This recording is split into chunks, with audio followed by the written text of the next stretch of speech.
Welcome to Storytime Haven. In today's story, Doors of the Night by Frank L. Packard, we are introduced to Billy Kane, a man caught between the opulent world of his employer, David Ellsworth, and the dark secrets hidden behind closed doors. As the story unfolds, Kane's loyalty and sharp instincts will be tested, revealing a world filled with crime, mystery, and the pursuit of justice. Join us as we step into the shadows of the night and uncover the secrets that lie beyond. Chapter 1. Across the Threshold. Billy Kane paused for an instant in the doorway of the room before him as his dark, steady eyes traveled over the appointments in a sort of measured approval, such as a connoisseur who knew his art might bestow upon a canvas in which he found no flaw. The apartment was quite in keeping with everything else that pertained to the palatial residence in that upper Fifth Avenue section of New York. The indirect lighting fell soft and mellow upon the priceless oriental rug, the massive desk of dark carved wood, the wide, inviting leather-upholstered chairs, the heavy portieres that filled the window spaces and hung before the doors, the bookshelves that lined the walls almost ceiling-high, and that were of the same dark, polished wood as the desk and chairs. There was luxury here, and wealth, but it was luxury without ostentation, and wealth that typified only good taste and refinement. He closed the door behind him and began to pace slowly up and down the room. And now he frowned a little. He had dined alone with his employer as usual, for Mrs. Ellsworth being an invalid was rarely in evidence, and David Ellsworth, usually so genial an old gentleman, had not been entirely himself. From the pocket of his dinner jacket, Billy Kane took out his cigarette case, selected a cigarette, and lighted it. Mr. Ellsworth had lingered in the dining room, and had said that he would come presently to the library, that there was a little matter he wished to attend to. There was nothing strange in that, for they often worked together here in this room in the evenings, and yet Billy Kane's puzzled frown deepened. There was something certainly amiss with the old multi-millionaire tonight, and that anything should disturb the old philanthropist's tranquility, except when his sympathies had been aroused and the man's heart, that was softer than a woman's, had been touched by some pathetic appeal, was decidedly strange. Billy Kane continued his pacing up and down the room in long, athletic strides, the great, broad shoulders squared back as his hands were thrust into the pockets of his jacket. It was far more than a feeling of respect or mere liking that he held for his employer, for there had come esteem for the old gentleman's sterling qualities, and with the esteem a sincere affection, and out of it all, very curiously, a sort of fathering or protecting interest for this man of millions. The frown passed away, and Billy Kane smiled a little whimsically at the somewhat quaint conceit. Fathering. Nevertheless, it was true. There was scarcely an hour of the day that some appeal for charity, ranging from a few cents to many thousands of dollars, was not made upon David Ellsworth, too many of them spurious, and it was his, Billy Kane's, self-appointed task to stand between his employer and these fraudulent attempts. All the world, at least all the world within reach, seemed to be thoroughly conversant with the old gentleman's ask-no-questions liberality, and to lose no opportunity in taking advantage of that knowledge. For instance, though here he was forced to the belief that it was genuinely worthy, there was the case of the deformed beggar, one Antonio Laverto, who, during the last week, had taken up his station on the corner, a block away from the house. The beggar had already secured the old gentleman's attention, and also $1 or $2 every time David Ellsworth passed, in return for which David Ellsworth had become possessed of a very pitiful life history, and also possessed of a desire to set the man squarely on his feet again. Billy Kane paused abruptly in his stride, as his eyes rested on the portiere that hung before one of the two doorways at the lower end of the room. Behind that door, which was one of wood matching the other doors of the room, was a door of solid steel, and behind the steel door was one of the strongest vaults in the city of New York, and in the vault, besides the magnificent collection of rubies that nestled in their plush-lined trays, a collection that, while but a hobby, had yet made their owner even more famous and widely known than had his millions, were thousands of dollars, the money kept there for the sole purpose of being given away. Eccentricity. Well, perhaps, but if so, it was a very fine eccentricity, the eccentricity of one of God's own noblemen. one of God's own noblemen. Yes, he had good reason to call David Ellsworth that. Billy Kane's strong face softened. As a boy is acquainted with his father's companions, he had been acquainted with David Ellsworth for many years, it was true. But he had never known the other for his real worth until the last 3 months, during which time he had been the retired magnate's confidential secretary. His father had been an old friend of David Ellsworth, and a little more than 3 months ago his father had died, just as he, Billy Kane, had graduated from Harvard. His father's estate, supposedly large, had turned out to amount to comparatively nothing, the net residue of the estate, which had just been wound up, being represented by the sum now at his credit in the bank, a matter of something less than $5,000. Apart from that, there was nothing. His mother had been dead many years, and with no ties to hamper him, he had been casting around for some opening where he could utilize his university degree in arts to the best advantage. When he had received the offer from David Ellsworth to act as the latter's confidential secretary, he had accepted at once, and since then he had led a rather singular existence. Billy Kane tamped out his cigarette on the edge of an ash receiver and stood leaning with his back against the desk, facing the hall door. Yes, it was a very singular existence. His new home was veritably a palace, with servants at every beck and call. His work was not onerous, and his salary was overgenerous. He, in turn, had a private secretary, or at least a most capable stenographer, who, having been long in David Ellsworth's employ, took care of the daily routine, and it was mostly routine as far as business went, for the millionaire had long since retired from any active participation in the various interests through which he had acquired his fortune. But the work, that is the bulk of it, had now taken on quite a different angle, due to his, Billy Kane's own initiative, than had been thought of when he had accepted the position. He had not been there a week before he had realized that the old philanthropist was being victimized right and left by fraudulent appeals for money.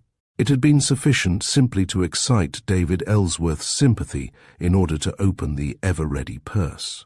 David Ellsworth had inquired no further. He, Billy Kane, but not without protest from the old gentleman, to whom the loss of the money was nothing, but to whom the uncovering of some pitiful fraud was a cause of genuine distress, had instituted a new regime and had undertaken to investigate every case on its merits. The whimsical smile came back to his lips. Born and brought up in the city, he had imagined that he knew his New York, but the last 3 months had opened his eyes to a new world around him. The world of the bad lands, with its own language, its own customs, and its own haunts. He knew his New York a great deal better now. Those 3 months had brought him into intimate touch with the dens and dives, and many of the habitues of the underworld, since it was amongst those surroundings that his investigations had mainly led him. He had even been in the heart of that sordid world no later than that afternoon. Behind his back, Billy Kane's fingers were drumming a meditative tattoo upon the desk. His train of thought had brought him back to the crippled Italian beggar, Antonio Laverto. The man was a pitiful-looking object enough, one of those mendicants commonly designated in the vernacular as a flopper. His legs were twisted under him in contorted angles at the knees, and his means of locomotion consisted in lifting himself up on the palms of his hands and swaying himself painfully along a foot or so at a time. Laverto's story, told in halting and broken English, was equally pitiful. The man had been a photographer, an artist he had called himself, and he had come to America a few years before from some little town in Italy, lured by the high prices that he had heard the rich New World would pay him for his work. But within a few days of landing, he had met with an accident in a tenement fire that had crippled and maimed him for life. He had been practically destitute, his sole possessions being the camera and a few of the cherished photographs he had brought with him. The camera had gone to pay for his support during convalescence, and subsequently reduced to beggary. Most of his pictures had gone the same way. That, in substance, was the Italian's story. Billy Kane shook his head impatiently. The man bothered him. He had been frankly skeptical and wholly suspicious at first, but investigation had only confirmed the man's story. Certainly an Italian by that name, newly arrived in the country, had been badly hurt and crippled in a tenement fire a few years ago and had been treated in one of the city hospitals. That much, at least, he had discovered. Also, no more than a few hours ago, he had gone to Laverto's home and found the man existing in a small, miserable room on the east side, and surrounded by every evidence of squalor and abject poverty, and the man, he was obliged to confess, had got his sympathy too. There were 2 exquisite little photographs, landscapes, real gems of art, wrapped up in fold after fold of newspaper. Laverto had shown them to him and had told his story again, begging him to buy one of the pictures, and when he had produced the money, the cripple had drawn his treasures back and had clutched them to his breast, and had cried over them, and finally had refused to sell at all. Billy Kane's fingers continued to drum on the desk. David Ellsworth would undoubtedly want to know about Laverto tonight, and the man bothered him. He had no grounds for further suspicion.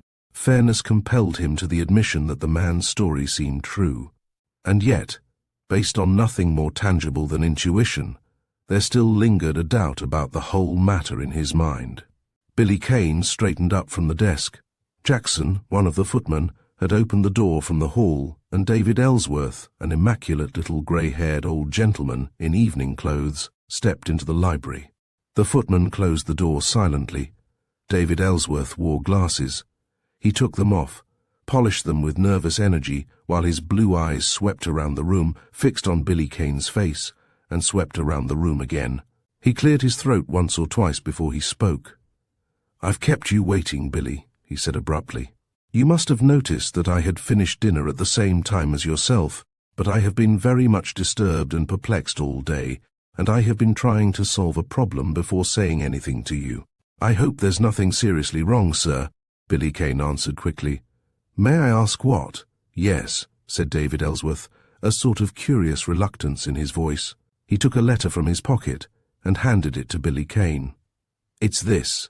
Billy Kane opened the letter, and staring at the typewritten words on the sheet in his hand, suddenly an angry red tinged his cheeks and mounted to his temples. His eyes mechanically travelled over the lines again. Like father, like son may be an old adage, but like a good many old adages, its face value is not always to be relied upon. It might pay you to keep an eye on your confidential secretary and on the contents of your vault. A friend. Billy Kane laid the letter down upon the desk without a word, but his lips were tight. "You understand, Billy," said the old millionaire eagerly, "that the only reason why I did not show this to you immediately when I received it this morning was because I wanted, if possible, to formulate a definite conclusion as to the motive that prompted the writing of the contemptible thing. You understand, my boy, don't you? I could talk to you then about it without hurting you. As for the actual letter itself, there is, of course, but one answer, and that is this." David Ellsworth reached out for the letter, but Billy Kane had already picked it up. "You were going to tear it up, sir," he said deliberately. "I'd rather you wouldn't. There may be a chance someday of showing this to the cur who wrote it, and I wouldn't like to lose that chance." "Then keep it, by all means," agreed David Ellsworth. He nodded his head in vigorous assent as Billy Kane restored the letter to its envelope and placed the letter in the pocket of his dinner jacket. "So much for that. But what do you make of it, Billy?" "Its object is obvious enough," Billy Kane replied savagely. "Somebody appears to have it in for me." David Ellsworth was polishing his glasses again. "You've told me that I was the most guileless man you ever knew, Billy," he said, shaking his head slowly. "And perhaps I am, and then again perhaps I'm not, and perhaps it isn't always because I'm guileless that I close my eyes to many things. But I guess, after all, that I can peer as far through a stone wall as the next man. I've had to do some pretty stiff peering in the days gone by to get the few millions together that I've got now. I mention this, Billy, so that you may not confuse my idiosyncrasies with, well, whatever you like to call it. Those dollars, my boy, didn't just drop into my hands, they were thought there. And so you think that letter means someone has it in for you? Think a little deeper, Billy." "I don't quite follow you," said Billy Kane in a puzzled way. "And yet it is quite simple, although I've spent a day over it," returned the old millionaire with a wry smile. "I have known you from a child. Nothing has ever occurred to shake my confidence in you. The person who wrote that letter was obviously acquainted with my past friendship for your father and my long knowledge of yourself, and, with nothing to back it up, He would be a madman indeed who would expect a scurrilous missive such as that to have any weight with me. Am I right or wrong, Billy? Well, yes, sir, I suppose you're right, Billy Kane answered. I am sure I am, declared the old gentleman decisively. Quite sure of it. But suppose, Billy, that tomorrow, or at any time subsequent to my having received that letter, something did occur here, what then? The old millionaire's face was grave. Billy Kane leaned sharply forward. What do you mean? He questioned in a startled tone. Sit down there at the desk, Billy, and I'll tell you, said David Ellsworth. And then, as Billy Kane obeyed, he stepped swiftly across the room, opened the hall door, looked out, closed the door softly again, and from there walked to one of the two doors at the lower end of the room, opened this, looked into the room beyond, and closed it again. Billy Kane watched the other in frank amazement.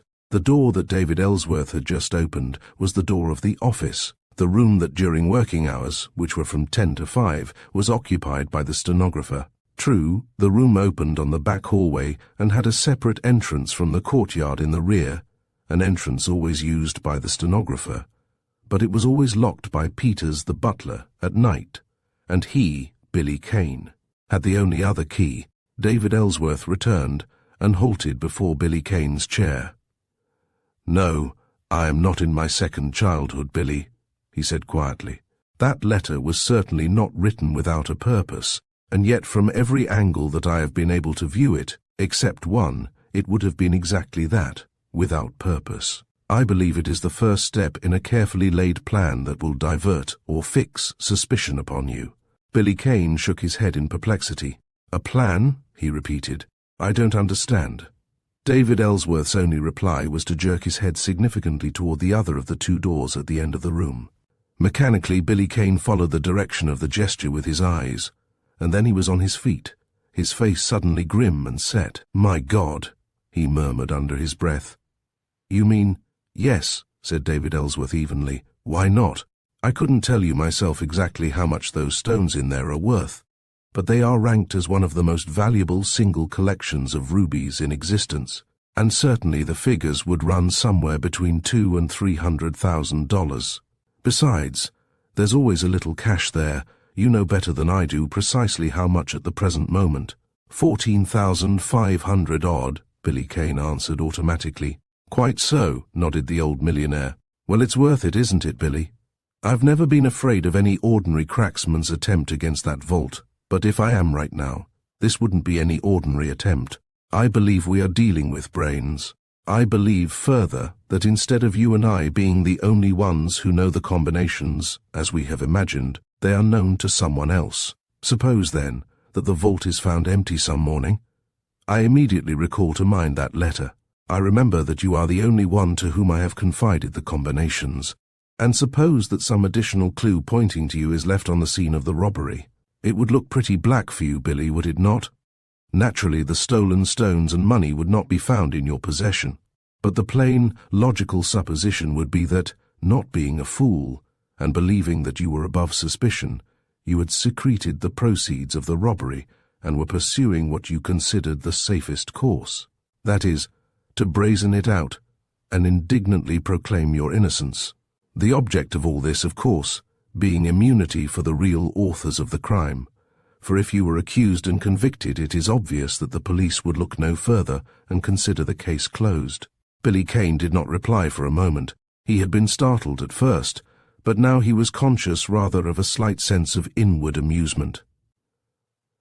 The old millionaire's deductions were, of course, plausible and possible, but also they appeared to be a little laboured, a little far-fetched, a little visionary.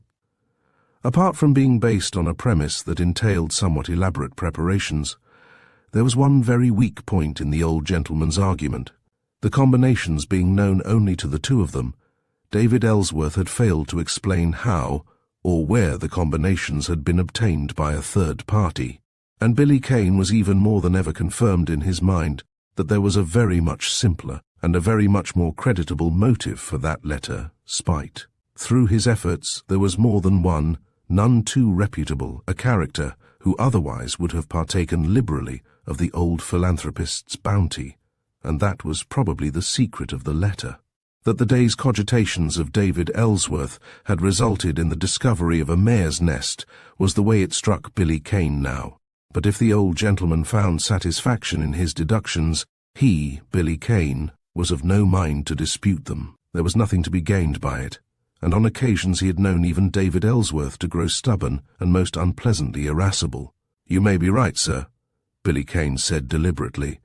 David Ellsworth's 2 hands fell on Billy Kane's shoulders and pressed him back into his chair again. "So you think I may be right, do you?" There was a twinkle in the blue eyes. "Tut, tut.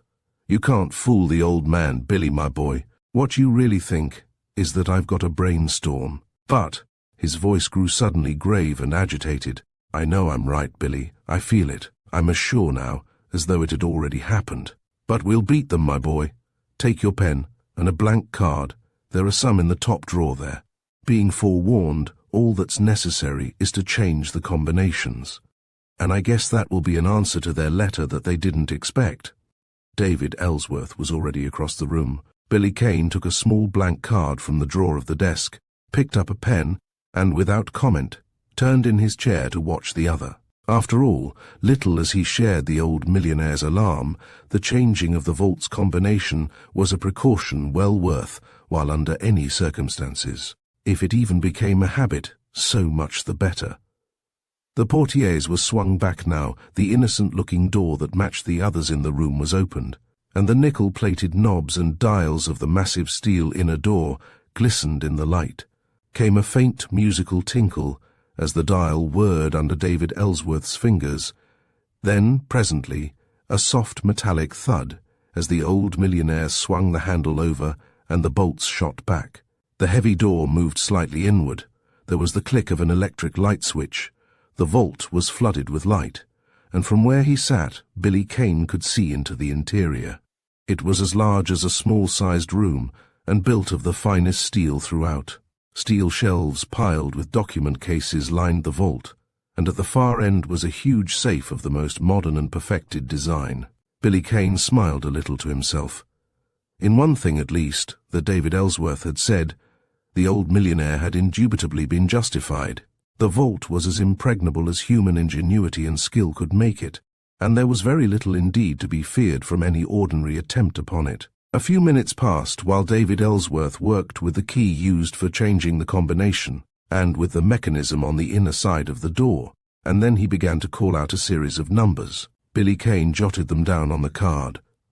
"We'll test it now. Call them back," said David Ellsworth, and then, as Billy Kane obeyed, "All right, Billy. Now we'll do the same thing with the safe."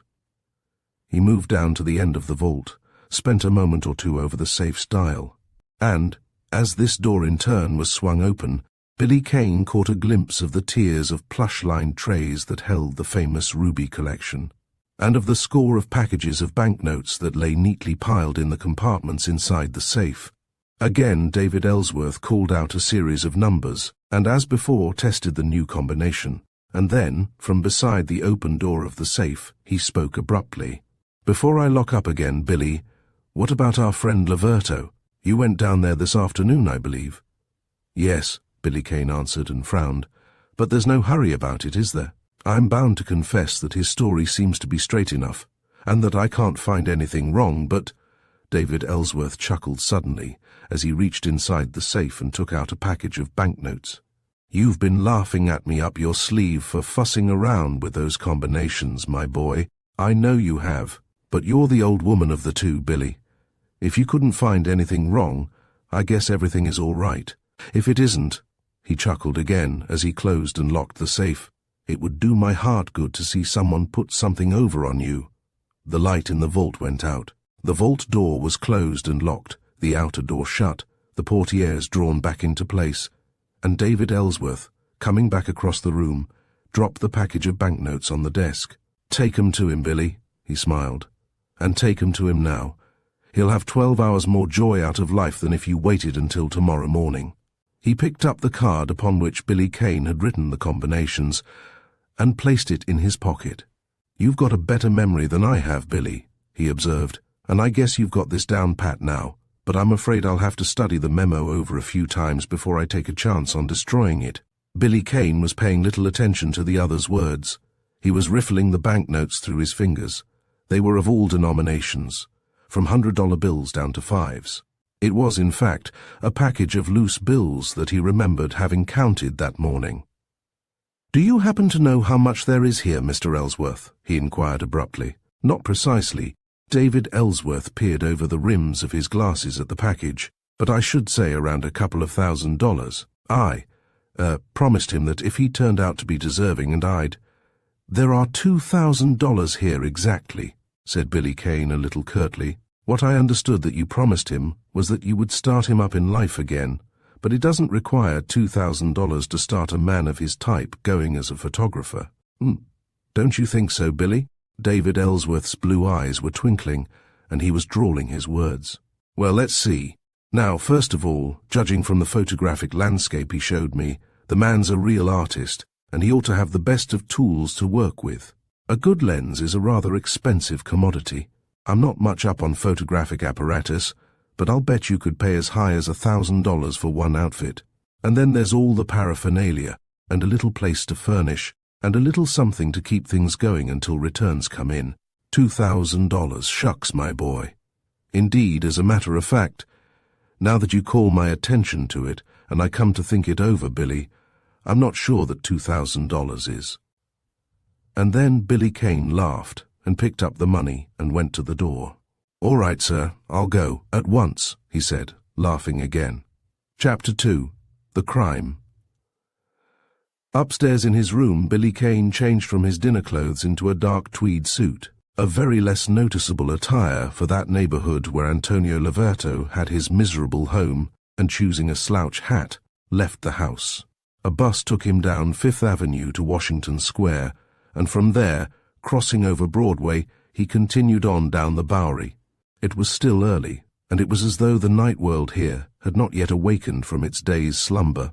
The gape wagons had not yet begun to bring their slumming parties to rub shoulders with the flotsam and jetsam of the underworld, and to shudder in pharisaical horror at planted fakes. True, the ubiquitous gasoline lamps glowed in useless yellow spots against the entirely adequate street lighting in front of many shops of all descriptions, and the pavements were alive with men, women and children of every conceivable nationality and station in life. But Billy Kane smiled a little grimly, for he had learned a great deal, a very great deal in the last 3 months. About this section of his city, it was still early, and it was not yet the Bowery of the night. Some half-dozen blocks along, Billy Kane turned into a cross street and headed deeper into the east side. And now Billy Kane's forehead drew together in puckered furrows as he approached the lodging of Antonio Loverto, the cripple. In the inside pocket of his vest were $2,000 in cash, for the outlay of which, in spite of the old millionaire's attitude in reference to it, he, Billy Kane, held himself morally responsible. The frown deepened. It was strange, very strange. He had logically convinced himself that Loverto's was a worthy case, but the intuition that something was wrong would not down. And the nearer he approached the miserable and squalid dwelling in which the Italian lived, the stronger that intuition grew. And then Billy Kane shrugged his shoulders. He could at least put the case to one more test, and if Loverto came through that all right, that was the end of it, and the man got the money. Loverto would certainly not anticipate another visit this evening, so soon after the one of the afternoon. And if he could come unawares upon the man, and observe the other unawares perhaps, the chances were decidedly in favor of Loverto being caught napping if he were sailing under false colors. Billy Kane, reaching his destination, paused in front of a tumble-down and dilapidated frame house and glanced around him. The little side street here was dirty and ill-lighted, but populous enough. Small shops, many of them basement shops with cavernous cellar-like entrances opening from the sidewalk, lined both sides of the street. For the rest, it was simply a matter of 2 rows of flanking, dingy tenements and old houses, save for the usual saloon, whose window lights were bright enough on the corner ahead. The house door was wide open, and Billy Kane, pulling his slouch hat down over his eyes, stepped into the dark, unlighted interior. The place was a hive of poverty, a miserable lodging house of the cheapest class, and the air was close, almost fetid, and redolent with the smell of garlic. How many humans eked out an existence here Billy Kane did not know, But, though he knew them to be woefully many, for he had seen a great number of them on his visit here that afternoon, the only evidence of occupancy now was the occasional petulant cry of a child from somewhere in the darkness, and a constant murmuring hum of voices from behind closed doors. Antonio Laverto's room was the second one on the right of the passage. Billy Kane moved quietly forward to the door, and stood there in the blackness for a moment listening. There was no sound from within, nor was there any light seeping through the keyhole or the door panels, which later, he remembered, were badly cracked. Satisfied that the cripple, unless he were asleep, was not inside, Billy Kane tried the door, and, finding it unlocked, opened it silently and stepped into the room. He lighted a match, held it above his head, and glanced around him. It was a pitiful abode, pitiful enough to excite anyone's sympathy, as it had his own that afternoon. There was a cot in one corner with a thin, torn blanket for covering, a rickety chair, and an old deal table on which stood a cracked pitcher and wash basin, and the remains of a small loaf of bread. The match went out, and Billy Kane retreated to the door, and from the door to the street again. It was pretty bad in there, and evidently just as genuinely on the ragged edge of existence as it had been that afternoon, but still the persistent doubt in his mind would not down. It was a sort of dog-in-the-manger feeling, and he did not like it, and it irritated him, but it clung tenaciously. He lighted a cigarette, and frowning, flipped the match stub away from him. In any case, he had to find the man before he went home, whether it resulted in his paying over the $2,000 or not. His eye caught the lighted window of the saloon, and he started abruptly forward in that direction. If there was anything at all in his suspicions, the saloon was the most likely place in the neighborhood where they would be verified. But in any event, the barkeeper, who probably knew everyone in the locality better than anyone else, could possibly supply at least a suggestion as to where the Italian spent his evenings and might be found. Billy Kane chose the side entrance to the saloon. It would probably afford him a preliminary inspection of the place without being observed himself, and entered. He found himself in a passageway that was meagerly lighted by a gas jet, and that turned sharply at right angles a few steps ahead. He reached the turn in the passage, and halted suddenly, as a voice, curiously muffled, reached him. The passage here ahead of him, some 4 or 5 yards in length, was lighted by another gas jet, and terminated in swinging doors leading to the bar room. But halfway down its length, in a little recess, most thoughtfully situated for the privacy and convenience of the saloon's perhaps none too reputable clientele, was a telephone booth. Billy Kane drew back, and protected from view by the angle of the passage while he could still see the telephone booth himself quite plainly, stood motionless. The booth, like a good many others, was by no means soundproof, and the voice, though muffled, seemed strangely familiar to him. Billy Kane's brows drew together sharply. Through the glass panel of the upper portion of the booth, he could see the figure of a man of about his own height, and he could see, as the man stood a little sideways with his lips to the transmitter, the man's profile.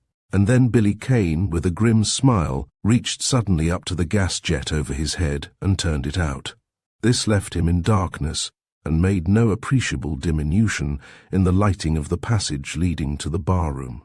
The man who stood upright in the booth at full height, and who was speaking most excellent English, was Antonio Laverto, the maimed and broken cripple whose pitiful and heart-rending story had been so laboriously told in the few halting and hardly understandable words at his command.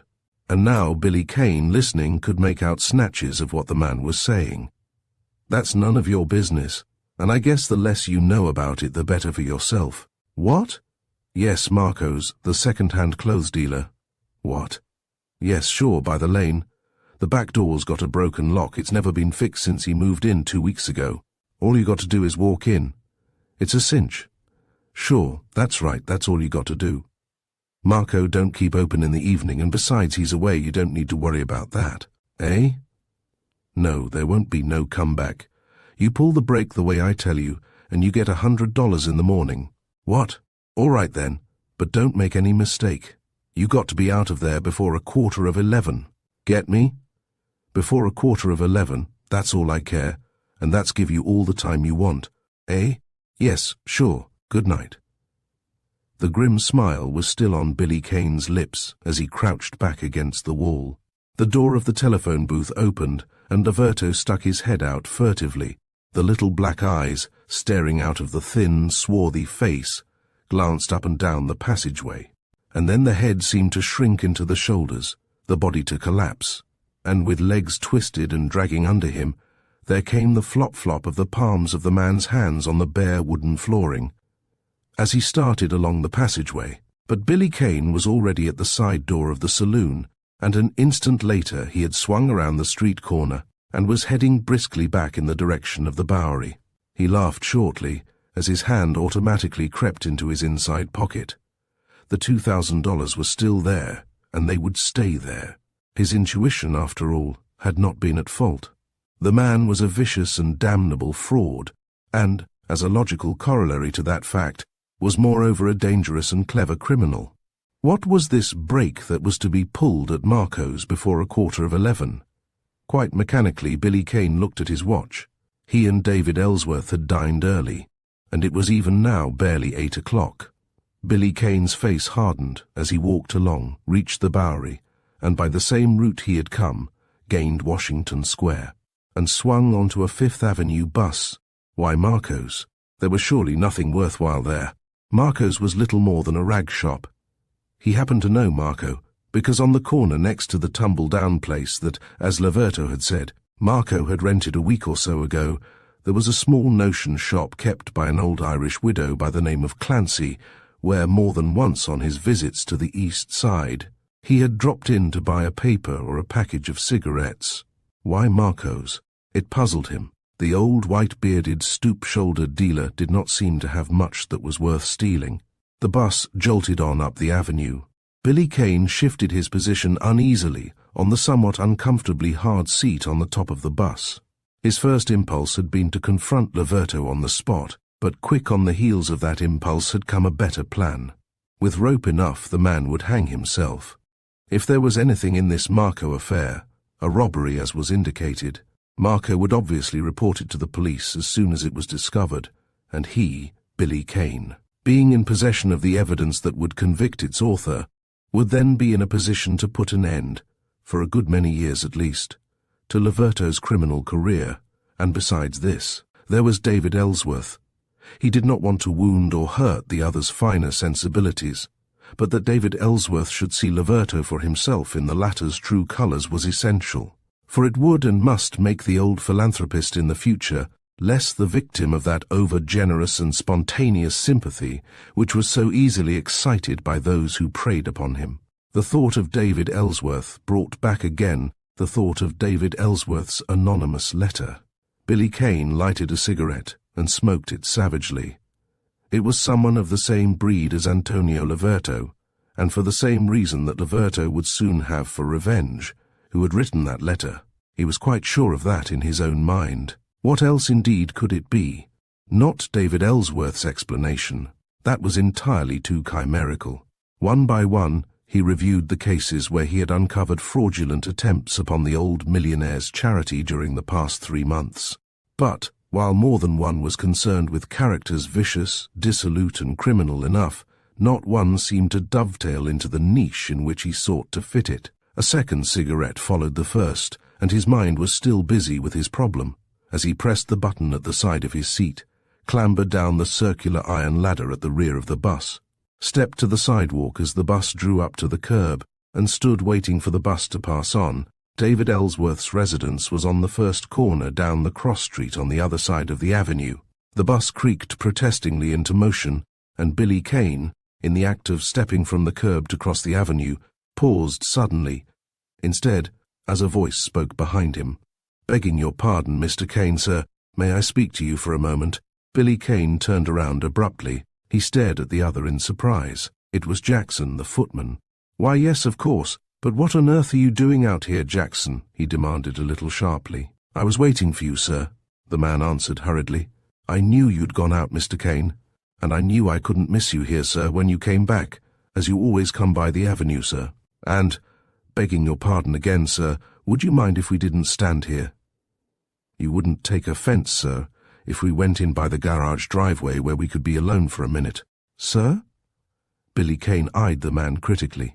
Jackson, immaculate in his livery, appeared to be quite himself, but Jackson at times had been known to possess a greater fondness for a bottle than was good for him. "What is it, Jackson?" he demanded still more sharply. "Did Mr. Ellsworth send you here?" "No, sir, he didn't," the man answered nervously. "But if you please, Mr. Kane, sir, that is, if you don't mind, sir, I'd rather wait until—" "Very well, Jackson," Billy Kane interrupted curtly. "I suppose you have a reason for your rather strange request. Come along, then, and I'll listen to what you have to say." "Thank you, sir," said the man earnestly. They crossed the avenue, passed down the cross street, turned the corner, and a moment later, entering by the garage driveway, gained the courtyard in the rear of the house. It was dark here. There were no lights showing from the back of the house itself or from the garage, and here, close to the private entrance to the office and library, Billy Kane halted. "Well, Jackson, what's it all about?" he inquired brusquely. "If you please, Mr. Kane, sir." The man's voice had taken on a curious quavering note. "Don't speak so loud. You might be heard, sir, from the servants' entrance over there. Mr. Kane, sir, Mr. Ellsworth has been murdered, and the money, sir, and the rubies are gone." Billy Kane was conscious only that he had reached out and grasped the footman's arm. They were very black, the shadows of the house, and it was dark about him. But strange, quick little red flashes seemed to dance and dart and shoot before his eyes, and in his brain the man's words kept repeating themselves over and over in an insistent sort of way, and the words seemed meaningless, except that they were pregnant with an overwhelming and numbing horror. "For God's sake, sir, let go my arm, you're breaking it," moaned the footman in a whisper. The man's voice seemed to clear Billy Kane's brain. David Ellsworth murdered. The horror was still there, but now there came a fury beyond control and a bitter grief that racked him to the soul. David Ellsworth, his second father, the gentlest man and the kindest he had ever known, murdered. His hand dropped to his side, and, turning, he sprang up the few steps to the entrance just in front of him. He whipped out his key, opened the door, and stepped forward into the passageway. At his right was the door to the stenographer's room, and beyond, opening from that room, was the door to the library. He felt for the door handle, for there was no light in the passage, and finding it, opened the door, and stood there rigid and motionless, like a man turned to stone. Across the blackness of the intervening room, the library door was partially open, and sprawled upon the floor lay the figure of a white-haired man. Only the hair was blotched with a great crimson stain, and it was David Ellsworth. And something came choking into Billy Kane's throat, and a blinding mist before his eyes shut out the sight. "In heaven's name, don't go in there, sir." Jackson was beside him again, whispering in his ear, and pulling the door softly shut. "Don't, sir, don't go, they'll get you." "Get me? What do you mean?" Billy Kane whirled on the man. "For the love of God, sir," pleaded Jackson, "don't speak so loud. I'm risking my neck for you as it is, sir. There's a couple of plainclothesmen waiting up in your room, sir, hiding there, and there's another two hiding in the front hall." "Are you mad, Jackson?" Billy Kane's voice was low enough now in its blank amazement. "I'm telling you the truth, sir," Jackson whispered tensely. "They've got you dead to rights, sir. There ain't a chance, except to run for it. And that's what I'd do, sir, if I were you, Mr. Kane. I didn't mean you to enter the house at all, but you acted so quick I couldn't stop you." Billy Kane's two hands fell in an iron grip on the other's shoulders, and in the darkness he bent his head forward to stare into the man's face and eyes. "You mean, Jackson," he said hoarsely, "that you believe I did that?" The man wriggled himself free from Billy Kane's grip. "It's not for me to say, sir," he answered uneasily. I can only tell you what they say." "Tell me, then." Billy Kane's voice, low as it was deadly in its even, monotonous tone. "Yes, sir," said Jackson. "Keep your ear close to my lips, sir. If anyone hears us, it's all up. They found him, Mr. Ellsworth, sir, lying there dead in the library with his head split open. About half an hour after you went out, sir. You were with him in the library after dinner alone, sir, and no one was with him after that, and— Don't grip me again like that, sir, or I can't go on. You don't know your own strength, sir, Mr. Kane." "Go on, Jackson," breathed Billy Kane. "I'm sorry. Go on." "Yes, sir, thank you, sir. It was Peters, the butler, sir, who found the body, and he sent for the police. Mrs. Ellsworth doesn't know anything about it yet, sir. They're afraid to tell her. She's so delicate and sick, sir. It was about half an hour after you went out, sir, as I said, that Peters went to see Mr. Ellsworth about something, and found him there like you just saw, sir. And then the police came, sir, and they figured that you did it before you went out, and that you went out to dispose of the money and jewels, sir, in some safe place, and maybe also as a sort of alibi, like, so that they'd think it was done while you were away, sir, and that when you returned, if you did return, sir, you would profess horror and surprise, sir. Are you mad, Jackson? Billy Kane said again. No, sir, you'll see, sir, they've got you dead to rights. Both the vault and safe doors were open, and the money and rubies gone, and on the floor of the vault, way in by the wall under the lower shelf, like it had fluttered in there without you noticing it, sir, was a card with the combinations on it, and it was in your handwriting, Mr. Kane, sir. And in Mr. Ellsworth's hand, clutched there tight, sir, was a little piece of black silk cord, and on the floor under the table, sir, where it must have rolled without you knowing it, sir, was a black button. I don't understand, said Billy Kane, a little numbly now. There had been something grotesquely absurd, something in the nature of a ghastly, hideous and ill-timed joke, something that was literally the phantasm of a diseased brain in the murmur of this man's voice whispering out of the darkness. But there was creeping upon him now a prescience, as of some deadly and remorseless thing that was closing down, around and upon him, with inexorable and crushing force. I don't understand, he said again. Yes, sir. Jackson's low, guarded voice went on. It's not for me to say, sir. You'll remember, Mr. Kane, that you were wearing a dinner jacket, and that before going out you went up to your room and changed. I suppose it was excitement, sir, and you never noticed it, and it's not to be wondered at under the circumstances, sir. The button had been pulled off the jacket, sir, and had taken the black silk loop with it, and the button had rolled under the library table, Mr. Kane, sir, and the loop was clutched in Mr. Ellsworth's hand. Billy Kane said no word. There was a strange whirling in his brain. Some insidious and abhorrent thing was obsessing his consciousness, but in some way it was not fully born yet, nor concrete, nor tangible. He raised his hand and brushed it across his eyes. But that's not all, Mr. Kane, sir. The whispering voice was coming out of the darkness again, and it seemed curiously fraught with implacability, as though, not content with its unendurable torture, it must torment the more. They found a letter in the pocket of your dinner jacket, Mr. Kane.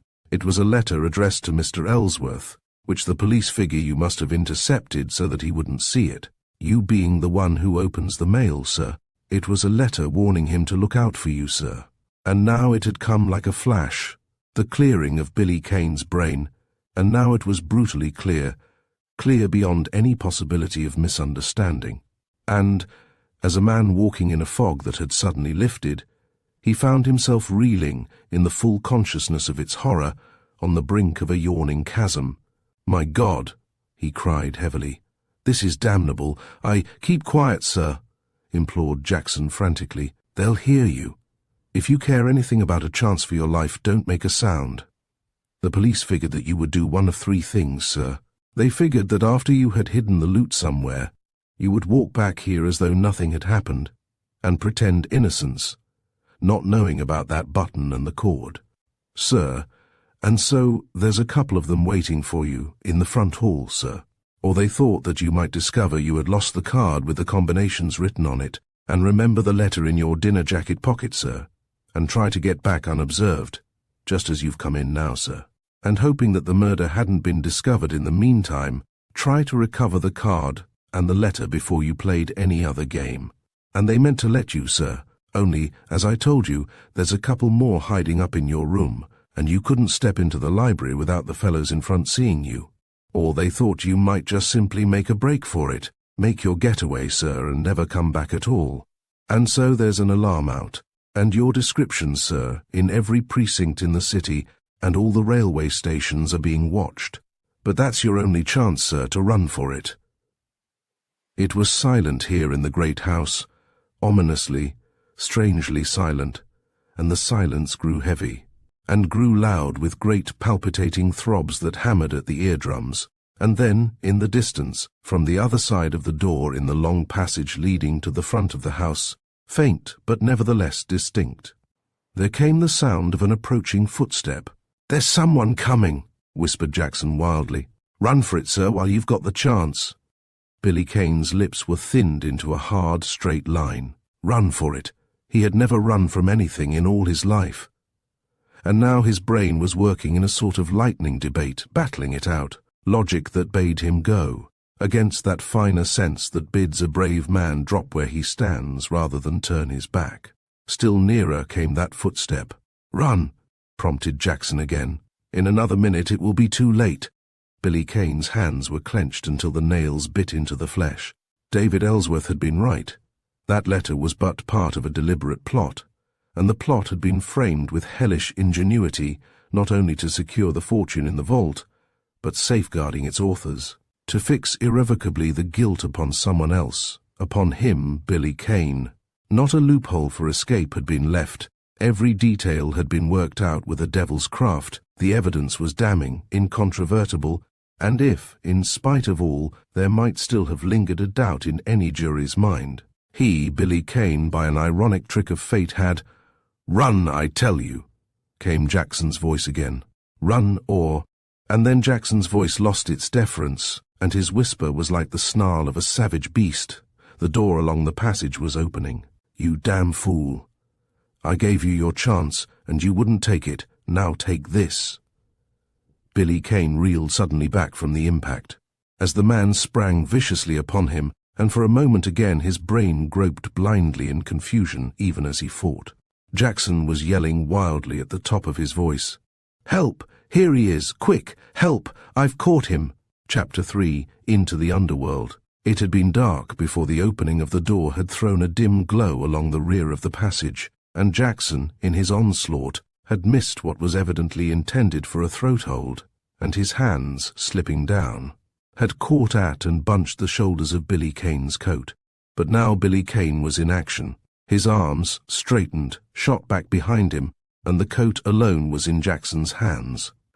With an oath, the man dropped the coat to the floor and wrenched a revolver from his pocket. But there was light enough to see now, to see the murder in the other's eyes, and to see something there as well that brought a surging fury whipping through Billy Kane's veins. "You devil! I understand it now," he gritted, as he snatched and gripped at the other's wrist. Jackson was twisting, squirming, fighting like a maniac. "Help!" he shrieked. "Help! Here he is!" Cries and shouts answered the man. There came the sound of racing feet, then a blinding flash, a wild scream. And Jackson, the revolver going off in his hands as they struggled, sagged limply, and with the revolver clattering against the wall, slid to the floor. And Billy Kane, with a bound, was through the back door and leaping down the steps to the courtyard. There was no question in his mind now as to whether he should run for it or not. Jackson was one of the murderers. There must be others. Jackson could hardly have staged it all alone, but to remain there and be caught was but to play into their hands. His brain was working in flashes swift beyond any measure of time. If there could still have remained a lingering doubt favorable to him in any jury's mind. Fate had played him an ironic trick that would dispel any such doubt instantly. He had $2,000 of the money from that vault in his vest pocket at that moment, and to be caught there, having presumably gained entrance stealthily by the rear door, would condemn him out of hand. To run, too, was to condemn him. That was their hell's snare that they had laid for him. But there was a chance this way. A rage that was merciless was upon him now. There was a chance this way. One chance. The only chance, not alone of saving his own life and clearing his own name, but of bringing to justice the inhuman fiends who had taken David Ellsworth's life. There was a chance, one chance, this way, that someone would pay. If he, Billy Kane, lived, that someone would pay. There came a short, curt shout from behind him, an imperative order to halt. He had gained the courtyard now and was running along the garage driveway, heading for the street. He glanced back over his shoulder. In the darkness, he could just make out a number of shadowy forms rushing down the steps. The order came again. Then the tongue flame of a revolver split through the black, and as though a red-hot iron had been laid suddenly across his left shoulder, Billy Kane gritted his teeth together in pain, and stumbled and recovered himself, and plunged out through the driveway gates to the street. Halfway down the block, he remembered, was an alleyway, and running like a deer now, Billy Kane again glanced behind him. Forms, a great many of them, though perhaps his fancy exaggerated the number, were pouring out into the street in pursuit. The men servants had evidently joined forces with the detectives, and yelling hoarsely, a pack of human hounds in cry, with the blood scent in their nostrils, were some 25 to 30 yards behind. How curiously warm his shoulder was! He clapped his right hand upon it, and drew his hand away, red and dripping wet. He began to feel strangely giddy. The shots were coming now in a fusillade, but they missed him. He was even gaining a little, and if it were not for that queer giddiness, that sense of nausea that seemed to be creeping steadily upon him, he could have outdistanced them all, and laughed at them, except that the entire district would soon be aroused, and speed and lightness of foot would therefore ultimately avail him little. He laughed out harshly in grim, mirthless facetiousness. Logically, then, it made small difference whether he had been hit or not. It was his head, and not his feet, that must be depended upon to save him. If he could only get out of the immediate neighborhood. Yes, that was it. And his head must find the way. Only, and he was not very logical after all, his head seemed possessed with that sick, swimming, impotent sensation. He reeled again.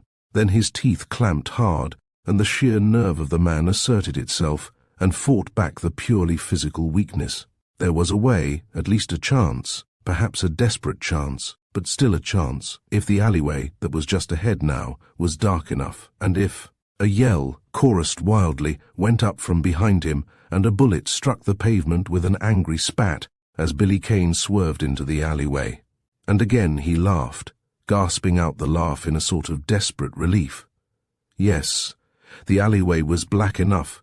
He could not distinguish an object 20 yards ahead, and that other something that would furnish temporary sanctuary, was here too, at his right, and 5 yards in from the street, he sprang for the top of a board fence, flung himself over, dropped down on the other side, and lay motionless upon the ground. It was a matter of seconds, no more.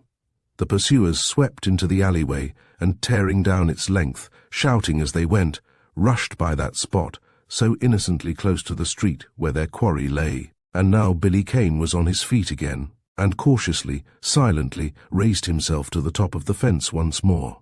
He had counted on just this exactly. It was simply what was naturally to be expected, and he knew no elation on that score. The chance, the one chance he had, still lay ahead of him, and was still to be taken, and to be taken without an instant's loss of time before the neighborhood became aroused to the extent of pouring curiously out of doors. Across the intervening street, the alleyway extended in the opposite direction, and if he could gain the other side, double on his tracks, he would, for the time being at least, be safe. The sound of the pursuit came from well down the alleyway now, and the pursuers were lost to sight in the blackness. He swung himself over the fence, dropped without a sound into the alleyway, and keeping close against the fence, crept forward to the edge of the street. And then Billy Kane's lips moved in a silent prayer of fervent thankfulness for that quiet and sedate neighborhood that had not instantly responded to the disturbance. It had seemed hours, of course, since that shot had been fired at him in the courtyard of David Ellsworth's home, but in reality he knew that it could scarcely have been much more than a minute ago.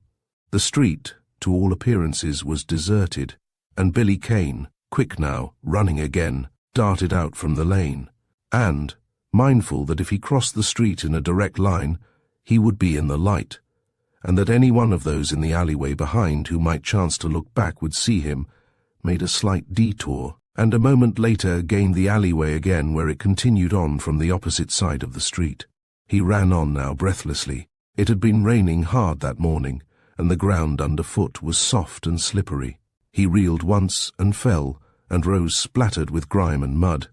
He laughed again, but his laugh was desperate now. It had been bad enough before, coatless and with a blood-soaked shirt, but his appearance must be disreputable beyond description now. So disreputable that he would attract instant suspicion the moment he was seen by anyone. And this quite apart even from the fact that before very long the net spread for the murderer of David Ellsworth would widen, and every man and woman abroad in that great city tonight would automatically become allies of the police in apprehending him. He stopped. He was at the end of the alleyway, and it did not seem to extend again on the other side of the next street. But he must go on somehow. He brushed his hand across his eyes. His shoulder pained him, and those dizzy flashes kept recurring, though perhaps not now with such great frequency. He must go on somehow. That was essential. He must put as great an immediate distance between himself and the Ellsworth mansion as possible. Later, if by some means he could get there, if luck broke for him just a little, his chances would be better, thanks to those 3 months of intimacy with the underworld. If he could get somewhere into the maze of the east side. He peered out into the street, waited for some pedestrians who were near at hand to pass further on, and then, moving quickly forward, crouched down in the shadows made by the flight of front door steps of the nearest house. If he only had a coat. He could walk boldly then along the street without the blood showing on his white shirt, and it would cover up enough of the mud so that no one would pay any particular attention to him. If he only had a coat. He had $2,000 in his vest pocket, but it was not worth a coat. Anybody would sell him a coat for $2,000, but his hands went to his eyes and then pressed against his throbbing temples. Yes, certainly, his brain was verging on delirium.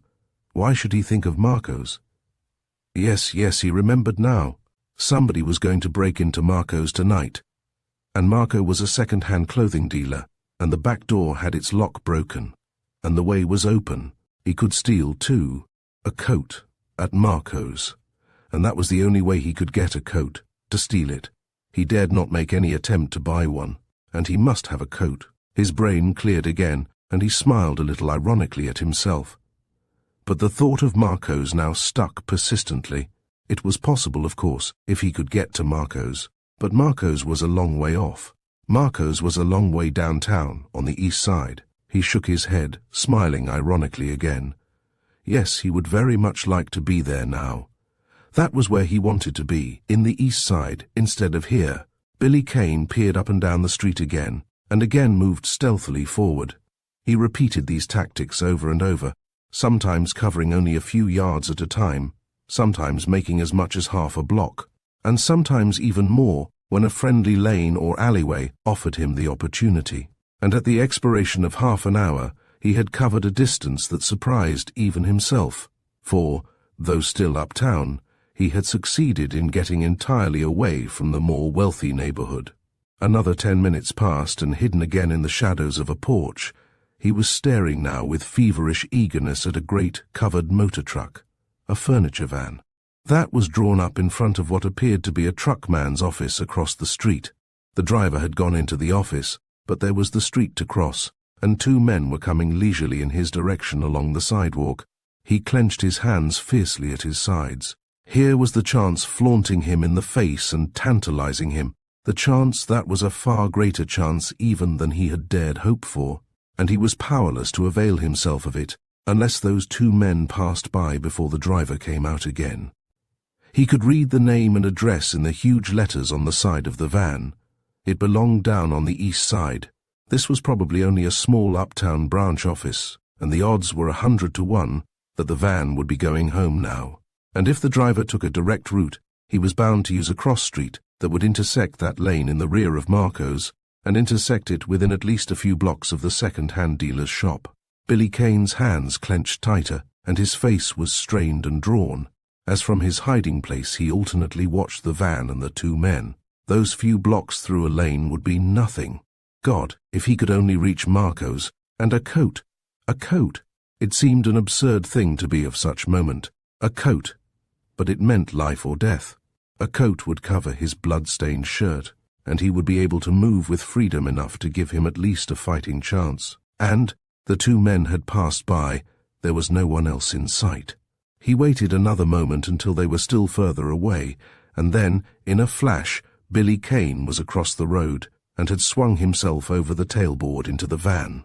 It seemed like some vast cavernous place here inside, for the van was empty, save for what appeared to be, as nearly as he could make out in the gloom, some large pieces of crated furniture piled at the front end just behind the driver's seat. Billy Kane's eyes swept the interior anxiously. and the drawn, strained look in Billy Kane's face relaxed. By lying flat on the floor of the van, the driver would hardly be likely to notice him in any case, but to make assurance doubly sure, some bits of sacking, evidently used to wrap around and protect furniture from being scratched and marred, were strewn about on the floor. Billy Kane pulled off his slouch hat, that had been jammed down over his eyes, drew a piece of the sacking over him, and lay still. And then presently he heard the driver come out from the office. The man climbed to his seat. The van jolted forward. Billy Kane's hand, under the sacking, felt tentatively over his shoulder. It was paining him brutally, and was burning and hot, but it seemed to have stopped bleeding, and the sense of nausea and giddiness had passed away. It was a flesh wound only, probably, or at least the bullet had not fractured any bone, for he could move both shoulder and arm readily. And now, safe for the moment, Billy Kane's mind was back on the events of the evening, and for a time grief for the man he loved had its sway, and then came fury, pitiless and remorseless, and a cry in his soul for vengeance, and then a quiet, measured analysis of every detail, an analysis that was deadly in its cold, unnatural calm. Jackson's acts in that back passageway, Jackson's possession of a revolver, and Jackson's words at the end stamped the footman irrevocably as being one of the men in the murder plot. And with Jackson's guilt established as a premise, the rest unravelled itself step by step, clearly, logically, irrefutably. David Ellsworth's deductions had proved themselves in ghastly truth. The letter had been written as the initiatory step toward incriminating him, Billy Kane, in the robbery that was to follow. And this demanded, even as he had argued before, that the vault and safe combinations should be known to a third party. Who knew them? The answer came now quickly and emphatically enough.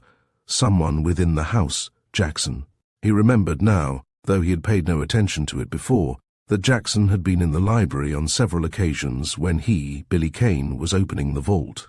It had probably taken the man a month or two, perhaps more, watching both David Ellsworth and himself at every opportunity and with infinite patience to pick up little by little, possibly but a single number or turn at a time, the combinations, but he had undoubtedly accomplished it finally.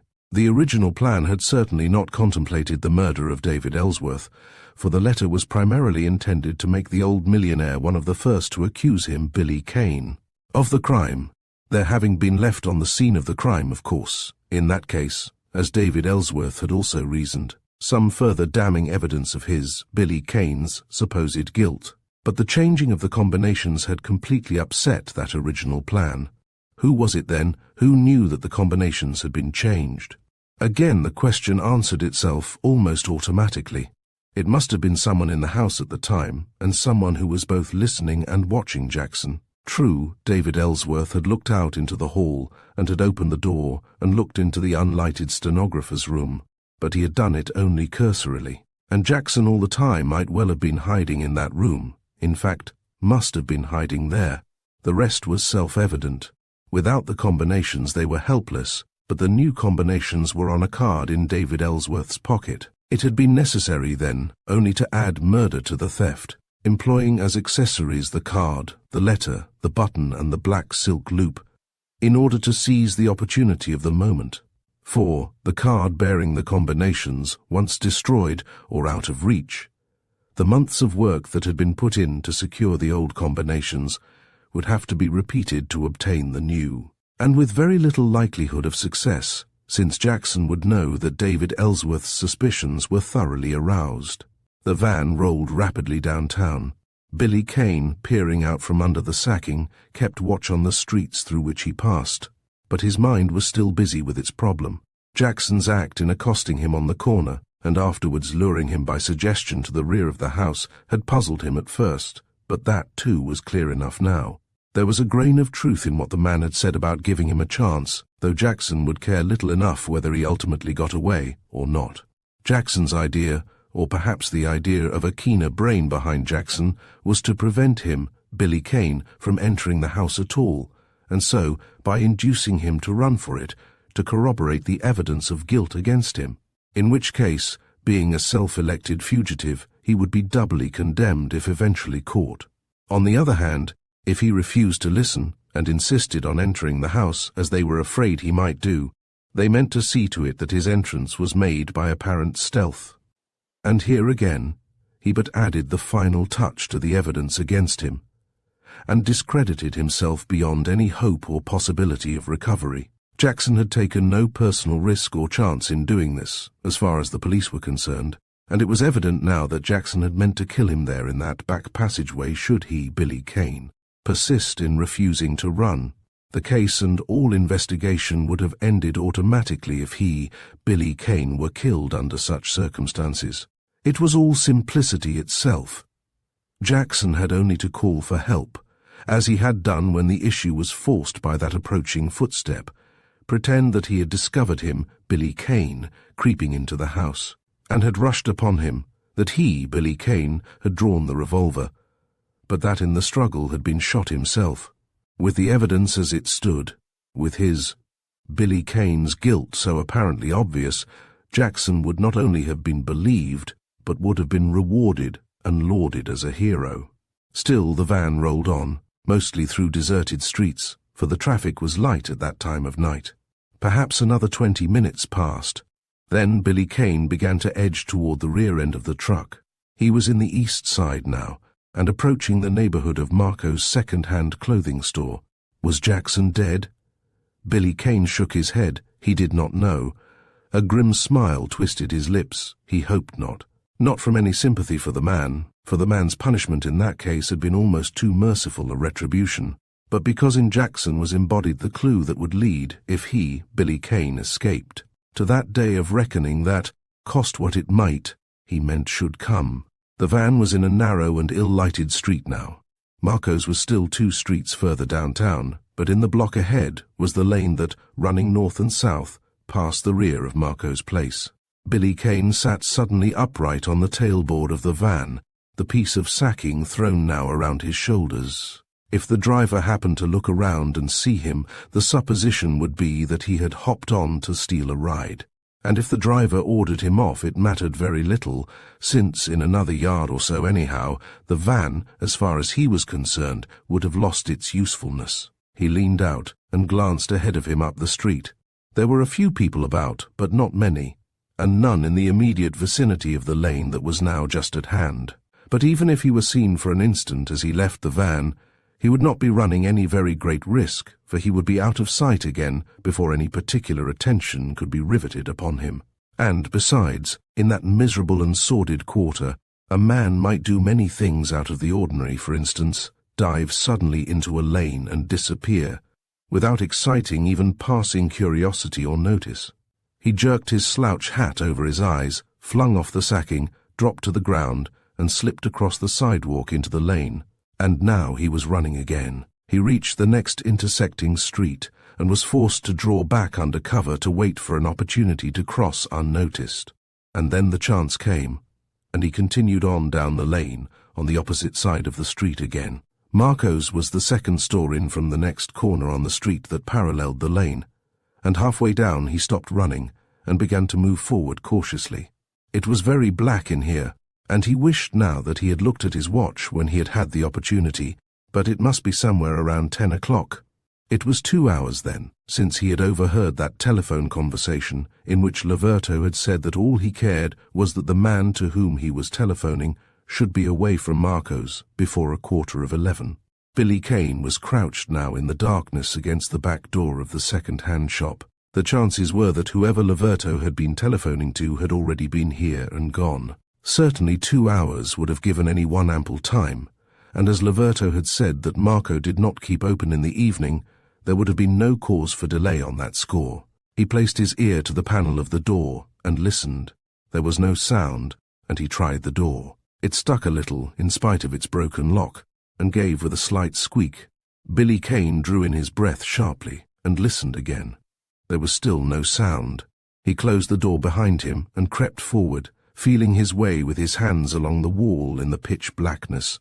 The flooring was old, and once it creaked under his foot, causing his lips to tighten rigidly, and his face to set in a hard, dogged way.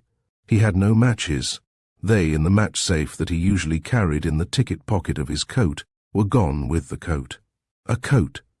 All sense of absurdity in the length to which he was going to obtain so commonplace an article as a coat had vanished.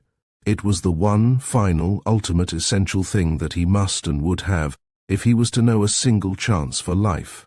Without it he might as well throw up the sponge at once, but if his luck still held he would get one now.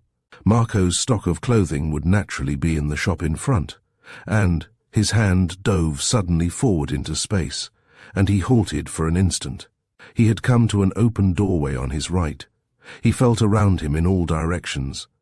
The passage seemed to end a foot or so ahead, and to lead nowhere but into what was probably the back room here at his side. The entrance, then, to the shop proper would be through the back room. Again he moved forward, crossed the threshold, and again halted. It was dark, intensely dark, and he could see nothing, and it was still and silent, and there was no sound. But suddenly he found himself standing in a tense, strained attitude, his head thrown a little forward, his eyes striving to pierce the darkness. He could hear nothing, see nothing, but the sense of presence was strong upon him. A minute passed, the seconds dragging out interminably, and he did not move. And then it seemed that close to him he caught a faint stirring sound, but he was not sure. It might have been his imagination. The silence, so heavy and prolonged, had taken on strange little noises of its own. Billy Kane's lips thinned. He was bare-handed, wounded and unarmed, but he had a stake that he would fight for with a beast's ferocity, and that stake was a coat. If there was anyone here, if it was more than his excited and wrought-up fancy playing tricks upon him, it was certain at least that it was not the police, for the police would have no incentive to play at cat and mouse, and therefore it was probably the man, not yet through with his work, to whom Laverto had telephoned. It was probably a fellow thief, fellow since he, Billy Kane, had also come to steal a coat. Well, he would at least end the suspense. He turned in the direction from which he thought the sound, imaginary or real, had come, took a step forward, and stood still, hands clenched at his sides, as he blinked through the ray of a flashlight that was suddenly thrown full in his face at the round, ugly muzzle of a revolver that held a steady bead upon him on a level with his eyes. A voice came through the silence in a savage, guttural snarl. "Throw up your mitts, yous." The words ended in an amazed and startled oath. The revolver muzzle sagged downward, as though the hand that held it had become suddenly powerless. "Well, for Gord's sake, if it ain't a rat," gasped the voice in a hoarse whisper. "When did yous get back?" "I thought yous was hobnobbing wid some of de swells yous used to know, and was giving New York to icy paw until next month." Chapter 4. Alias the Rat. Billy Kane's face was impassive. The keen, alert brain was working with desperate speed. There had come in a flash with the other's words a vista, not quite clear, nor distinct, but a vista that seemed to promise the way and the chance, not only of immediate escape from this place here, but perhaps more than that, assistance, help, perhaps even refuge and temporary sanctuary from the police who, before morning, would be scouring every quarter of New York in an effort to capture him. This man, a thief, a criminal, one of the underworld himself, had obviously mistaken him, Billy Kane, for another of his own ilk, for one known as the Rat. His appearance, disreputable, blood-stained and mud-covered, had undoubtedly been a very large factor in bringing about the man's mistake, it was true. But that did not in any way apply to his, Billy Kane's, face, and his face had been, and was still, full in the pitiless glare of the flashlight. Therefore he must to a very remarkable extent resemble this so-called rat, and moreover, this rat must be a figure of some consequence in the underworld, for even through the man's hoarse and amazed tones, Billy Kane's quick ear had caught a note of almost cringing deference. And then Billy Kane's under jaw crept out a little, and his eyes narrowed. Well, for the moment at least, he would play the part, because he must. "Who in hell are you?" he demanded gruffly. "I can't see you behind that light." "I'm Whitey Jack," the other answered mechanically. "Whitey Jack, eh?" snapped Billy Kane. "Well then," his hand shot out and pushed the flashlight roughly away. "Take your cursed lamp out of my eyes. What are you playing at?" "Sure," mumbled the man. "Sure, it's all right. Only yous gave me de jumps sneaking in here. Bundy Morgan, de rat, what's the idea? Nothing perhaps would confirm the man more in his mistake than an allusion to the common enemy, the police. Billy Kane dropped into the vernacular, but the man's reference to de swells yous used to know had given him his cue. The rat at one time had probably known quite a different station in life, and the rat's speech, therefore, even in the vernacular, would hardly be ungrammatical. "A coat," said Billy Kane tersely. "The bulls have got my costume spotted." "Swipe me." Whitey Jack drew in his breath in a low whistle. "De bulls, eh? So dat's delay. Well, yous wait a minute, and I'll get yous one. Yous look as though yous had blame near cashed in. Yous have spilled a lot of red out of dat shoulder, eh?" "It's pretty bad," answered Billy Kane laconically. "Sure," said Whitey Jack again, and then, eagerly, the deference back in his voice. "Well, yous wait a minute, Bundy, and I'll get yous the best coat the old geezer's got. Though dat's not sayin' much, for dere's nothin' here but a bunch of rags." The man was gone. Billy Kane leaned back against the wall, his hand swept across his eyes. It seemed as though for hours he had been living through some horrible and ghastly nightmare from which he could not awake. He was Billy Kane, whom the world in the morning would proclaim the murderer of David Ellsworth, but he was also now Billy Kane, alias Bundy Morgan, alias the Rat. Again his hand swept across his eyes. And the rat, who was the rat? And what? Whitey Jack was back. "Here," said Whitey Jack. "Here yous are." He handed Billy Kane a coat, and his flashlight fell again on Billy Kane's shoulder. "Say, dat's bad," he jerked out, and then, irrelevantly, "Say, wouldn't it sting yous showing up here? When did yous blow into town, Bundy?" "Tonight," said Billy Kane. "Well, yous didn't take long in startin' something," said Whitey Jack admiringly. He helped Billy Kane on with the coat. "Was it a big one, Bundy?" "No," said Billy Kane. "Only a fight, but someone got hurt in the fight, get me, Whitey? And the bulls are out for fair." Whitey Jack drew in his breath in a low, comprehensive whistle again. "Sing Sing and de Juice Route, eh?" he muttered. "Did they spot who yous were?" "No," said Billy Kane. "Oh, well den, what the hell?" observed Whitey Jack, with a sudden grin. "Dat's easy. Yous have got a coat now, and we'll beat it over for your dump, and dat's the end of it. You have got to get dat shoulder fixed, and I'm some guy wid the bandage stuff, believe me." Billy Kane did not answer for a moment. Well, why not? He had accepted the absent rat's personality. Why not the absent rat's hospitality? It would afford him shelter for the moment, and he was living, feeling, groping his way now only from moment to moment. Also, and what was of even more urgent importance, he must somehow and in some way get his wound dressed. The flashlight in Whitey Jack's hand was sweeping in a circle around the room, in a sort of precautionary leave-taking survey of the place, as it were. The room was evidently the proprietor's office, but from what Billy Kane could see of it, it was bare and uninviting enough. He caught a glimpse of a rough table and a couple of chairs, and then the flashlight went out. But he was still staring, through the darkness now, toward the far end of the room, and it seemed that he could still see just as vividly as though the light still played upon the spot. There was an old safe there, a large and cumbrous thing, long out of date, and the door sagged on its hinges where it had been blown open. And the floor around it was littered with the books and papers it had evidently contained.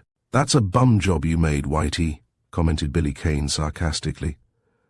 "You're an artist, you are. What did you expect to get out of a piker hangout like this?" "Oh, forget it," returned Whitey Jack. "It ain't so bum.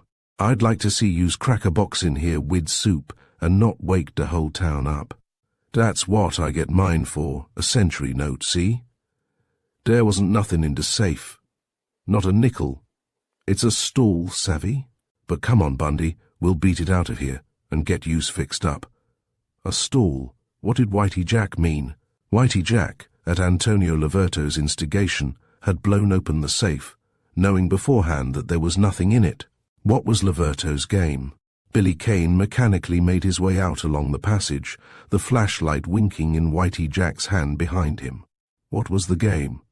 Laverto was no fool, and there seemed an ominous something back of it all, but he dared not press Whitey Jack, or appear too inquisitive. His own position now was precarious enough as it was, and needed all his wits to see him through. For instance, they were going now to the rats' quarters, to what was supposedly his, Billy Kane's, quarters, and he had not the faintest idea where, or in what direction, those quarters might be. Billy Kane smiled grimly in the darkness, but Whitey Jack evidently knew. Therefore Whitey Jack, without knowing it, must be made to act as guide. They were outside now. Whitey Jack had closed the door. Billy Kane raised his hand to his head, smiled grimly again to himself in the darkness, and stumbled heavily against his companion. "What's wrong?" whispered Whitey Jack anxiously. "Here, buck up, Bundy." "I guess I'm bad, worse than I thought I was, my head's going round," mumbled Billy Kane. "You'll have to help me, Whitey." "Sure I will," returned Whitey Jack encouragingly. He slipped his arm through Billy Kane's. "Yous just buck up, Bundy, and don't yous be afraid to throw your weight on me. 'Tain't far and we'll make it all right." Billy Kane, his object accomplished, leaned not lightly on Whitey Jack. Occasionally, as he walked along, he staggered and lurched, playing up his role. But only when the street in his immediate neighborhood was clear, and he ran no risk of attracting attention to himself and his companion. It was not far, a few blocks, and then Whitey Jack, still unsuspectingly acting as guide, was helping Billy Kane down the half-dozen steps of one of those cellar-like entrances to the basement of a low building in the middle of a block. The building seemed to be a store of some kind, but it was closed, the dingy front window dark, and in the none too well-lighted street, Billy Kane could not make out exactly what it was. At the bottom of the steps they halted, before a locked door, and for an instant again that grim, desperate smile twisted Billy Kane's lips, and then he laughed shortly as his free hand fumbled in the pockets of the stolen coat. "Kick it in, Whitey," he growled. "I haven't got the key. I lost my coat." "Nothing doing," said Whitey Jack complacently. "I got de goods, ain't I? What do yous think?" From his pocket, Whitey Jack produced a bunch of what were evidently skeleton keys, and, trying first one and then another, finally opened the door. His flashlight played through into the interior and indicated a chair that stood before a table. "Yous go over there and sit down, and get your coat and shirt off, and leave the rest to me," he directed. Billy Kane, lurching again, stumbled into the chair, as Whitey Jack, closing and locking the door, located an incandescent that hung from the ceiling, and switched on the light. "Say, where do yous keep your stuff?" demanded Whitey Jack. "A shirt'll do, anything to tear up and make a bandage wid, see?" Billy Kane did not answer. He did not know. Instead, he let his head sag limply forward and fall on his crossed arms upon the table. "Oh, buck up, Bundy," pleaded Whitey Jack anxiously. "Yous'll be all right in a minute. That's the boy. Buck up. It's all right. Leave it to me. I'll find something." Still Billy Kane did not answer.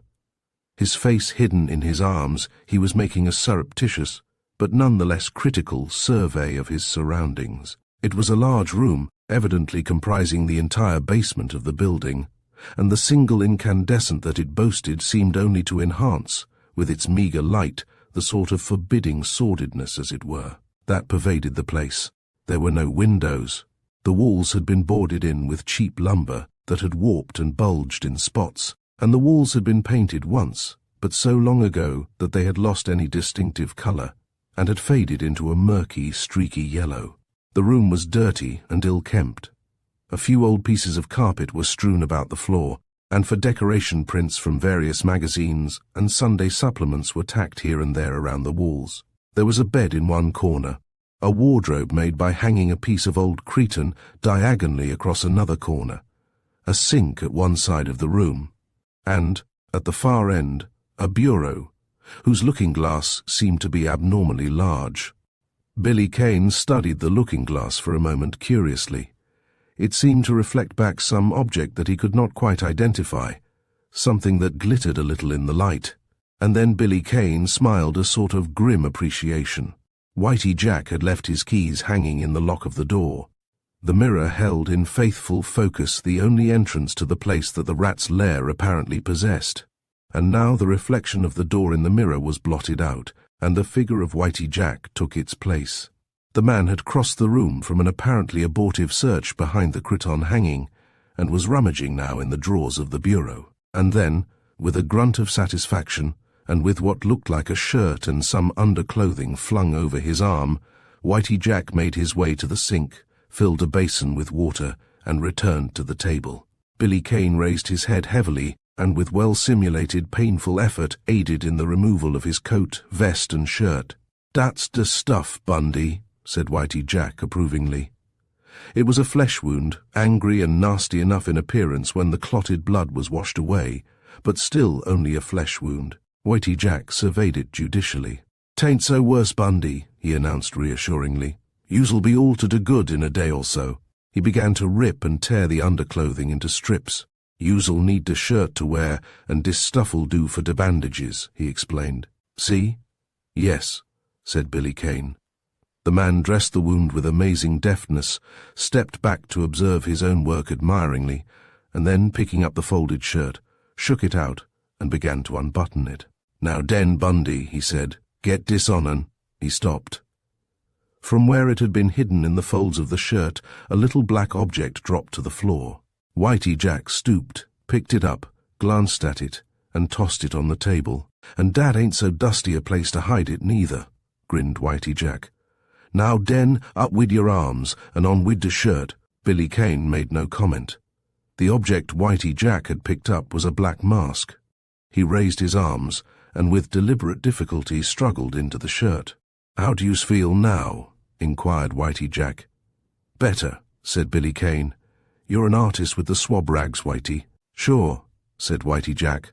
"Well, I guess that's all. Yous go to bed now, and keep quiet. I'll tip the fleet off dat you's back on de job." Billy Kane shook his head sharply.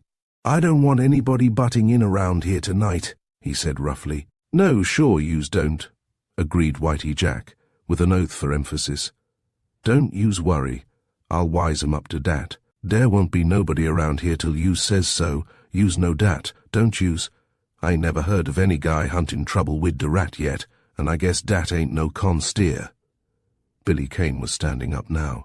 It seemed strange, almost incredibly strange, that this man, one who evidently knew the so-called rat intimately and well, had accepted him, Billy Kane, without the slightest suspicion that there could exist any question regarding his identity. He had been watching and on his guard all the time that Whitey Jack had been dressing his wound, but though Whitey Jack had seen him under the full glare of a flashlight, and again in this lighted room here, their heads close together as the other had bent over him, Whitey Jack was obviously possessed of no doubts that he, Billy Kane, was anyone other than the rat. Well, it might be strange, but at least it was undeniably true. So true that now that Vista, which he had glimpsed with Whitey Jack's first words of mistaken recognition, was spreading out again before him, but more concretely now, opening a staggering possibility, so true that he dared not jeopardize anything by appearing too inquisitive about Marcos, for instance, much as Marcos was still in his mind. Marcos. No, he was not through with Marcos for more reasons than one. There was some queer deviltry that Laverto was hatching there at 11:15, and he meant to see it through. But after all, even if he broached the subject again to Whitey Jack, who was patently only a tool in the affair, what more could Whitey Jack tell him? Except the name of the man who had hired him to blow open an old safe whose contents were worthless, and that man's name he, Billy Kane, already knew. No, he was not through with Marcos. But he would gain nothing, save perhaps to excite suspicion, by speaking of it again to Whitey Jack. "Yous get to bed and get some sleep," prompted Whitey Jack. "Yous can leave de mob to me." "Thanks, Whitey," said Billy Kane. He moved across the room and flung himself down on the bed. "I'm not going to forget this. You've handed me the glad paw tonight, and I'm not going to forget it." "Oh, that's all right," said Whitey Jack earnestly. "I knows yous ain't, and say yous can take it from me on de level dat. I'd rather have had dis chance. Dan have 1,000 long green bucks in me mit dis minute. Say, I knows it, don't I? Dat de rat never forgets, and I knows dere's about 1,000,000 guys around here. Dat would give dear eye teeth for de chance dat came my way tonight." It was strange again, but the servility in the man's tones that was coupled with elation was genuine beyond doubt. The rat was unquestionably a character of prominence and power in the sordid realm wherein he appeared, by some at least, by this Whitey Jack, for example, to be held in awe. That being so, it was obviously the rat's prerogative to command Whitey Jack. "All right, Whitey, that goes," said Billy Kane tersely. "And now, beat it. But before you go, leave me your gun. I got cleaned out when I lost my coat, and if anything comes of that little game of mine tonight, I might need your iron. Yes, and leave those keys too. I've no other way to lock the door." "Sure," said Whitey Jack promptly. He took his revolver from his pocket, laid it on the table, and walked to the door. "Are you sure there's nothing else yous wants, Bundy?" "No, that's all," said Billy Kane. "Well den, so long, Bundy," said Whitey Jack. "I'll see yous in the morning. So long, Whitey," said Billy Kane. Chapter 5. The Second-Hand Dealer. The door closed behind Whitey Jack. The man's footsteps echoed back as he climbed to the street, echoed faintly again from the pavement, and then died away. Billy Kane got up from the bed, went to the door, locked it, and then walked down the length of the room, and standing in front of the mirror stared into the glass in a grimly impersonal way. It was himself, Billy Kane. His face was in no whit changed, except perhaps that there was a slight pallor there due to loss of blood, and that the lines were sharper and harder, as though he were, as indeed he was, under a tense and heavy strain. But, with his collarless shirt, his trousers covered with mud and dirt, his whole appearance had taken on an aspect that was at once sinister and forbidding. He laughed shortly, and turning abruptly from the mirror, crossed the room again, and pushed aside the cretonne hanging. There were some clothes on the wall pegs here. He gathered them up and took them nearer to the light for an inspection. They were old, somewhat greasy, and wholly disreputable. He laughed shortly again as he changed into them. As the rat, he might venture out, though he would do well to take care not to be recognized, since Whitey Jack would have spread the report that he was wounded and in bed. But he could at least go out without inviting instant pursuit as the murderer of David Ellsworth. He was safe now for the moment, safe until morning anyhow, and he could even use those hours if he would, in an attempt to put as many miles as possible between himself and New York. His hands clenched, and into the pallor of his face the red came burning hot. But he wasn't going to do that. That staggering possibility was clear before his mind's eye now. He wasn't going to do that. He was going instead to play the rat, to play the cards that fate, if one believed in fate, had thrust into his hands, to take the chance, the one chance, if the rat did not come back too soon, of clearing his own name and of bringing to justice the hellhounds, who had struck down that gentle grey-haired man who had been his friend. His hands clenched harder, until, as they had done once before that night, the nails bit into the palms. He, Billy Kane, the murderer of his father's friend, the murderer of the man who had trusted him and loved him, it was getting him now with all its brutal and remorseless force. Broadcast over the country, by morning his name would have become the synonym of all that was vile and hideous, and Billy Kane would be known as one of the most revolting characters in the annals of crime, a foul and filthy thing who typified the dregs and lees of human degradation, a thing from whom the friends of old would turn in horror and in shame, and, slowly his hands unclenched. The surge of fury that had been almost ungovernable passed, and he knew again that cold, unnatural, deadly calm. If he lived, the guilty man, or men, would pay. If he were taking a chance now, a desperate chance, he was taking a chance that no man could do otherwise than take. It was the chance to live, for one might better otherwise be dead. A chance.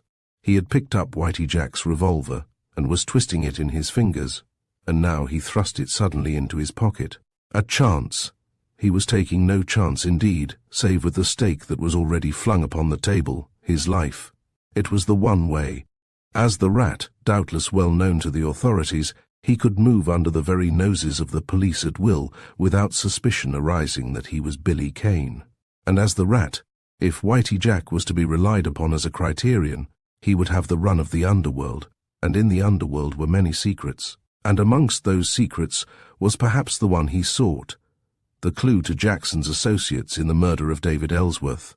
He was not blinded to the difficulties of this picking up of the thread of another man's life, nor blinded to what was perhaps the greatest difficulty of all, the necessity of being able to recognize those with whom he should be acquainted. But even that was not insurmountable. He could see a way, he believed, to accomplish even that. But all this was for tomorrow, and the tomorrows after that. Tonight he was going out again, to Marco's. That was why he'd changed his clothes just now. A graver thing, the thought of merging his identity with the rats, had impinged, obtruded itself, as it were, upon his mind. But he had not forgotten Marco's. He picked up his discarded vest, transferred the package of banknotes and his watch to the pockets of the one he now wore, and as he did so, he looked at the time. Laverto had said 11:15. It was almost that now. Billy Kane's eyes strayed over the table and fell upon the black mask. The mask, too, went into his pocket. It might prove a most valuable discovery. That mask, under certain circumstances, even the rat's identity was not likely to be disclosed. He collected the muddy garments he had taken off and tucked them under the mattress on the bed. It was not likely that anyone would come here, much less attempt to enter in his absence. But he was fully aware that now, and from now on, his life depended upon his caution in every detail. He extinguished the light, put on his hat, walked to the door, unlocked it, and stood for a moment hesitant. Was he a fool to take this added risk, when already his own back was against the wall, when already he was in desperate case himself? He shook his head in a sort of exasperated remonstrance with himself for even his momentary hesitation. Then opening the door, he locked it behind him, and crept cautiously up the stairs to the street. Whitey Jack had been only a tool used for the stage setting of some deviltry that was to follow at 11:15. That was obvious. He, Billy Kane, had intended that the police should be informed and should deal with Laverto, and that he in person should give evidence against Laverto. But he could no longer inform the police, no longer give evidence. He was wanted now himself for murder, and so upon him fell the moral obligation to prevent or render abortive, if he could, a crime that he knew was pending. And besides, his face hardened suddenly as he moved swiftly along, evading the direct rays of the streetlights and keeping in the shadows. He had a personal account to settle with Antonio Laverto.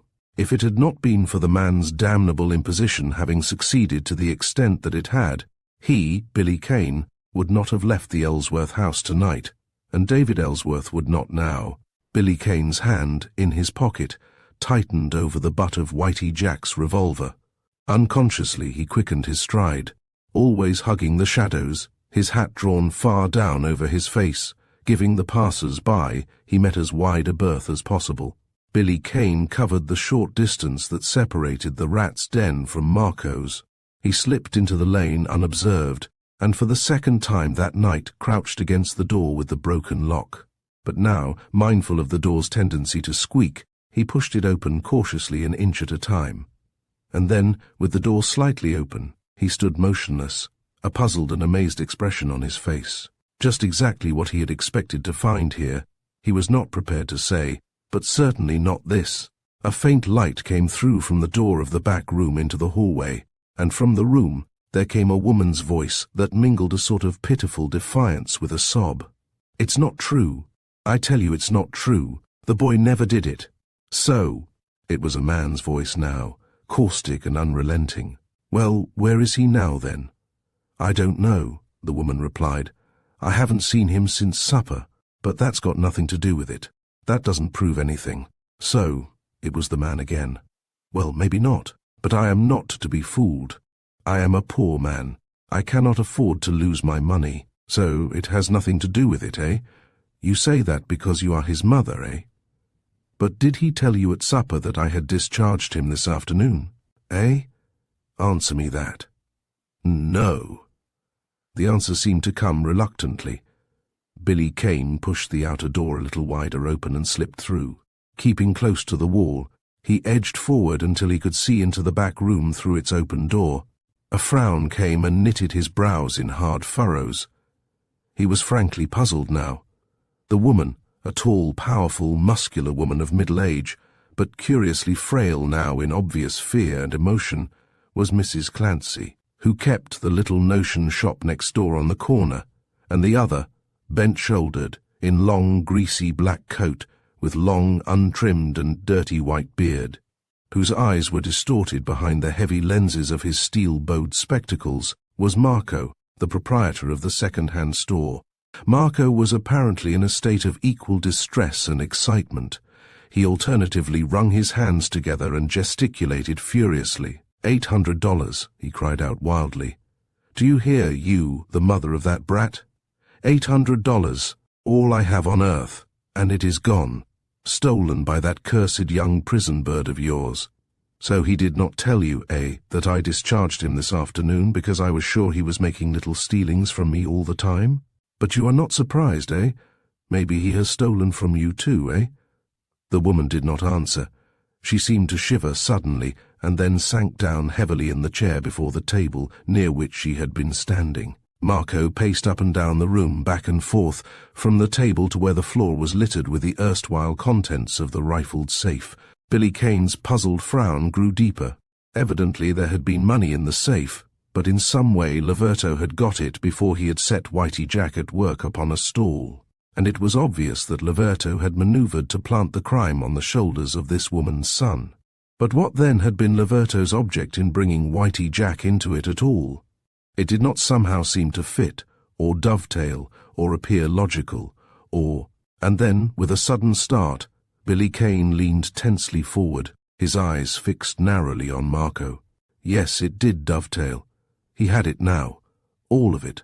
All of the damnable, unscrupulous ingenuity of the plot that had been hatched in Laverto's cunning brain. The frown was hidden now by the mask which Billy Kane slipped quickly over his face, but his lips, just showing beneath the edge of the mask, were tight and hard. "I was a fool," Marco cried out sharply. "A fool, ever to have taken him in here as my clerk. I might have known. He has already been in jail." "It was only the reform school." Mrs. Clancy was wringing her hands piteously. "He is only a boy, only 17 now, and he did not mean any harm even then. And since then he has been a good boy. Has he?" Marco flung out a clenched fist and shook it in the air. "He has, Well then, where did he get this? Answer me that. Where did he get this?" Marco's closed hand opened, and he threw what looked to Billy Kane like a little brooch, a miniature in a cheap setting, upon the table. "That's you, ain't it? That's his mother's picture, ain't it? Do you think I do not recognize it? That's you 20 years ago, Did you give it to him, Answer me that, did you give it to him?" The woman had risen from her chair and was swaying upon her feet. "Did you think I did not have reason to be pretty sure when I asked if he had not stolen from you, too?" Marco, apparently beside himself with rage, was gesticulating furiously again. "And you said I had no proof of this, He shook his fist in the direction of the safe. "Well, I found that brooch there on the floor where he must have dropped it out of his pocket when he blew my safe open. And he didn't know he'd dropped it in the dark, and then some of the papers he pulled out covered it. That's where I found it, under the papers. That's proof enough, ain't it? I guess with his record it will satisfy the police, no matter what his mother thinks." A great sob came from the woman. The tears were rolling down her cheeks. "My boy," she faltered. "It's true, I'm afraid it's true. Oh, my boy, my fatherless boy." She thrust out her hands in a sudden imploring gesture toward the other. "Listen, I will tell you all I know. I will show you that I am honest with you, and you will have mercy on us. Tonight, after supper, I found that the little chamois bag, in which I keep the few little things I have, like that brooch, and the money I take in from the store during the day, was gone. Yes, I was afraid then. I was afraid. But he is all I have, and my $800 that he came over here and stole afterwards was all I had," screamed Marco. "You tell me only what a blind man could see for himself. Did I not put 2 and 2 together myself? He has run away now, with all he could get. That he stole from you does not give me back my money. But the police will find him, ha. The police will find him, and when they do, they will remember the reform school, and he will get 10 years, yes, 10 years for this." "Listen," Mrs. Clancy's voice choked. She brushed the tears from her cheeks with a trembling hand. If I give you back the money, will you let him go?" "Ha!" Marco stood stock still, staring at her. "What is that you say? You will give me back the money? Are you trying to make a fool of me?" "No, no," she cried. "I've got that much. It is my savings. It is in the bank. Listen. Oh, for God's sake, be merciful. Give him a chance. You'll get your money back. You won't lose anything, and you would the other way. Because before they caught him, he would perhaps have spent a lot of it." "That is true," said Marco, in a milder tone, and then a hint of suspicion in his voice. "What bank is it in? The bank down the street?" "Yes," she answered. "That is my bank too," said Marco. He stared at the woman for a moment speculatively, then his eyes circled the room and he stared at the broken safe. "Will you pay for my safe?" he demanded abruptly. "Yes," she agreed eagerly. $50, said Marco. "It would be $50. "Yes, oh thank God." She was crying again. "So," Marco shrugged his shoulders. "Well, I will do it." He walked back toward the safe, picked up a checkbook from amongst the debris on the floor, tore out a blank check, dropped the book on the floor again, and returned to the table. He pushed the slip of paper toward Mrs. Clancy and pulled out a fountain pen from his pocket. "So, well, make out a check for $850. He shrugged his shoulders again. It was slow work. Mrs. Clancy's hand trembled, and she stopped at intervals to wipe her eyes. Billy Kane edged closer to the door. It was probably all she had, the savings of years from the little shop, but the fear and strain was gone from her face, and her lips were quivering in a smile as she signed her name at last and handed the check to Marco. But now Billy Kane's revolver was in his hand, and suddenly, as Marco held the check close to his eyes to peer at it through his thick lenses, Billy Kane stepped forward across the threshold, and then Billy Kane spoke. "Drop that, Marco," he said quietly. There was a cry of terror from the woman, as she whirled around, white-faced, clutching at her breast.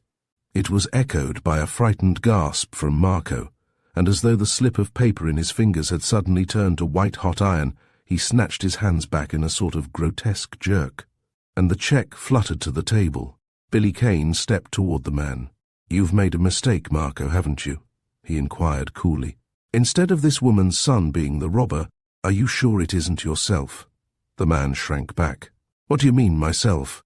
he stammered hoarsely. And then, recovering a little of his self-control, "Who are you? And what are you butting in here for? What's your game to say I did that?" He jerked his hand toward the safe. "You can't bluff old Marco, whatever you're up to. I was in Morgenfeld's cafe all evening until 10:30, and I can prove it, and 10 minutes after that I was pulling her," he jerked his hand toward Mrs. Clancy now, "out of her shop next door to show her what I had found here. She'll tell you so too. I couldn't have come all the way from Morgenfeld's and done all that and blown that safe open in 10 minutes, could I?" Billy Kane's smile was unpleasant. "Don't be in such a hurry to produce your alibi, Marco," he said evenly. "It sounds suspicious, and it also accounts for a good deal. I think we'll take a look through your pockets, Marco, not for the 800. Billy Kane's smile had grown still more uninviting. "But on the chance that we may find something else. Put your hands up." The man hesitated. Billy Kane's revolver muzzle came to a level with the other's eyes. "Put them up," he ordered curtly, and as the man obeyed now, he felt deftly over the other's clothing, located a revolver, whipped it out, and laid it on the table behind him. A moment later, also from the man's pocket, he took a chamois bag, which too he placed upon the table. Mrs. Clancy, with a startled cry, snatched at it. "Mary, Mother of Mercy, what does this mean?" she gasped out. It's my bag." "It means that our friend Marco here is a very versatile rogue," said Billy Kane grimly. "You may put your hands down now, Marco, and," he was clipping off his words, "you won't need that beard or those glasses any more. Take them off." The man had gone a sudden greyish white. Mechanically he obeyed and cowered back, his eyes in terror fixed on Billy Kane's mask. It was Antonio Laverto. With a scream of rage, Mrs. Clancy rushed at the man. You devil," she shrilled. "You made me believe my boy was a thief, God forgive me for it. And let me at him." "I'm only a woman, but—" Billy Kane had stepped between them. "Wait," he said. "There's a better way, Mrs. Clancy." He swung on the Italian. "If it hadn't been for your voice, Laverto, you see, I know you. You might have got away with it. I didn't recognize you at first. You're clever, damnably clever. I'll give you credit for that, if it's any satisfaction to you. You must be a busy man. Are there any more roles in your repertoire? Well, no matter. The Italian crippled beggar and Marco, the second-hand clothing dealer, are enough for now, and enough to put you where you belong. His voice rasped suddenly. You blotch on God's earth, he said between his teeth. You knew Mrs. Clancy had a little money, and you knew that her son had a reform school record against him.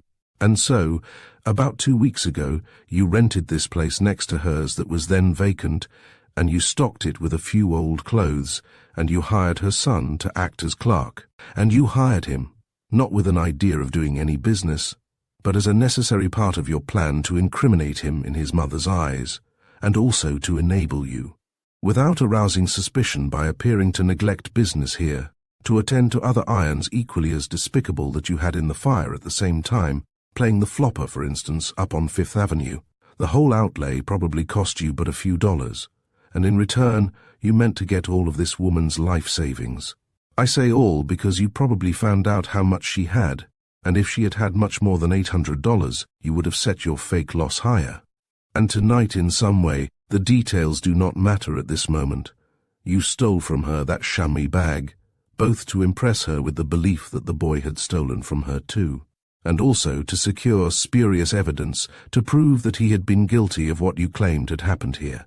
Billy Kane paused. His eyes had travelled to the wrecked safe, and sharp and quick had come the thought of Whitey Jack. He smiled grimly. He did not want Whitey Jack to appear in this. He owed Whitey Jack a good deal tonight, and the rat never forgot. His eyes came back to Marco. The man was circling his lips with the tip of his tongue. You're going up for this, Marco, Billy Kane said in level tones. But I'll give you a friendly tip, for reasons of my own. Maybe you didn't pull this safe-cracking game yourself. Maybe your alibi stands on that count, but, if it does, you got some tool to pull it off for you just for that reason. And possibly also because you didn't know how to handle the soup yourself. And if it's one of the boys, it won't help your case any to snitch on him. For you're caught open and shut in this anyhow, and maybe Laverto. Some of his friends might remember it when you got out again. You get the idea, don't you? Yes, I see you do. Well then, there's just one thing more. If this little game of yours had broken right for you, Mrs. Clancy's son, to make it appear that he had run away, would have had to disappear for several days, until you could have pulled up stakes here without exciting suspicion and have pretended to move away. Therefore, where is he now, Laverto? There were beads of sweat on the man's forehead. His lips moved mumblingly. Billy Kane's revolver edged viciously forward. I didn't hear you. Wong Yen's, the man whispered. Billy Kane's jaws snapped together. He'd heard of Wong Yen's. It was one of the most infamous Chinese underground dives in the Badlands. Doped? He bit off the word. Yes, the man whispered again. Billy Kane turned to Mrs. Clancy. He's yours now, Mrs. Clancy. You know the story, and you know where to send them for your boy. I guess I can leave him to you. They say the female of the species is more deadly than the male. There's his revolver. Do you think you could march him out of the front door and hand him over to the first officer you see? There was a bitter, hard look on Mrs. Clancy's face. Big and brawny, she towered over the cringing figure of the Italian, and the Italian shrank still farther away from her as she snatched up the weapon. I can, she said, and her short laugh was not a pleasant one. And I can shoot if I have to, and faith, there'd be joy in the doing of it. You, her voice broke suddenly, I don't know who you are, and I owe you. Billy Kane was backing toward the rear door. You'll pay it all, and more, Mrs. Clancy, when you hand him over to the police, he said quickly, and stepping out into the passageway, he ran down its length, whipping the mask from his face as he went, and in another instant from the lane had gained the cross street. Chapter 6. A Midnight Visitor. Keeping in the shadows and avoiding the passers-by as on his way to Marco's, Billy Kane hurried even more now on his return to the rats. In a moment or so, when Mrs. Clancy reached the front street with her prisoner, there was likely to be an uproar, and he wanted to be housed and under cover, if possible, before that broke loose. Mrs. Clancy's story could hardly omit reference to the man in the mask, and the police, to say nothing of the onlookers, might evince a most unpleasant degree of practical curiosity. And he, Billy Kane, was in no condition, either mental or above all physical, to play hare to the hounds of the law again that night. He was conscious now, as he made his way swiftly along, that his shoulder was paining him intensely again, and that, though through nerve force, his feet moved quickly enough under him, his knees were wobbly and weak. He turned a corner, and still another, and drew a deep breath of relief. He was out of range of the second-hand shop now, and the rat's den was just ahead up the street, and there was no one in sight. Billy Kane swept his hand heavily across his eyes. It was strange. There was not far from being a very close analogy between himself and Mrs. Clancy's son tonight. Mrs. Clancy's son had been selected as the victim of a plant, much like himself, only there had been no murder, and the plant had failed. It was curious, very curious, that the two should have been so much alike, and that though he had been able to save the other, he himself was being searched for at that moment in every corner of New York, and that the human dragnet was spread for him, and that the wires all over the country were hot with his description, and that into every newspaper office in every state was pouring the story that would make of him an abominable and an abandoned thing. His head was singing. He stumbled a little as he made his way down the stairs and fumbled with Whitey Jack's key in the lock of the rat's door. Well, if the rat who was away did not return too soon, and if— He shook his head as he opened the door and stepped inside and locked it behind him. No, he was too tired and too near the breaking point to think any more. He had a chance to rest now until morning. Whitey Jack had said that no one would dare disturb the rat, and that was enough. He did not want to think any more. Until morning. He groped his way forward to the electric light, reached up to turn it on, and with his arm poised in mid-air, stood suddenly tense and rigid. He listened. It came again, as though someone were knocking cautiously on the wall, and it seemed to come from the far end of the room near the bureau. Billy Kane's hand shot into his pocket and closed on his revolver, and quick and silent in every movement now, he tiptoed across the room in the darkness, slipped in behind the cretonne hanging and waited, peering through a corner of the hanging. And now it was absolutely silent again. Perhaps a half-minute passed, and then, grotesquely, as though it came through the wall itself, the white ray of a flashlight streamed into the room, and circled it slowly and deliberately. And then a form moved forward, a woman's form, and crossed the room to the table. There was a slight sound as of the rustling of paper, and, with the ray now flooding the top of the table, Billy Kane could see that she was writing, but her back was turned, and he could not see her face. For a moment more she stood there bending over the table, and then, turning, she retreated again to the rear of the room. The flashlight now was full on the rear wall, but there was no opening there. Billy Kane leaned tensely forward, watching through the corner of the hanging. This den of the rats that he, or fate for him, had appropriated, promised much more than appeared on the surface. It was obvious that there was another entrance than that from the street, and to obtain its secret now was a matter upon which his life, sooner or later, might very easily depend. She was stooping now slightly, and her hand in the glare of the flashlight was moving in a slow, tentative way up and down one of the wall boards, and then her hand for an instant remained motionless. Billy Kane drew in his breath softly. It was ingenious, clever, cunning, and a craftsman's work. A small door swung open into the room, a most curious door. Its top was of an absurd zigzag shape due to the fact that it followed the natural joints of the wall boards, and the whole, 3 boards in width, in no part, therefore, to casual or even critical examination, would show any signs of an opening, since it opened only where boards joined one another, and since everywhere in the room, all the wall boards were more or less warped and ill-fitting. The light was suddenly shaded, obliterated almost, as she passed through the opening, and then was blotted out. The door had closed without a sound. She was gone. Billy Kane did not move. His eyes, as though fascinated, as though fearful that he might lose it, were fixed through the darkness on the particular spot on the wall where this strange midnight visitor had run her hand up and down. A minute, 2, 3 passed. Wherever that opening led to, she must be far enough away now to make it safe for him to act, but he dared not turn on the electric light.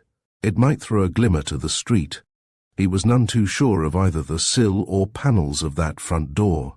Whitey Jack had passed the word around of the rat's return. Was this woman one to whom that word had come? In any case, she had thought the room empty, the rat away, and therefore he could not run the risk of exposing the fact that he had been hidden there. He knew too little, and perhaps already too much. He stepped silently over to the wall now. If he only had a match.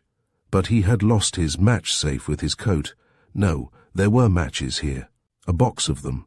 His fingers had been mechanically searching his pockets. He had forgotten. It was not even the coat Whitey Jack had given him at the second-hand shop. It was the rat's coat now he was wearing. He struck a match, located the board, pressed his hand up and down its length, and felt something give slightly.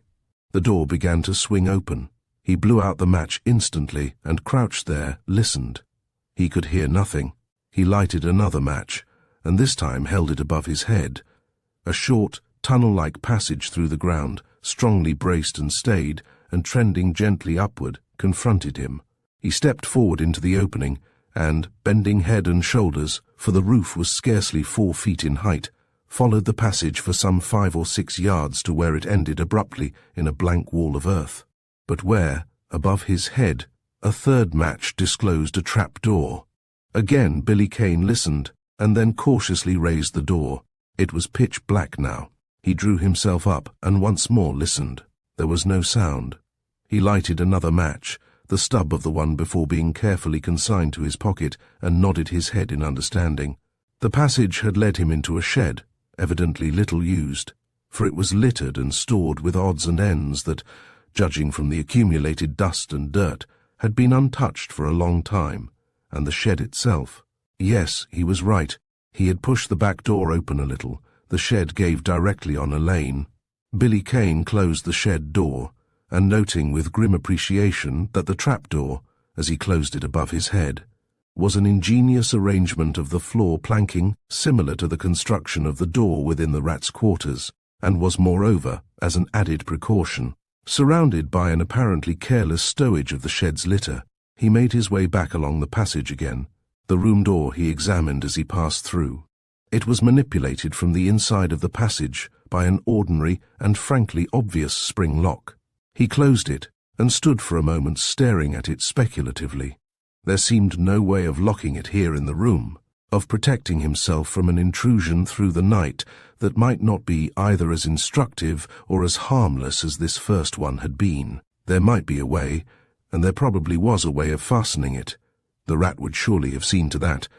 But he, Billy Kane, was too far gone, too weak, too tired, too nearly all in to hunt or search for it now, and there was a way of obviating the possibility of the door being opened without first arousing him and putting him on his guard.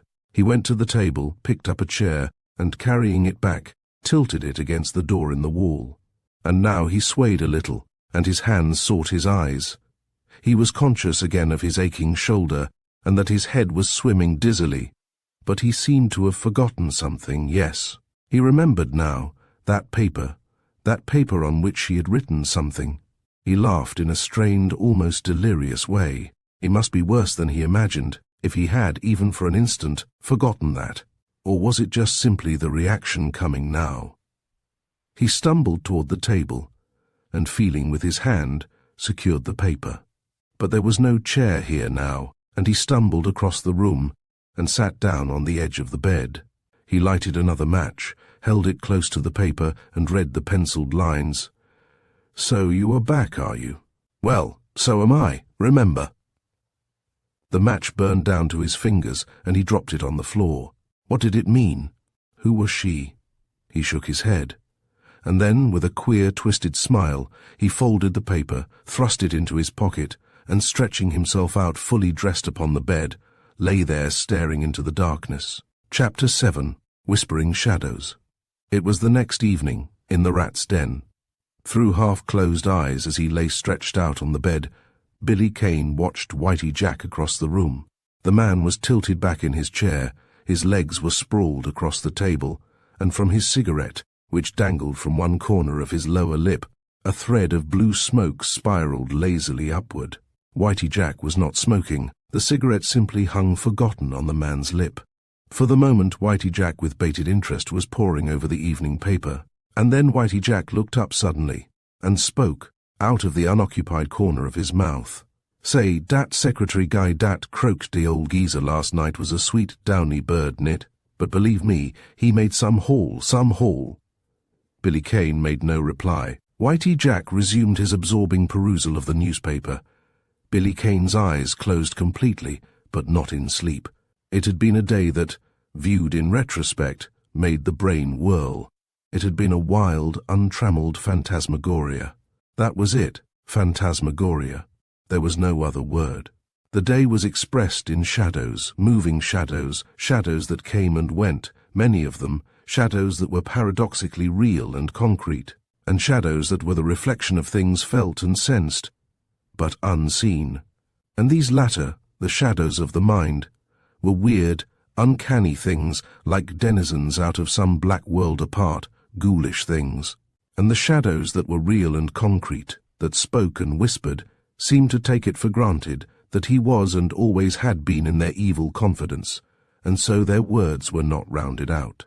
And there was only the hint of dark and hideous things in which he was supposed to have his part. It had been a day of mutterings, of whisperings, of skulking things that had fled the sunlight. The brain and mind was in riot from it. It was evening now. It had been the strangest day through which any man had ever lived. He had held court that morning, and through the day, here in the rat's lair. A sort of grim, unholy court to which grim, unholy courtiers had flocked to pay him homage. And these courtiers had been admitted to the presence one by one, their names announced by Whitey Jack, who had acted, quite innocently, quite free from any thought of connivance as the master of ceremonies. Billy Kane's lips twisted in a mirthless smile. It had been very simple, that part of it, much more simple than he had dared to hope it would be. Bundy Morgan, alias the Rat, was supposed to know all those who composed the elite of the underworld intimately and well. But Billy Kane, upon whom fate had thrust for the moment the personality and entity of Bundy Morgan, alias the Rat, knew none of them. And yet it had been simple, so simple that, against the peril, the certain death that would follow fast on the heels of even a misplaced word or an unguarded look, it had been even grotesquely absurd in its simplicity. Through the dens and dives of the bad lands, spread by Whitey Jack when he had gone away the night before, the whisper had passed that the Rat had returned. And so, throughout the day, stealthy footsteps had descended from the street to the basement door here, and in response to the knock, Whitey Jack had opened the door a cautious inch, peering out. And then he, Billy Kane, from the bed, his voice querulous for the occasion, had demanded who it was, and Whitey Jack had answered. And the unsuspected introduction thus performed, he had bidden Whitey Jack admit the visitor. There had been many like that, very many. And he had learned many things. His hands clenched suddenly at his sides. The role he played promised well. Innuendos, words toying with the fringe of things, had made it only too glaringly clear that the Rat was enmeshed in devilishness that ran the gamut of every crime in the Decalogue. And for the moment he was the Rat. There was some hell syndicate whose scope and power he could only dimly plumb, though he was satisfied that its branches were rooted in every nook and corner of the underworld. And of this syndicate he was now, by proxy, a member, and he was not only a member, but he was one of those magnates of crime who composed its inner council, its unhallowed directorate. He twisted a little on the bed, more in mental than in physical unrest. His wounded shoulder was still far from healed, of course, but it gave him very little discomfort, and in no way interfered with his freedom of action, but it had been the safer way, this accentuating of his hurt, this pretended state of semi-helplessness. It had brought those he must know here to him.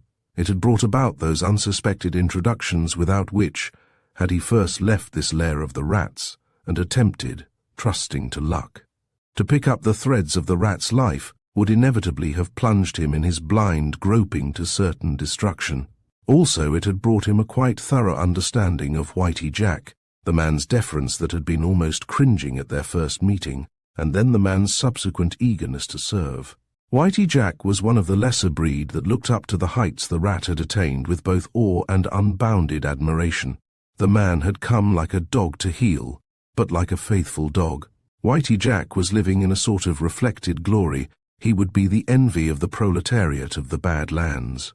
He was associating now, was even on terms of certain intimacy, with one of those in high places in that inglorious commonwealth of crime to which, both by birth and inclination, he owed allegiance. It opened a new prospect to Whitey Jack, one that was full of dazzling possibilities, and it had made of the man an invaluable ally. Whitey Jack had been at once valet, nurse, surgeon, and attendant all through the day. He had returned at daylight that morning, dressed the wound, and thereafter had not left the place except to go out and buy certain necessities, such as food and a pocket flashlight, which Billy Kane, mindful of his previous night's experience in the underground passage to the shed and lane, had ranked amongst those necessities as the first on the list. Billy Kane shifted his position restlessly on the bed again. His mind was in a turmoil of feverish activity. It seemed as though 1,000 divergent thoughts fought with each other to obtain undivided attention and recognition each for itself, and the battle went on incessantly. Who was the woman who had crept in here in the darkness through that secret door last night? What did it mean, that message she had written and left on the table? So you are back, are you? Well, so am I. Remember. There was something malignant, something ominous in that word. Remember. Remember what? Why? What sinister thing was it that lay between her and the rat, that he, Billy Kane, must now accept and stand sponsor for, since he was now the rat? The rat! The rat! The rat! His brain was off again at another tangent. In heaven's name, who was the rat? Where was the rat at this moment? When would the rat return?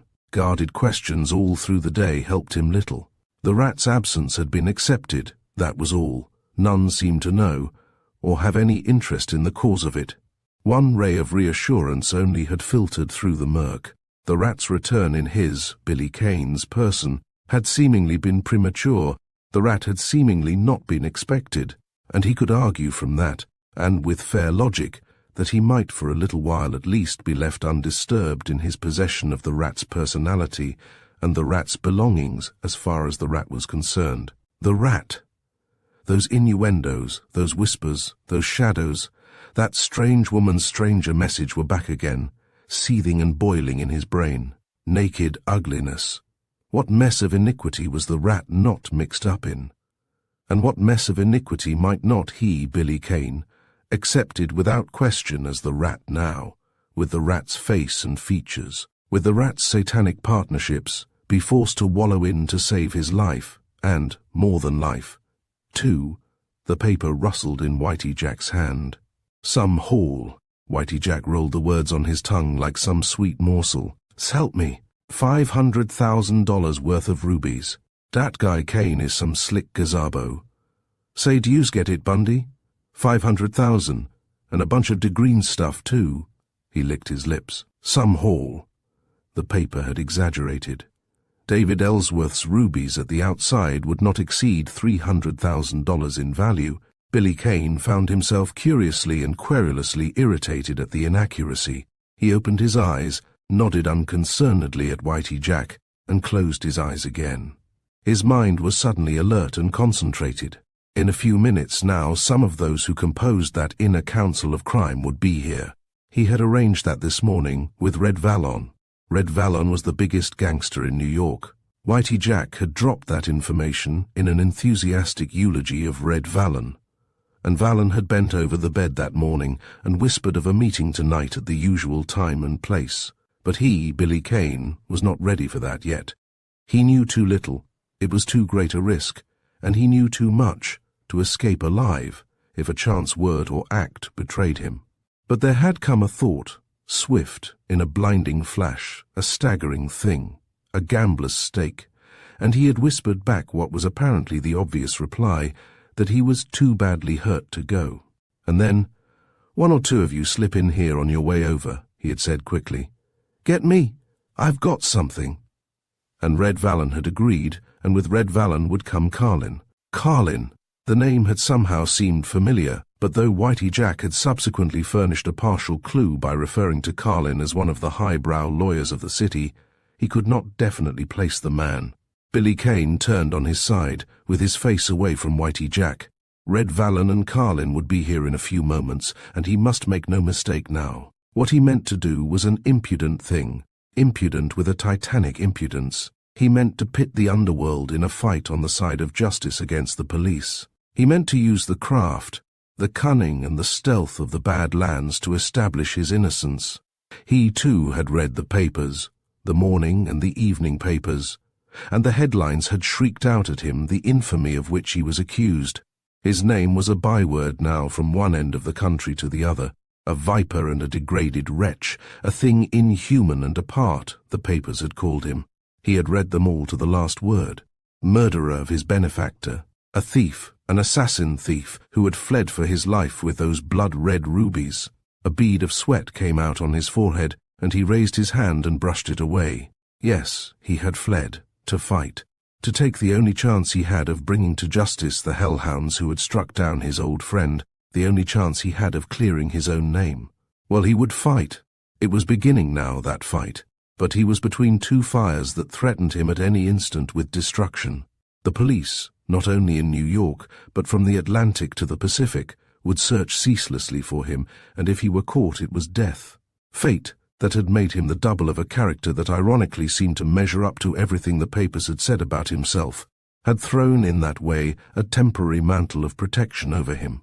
But let that mantle slip but ever so slightly, and he would better 1,000 times hand himself over to the law and have done with it. The end would be more merciful. But fate too had given him a weapon with which to fight, and two-edged though it was, with a chance always that it might turn upon himself. He meant to use it now, and that weapon was the underworld. He did not know yet, he was not sure yet just how high he stood in that unsavory command, but he had discounted rather than overrated his power, and he believed he had power enough for his purpose. Those whispers and those shadows had seemed to assure him of that. The rat seemed to be the driving strategical force in this crime syndicate that appeared to permeate the Badlands with its influence, and move and sway the underworld at its own imperious pleasure, and for the moment he was the rat. There was Jackson, and Jackson was dead. His mind had flown off at another apparently irrelevant tangent. But it was not irrelevant. The papers had said that Jackson, the footman, had died that morning after lingering in a semi-conscious state through the night. Jackson was the single clue in his possession. Jackson, he knew, was one of the murderers. But Jackson was the only man he knew who was concerned in that devil's work last night, and Jackson was dead. And now he, Billy Kane, was wanted on a double charge of murder for the murder of Jackson, who had probably himself struck old David Ellsworth down, as well as for the murder of the old millionaire. Yet Jackson, even if dead, must still have left some clue behind him, if only that clue could be found. Who was Jackson? The man had already been in service at David Ellsworth's before he, Billy Kane, had gone there as the old philanthropist's secretary, and he had naturally had neither motive nor interest then in any of the footman's personal concerns. But those facts were vital now. Who was Jackson? Where had the man come from? Who were? Footsteps were descending from the street. There was a low knock, twice repeated on the door. Whitey Jack was on his feet and looking inquiringly toward the bed. "Watch yourself," said Billy Kane gruffly. "I'm not entertaining tonight except—" "Sure, I know," said Whitey Jack. He crossed the room, and opening the door a crack, peered out. "Red and Carlin," he informed Billy Kane in a whisper. Chapter 8. A Leash.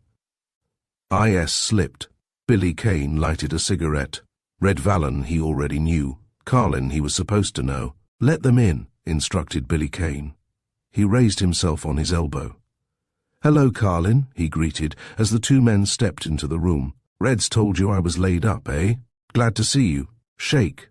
His eyes, half closed, fixed on the other in scrutiny as the man advanced toward the bed.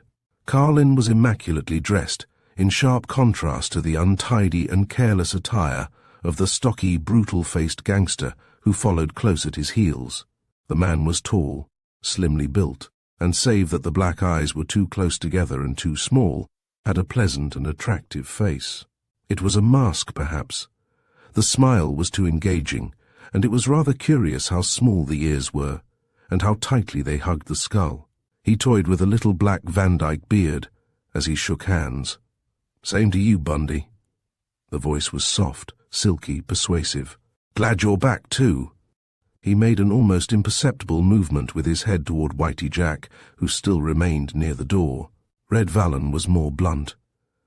"What about him, Bundy?" he growled, and jerked a thumb in Whitey Jack's direction. "We got to mosey along as soon as we can. Savvy?" "Sure," said Billy Kane. "Whitey, you take a holiday for the night. Come back in the morning. Beat it." The cigarette hanging on Whitey Jack's lip drooped in sudden dejection, but if he swallowed hard to choke back what was evidently a very grievous disappointment, he made no demur. "All right, Bundy, if you says so," he blurted out, and went from the room, closing the door behind him. The man's footfalls mounting the cellar-like stairs to the street died away, and for a moment there was no sound except for a faint, irregular tapping from the floor above. "What's that?" demanded Carlin sharply. Billy Kane blew a ring of smoke ceiling-wood and lazily watched it dissolve into air. Whitey Jack, through judicious prodding, had served him well that day. Old Ignace keeps the cobbler's shop above, half-blind, and has to work overtime. Wife's nearly 70 and deaf. Billy Kane was explaining almost wearily. "What do you think I hang onto this hole for?" "Sure," grunted Red Vallon corroboratingly, "but Carlin's never been here before." He pushed a chair with the toe of his boot across the floor toward Carlin, and appropriated one beside the table for himself. "Well, spill it, Bundy," he invited. "We got to hurry. It's too bad you're laid up and can't sit in on the showdown, but Merxler's plums got ripe, and we got to pick it tonight. Savvy?" Billy Kane duplicated the first smoke ring. Merxler. He had identified Carlin now. Carlin and Merxler. That was where he had heard Carlin's name, in connection with Merxler, and it must necessarily then be the same Merxler. Was young Merxler, whom he had heard of, and had even met through David Ellsworth, more then than simply the notorious spendthrift that he was credited with being? Carlin, it was obvious, was leading a double life. Was Merxler another of the inner circle, another from the higher ranks of society, and the greater criminal therefore? "Piker stuff," commented Billy Kane complacently. Carlin leaned forward with a jerk in his chair. "Piker stuff," he ejaculated, and the little black eyes contracted and fixed on Billy Kane in a puzzled glitter. "Piker stuff," he echoed challengingly. Billy Kane nodded indifferently. He was skating on thin ice, on perilously thin ice. Whatever the Merxler plum might be, it was obviously far from the definition he had given it, and having apparently displayed an intimacy with the affair, an intimacy that he was evidently supposed to possess, it was decidedly best left alone. "That's what I said," he drawled deliberately. "Piker stuff, compared with what I've got. I told you I had something, Red, didn't I?" Red Vallon hitched sideways in his chair, his head thrust forward. "Go to it, Bundy. Spill it." He circled his lips with his tongue. "If you say so, that goes. What's the lay?" $500,000, $500,000 cold." Billy Kane had lowered his voice. He did not look at either of the men, but he was watching them both intently. His eyes were on the mirror of the bureau at the far end of the room, that bore testimony to the cunning of his unwitting host. The mirror held the door and the upper part of the room in focus, and lying there on the bed, he had the profiles of the two men in distinct outline. Carlin was fingering his Van Dyke, in a sort of hesitant incredulity. Vallon's face had suddenly blotched red with rapacious excitement. "Gord," Red Vallon spluttered out. "Do you mean that, Bundy?" "Sure, I mean it," Billy Kane answered a little curtly. "What do you think I told you to come here for?" "Sure, I mean it. It's all there, right on the table, hitting you between the eyes." Red Vallon jerked himself around, and, as though he had taken the words literally, stared with a frown of bewilderment at the only thing in view upon the table. The newspaper that Whitey Jack had dropped there when he had answered the summons at the door. Billy Kane laughed quietly. "Get it read?" he inquired. $500,000 better than diamonds, blood-red rubies, red with blood, the paper says. Can't you read? Carlin had forgotten his beard, his hands clenched on his knees. "You mean the Ellsworth murder, the robbery," he was whispering hoarsely. "You win," said Billy Kane. "My God," whispered Carlin, "do you know where that stuff is?" Billy Kane's eyes had returned to the mirror, and now suddenly they shifted a little to the wall at the side of the bureau. Something cold and forbidding seemed to grip at him, numbing for an instant mental and physical action, and then left him in a state of grim, unnatural calmness. Was it imagination? He could have sworn that the wall moved slightly. He swung over on his left side, as though to face Carlin and Red Vallon more directly before he answered them. But his hand, slipping into his coat pocket, closed over his revolver. It might be imagination, but the possibility remained that someone was on the other side of that secret door, and having pushed the door almost imperceptibly open, was listening there. If that were so, he must get rid of Red Vallon and Carlin before any denouement came if possible. Get rid of them without an instant's loss of time. But equally vital was the necessity of setting in motion, and equally without loss of time, the machinery of the underworld upon which now he was practically staking his all. "Pull your chair over here, closer to the bed. Red, and you too, Carlin," he said coolly. "We aren't likely to be heard from the street, but that's no reason for shouting. No, I don't know where they are. I haven't got the rubies in my pocket, but I know how to get them there." "What?" Red Vallon's face was working in a sort of anticipatory and avaricious ugliness. Carlin's expression was scarcely less rapacious. "Go on, Bundy," Carlin said under his breath. "What do you know about it?" "What you could have read for yourself in the paper," Billy Kane answered tersely. "And it looks like a cinch. It's just a case of beating the police to it, and it sizes up as though we had the jump on them." He was speaking almost mechanically. His mind was on that section of the wall that might have moved. And through half-closed eyes, but as though deep in thought, and as though concentrated on what he was saying, he was watching it narrowly. It had not moved a second time. Of that he was sure. Perhaps it had not moved at all. It might be only nerves on his part, nerves high-strung, taut to the breaking point. But his fingers were still rigid around the stock of his revolver, and in the pocket, the weapon, resting on his hip as he lay sideways, held a bead on the panels of the secret door. "I don't quite get you," muttered Carlin with a frown. Red Vallon swore roughly, intolerant in his eagerness. "Oh, give him a chance," he said impatiently. "If he says so, that's good enough for me. Bundy never pulled a steer in his life, and if he says this is a cinch, that goes. Give him a chance." "It's like this," said Billy Kane. "It's 1,000 to 1 shot that this secretary chap who croaked the old millionaire and got away with the goods is still in new work. Why? Well, I'll tell you why. After pulling the murder, according to the papers, he beat it out of the house with the loot, and evidently hid the stuff somewhere. Then he came back to the house again, and the footman, Jackson, grabbed him. But there was a good half hour between the time the police found out about the murder and before this guy Kane came back to the house. Get me? And during that time the police got busy and shot fly cops around all the stations and ferries. It's a cinch, the way I look at it, that after he crawled into that lane and they lost him there, that he's been crawling ever since somewhere around New York. He never left the city, he never had a chance." Red Vallon whistled low and complacently under his breath. Carlin, fingering his Van Dyke again, nodded sharply now in approval. "Besides," added Billy Kane, "he had sort of queered his own game. He'd hidden the loot somewhere, and he couldn't make a direct getaway then. He had to get hold of the goods again before he went. All right. What I want to know is who's got the better chance of grabbing him, us or the police. He isn't one of us. He's working on his own. Well, all right.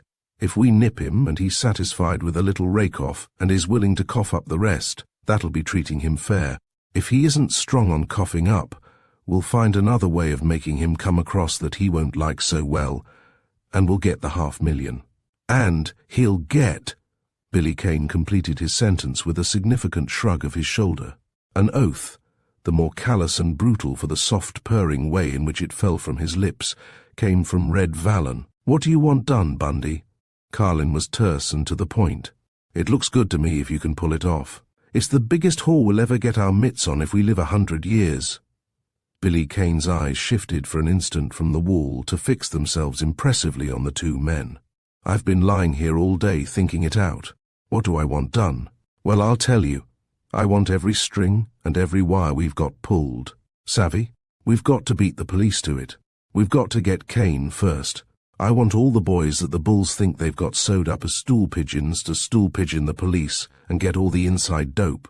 And then that fellow Jackson, the footman, looks like a bet we can't throw down. He's dead, but he looks like a good bet. He lived all through the night, but the papers don't say anything about the story he told. Perhaps he knew something that will help, perhaps he didn't, but he doesn't go into the discard yet. Find out who he was and all about him, and get next to his family if he's got one. If he told any story to the police, any of the family that were clustering around the bedside will be wise to it. Get the idea? Birdie Rose is the boy for that. Red Vallon's bullet head was thrust forward in vicious earnestness. His red-rimmed black eyes were glittering with a feverish light. Let Birdie go to it then, said Billy Kane. Birdie was slated for the Merxler affair tonight. Carlin spoke a little dubiously. Shift him, snapped Billy Kane curtly. Red's right. Birdie's the boy for this job. All right, agreed Carlin, and shrugged his shoulders. He turned to Red Vallon. Put Bull McCann in Birdie's place then. See that he gets to Jerry's back room before 10. I'll fix it, grunted Red Vallon. What's next, Bundy? This goes, all the boys'll fall for it. There's only one thing more, until something begins to crack open. Billy Kane's lips had tightened, his eyelids had drooped still lower. It was only a bare fraction of an inch at most, if at all, but it seemed that door had moved again. His words were coming barely above a whisper now. There's only one way he can get anything out of those rubies, and that's through a fence. They're no good to him unless he can cash in. He'll try to get rid of some of them as soon as he can. How soon depends on how well he knows his way about. But he's probably slick enough to have got a line on a blind uncle or two. All right. The police, of course, have passed the word down the line, but here's where we put one over on the police. There's some of the joints they don't know. We know them all. Kane might get away from the police there, but he can't get away from us on that deal. I want every fence in New York tipped off that he's to stall on the job the minute he gets his lamps on a ruby that's being shoved his way, and that instead of opening up to the police, he's to wise us up on the hop. That's all for a starter, and now go to it. Red Vallon drew in his breath noisily, as though he were sucking at some luscious and juicy fruit. Some head, Bundy, he applauded with undisguised admiration, as he pushed away his chair and stood up. Sure, we'll go to it. Carlin's running the Merxler game tonight, but I'll start this other thing bumping along on the high gear. What about the reports? Who'll the boys make 'em to? You. Here? It was a moment before Billy Kane answered. It was the one thing he must have, the one thing upon which he was staking everything, an intimate knowledge of the result of every move made in this game that he had initiated, and beyond that again, it was vital that he, and no one else, should control each successive move. But Whitey Jack was gone for the night. In one way he deplored that fact, in another way he was relieved. If it was only imagination, if there was no one crouching there now on the other side of that secret door, Whitey Jack's presence would not matter. But otherwise, his mind leaped to that other point. If Whitey Jack was not here to perform those very necessary introductions, and Red Vallon's messengers came, messengers that he would be supposed to know but would not be able to recognize, it would spell almost certain disaster. And there isn't anything likely to break tonight, Red, he said deliberately. If there does, you look after it, or if it's anything very important, you come here yourself. I want to get a night's sleep if I can. I'm feeling pretty rocky, but I ought to be on my feet tomorrow, and in the morning you can swing the whole business over to me, and I'll run it. Attaboy, said Red Vallon heartily. See you in the morning, then. Carlin, too, had risen from his chair. Good night, Bundy, he said, and grinned. I pay you the compliment of being the trickiest crook unhung. Chapter 9. Behind the door. The door closed behind the two men. Billy Kane lay motionless, save that, as they climbed to the street and their footsteps echoed back from the stairs, his hand, gripping his revolver, stole silently from his pocket. There was a grim whiteness around his set lips. His ears strained to catch the slightest sound from within the room, and strained to catch the last echo of those retreating footfalls. He dared not make a move until they were well away, out of earshot, say, of a revolver report. If it were fancy, if the movement of that door were only his imagination unhealthily stimulated, and unhealthily preying upon his nerves, He would at least put an end to it in short order now. The steps rang faintly back from the pavement, still more faintly, and were lost. And then Billy Kane spoke, a cold, deadly monotony in his voice. "Those boards are thin. Come out into the room with your hands up before I count 3, or I'll put a bullet through. 1, 2. There was a laugh, undisguised in its mockery, but low and musical. The door, bizarre and grotesque in its zigzag projections due to its ingenious adherence to the natural joints in the wallboards, swung open wide, and a woman stood in the room. "I was only waiting for your friends to go, Bundy," she said coolly. The revolver sagged a little in Billy Kane's hand. He could not see her face very well. The single incandescent dangling from the ceiling was miserably inadequate, but dark eyes flashed at him out of an oval face, and the chin thrown up gave a glimpse of the contour of a full throat, ivory white, and all this was merged in the background of a slender figure, clothed and cloaked in some dark material. Unrelieved by a single vestige of color, she spoke again. "I don't think you were quite as badly hurt as you pretend, Bundy," she said, with a sort of icy composure.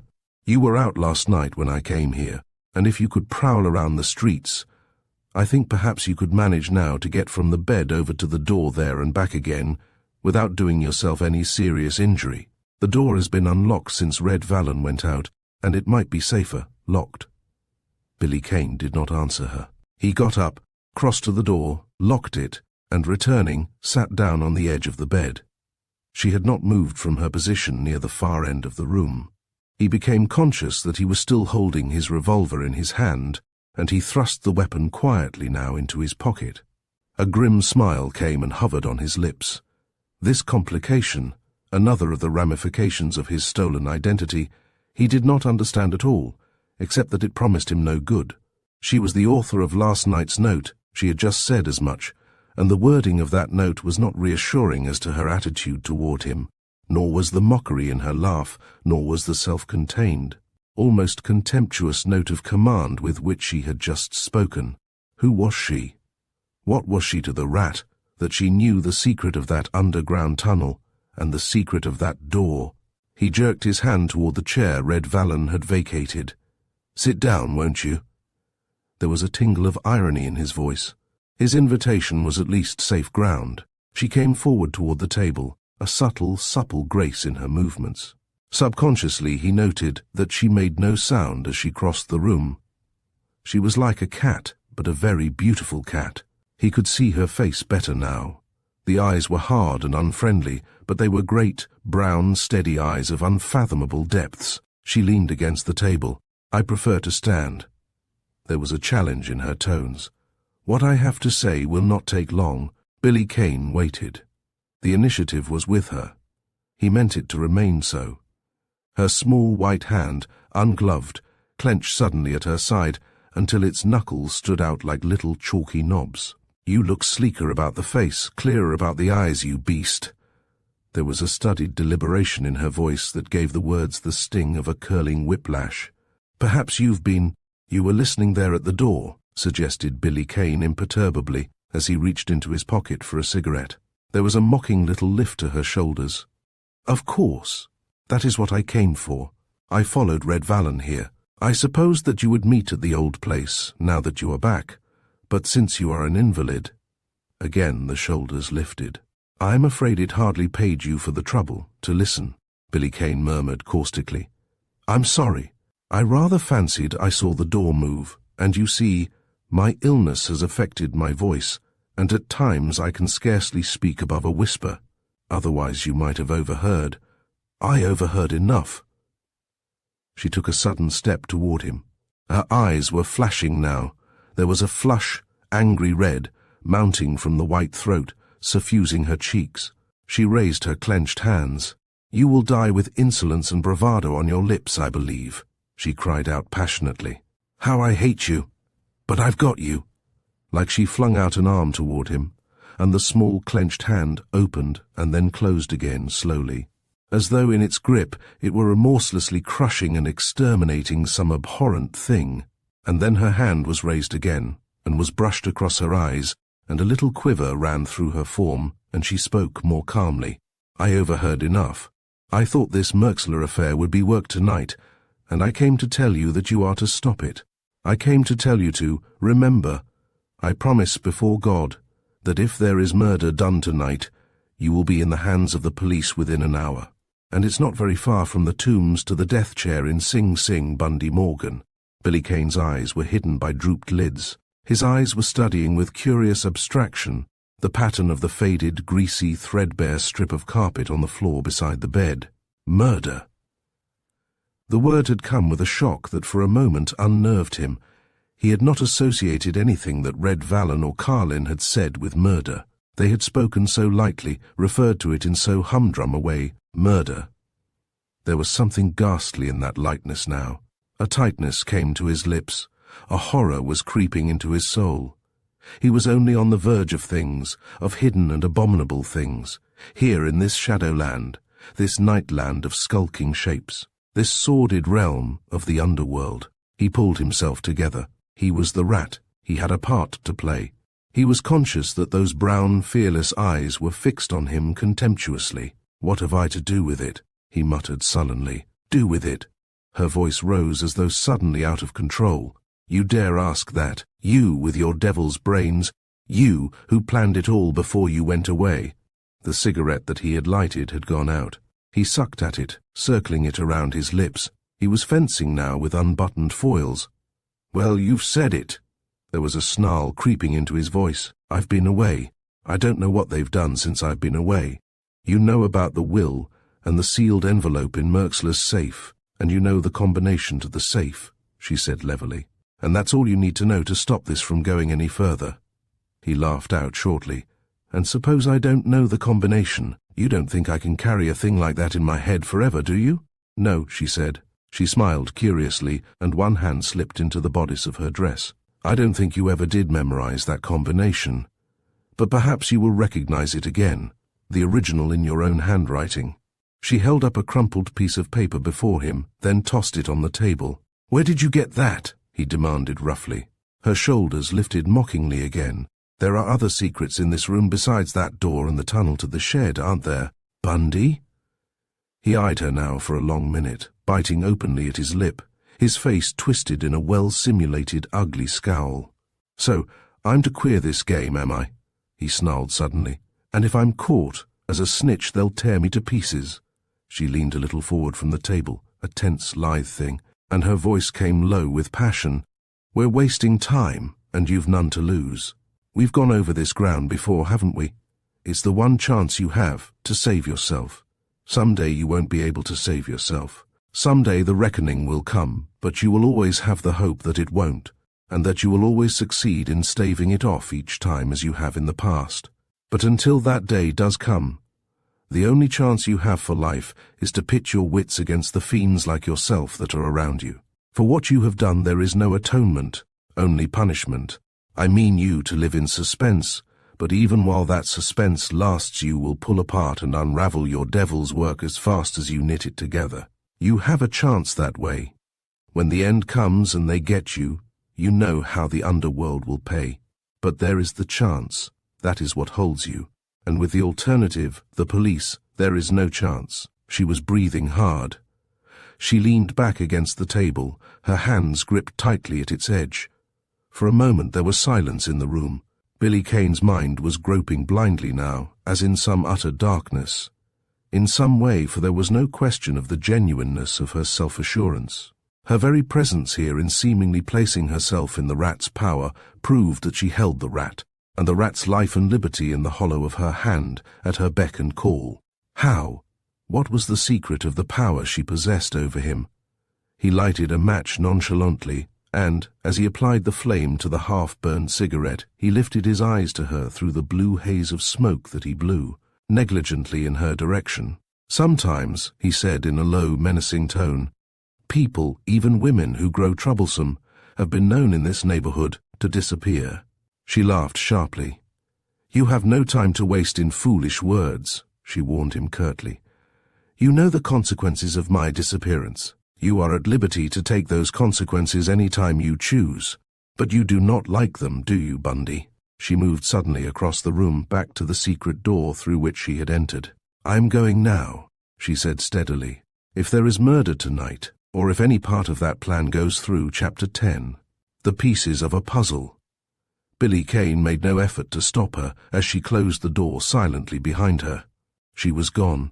The minutes passed, and he still sat there on the side of the bed, his eyes mechanically fixed on the spot, an innocent blank wall now, where she had disappeared.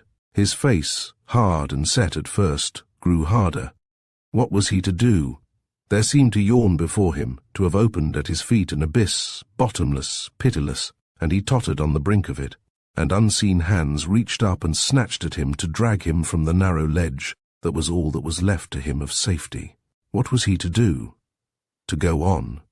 Every hour that he clung to this role of the rat held a surer promise, not only of desperate peril to himself, but a promise that he would find himself launched in a sea of crime, of shuddering things, of murder, of blood, of sordid viciousness, of hate. In God's name, who was this rat, who in this hole here with its secret opening and its gnawed tunnel to the daylight made the pseudonym so apt? He clenched his hands suddenly, and rising to his feet began to pace the room. He began to see now what, strangely enough, though it should have been plainly obvious all through that day, he had not seen until she, this unknown, mysterious woman, had, herself unconscious of it, made him see. Her power over the rat to which he was subject in his assumed character did not, in the final analysis, whatever the source of that power might be, materially affect the situation. It was not her threat that was the driving force that must actuate him. There was another and a far greater force which he could neither ignore nor escape. He saw that now. If the foreknowledge of proposed crime came to him, he was as guilty, if he stood idly by, as those who became the actual perpetrators of that crime. Tonight, if there was to be murder done, and it was within his power to prevent that murder, or even if it were only within his power to attempt to prevent that murder, and he did nothing, he was a murderer himself. And so tonight he had no choice. He must act. It did not seem to him that there had been any question in his mind about this in a specific way at all from the moment she had spoken of murder. But afterwards, if he went on, the crimes that Red Vallon and Carlin and their confederates would plot, and that he would know of, what then? He halted by the table and laughed in a short, harsh way, and in the dark eyes there burned a sudden fire. Was there really any question about that either? Had there ever been? He asked only one thing in life now, and to that everything else was subordinate, to feel his hands upon the throat of the man who had murdered David Ellsworth, and who had fastened that guilt upon him, Billy Kane, to wring from that man a confession that would clear his name. Nothing else mattered. He could run for it, discard this role of the rat, and perhaps effect his escape, but he would thereby throw away almost every hope of bringing the guilty man to justice. The other way was to fight. Well, he would fight. It would be a good fight. And as the rat, he would not have to fight alone. If he accepted the chances as they stood, he must accept the risk involved in foiling the plots and crimes of those who thought him their confederate. But against this, the first step already inaugurated, he had the craft and cunning of the underworld at his back, in the one purpose that meant anything to him now. It would be a good fight. If he failed, he might as well go out this way as any other, better this way, for then at least some of the projected deviltry would never know fruition. He drew in his breath sharply as in a sort of strange relief. It was settled now, once for all. He would go on, as the rat, to the end, and tonight he would see this Merxler plot through to the end. Billy Kane picked up the crumpled piece of paper she had dropped on the table, studied it for an instant, then placed it in his pocket. It contained the scrawled figures of a safes combination, nothing more. And now, glancing at his watch, and finding that it was already a little after 8 o'clock, Billy Kane worked quickly. The mask that had served him the night before was already in his pocket, as was his revolver. To these he added the electric flashlight that Whitey Jack had procured for him that morning, and, from where they dangled in the lock of the door, Whitey Jack's bunch of skeleton keys. He extinguished the light, then passing out through the secret door, which he closed carefully behind him, he made his way quickly through the little underground passage. gained the shed through the trapdoor, emerged on the lane, and from there, cautiously, he reached the street. He walked rapidly now, but keeping always in the shadows, shunning the direct rays of the street lamps. He cared nothing for the police. His danger did not lie in that direction. Seen anywhere in the city by either police or plainclothesman, he would be recognized, not as Billy Kane, but as the Rat. And the authorities, he was fairly well satisfied, had no particular or immediate interest in the Rat. His danger lay tonight in an unlucky recognition by some prowler of the underworld, the report of which might reach the ears of Red Vallon and his crowd. Supposed to be confined to bed, pleading physical inability to take his place at that unhallowed council board of which he was accepted as a member. It would be very awkward to explain his presence on the street within half an hour after Red Vallon and Carlin had left his room. Tomorrow, the day after, it would be a different matter. He could go and come then as he pleased, but tonight it multiplied his difficulties and his dangers 1,000-fold. And yet, after all, that was the most simple of the problems that confronted him. With luck, he could see his way out of that. But for the rest, he was almost like a blind man groping his way along in what was already near to an inextricable maze. He knew something of Merxler both by sight and hearsay. He knew where Merxler lived, that there was a will in the safe which he must secure, that he possessed the combination of the safe, and that afterwards there was the back door of Jerry's before 10, which referred undoubtedly to the notorious gambling hell of that name, and that in these fragments, once pieced together, there was murder. That was all he knew. And there was something grim, and horribly ironic, and mocking, and something forbidding, and ominous and premonitory in the fact that he was supposed to know all. The street for the moment in his immediate vicinity was deserted, and just well enough within the radius of a street lamp to enable him to see. He drew the package of money from his vest pocket that the old millionaire had confided to his keeping the night before. He selected several bills of the smaller denominations, placed them in his trousers pocket, and returned the package to the inside pocket of his vest. Thank God for the money. He had enough in the bank twice over to replace this 2,000 that now belonged to the Ellsworth estate, but he could not get it. He was a fugitive from the law. But this should see him through. By the time 2,000 was exhausted, he must either have won or lost. He smiled a little bitterly. Win or lose, the estate at least would get its 2,000 back. If he won, he would pay it back himself. If he lost, well, his money in the bank had probably already been attached. And now he retreated to the shadows of the buildings again as he went along. His surreptitious excursion from the Rat's Den last night had, to one who knew the East Side as intimately as he knew it, supplied him with a mental map, as it were, of the neighborhood in which the Rat had chosen to reside. A block further on was the Purple Scarf, a so-called bohemian restaurant and dance hall, as lurid as its name. That, for the moment, was the craze with the slummers and those of New York's upper strata who aped all things bohemian. And from early evening until early morning, a line of taxis waited to snatch their share of the spoils from the free-handed and quite often hilarious clientele. It was a taxi that he wanted, without attracting any unnecessary attention to himself. A taxi that he could not stand on a crowded thoroughfare and hail. And there was, as usual, a line of them there now in front of the restaurant. He reached the corner, drew his hat far down over his eyes, stepped out into the street, and approached the last taxi in the line from the side away from the curb. The chauffeur was nodding in his seat. Billy Kane touched the man on the arm. "I want to go up to the 90s Broadway, probably several places after that," said Billy Kane pleasantly. The chauffeur yawned and shook his head. "I'm waiting for a party in there." He jerked his hand toward the restaurant. "I got a fare." "I know you have," said Billy Kane coolly. "You've got me." He extended a $10 bill. "There's another one just like this, perhaps more than one, coming later, on top of the fare." The chauffeur grinned, pocketed the banknote, and leaning out, opened the door. His grin broadened. "What did you say the address was?" he inquired. "The one I gave you will do for the present," Billy Kane answered quietly. "I'll let you know where to stop. Get up there as fast as you can. I'm paying for speed tonight. Get the idea?" "Leave it to me," said the chauffeur. "Hop in." Billy Kane settled back in the seat. The car swung out of the line, shot forward, and took the first corner on little better than 2 wheels. Billy Kane smiled grimly.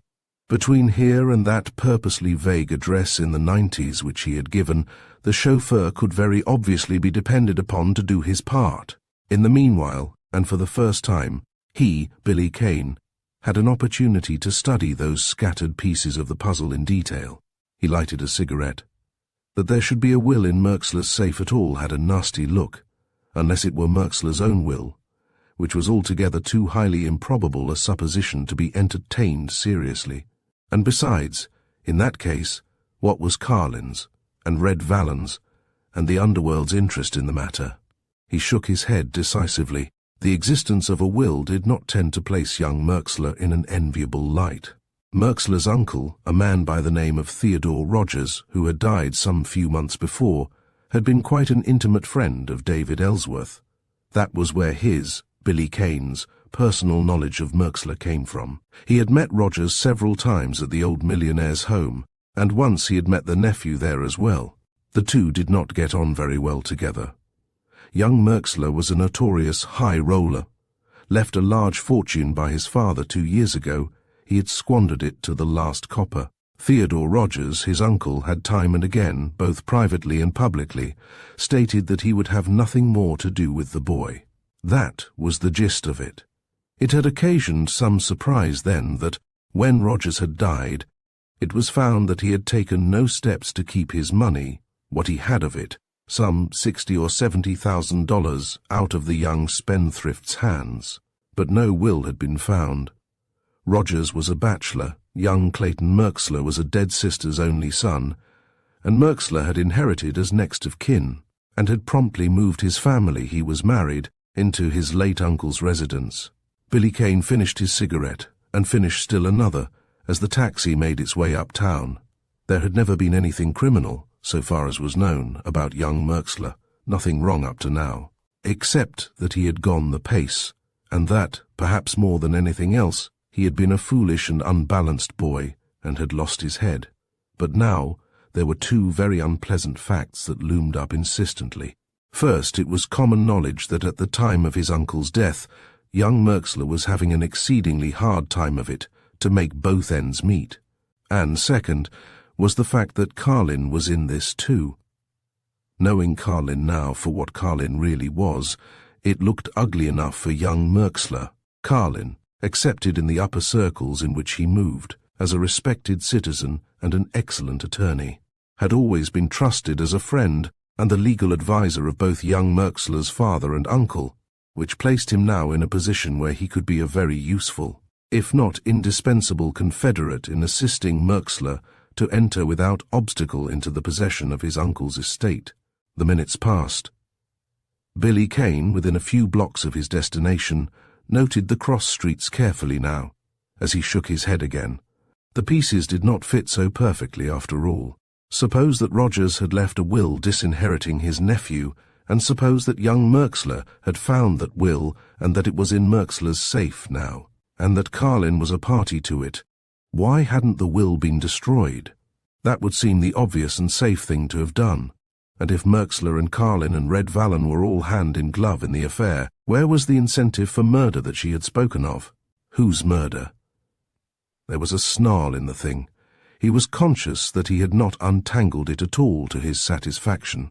He tapped suddenly on the glass front, signaling the chauffeur, and, as the taxi drew up at the curb, he stepped quickly to the sidewalk. "Wait for me here," he directed, and started at a brisk pace up the block. He turned at the first corner, heading east along the cross street. It was purely a residential neighborhood here. There was no other pedestrian in sight for the moment. Merxler's house was one of a row halfway up the block. Billy Kane's pace became a nonchalant stroll. He passed the row of houses slowly, though apparently indifferent to their existence, and then, retracing his steps quite as negligently, slipped suddenly into the shadows of a flight of high front steps, and the next instant was crouched against the basement door. A skeleton key from Whitey Jack's comprehensive assortment crept into the lock. It proved abortive. Billy Kane, as he made a second attempt with another key, was subconsciously rehearsing certain details in his mind. There was a light in the vestibule or front hallway above him, but the windows on that floor were dark. Above that again the windows were lighted, and it was a fair presumption that the family proper were all upstairs. There was probably a maid, but as there was no sign of life here in the basement, it might well be her evening out. Again Billy Kane selected another key, still another, and then the door opened silently under his hand.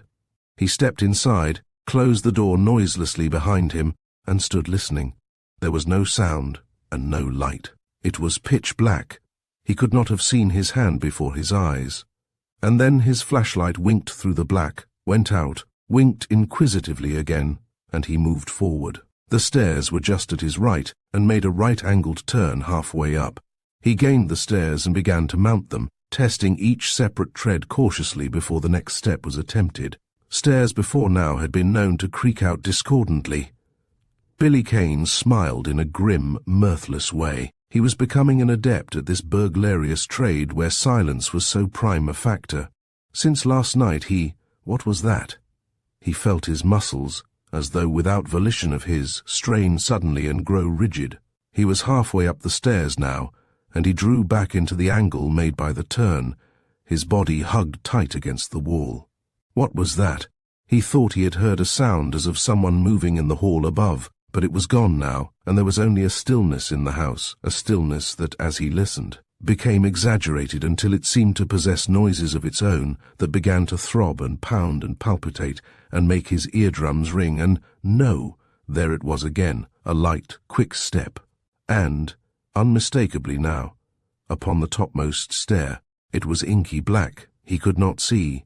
He pressed still closer, flattening himself against the wall. The step was very light, scarcely audible, a woman's step probably, and probably the maid's. Billy Kane held his breath. If he were found here, discovered, caught, the rat would. He did not care to dwell upon the consequences. Something, a shapeless thing, a deeper, shadowy blackness passed by him. It seemed to escape contact with him by the barest fraction of an inch. He heard the sound of breathing, then a step along the passageway below, and the basement door closed quietly. There was silence again, save for that din infernal that beat at his eardrums. He lifted his hand to his forehead. It was moist as he brought it away again. A moment more, and he was grimly composed again. It was the maid, probably. That seemed the natural conclusion. Who else would have gone out by the basement door? Well, if that were so, he was left now with almost unrestricted freedom of action. The family being all upstairs, he might reasonably expect to have the first floor quite to himself without very great fear of interruption. He crept on up the stairs and reached the main hallway. Here the dim light in the vestibule sifting down the length of the hall metamorphosed the blackness into a murky gloom. He listened again. A murmur of voices came intermittently from above. There was no other sound. There was a door at his right. He opened it silently and stepped through into the room beyond. He closed the door, and the flashlight winked out again. He was in luck now. This, at the first venture, was the room he was looking for. The round, white ray of the flashlight, cutting a filmy path through the darkness, fell upon the nickel dial of a small safe that stood against the opposite wall. He crossed to the safe, knelt before it, and took the crumpled piece of paper that bore the combination from his pocket. Thereafter, for a moment, as his fingers moved swiftly, the silence was broken by the faint musical whirling of the dial, and then a low metallic thud as he shot the lever over, and the safe door swung open. The ray from the flashlight flooded the interior of the safe. It was a small safe, but even so it was evidently more than large enough for its requirements. On the floor of the safe was a package of securities, held together by broad elastic bands, but the pigeonholes were but sparsely filled, some being entirely empty. A few minutes' examination disposed of the pigeonholes, and the skeleton keys came into service again on a little locked drawer. The drawer contained a single envelope, sealed. He slit the envelope open. It contained 2 folded sheets of paper. He examined only one of them, and that only to the extent of glancing at the first few words. I, Theodore Rogers, being of sane mind. Billy Kane's face darkened as he thrust the envelope into his pocket and locked the drawer. It was true, then. His lips pursed grimly as his eyes fell upon the package of securities again. He took up the package and riffled it tentatively through his fingers. Theodore Rogers had perhaps been a little eccentric, if eccentricity was defined by a divergence from the general habits and customs of others. He had made no secret that he kept his securities in his own safe, preferring that method to depositing them in a safe deposit vault, and claiming that, as the securities were made out in his name and were therefore valueless to anyone else, they offered no temptation for robbery. Young Merxler had evidently followed in his uncle's footsteps in this particular, but Theodore Rogers had been credited with being worth in the neighborhood of $70,000. Billy Kane's lips pursed tighter as he replaced the package of bonds and stock certificates in the safe and closed and locked the safe door. At a generous estimate, there remained no more than $12,000 or $15,000. Young Merxler, in the brief period following his uncle's death, had evidently done well. Billy Kane retreated from the room, descended the stairs, and let himself out through the basement door, and 5 minutes later, in his taxi, was being whirled downtown again. The back room at Jerry's before 10. He had directed the chauffeur to drive to a side street just off the Bowery near Chatham Square that was close to Jerry's. He had looked at his watch as he had entered the taxi. It was just 9 o'clock. He had therefore plenty of time now. He took the envelope from his pocket and extracted the 2 folded sheets. There was not light enough to read by, but that was quite easily rectified. He had his flashlight. He bent well down toward the floor of the cab so as not to attract the chauffeur's attention, read both of the papers, read them again, and a look of stunned surprise and bewilderment settled on his face. One was a will, evidently drawn and written by Rogers himself, and duly witnessed, bequeathing practically everything to charity, and specifying 4 or 5 different organizations as the beneficiaries. It appointed Carlin, who was referred to as a trusted and lifelong friend, the sole executor, and as a mark of personal esteem, and as a slight compensation for the administration of the estate, left Carlin a legacy of $2,500. The other paper was a letter signed by young Merxler. Billy Kane read this again for the 3rd time. If I die before Carlin does. This is a joke on Carlin. If Carlin dies before I do the will and this letter go into the fire. Damn him, I hate him. He's a smooth, oily-tongued hypocrite. It was Carlin more than anybody else who backed my uncle up in the idea of cutting me off. Well, I guess this is where I get even. If there's $2,500 left when I get through, I hope Carlin will enjoy it, but there won't be. I just wanted him to know how thoughtful my uncle was, and it was worth the risk of keeping the cursed will for the sake of the jolt it will give Carlin's miserly, snivelling soul. If there's anything Carlin loves, it's money. If Carlin's got any god at all, it's money. He worships that, all right. Here the letter veered abruptly into direct address. It'll break your heart, Carlin, won't it, to think I spent $2,500 of your money? That's the joke, Carlin. It's rich, isn't it? And I just want to tell you, too, that you had the will in your own hands once, and overlooked the bet. That's where you slipped up, Carlin. It was the day my uncle died, and we were going over the papers together. It was in a plain, unsealed envelope, and didn't look like anything. You tossed it on a heap of other stuff to be looked into later. All you could think of was counting stocks and bonds, getting your fingers into money that you didn't know was yours, some of it anyway. I was looking for something else, and found it. I only had to read about 2 words and see that it was in my uncle's handwriting, and well, since you're the executor, you'll find it enclosed herewith. Clayton Merxler. Billy Kane refolded the papers, returned them to the envelope, restored the envelope and flashlight to his pockets, and leaned back in his seat. The taxi lurched and swayed along at a pace that gave small deference or heed to speed laws. Billy Kane stared out of the window. The letter was viciously facetious, callous and unscrupulous. The boy was a self-confessed and blatantly unrepentant thief.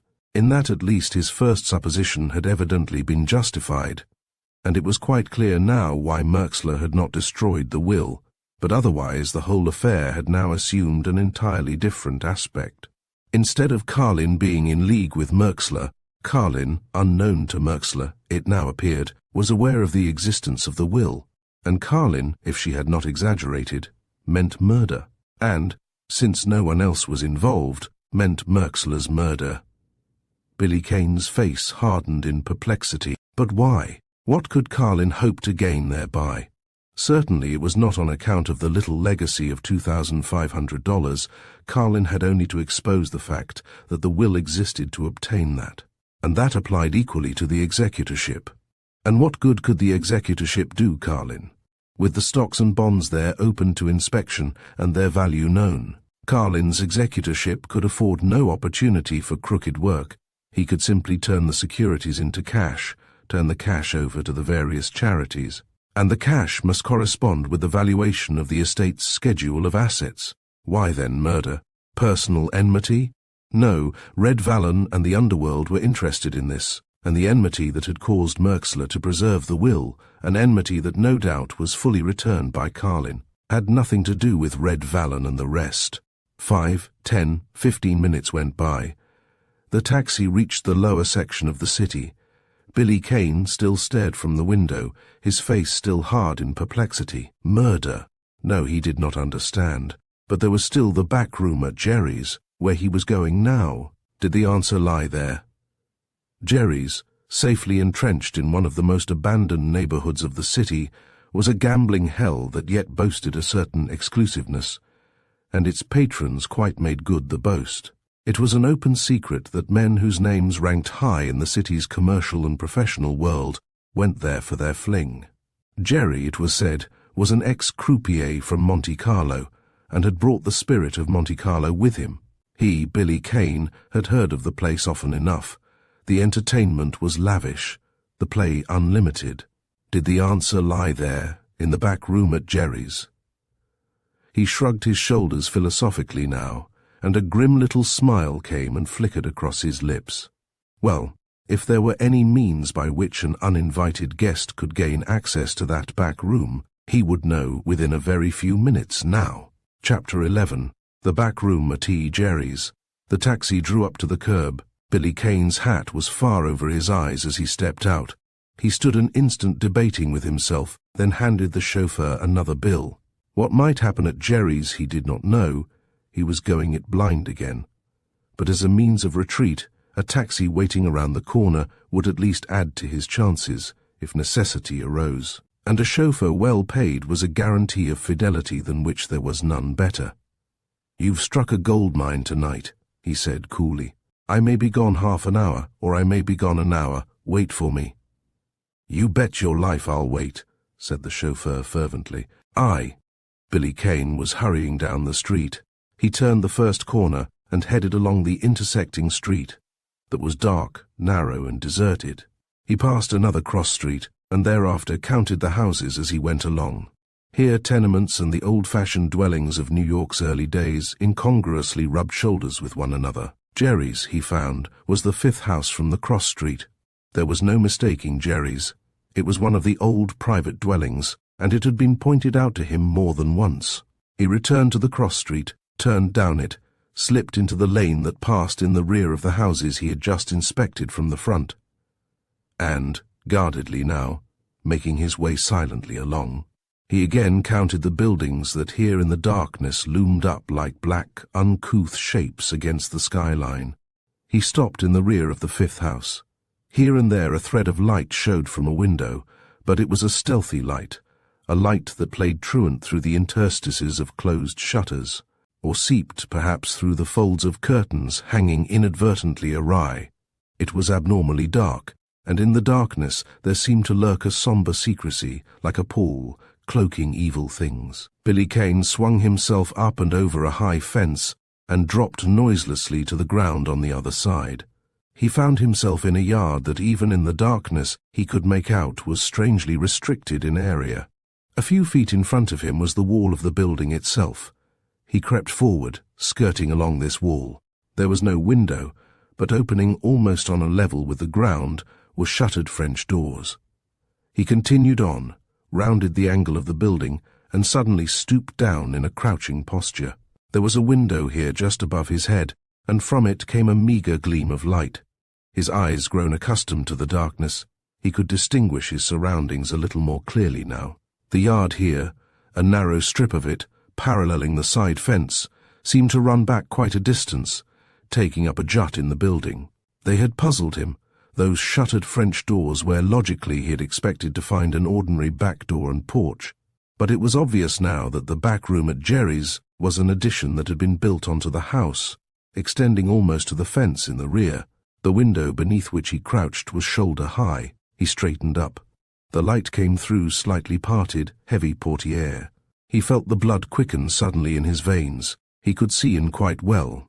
There were two men in the room, Carlin and another man whom he did not recognize. The room was luxuriously, if somewhat garishly furnished, a green baize card table with several unopened packs of cards upon it.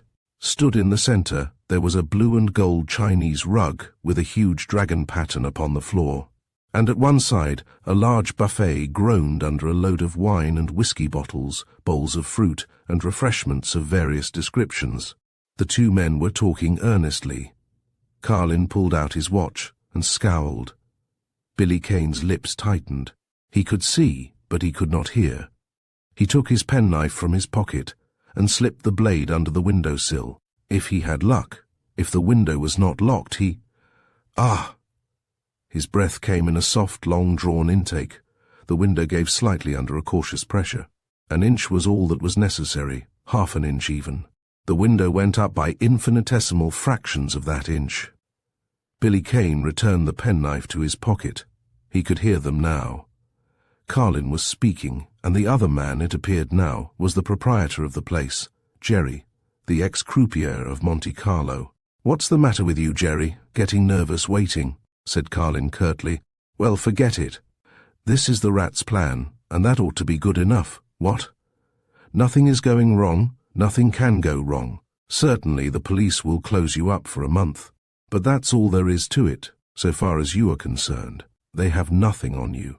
That's the inside of the whole thing, that the killing is done in an unpremeditated, drunken brawl over cards, that it just happened, just an untimely end, without any other strings to it. There's no reason why you should lose your nerve. Your story is straight. Young Merxler came here often. He gives a little party here tonight. Neither you nor your doorkeeper knows a damned one of his guests. He vouched for them, and that's all you know. You heard a row in here, then a revolver shot, and when you got here the table was upset, wine, cards and glasses all over the place, the boys beating it out through the French doors there, and young Merxler dead on the floor. You just notify the police. Your loss through being closed for a month makes it a cinch your story's straight. You don't have to tell the police that your share of the split is the best bet you ever made in your life. Let me do the worrying. I'm the one who's taking the risk. I'm the one who's been showing a seamy side to Merxler in confidence lately. I'm the one who's invited him to the party that the police will be told he was giving. You can leave it to me that nothing goes wrong. I've got my own skin staked on this. There won't be any mistake made. Dead men can't talk. The only thing I'm bothering about is what is keeping Bull McCann. He might. Billy Kane drew suddenly back from the window and crouched down again against the wall of the building. Someone, unless he were curiously mistaken, was out there in the lane at the rear of the place.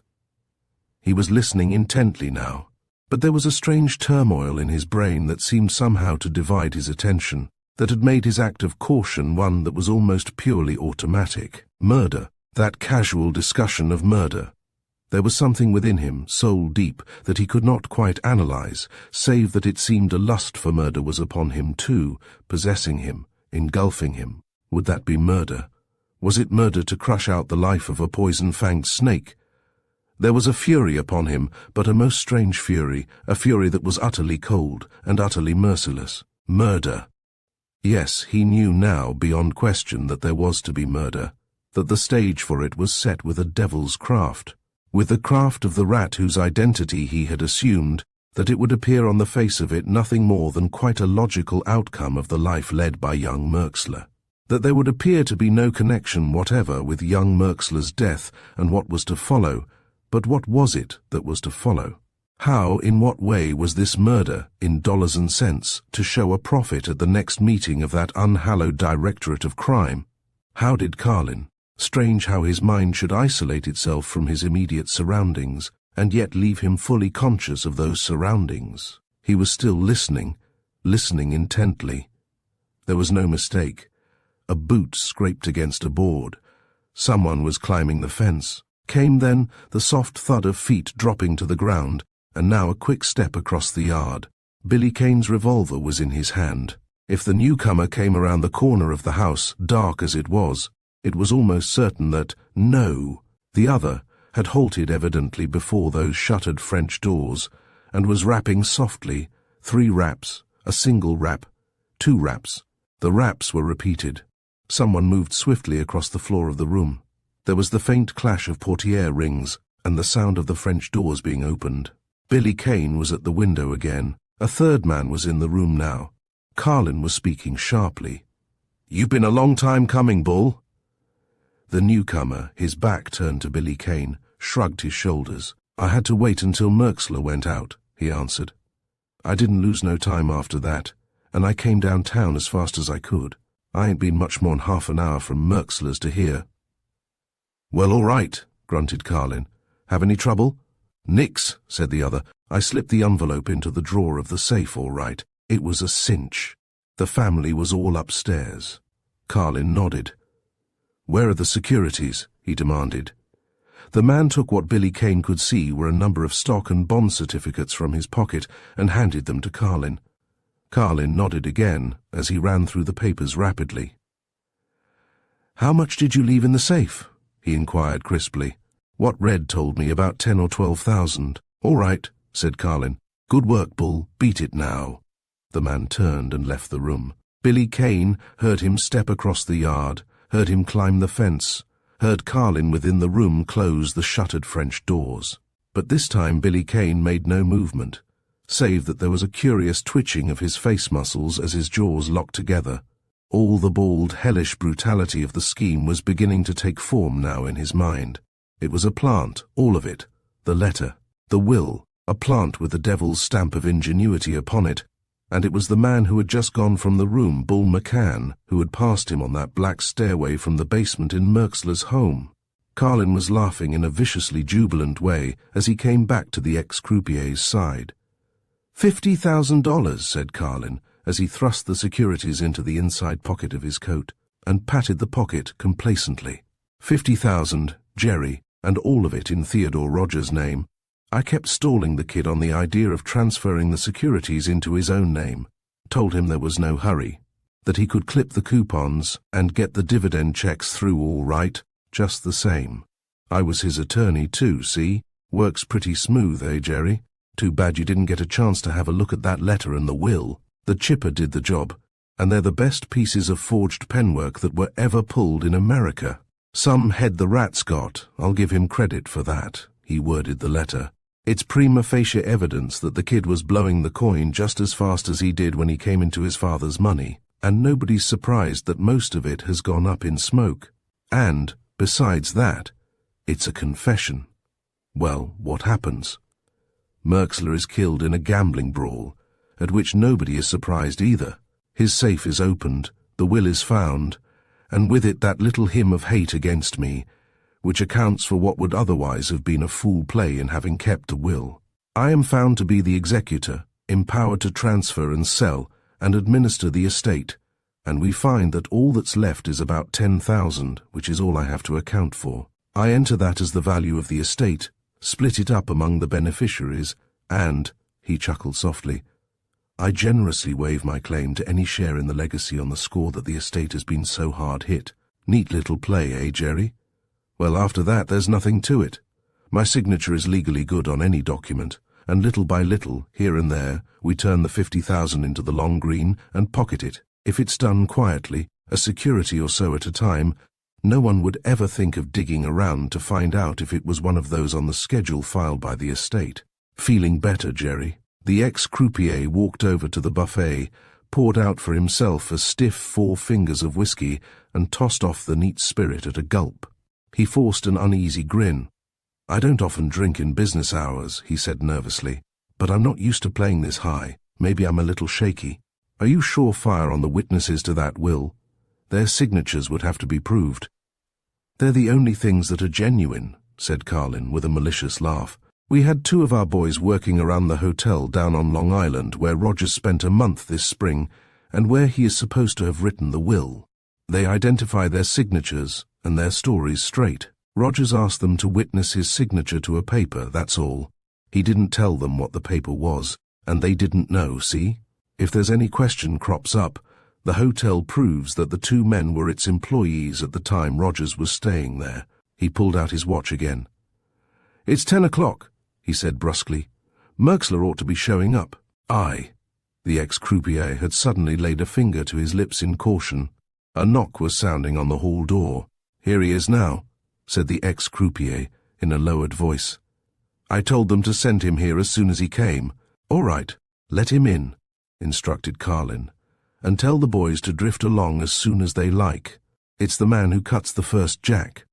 The ex-croupier opened the door and was instantly continental in both manner and speech. He bowed profoundly as a young man entered.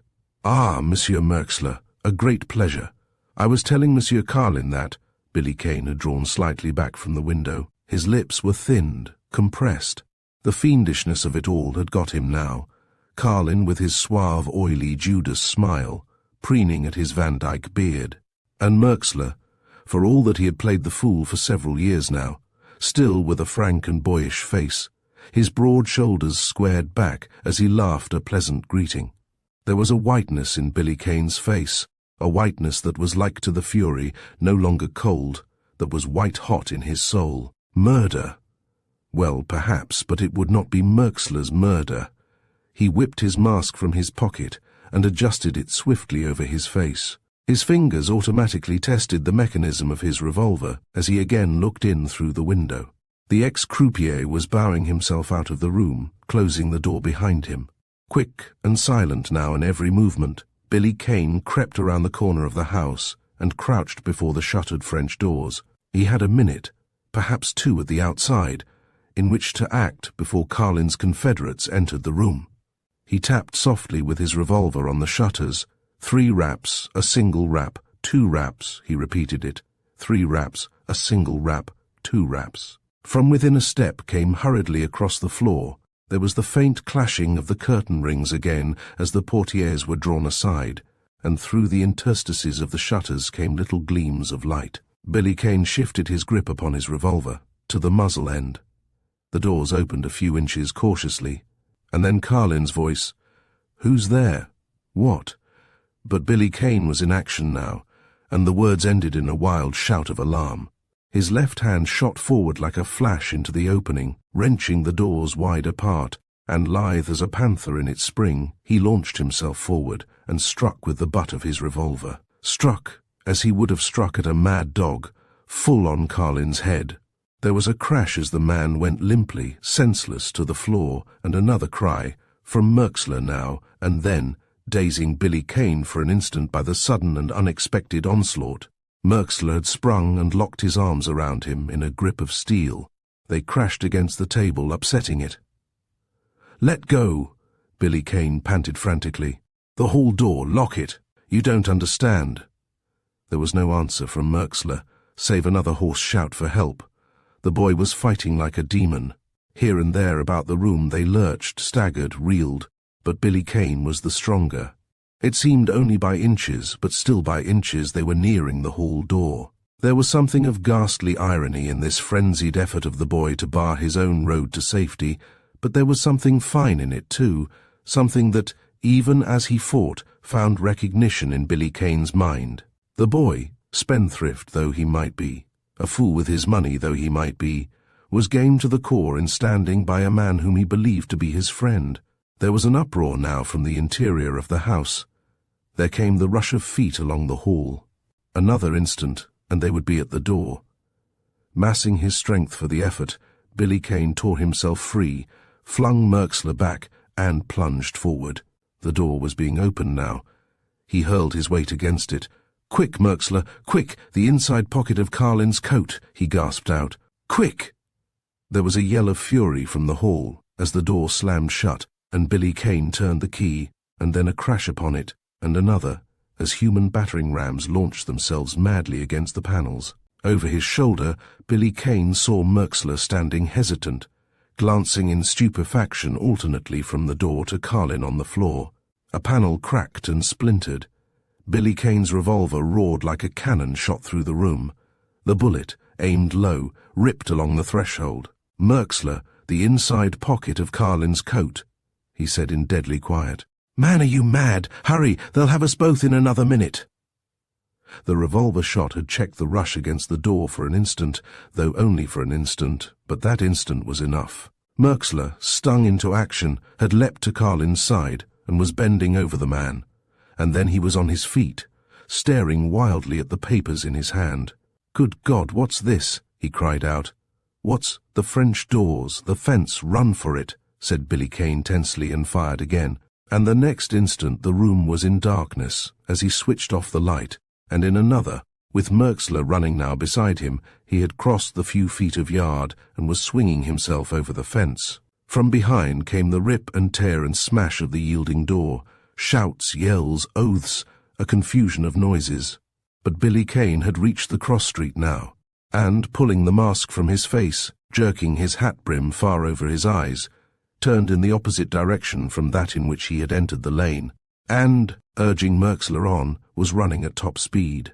At the next block they swerved again, and Billy Kane, with a restraining pressure on Merxler's arm, here dropped into a slower and less noticeable pace. There was little or no chance of pursuit now.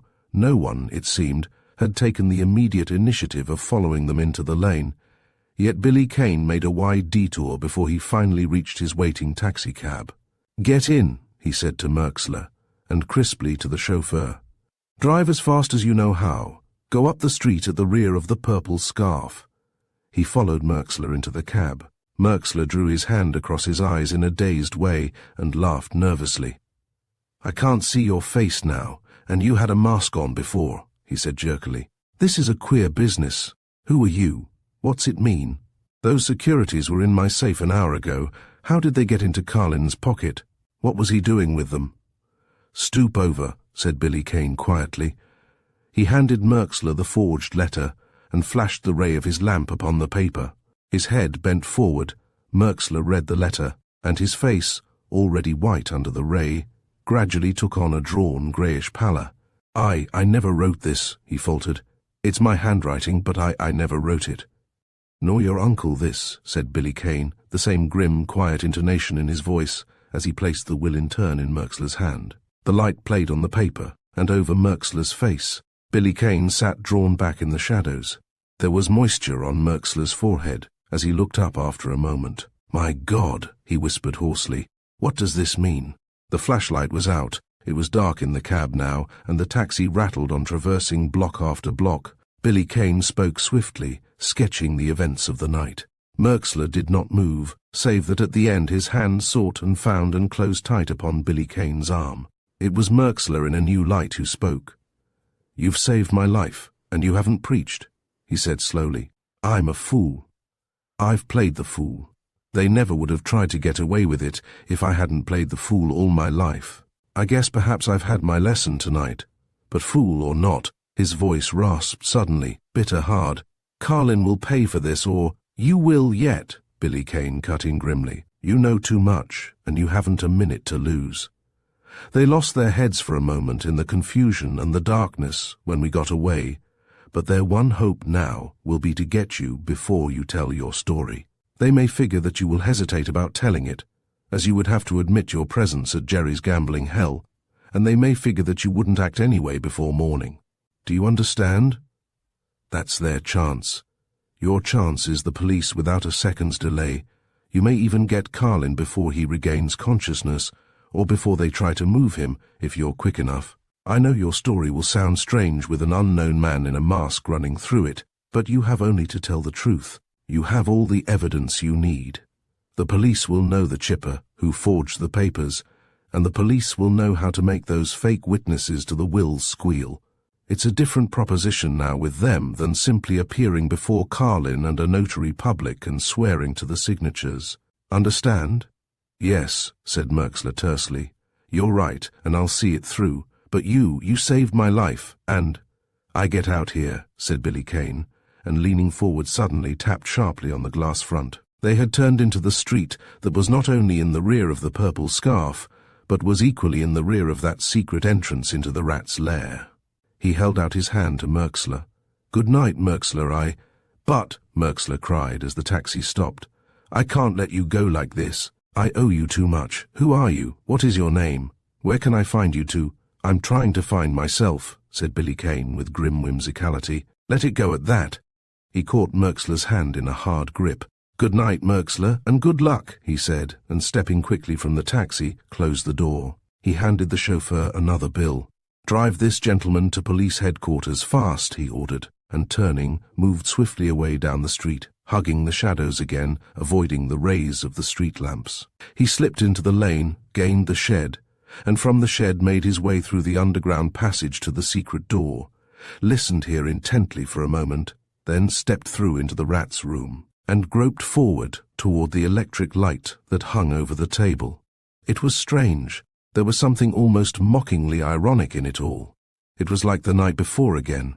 In peril himself as grave as Merxler's, he had saved Merxler, and his own peril remained, was increased even. For the inner circle of this crime world that ranked him as a trusted confederate would be aroused now to an unbridled pitch of fury and excitement, seeking the unknown man in the mask who had foiled them tonight. Suspicious as they would be of every one, he now had that suspicion to combat, and he could ill afford that a breath of it should touch him. His all was at stake. Red Vallon, with the underworld at his heels, was enlisted now in a hunt for those rubies, which, if successful, must inevitably discover too the identity of the man, or men, who had murdered David Ellsworth, and who had driven him, Billy Kane, into this damnable exile. It was paramount, vital, that he should preserve his authority to keep the underworld at that work, the power to command. Billy Kane switched on the electric light, and stood staring at the table, grim-faced, his jaws locked tight together, his hand like a flash seeking his revolver in his pocket. His eyes lifted and swept around the room. The swift, quick glance went unrewarded. The room was apparently as he had left it. He crossed quickly to the street door. It was still locked. Again his eyes searched the room. He remembered that she had spoken of other secrets that the room possessed. What were they? Still another entrance? There was no sign of it. He knew only that someone had been here in his absence, and was now flaunting that visit in his face. Was it mockery? A warning? What? It could not have been Red Vallon, or any of his pack. It was almost certain that Red Vallon had no knowledge of any secret entrance, and besides it was too soon for Red Vallon. Was it the woman? He shook his head. It was hardly likely, and his reason told him no. She had been outspoken enough that evening, and she had given no hint of this. Who then? And what was its meaning? Was it grim mockery? A grimmer warning? What? On the table, ostentatiously placed in full view, and identified beyond possibility of mistake by a piece cut from the corner of the original plush tray on which it and many of its fellows had rested, was one of the rubies stolen from David Ellsworth's vault. Chapter 12. A Clue. Billy Kane's eyes lifted from his plate and fixed in a curiously introspective way on Whitey Jack's unhandsome and unshaven face across the little table. 24 hours. He was out in the open now, convalescent.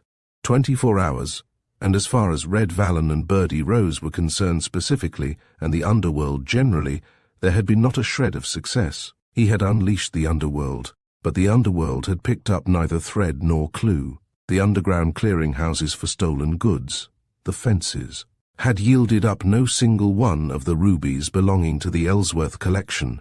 The lead that he had given Birdie Rose in respect of Jackson, the dead footman, had, up to the present at least, proved abortive. Well, perhaps he, Billy Kane, would be more successful. The 24 hours had not been wholly fruitless. Perhaps before the night was out, there would be a different story to tell. Perhaps a grim and ugly story. There was one clue which had developed, but a clue that was to be entrusted to neither Red Vallon, nor Birdie Rose, nor any of the pack. Even they, case-hardened, steeped in crime though they were, might balk at pushing that clue to its ultimate conclusion. They might weaken at the limit. He, Billy Kane, would not weaken, because, as between his own life and the life of one who he was already satisfied was a murderer. He would not fling his own life away. His life was at stake. Red Valens wasn't. Birdie Rose's wasn't. It made a difference in the limit.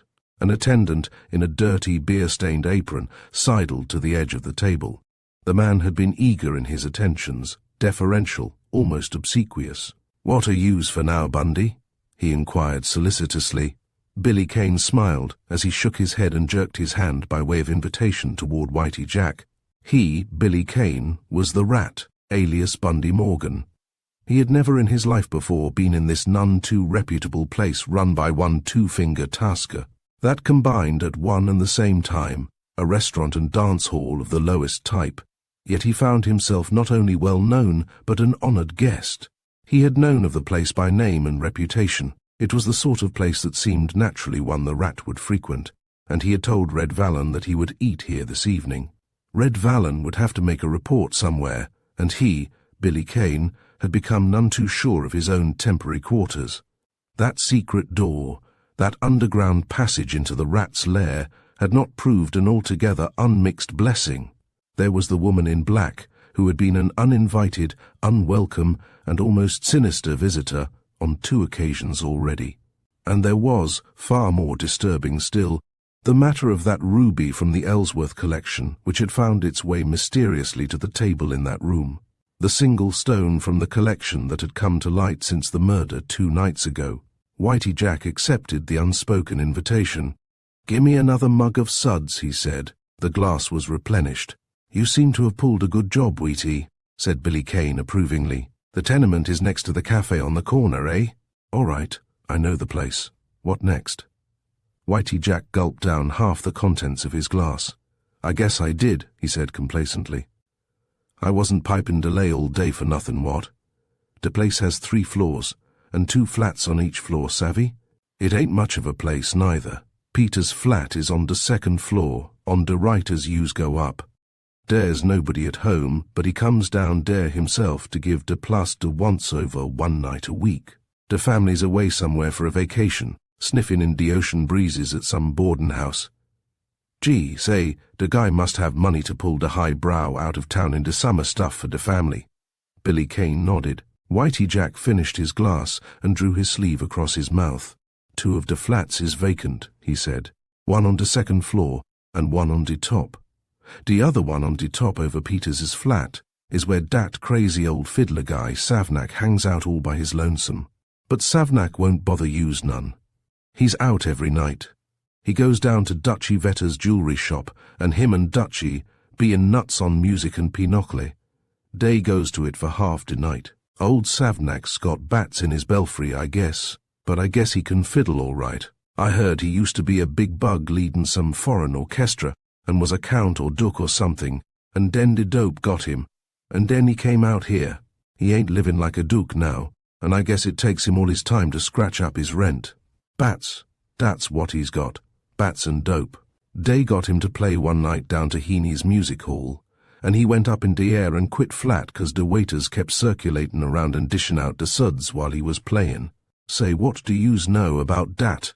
And then, stick to cases, Whitey, interrupted Billy Kane patiently. I'm expecting company in a few minutes. What about the ground floor? Who lives there? "Oh, dare," said Whitey Jack somewhat contemptuously. "I dunno what your lay is, but there's nothing there to bother yous neither.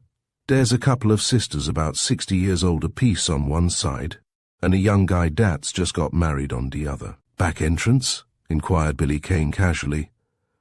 Whitey Jack shook his head. "Nope," he said. "Nothing doing. There's a backyard about 4 inches square, but the building behind butts right up against it, and there ain't no lane. But yous can get in the front door tonight whether it's locked or not, for there ain't any street lamp near enough to do yous any harm." "Good work," said Billy Kane. He pushed his plate away from in front of him. "I guess you'd better beat it now, Whitey." Whitey Jack, of the lesser breed of criminal, self-attached familiar to the man he believed to be the Rat, and an aristocrat of Crimeland, rose from his seat with evident reluctance. There was a sort of dog-like faithfulness and admiration in his eyes. the same deference in his manner that seemed to mark the dealings of everyone in the underworld with the rat. But the look on Whitey Jack's face was nevertheless one of undisguised disappointment. "Ain't I in on dis any more?" he pleaded. "Ain't I got anything more to do?" "Yes," said Billy Kane. He lowered his voice. "You've got more to do, and what will count for a lot more than you've already done. Keep your mouth shut tight." He leaned across the table, and his hand closed in a friendly pressure on the other's arm. "Take the night off. Show up in the morning. Beat it now, Whitey." Whitey Jack left the place.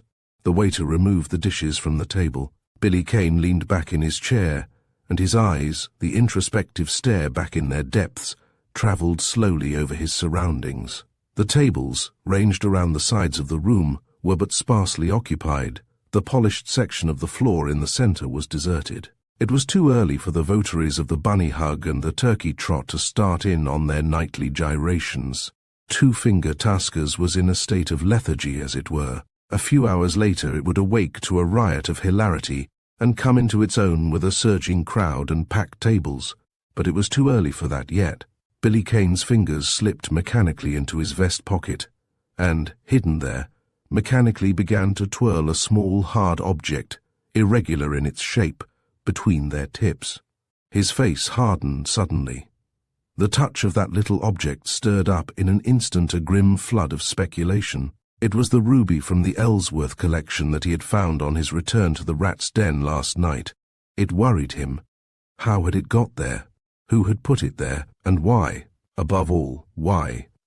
Only a few hours before, turning his purloined authority to account, he had set the underworld the task of tracing the Ellsworth collection, and mysteriously there had appeared upon his table this single stone, ostentatiously identified by a piece cut from one of the original plush trays in which the stones had been kept, the bare possibility that it had been Red Vallon, or some of his breed, who had stumbled upon the stone in their search through the underground exchanges, and had left it there as evidence of a partial success for him to find on his return, had occurred to him, but a cautious probing of Red Vallon that morning had put a final and emphatic negative on that theory.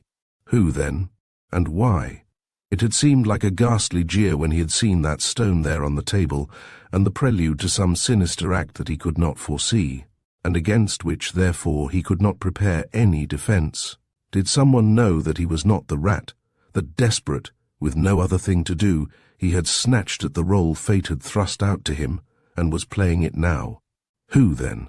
Not the woman in black. Her acceptance of him as the rat had been altogether too genuine. Not the underworld. Even a suspicion there would have been followed by a knife thrust long before this. Not the actual perpetrators of David Ellsworth's murder, if they knew him to be Billy Kane, for their one aim had been to fasten the crime irrevocably upon him. All their hellish ingenuity had been centred on that one object, and they would certainly, therefore, have lost no time in giving the police, in some roundabout, guarded way, a tip as to his identity. His brain whirled with the problem, and ached in an actual physical sense. It had been aching all day. He could minimize his peril. If he cared to make the wish father to the thought, he could not exaggerate it. It seemed impossible that his identity was known, but even so, the question as to where that stone had come from, and why, still remained unanswered. Was it, then, another possibility, the murderers of David Ellsworth, who, while still believing him to be the rat, and having discovered in some way that, as the rat, he was working against them, had given him this ugly and significant warning to keep his hands off? Well, if that were so, he was still in no less danger, for he must go on. To turn aside was to fail, and to fail, quite equally, meant death. The hard pressure of his lips curved the corners of his mouth downward in sharp lines. Nor was the question of that stone all. Since last night, when the cloak of respectability had been stripped from Carlin, and the man in the mask had turned the tables on the crime coterie in the gambling hell run by Jerry, the ex-croupier of Monte Carlo, the underworld had been in a nasty mood, ugly, suspicious, in a ferment of unrest. It was another alias added to his role, another alias to safeguard even more zealously, if possible, than his unsought role of the rat. He was the man in the mask. He shrugged his shoulders suddenly. Quite so. The mask was even at that moment in his inside coat pocket. If it were found there, he laughed harshly. It seemed as though he were being sucked in nearer and nearer to the center of some seething vortex that hungrily sought to engulf him. It seemed as though his brain ground and mulled around in a sort of ghastly cycle. When he tried to bring one thing into individual outline, some other thing impinged, and all became a jumbled medley, like pieces of a puzzle, no one of which would fit into another. The underworld looked askance and whispered through the corners of its mouth as it asked the question, who was the man in the mask? And he, Billy Kane, who could answer that question, sitting here in two-finger taskers in the heart of that underworld, was asking himself another, a dozen others, whose answers were vital. Life and death to him in the most literal sense. Who was the woman in black? Who, like a nemesis, hovered over the rat? Where was the man whose personality had been so strangely thrust upon him, Billy Kane? When would the rat return? Had he, Billy Kane, even the few hours at his disposal this evening that were necessary to enable him to run down the clue which he had discovered, and upon which he was banking his all now to clear himself, to bring to justice the murderers who had so craftily saddled their guilt upon him? Had he even that much time before the inevitable crash came? This evening, yes, this evening. His fingers came from his vest pocket, and his hand clenched fiercely at his side. He would go the limit. His mind was made up to that. He had never thought that he would consider, calculate and weigh the pros and cons of taking another's life, much less come to a deliberate decision to do so. But he had made that decision now, and if it were necessary, he would carry it through. It seemed to affect him with an unnatural, cold indifference that surprised himself, that decision. It seemed to be only the result, the outcome that continued to concern him. If he had luck with him tonight, he would win through. Red Vallon, Birdie Rose and the underworld had so far failed. He had kept prodding them on, and would continue to prod them on even now, on the basis that he could not afford to let go of a single chance. But his hopes, that amounted now to a practical certainty of success, were almost wholly centered on his own efforts in the next few hours. He stirred impulsively in his chair. The murderers of David Ellsworth had been too cunning, it seemed, had overstepped themselves at last in their anxiety to weave their net of evidence still more irrevocably around him. The affair of last night, the capture of Carlin by the police, and the social prominence of both Carlin and Merxler had furnished the morning papers with material for glaring headlines and columns of sensational story. But even so, all this had not by any means overshadowed the Ellsworth murder and robbery. The press was still alive with it. New York was still agog with the old millionaire philanthropist's assassination, and with what it believed to be the traitorous and abandoned act of, not only a trusted and confidential secretary, but of one who at the same time was the son of a lifelong friend. The blood surged burning hot into Billy Kane's face. From coast to coast they had heralded him as the vilest of his kind. He was a pariah, an outcast, a thing of loathing. Yes, the papers were still giving him and the Ellsworth murder prominence enough, but that prominence was not without its compensation, since it had furnished him with the clue now in his possession. The inquest had been held late yesterday afternoon, too late for more than brief mention in the evening papers, but this morning the papers had carried a full and practically verbatim report of the proceedings. He had read the report, not daring at first to believe what he wanted to believe, afraid that his eyes were playing a mocking trick upon him, and then he had read it again in a sort of grim, unholy joy. Jackson, the footman, who he knew was one of the murderers, was dead, and so far Birdie Rose had been unable to trace the man's family or connections. But Peters, the butler, was not dead, and out of Peters' own mouth, in his effort apparently to seal for all time his, Billy Kane's, guilt, Peters had convicted himself. True, before a jury, Peters had done himself no harm. That was the hellish ingenuity of the scheme that fitted in with all the rest of the devil's craft with which the affair had been planned. Peters, in the public's eyes or before any court, was treading on safe and solid ground, for his, Billy Kane's, simple denial was worth nothing in any man's opinion today. But he, Billy Kane, knew that Peters's testimony was not fact. Peters had testified that he had seen him, Billy Kane, leave the house about 7 o'clock. which was true. Peters had then deliberately testified that half an hour later, though he had not seen Mr. Kane return, he had seen Mr. Kane come quietly down the back stairs and enter the library, which, besides being untrue, since he, Billy Kane, was not even in the house at that time, was also equivalent to swearing away his, Billy Kane's, life. Peters, continuing his evidence, had stated that he was quite sure he had not been seen by Mr. Kane, as he, Peters, at that moment was standing just inside the cloakroom off the hall. He did not see Mr. Kane emerge again from the library, but some 15 minutes later a telephone call came in for Mr. Ellsworth, and knowing Mr. Ellsworth to be in the library, he connected with that room. He tried several times, but could get no reply. Finally, he went to the library door and opened it, and found Mr. Ellsworth with his skull crushed in, dead upon the floor, the private vault and safe open and looted. He at once called the police. He stated that it was obvious Mr. Kane had made his escape from the library through the stenographer's room at the rear, and from there to the back entrance, where, later on again, as the police already knew, returning once more in the hope presumably of recovering the card with the combinations of the safe and vault on it in his handwriting, he had been discovered by Jackson, the footman, and had killed Jackson, who had tried to capture him. Billy Kane's hands were shoved in an apparently nonchalant manner into the side pockets of his coat, to hide them from view now. The nails were biting into the palms of his hands. Killed, that was the word Peters had used. Killed. It was very subtle of Peters to have used that word. It just clinched the whole story with the seemingly obvious. Everybody believed that he, Billy Kane, had killed Jackson, as well as David Ellsworth. Yes, Peters had put the finishing touch on the evidence that was meant to free the actual perpetrators, himself quite evidently amongst them, from punishment, and to send him, Billy Kane, if caught, as their proxy to the death chair in Sing Sing. Quite so. And Peters thought himself quite safe. What had Peters to fear from a hunted wretch who he undoubtedly believed was miles away, fleeing for his life, cowering from the sight of his fellow humans, afraid to show his face? But Peters and his accomplices had overshot the mark. The evidence was final, incontrovertible, damning, only it was not true. He, Billy Kane, would not dispute it with a jury. He would put Peters on a witness stand of a grimmer nature than that.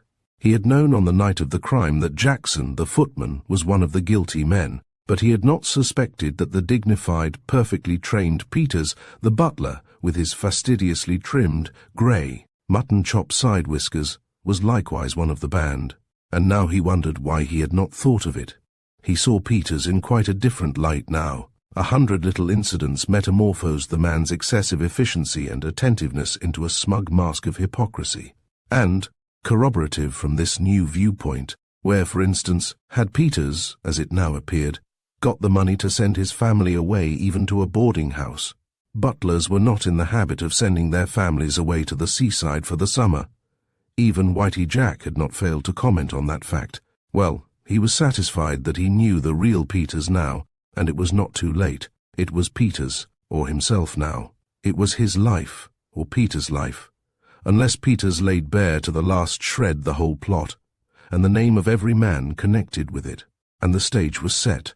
From the moment he had read the papers that morning, he had put Whitey Jack at work, and Whitey Jack had done well, exceedingly well. He, Billy Kane, knew that Peters was married and had a family, but he had not known Peters' home address.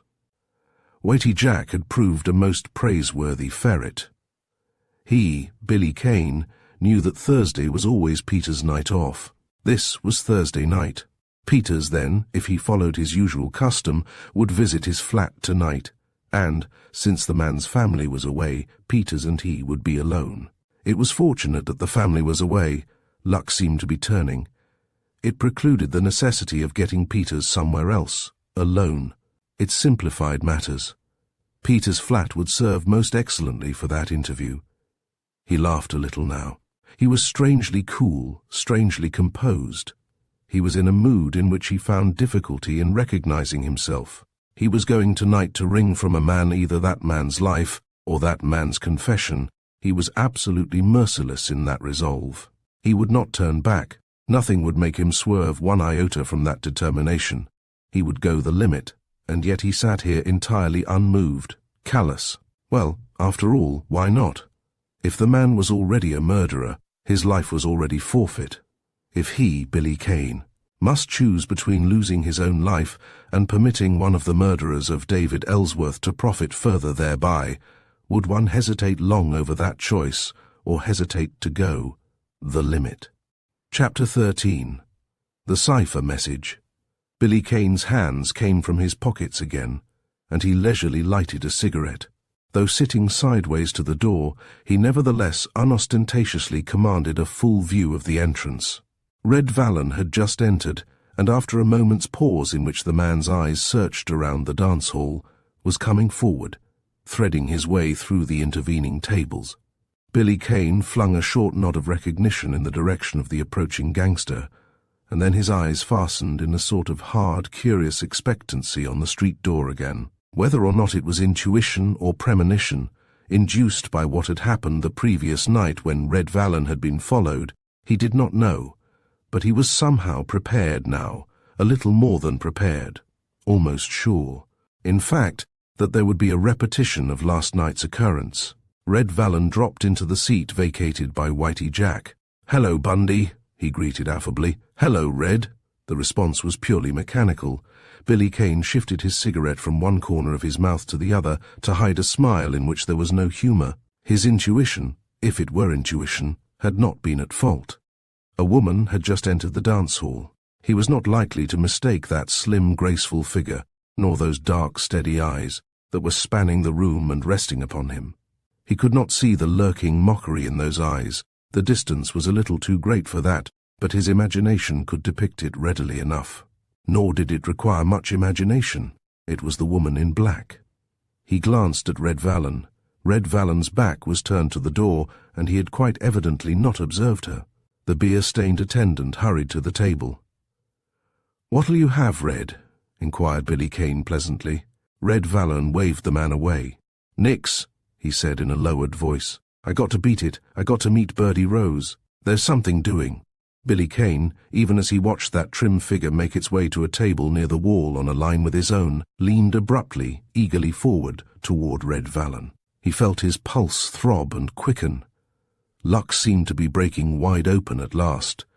If, coupled with his own clue, Red Vallon and Birdie Rose had unearthed another, this infernal masquerade that threatened his life at every turn was as good as ended. "What is it?" he demanded sharply. "Have you spotted the stones?" Red Vallon shook his head. "Not them stones," he said a little uneasily. "Some others. I got orders." Billy Kane's face hardened. "Orders," he echoed shortly. "Didn't I tell you last night that everything else was piker stuff? 500,000 in rubies, that's what we're after. To the limit. Understand? To the limit. Orders. Who gave you any orders except to stick to the game?" "You know," said Red Vallon, and pushed a sheet of paper across the table. "Tear it up when you're through. It's no good to me anymore. I just wanted to show it to you, so's you'd know I wasn't sidestepping on my own." Billy Kane did not tear it up. His face, still set hard, showed no other signs of emotion as his eyes studied the paper, but inwardly there came a sort of numbed dismay. It was a code message. It meant nothing to him. In one sense, in another, it meant a very great deal. He was supposed to know what this jumble of letters signified. Red Vallon expected him to know. To arouse Red Vallon's suspicion for an instant was simply and literally equivalent to bringing down the underworld upon him, and the underworld would be as gentle and merciful as a pack of starving wolves. The jumble of letters seemed to possess a diabolical leer all their own, as he stared at them.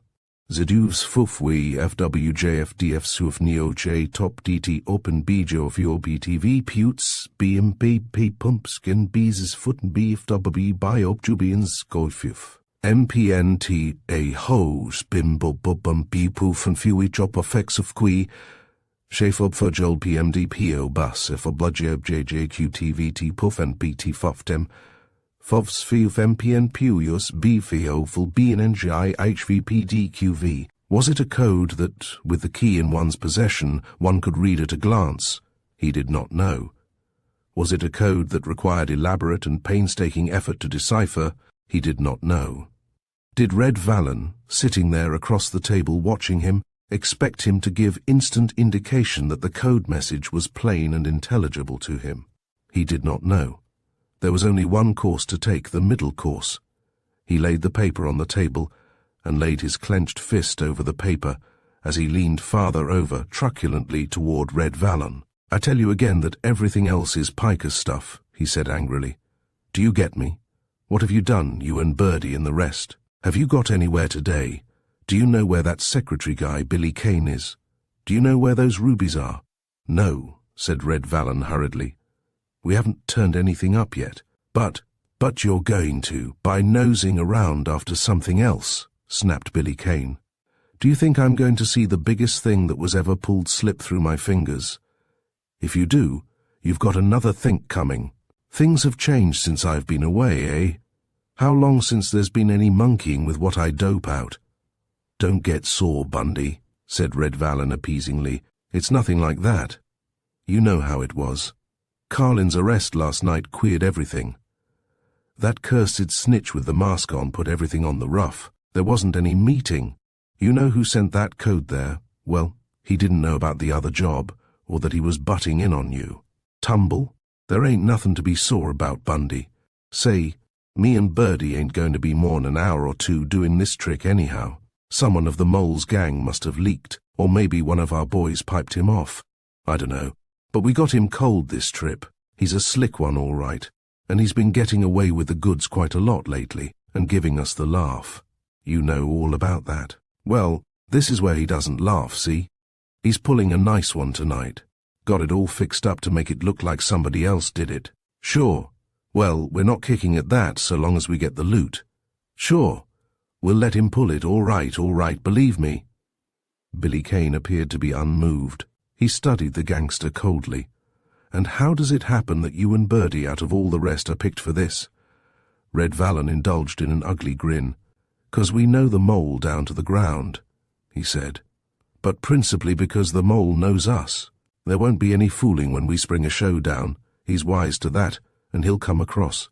And besides, 'tain't only Birdie and me. I'm taking some of my own gang along as well." Billy Kane scowled.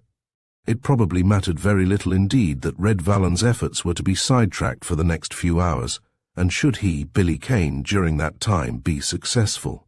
It mattered not at all, but his play for the moment was to preserve his role in Red Vallon's eyes, to keep away from anything intimate concerning the purport of this cipher message that still lay beneath his clenched hand. And that might so easily betray his ignorance. And above all now to get rid of Red Vallon before any such awkward and dangerous impasse could arise. He shrugged his shoulders, but his voice was still sullen as he spoke. "Well, go to it," he growled. "Go and pick up your chicken feed. But you get this into your nut, Red, and let it soak there." After this, he leaned far over the table, his face thrust almost into Red Vallon's. "You stay with the game every minute, or quit. It's the limit, or quit. There's just one thing that counts, those rubies, or the man who pinched them. If we get the man, he'll cough, red, the stones, or blood. Do you think I'm going to let anything queer me on my share of $500,000? You don't seem to get what I mean when I say the limit. Look out I don't give you an object lesson." Red Vallon licked his lips and drew back a little. There was something in Red Vallon's eyes that was not often there, fear. "It's all right, Bundy," he said with nervous eagerness. "I'm with you." "Sure I am.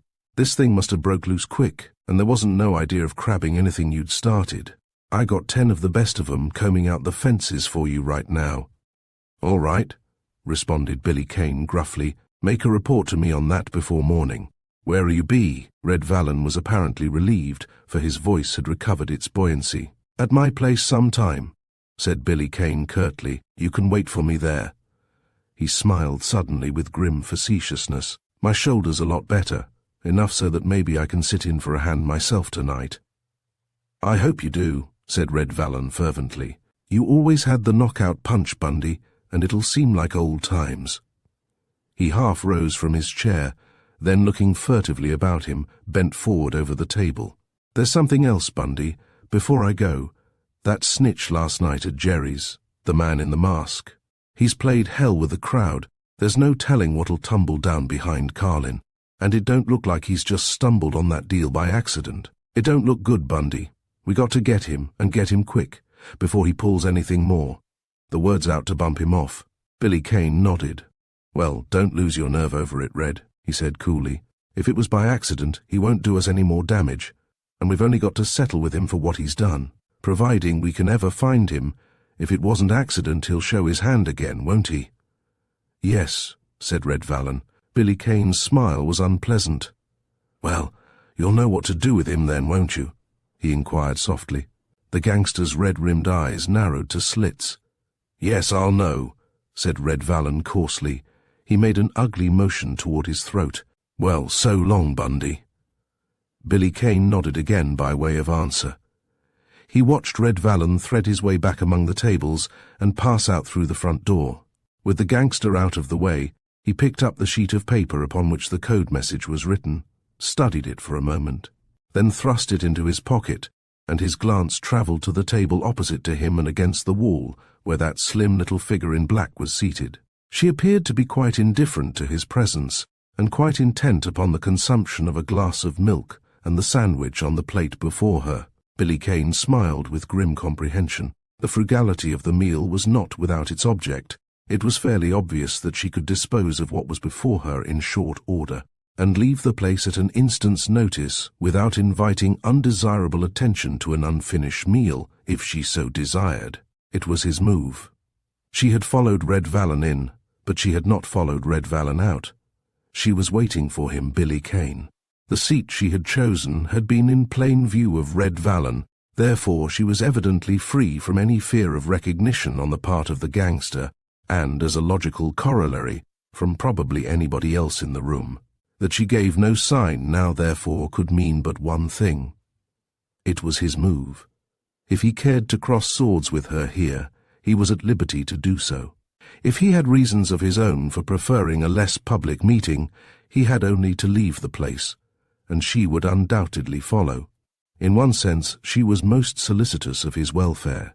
She would do nothing to hamper or hinder him in protecting himself, as long as he continued to double-cross and render abortive the crimes of that inner circle of the underworld in which she believed him to be a leader.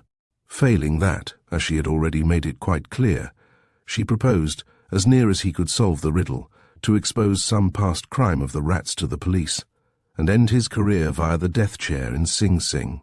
Also, she had made her personal feelings toward him equally clear. She held for him a hatred that was as deep-seated as it was merciless and deadly. He shrugged his shoulders. He, by proxy, stood in the shoes of one who, seemingly, had done her some irreparable wrong, and since she would dog him all night until she had had the interview that she evidently proposed to have, it might as well be here as anywhere. It mattered very little to him, as the Rat, that he should be observed by those in the room to get up from his table and walk over to hers. He was not being watched in the sense that anyone held surveillance over him, and in any case, the conventions here in the heart of the underworld were of too elastic a character to have it cause even comment. And, besides, in a few hours from now, if luck were with him, he would be through with all this, done with this miserable role of super crook, which, though it brought a new and greater peril at every move he made, was the one thing that, for the present, he was dependent upon for his life. He rose, crossed the room nonchalantly, and dropped as nonchalantly into the chair at the end of her table, his back to the door. She greeted him with a smile, but it was a smile of the lips only. The dark eyes, under the long lashes, studied him in a cold, uncompromising stare, and there was mockery in their depths, but deeper than the mockery there was contempt and disdain. A cigarette, pulled lazily from his pocket and lighted, preserved his appearance of unconcern. In spite of himself, in spite of the fact that that contemptuous stare was his only through a damnable and abhorrent proxy, he felt suddenly ill at ease. He had never seen her as closely as this before. He had only seen her twice before, once in the dark, and once with the width of the Rat's den separating them. He had been conscious then that she was attractive, beautiful, with her clustering masses of brown hair, and the dainty poise of her head, and the pure whiteness of her full throat, but he was conscious now that beyond the mere beauty of features lay steadfastness and strength, that in the sweetness of the face there was, too, a wistfulness. do what she would to hide it, and that there was strain there and weariness. And he was suddenly conscious, too, that he disliked the role of the rat more than he had ever disliked it, and that the loathing in those eyes, which never left his face, was responsible for this added distaste of the fact that nature had, through some cursed and perverted sense of humor or malevolence, seen fit to make him the counterpart of a wanton rogue, and, worse still, seen fit to force upon him the enactment of that role. He could not tell her that he was not the rat, could he? That he was Billy Kane? Would the loathing in those eyes have grown the less at that? Billy Kane, the thief, the Judas assassin, whose name was a byword throughout the length and breadth of the land at that moment, whose name was a synonym for everything that was vile and hideous and depraved. He was the rat until tonight was over. After that, who knew? Now he was the rat, and he must play the rat's part. She broke the silence, her voice cool and even. I left it entirely to you as to whether you would come over to this table here or not. I quite understood. Billy Kane forced a sarcastic smile. You are almost too considerate. Am I? She said. Her eyes flashed suddenly. Well, perhaps you are right. I have thought sometimes that even the chance I give you is more than you deserve.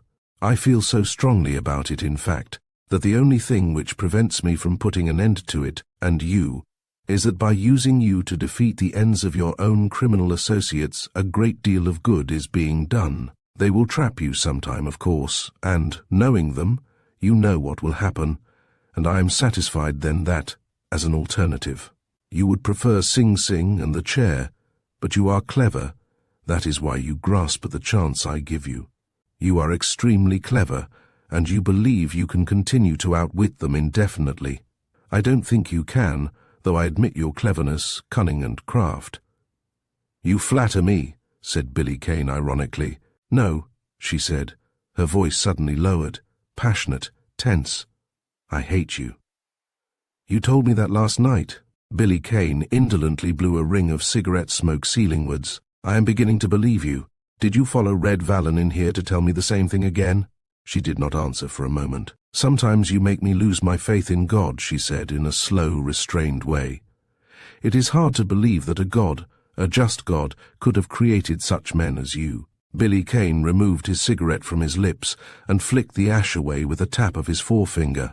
He felt the color mount and tinge his cheeks. There was something, not alone in her words, but in her tone, that struck at him and hurt. The brown eyes, deep, full of implacable condemnation, burned into his. What was it that the rat had done to her, or hers? He turned slightly away. An anger, smouldering in his soul, burst into flame. He was the rat by proxy, and the proxy was damnable. He could not tell her he was not the rat. He could not tell her he was Billy Kane. He must play on with his detestable role. He must play the rat. What answer would the rat have made to her? "Cut that out," rasped Billy Kane. "Yes," she said quietly. "I spoke impulsively. There are only two things in life that affect you, your own safety, and to be quite sure that you get all of your share out of your crimes, and if possible, somebody else's share as well. But the latter consideration is at an end now, isn't it, Bundy? I think I have taken care of that. It's just a question of whether you can save yourself or not with those clever wits of yours." "Well," she shrugged her shoulders suddenly, "you did very well last night. His life would not be worth very much if the underworld should ever lay hands on the man in the mask. Would it, Bundy?" He did not answer her. "Yes, you did very well indeed," she went on calmly. "You will meet somewhere else, of course, as soon as you can find a suitable place, but you will hold no more of your secret council meetings at Jerry's for some time to come." Billy Kane's face was impassive now. He was apparently intent only on the thin blue spiral of smoke that curled upward from the tip of his cigarette. So those meetings of that cursed Directorate of Crime had been held at Jerry's, had they? He had not known that. "Suppose," suggested Billy Kane curtly, "that we come to the point. What is it that you want tonight?" "I am coming to the point," she answered levelly. "Owing to the events of last night, your organization is in confusion. Some of the more faint-hearted of your partners have temporarily even taken to their heels, but even so, the organization's activities can hardly come to an abrupt standstill. You will perhaps remember a somewhat similar occasion once before. There are perhaps certain matters that are imperative, that cannot wait. Is it not so, Bundy? And in such an emergency it is left to, shall we call him the organization secretary, to keep things going. Personal touch is lost with one another, but there is still a way. I know it does not matter how that Red Vallon received a written order a little while ago. I followed Red Vallon here. I think he gave that order to you. Billy Kane looked at her for a moment, a quizzical, whimsical expression creeping into his face. She was in deadly earnest, he knew that well. And yet there was a certain sense of humour here too, a grim humour with something of the sardonic in it, and nothing of mirth.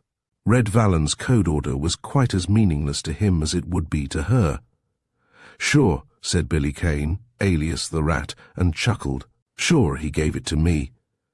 You don't think I'd hold anything out on you, do you? Sure, he gave it to me." He tossed the paper across the table toward her. "Help yourself. All you've got to do is ask for anything I've got, and it's yours. You're as welcome as the sunshine to it." She studied it for an instant calmly.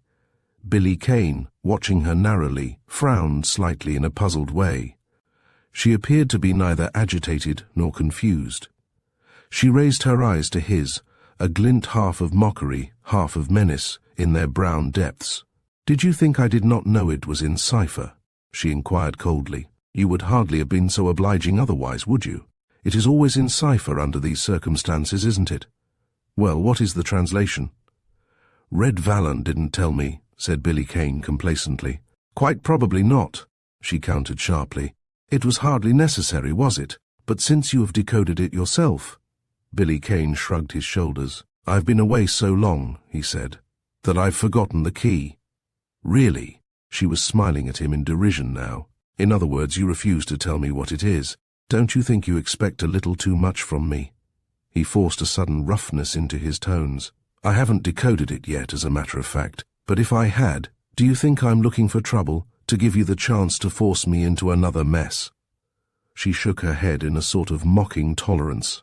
"Does it really matter, Bundy?" she asked softly. "You are not as bright this evening as usual. I know that some crime is planned and set forth here on this paper. It really makes no vital difference to me to know beforehand specifically just what that crime is, for if it succeeds I shall know about it, and in that case I shall equally know that you did not prevent it. I think you quite understand what that means, don't you, Bundy? However," she smiled again, as she opened her purse and took out a pencil, "let us put it down to a woman's insatiable curiosity, if you like, and decode it together." Decode it! The twisted smile that came to his lips was genuine enough. He couldn't decode it. He had only one card to play, a flat and unequivocal refusal. "Nothing doing," he snarled. "Oh yes, I think there is," she said softly again. He stared at her. Her pencil was flying across the paper. Who was this woman? She knew the key. Was there anything that she did not know? He watched her in a stunned way, his mind in confusion, and then he leaned forward to observe her work more closely.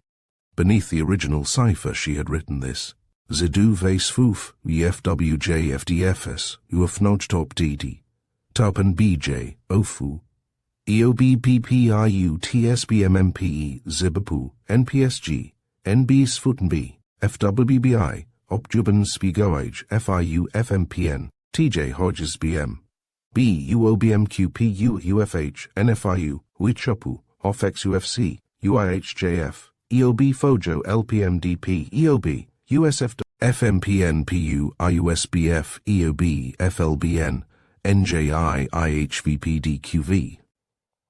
"It is so simple, Bundy," she murmured caustically.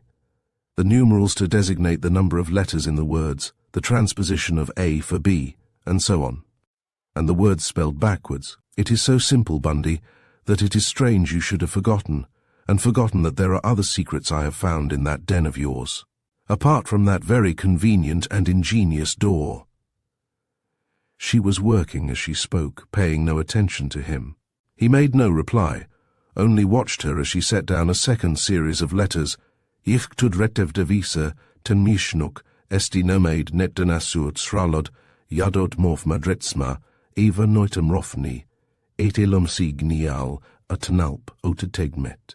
Thkino tenidoteb, tki DNA inin kakolko DNA trevid noisipsus ot emos eno eslade nur, eight elom, ot utre dine ekam mich wok pu. A moment more, and she had written out the message in plain English. Dutchie Vetter received consignment diamonds $10,000 today from Amsterdam. Have information the mole is laying a plant to get them tonight between 8 and 9 o'clock, and divert suspicion to someone else. Run the mole to earth and make him cough up. She was studying the paper in her hand.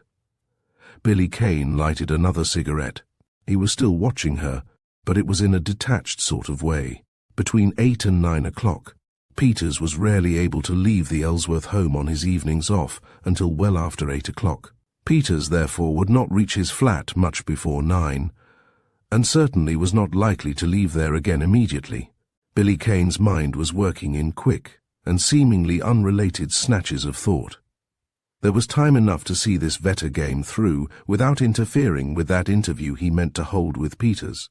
It was strange that it should be Vetter. Whitey Jack had spoken of Vetter. Savnak, the violin player, and Vetter. Whitey Jack said that Savnak and Vetter spent most of their evenings together at Vetter's playing pinochle and the violin. Savnak would likely be there then between 8 and 9. Upon whom was it that the so-called mole intended to point suspicion? Here was the moral obligation again. He had fought that out last night. She, this woman here, was not the driving force. She only represented disaster from an entirely different source if he failed.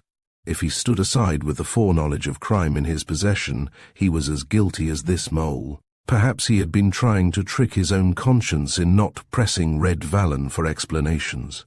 Perhaps, in a measure, he had allowed the argument that he might invite Red Vallon's suspicions to act as an excuse for evading the responsibility that this foreknowledge of crime entailed. Well, that responsibility was his now, thanks to her. He had no choice. It was likely to be the man in the mask again, and she pushed the paper toward him. "Perhaps you would like to destroy this for safety's sake," she observed complacently. He took the paper mechanically and mechanically tore it up. "I do not know the mole personally." She was speaking almost more to herself than to him, as though feeling her way cautiously along a tortuous mental path. "I only know him as an exceedingly clever scoundrel, and as the head of a small but very select band of criminals. He is a sort of competitor of yours, I believe, and more than once has had the temerity to act as a thorn in the side of your own rapacious and diabolical crime trust. But I do know that this Vetter is an honest old man. It would be too bad." Her voice, still low, was suddenly vibrant with the significance that there was no mistaking. "If Vetter should lose his diamonds, wouldn't it, Bundy?" The spiral of cigarette smoke again occupied Billy Kane. It was quite true that his mind was already made up, but for the moment he was the rat, and the rat would not be likely to accede to her suggestion with any overwhelming degree of complacency. "You are a little inconsistent, aren't you?" he inquired sarcastically.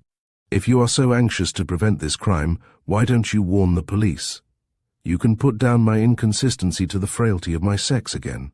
"If you like," she answered quickly, "but you know quite well why. And, besides, one Bundy Morgan, having more at stake than the police, is more likely to accomplish the task successfully." "Yes, Bundy." "But this isn't my hunt," he protested with a snarl. "I can't stop all the crimes in the world. This isn't my crowd. I'm not responsible for the mole. I don't know his plans. How can I put the crimp in them? The game is to let the mole go ahead, isn't it? And then Red Vallon is to grab the chestnuts out of the mole's pocket. Well, that's all right. But suppose I butt in, and knowing nothing about the mole's plans, fall down, and he gets away with the goods, and is too sharp for Red Vallon so that I can't even get the loot away from Red. Am I responsible?" "I'm not unreasonable," she said, and smiled. "There is a good deal of truth in what you say, but there is a way to provide against both contingencies." The snarl was still in his voice. "What is it?" he demanded. "Steal the diamonds yourself before the mole gets to work," she proposed calmly. Billy Kane's gasp was wholly genuine. "What?" he ejaculated. "You've plenty of time," she said sweetly. Vetter's isn't far from here, and it's not much more than 7:30 now. The diamonds can be returned to Vetter tomorrow. After having had them stolen once, I think Vetter could be trusted to put them somewhere where neither the mole nor anyone else would be likely to succeed a second time. But I don't know where the diamonds are now." His voice was helpless in spite of himself. She lifted her shoulders. "Neither do I," she said imperturbably. "Well, you've got your nerve," he burst out, and it was Billy Kane, not the rat, who spoke. The interview, as far as she was concerned, was evidently at an end. She had resumed her frugal meal, and was picking daintily at the sandwich on her plate. Her eyebrows arched. "I hope you've got yours," she murmured. He stood up. He could have laughed ironically, and likewise he could have sworn. She was distractingly pretty, as she sat there quite the mistress of herself, but her profound and utter disregard as to how the perilous project might result for him personally brought suddenly a vicious sweep of anger upon him, and abruptly, without a word, he swung from the table and made his way toward the door. But the few steps cleared his brain a little, brought things into sharper focus. After all, he had forgotten. To her, he was the rat. And the rat, he did not question it, merited little of either mercy or consideration at her hands. At the door he looked back. She nodded to him pleasantly and smiled, not in the manner of one who might very well be sending another to his death. "Well, I'll be damned," muttered Billy Kane, and opening the door stepped out to the street. Chapter 14. The Robbery. It was not far to Vetter's place, but Billy Kane looked at his watch under a street lamp. It was later than she had said. It was 10 minutes of 8. He knew where Vetter's was. That point presented no difficulties. He could hardly have spent the months he had amongst the queer, heterogeneous lives of the East Side without knowing at least that much about so outstanding a character as the Old Holland diamond merchant. But that was quite another matter from knowing where the Old Hollander domiciled his diamonds. Billy Kane frowned as he went along. Well, was it necessary to steal the diamonds? That task, on the face of it, was so almost practically impossible as to render it bizarre. He had nothing to work on, no information, just the cool suggestion that he should steal the diamonds first. And, under ordinary circumstances, he might well be filled with dismay at the prospect of failure in view of the threat which she held over his head, though that side of it need not, and did not, concern him tonight. In a few hours from now, he no longer expected to be the rat. In a few hours, Peters would have had his choice between losing his life and telling the truth. And under those conditions there was very little room for doubt but that Peters would have told the truth. If, however, he could meanwhile save the Old Hollander from loss, he, Billy Kane, was quite ready to go to almost any length to do so. He went on at a quick pace, traversing block after block. He smiled ironically to himself as he finally turned a corner, and with more caution now, approached a low-frame building that was bordered by a dark and narrow lane. Yes, it was bizarre enough. He could not very well inform the police himself. The rat, and particularly Billy Kane, was not at the moment on speaking terms with the police. But was it necessary to steal the diamonds? Her idea, of course, was that then they would be absolutely safe from any attempt, or perhaps what she feared most, physical coercion on the part of the mole, even if Vetter were given a warning. But surely Vetter could take care of himself if he were warned. He, Billy Kane, certainly preferred that method, but even that, as an alternative, was not quite so simple as it appeared. He was still the rat. He did not know the plan this so-called mole had evolved, and, more vital still, he did not know how closely Red Vallon was. In turn, watching the mole. It was 8 o'clock now, and any or all of them might already be here. If he, Billy Kane, were discovered, there would never be that little interview with Peters. The corollary was self-evident, even for the purpose of warning the man to reach Vetter inside this house here, that he was just passing, demanded the same degree of caution and secrecy on his part as though he entered for the purpose of stealing the stones himself. Also, the little shop that made the front of the building was closed and dark. Vetter's living quarters, he had heard, which was one of the eccentricities that had made the man a talked-of character on the East Side, consisted of no more than a single room, serving for every purpose at the rear of the shop itself. He did not dare take the risk of inviting attention by rapping and bringing the old Hollander to the door. He turned, and retracing his steps, sauntered nonchalantly along, passed by the house again, and slipped into the lane. Circumstances, as he found them, alone could govern his actions. Billy Kane took stock now of the surroundings. The frame building was an old affair, and the floors therefore would be outrageously creaky. Billy Kane scowled. The prospect of creaky floors and protesting boards was not a pleasant one, and then the scowl vanished, and a smile flickered across his lips. From somewhere at the back of the house there came suddenly the throbbing notes of a violin. The smile broadened. That was Savnak, doubtless, and for the moment at least.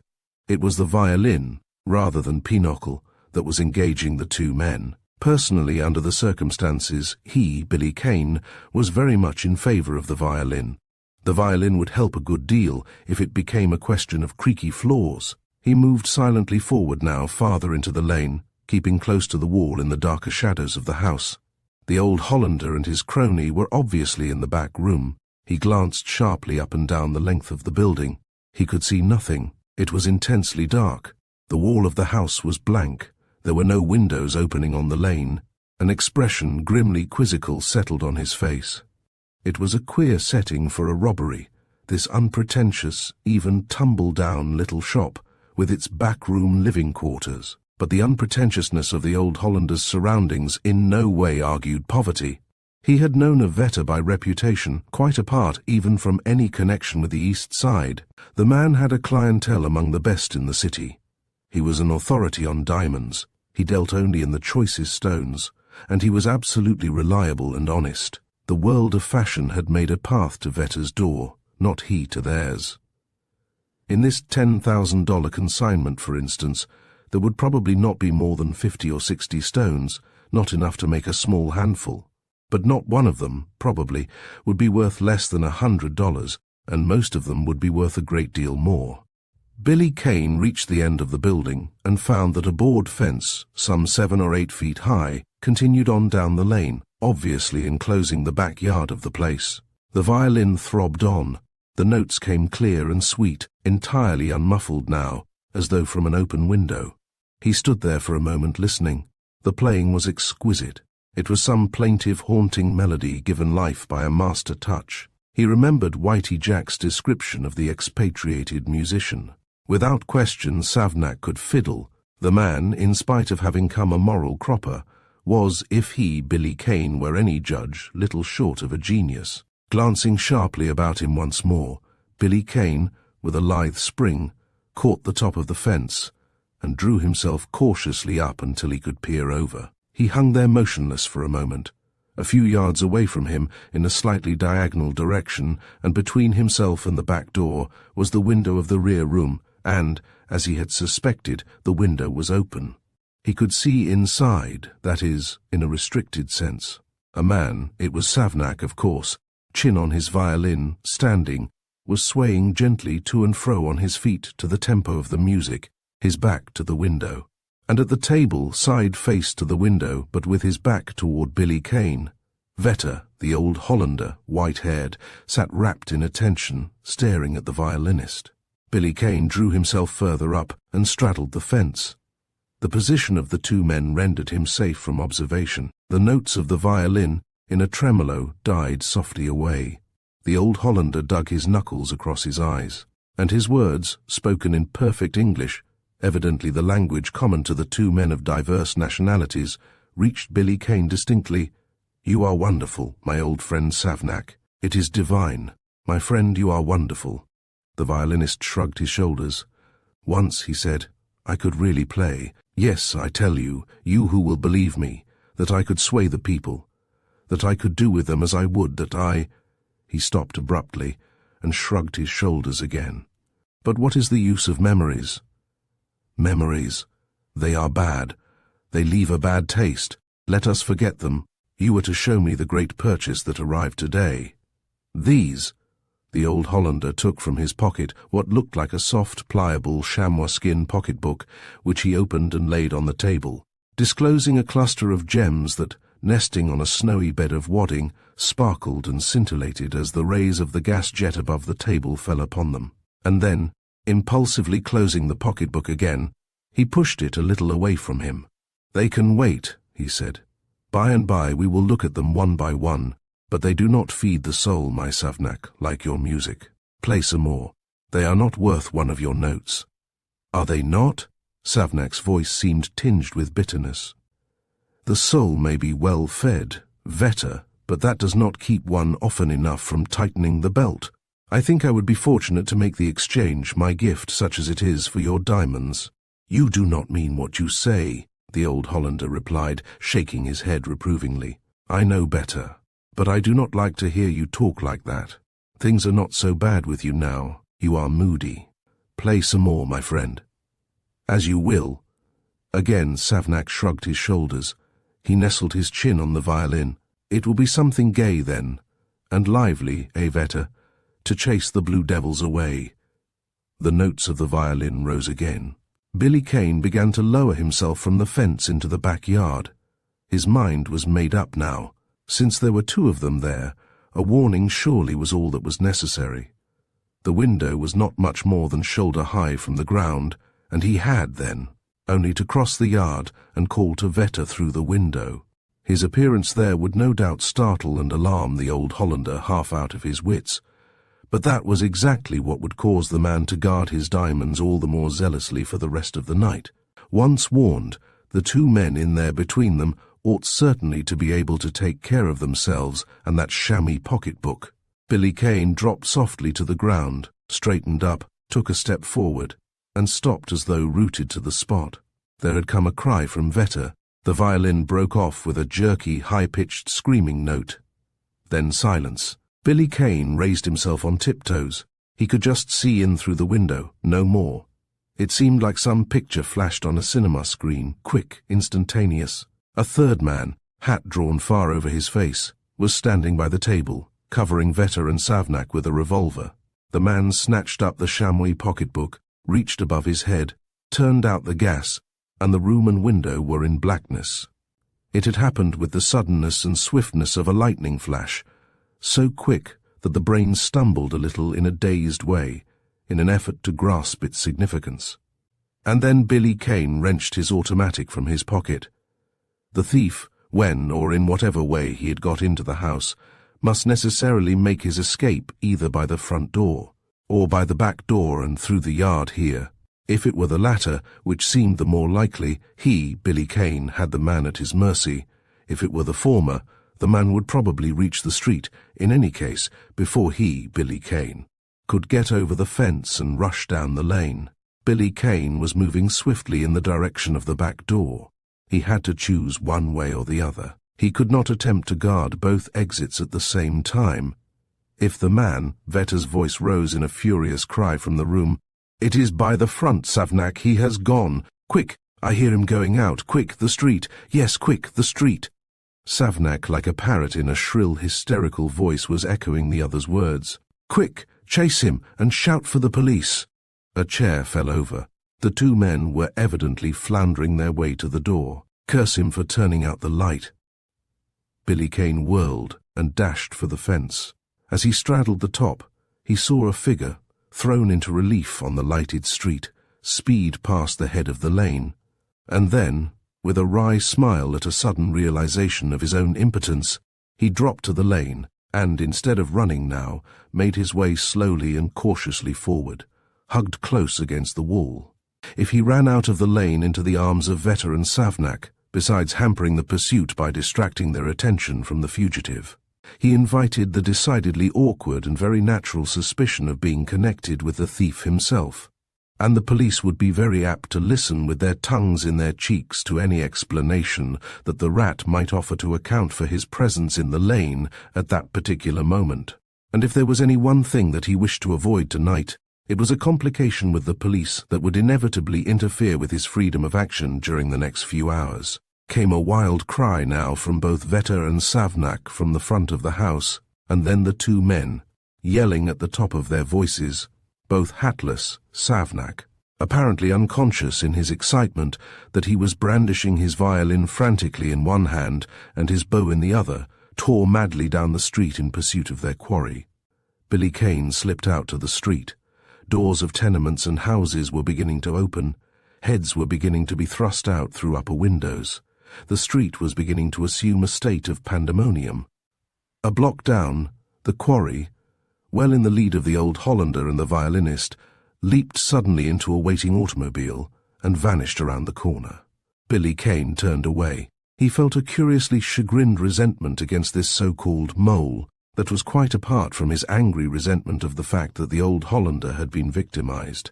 He had expected something quite different from the mole.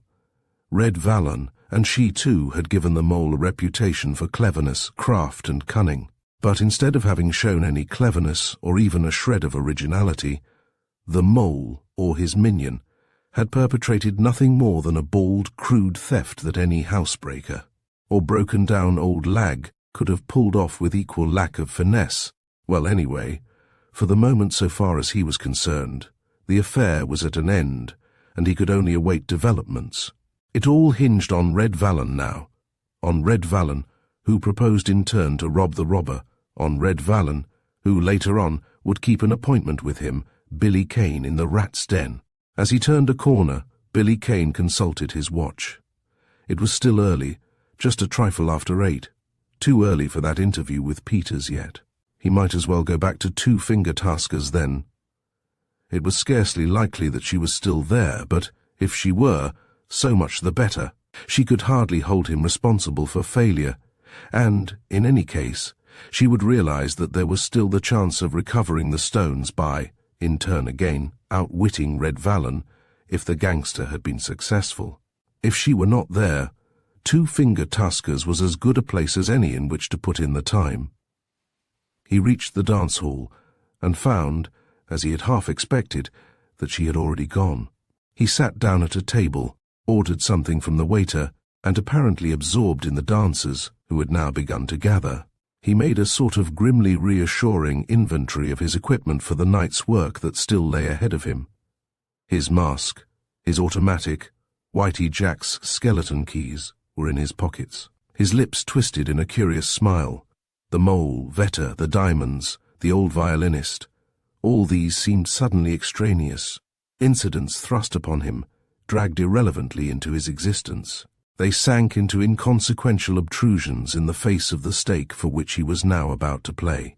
His freedom, a clean name again, the end of this devil's tormenting masquerade, his life, or perhaps another man's life.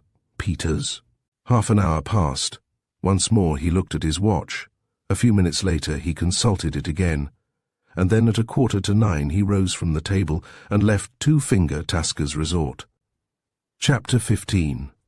The Alibi.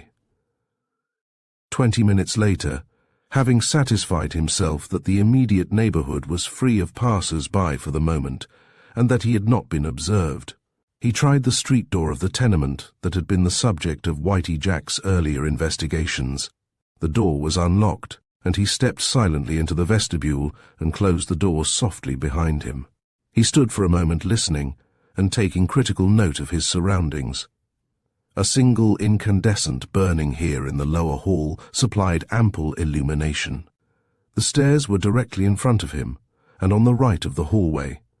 There was a closed door, also on the right and just at the foot of the stairs, and from behind this there came the murmur of voices. There was no other sound.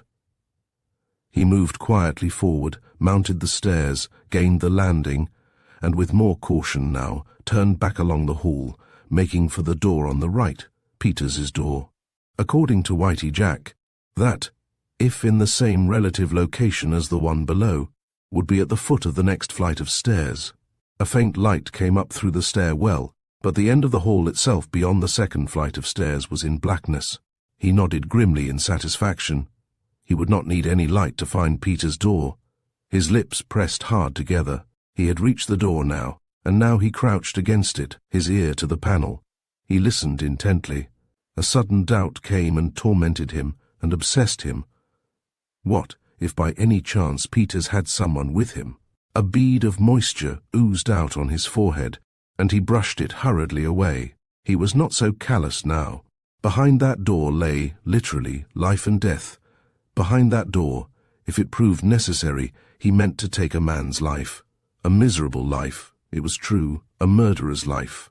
A life that had no claim to mercy, but still a man's life.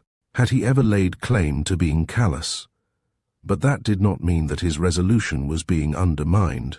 The issue tonight was clearly defined, ultimate, final, and he had accepted that issue, and he would see it through. His lips relaxed a little in a smile of self-mockery. Well, suppose Peters were not alone. He, Billy Kane, had only to wait until the visitor conjured up by his doubts had gone. He steadied himself with a mental effort. His nerves were getting a little too high-strung. To begin with, there wasn't anybody in there with Peters. He would have heard voices if there had been, and he had heard none. He glanced around him now, but the act was wholly one of exaggerated caution. Here at the end of the hall he could see nothing. Opposite him was probably the door of the other apartment on this floor that Whitey Jack had said was unoccupied. There was no fear of interruption. He took his automatic from his pocket, tried the door cautiously, and finding it locked, knocked softly with his knuckles on the panel. There was no response. He knocked again, a little louder, more insistently. There was still no response. Billy Kane was gnawing at his underlip now. Not only had Peters no visitor, but even Peters himself was not there. Out of the darkness, it seemed as though a horde of mocking devils were suddenly jeering at him in unholy glee. He had somehow been very sure that everything tonight would go as he had planned, and instead, there'd been nothing so far but stark futility. But the night was not ended yet. He thrust the automatic abruptly back into his pocket. There was still time for Peters to come. It was only a little after 9. And Peters would have a visitor after all. A visitor waiting there inside that room for him. Billy Kane drew Whitey Jack's bunch of skeleton keys from his pocket and, crouching now low down in front of the door, inserted one of the keys in the lock. It would not work. He tried another with the same result. He was not an adept at lock-picking as yet. He grinned without mirth at the mental reservation and suddenly drew back from the door, retreating into the deeper blackness at the end of the hall. Here was Peters now, and Peters would have much less trouble in opening the door. Footsteps were ascending the stairs. A figure, in the murky light from the stair-well, gained the landing and came forward along the hall. Billy Kane's sudden smile held little of humor. It was not Peters. It was Whitey Jack's tenant of the 3rd floor, Savnak, the old violin player, hugging his violin case under his arm. And as he came into the shadows, feeling out with his other hand for the banisters of the 2nd flight of stairs. 15 feet away, flattened against the wall, himself secure from observation. In the darkness, Billy Kane, in a sort of grim philosophical resignation, watched what was now little more than a shadowy outline. As the other went on, up the stairs to the 3rd floor, a door above slammed shut. Billy Kane returned to Peter's door. Again he tried a key, and still another, until, with a low-breathed ejaculation of satisfaction, he finally unlocked the door. He exchanged the keys for his automatic once more, and once more his hand on the doorknob. He held tense and motionless, listening. From below there came again the sound of footsteps on the stairs. It was Peters at last, probably, but if it was Peters, Peters was not alone. The footsteps of 2 men were on the stairs. Futility again. The door was unlocked, but it availed him nothing at all now. He had meant to go in and wait for Peters, but it would be a fool play from any angle to go in there now if Peters had anybody with him. Nor was there time to lock the door again. He had returned the bunch of keys to his pocket, and it would take a moment to sort out the right one, and there was not that moment to spare. The footsteps were already on the landing. Billy Kane drew back once more silently and swiftly to the front of the hall. He was tight-lipped now. It seemed as though every turn of the luck had gone against him. Peters was certain to notice that the door was unlocked. What effect would that have on Peters? What would the man do? And Billy Kane was staring down the hall in a numbed, dazed way. 2 men had come into the radius of light from the stair-well and were moving quickly along the hall in his direction. He brushed his hand across his eyes. That little horde of devils were at their jeers of unholy mirth again. Peters. There was no such man as Peters. Peters was a myth. The whole cursed night was a series of damnable hallucinations. This wasn't Peters, it was Red Vallon and Birdie Rose. Out of the darkness he watched them, his mind fogged. What were they doing here? Why had they become suddenly so quiet and stealthy as they went up that second flight of stairs, where Savnak had gone? Savnak, Vetter, the diamonds, Red Vallon. He remembered the tribute paid to the mole's cleverness, a tribute that, in his estimation as an eyewitness to the theft, had come far from being borne out in practice. Was there something that he had not seen, something behind that bald, crude scene which he had witnessed?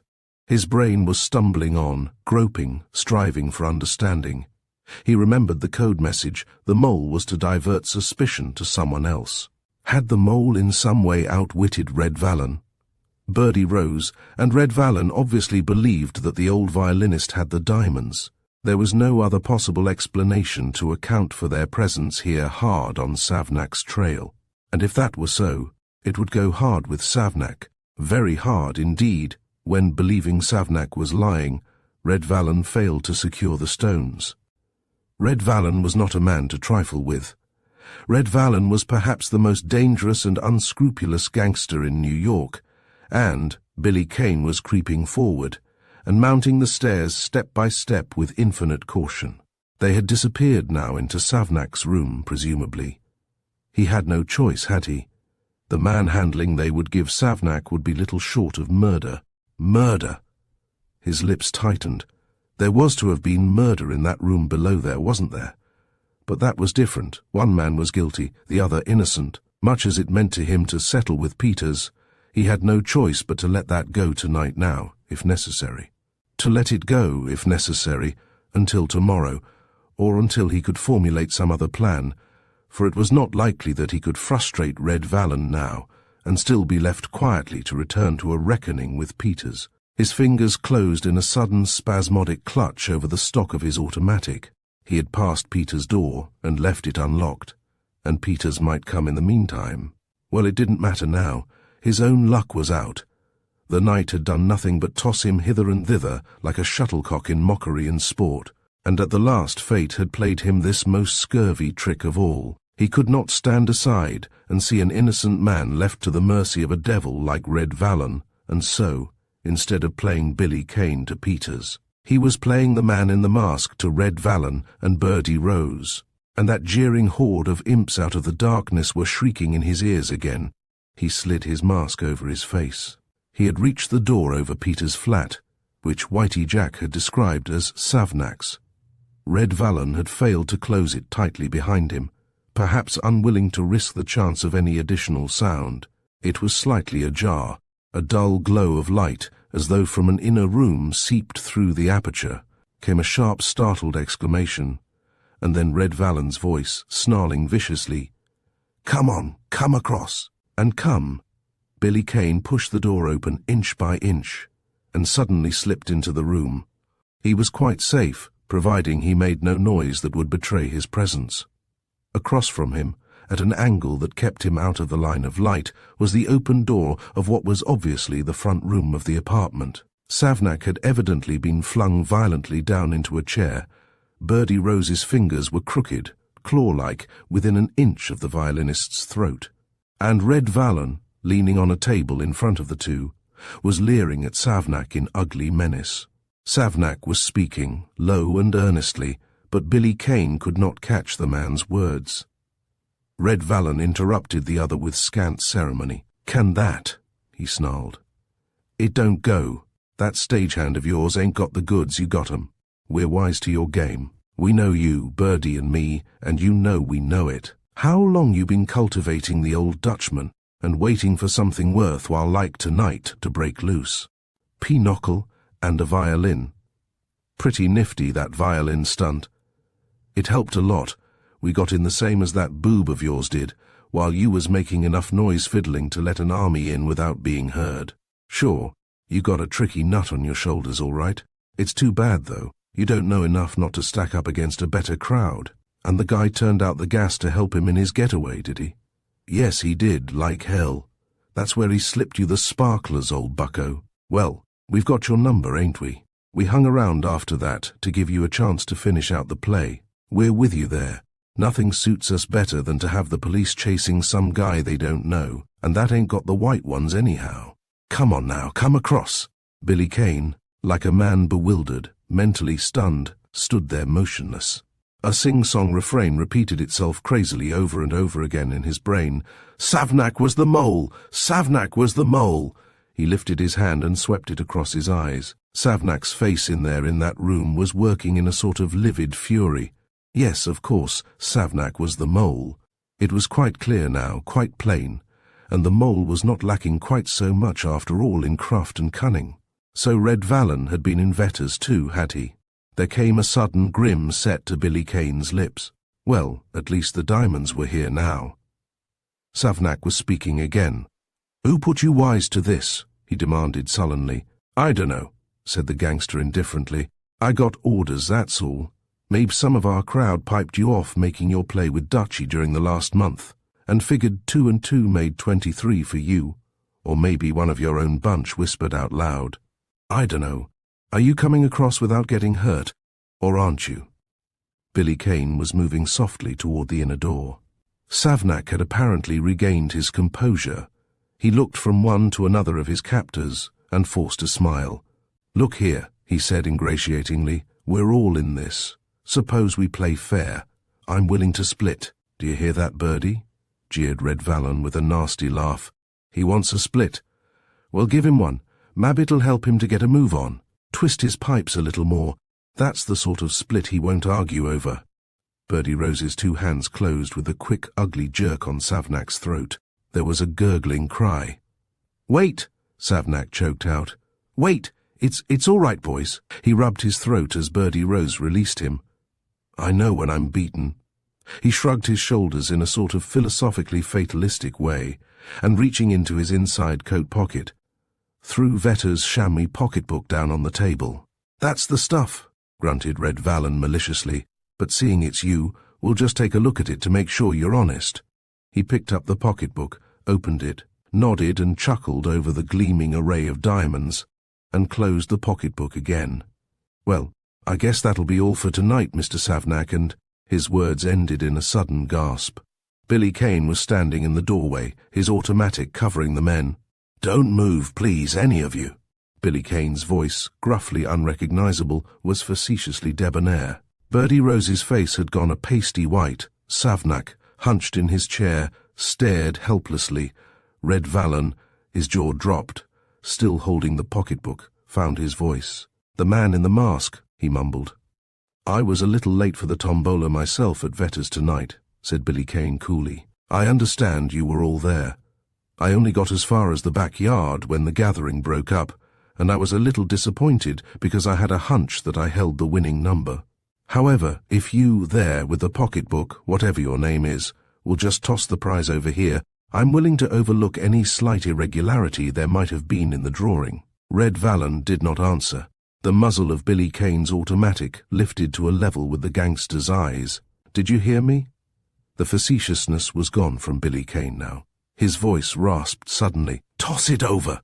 With an oath, Red Vallon flung the pocketbook over the table. Billy Kane caught it deftly with his left hand. "Thank you," said Billy Kane politely. He tucked the chamois case into his pocket and reached out for the doorknob. "I think that is all, gentlemen," he said softly, "except to wish you good night." In a flash he had shut the door upon them, and turning was running across the outer room. But Red Vallon, too, was quick. Before Billy Kane reached the door leading into the hall, he heard the window of the front room flung up, and Red Vallon's voice, "Quick, boys, come in! The man in the mask! Head him off! Jump for it! He's going downstairs!"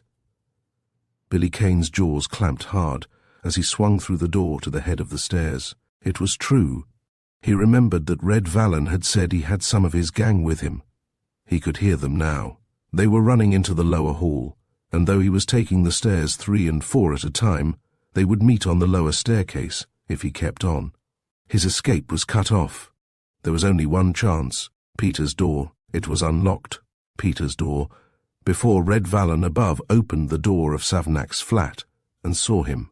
It had been a matter of seconds, no more, but seconds that had seemed of interminable duration. He was at the foot of the stairs now. Came the pound of approaching feet from below. Red Vallon, whether because he had not had time, or because he was wary of a trap, had not opened the door into the hall above yet.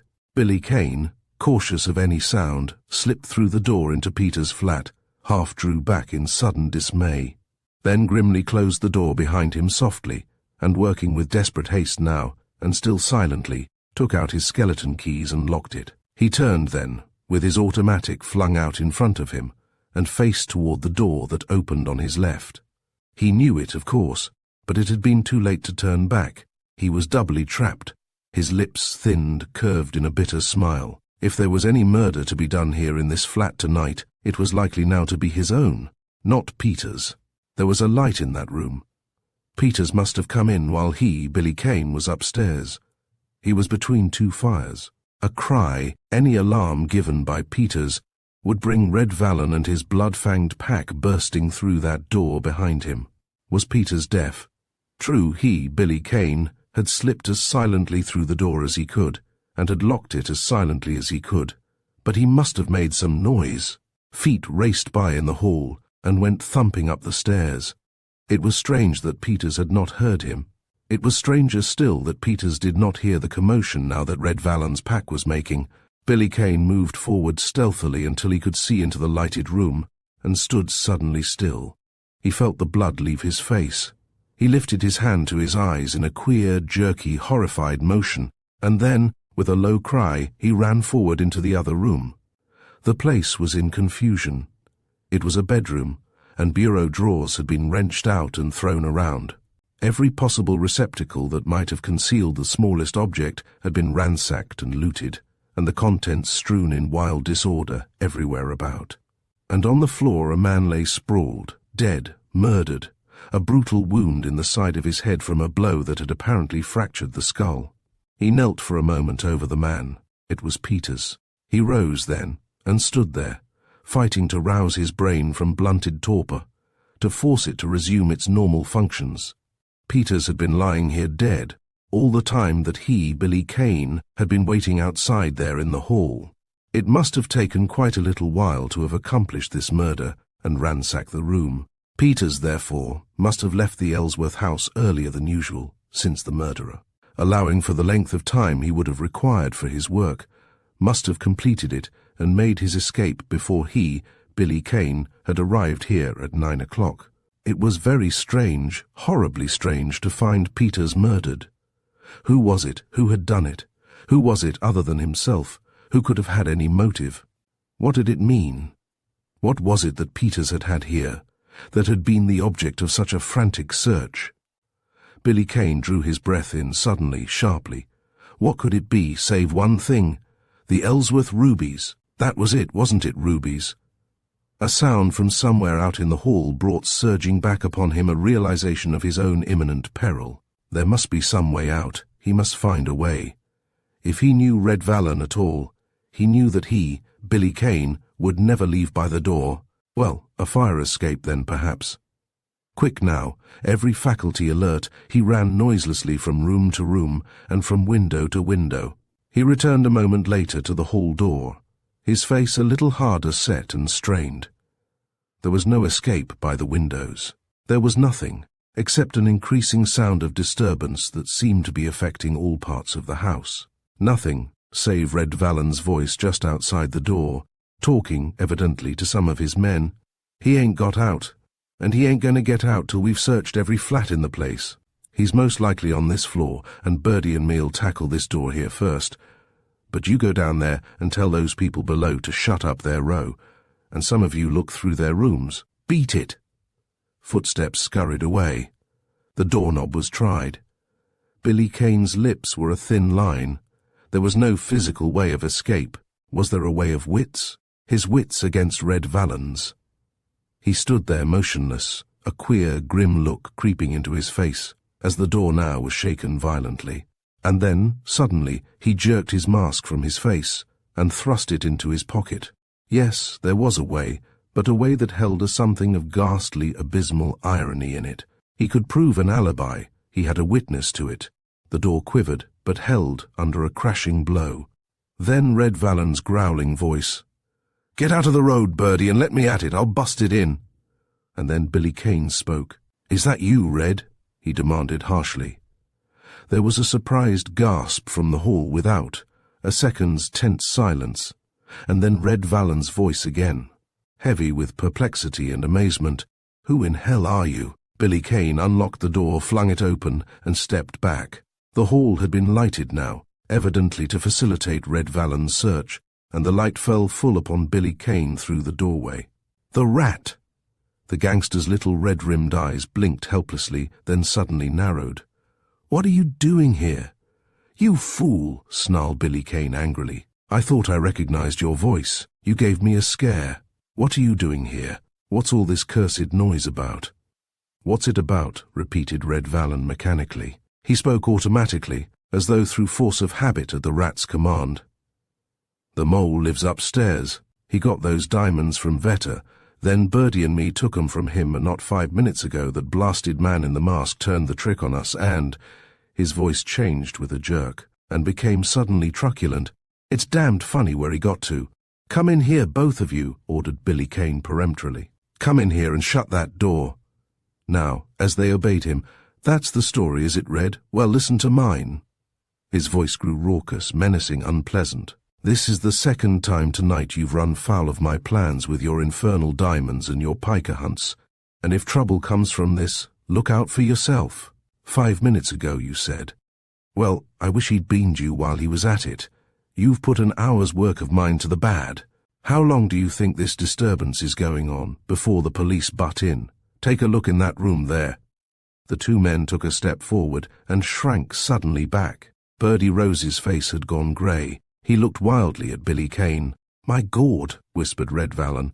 "I said something to you tonight about needing an object lesson, so that it would sink into you that when I said the limit, I meant it," said Billy Kane evenly. "Well, you've got it now. Do you know who that man is?" Red Vallon shook his head. Birdie Rose was nervously plucking at a package of cigarette papers that he had drawn from his pocket. "His name is Peters," said Billy Kane curtly. "Peters was the butler at Ellsworth's, Jackson's pal. Get me? I found this."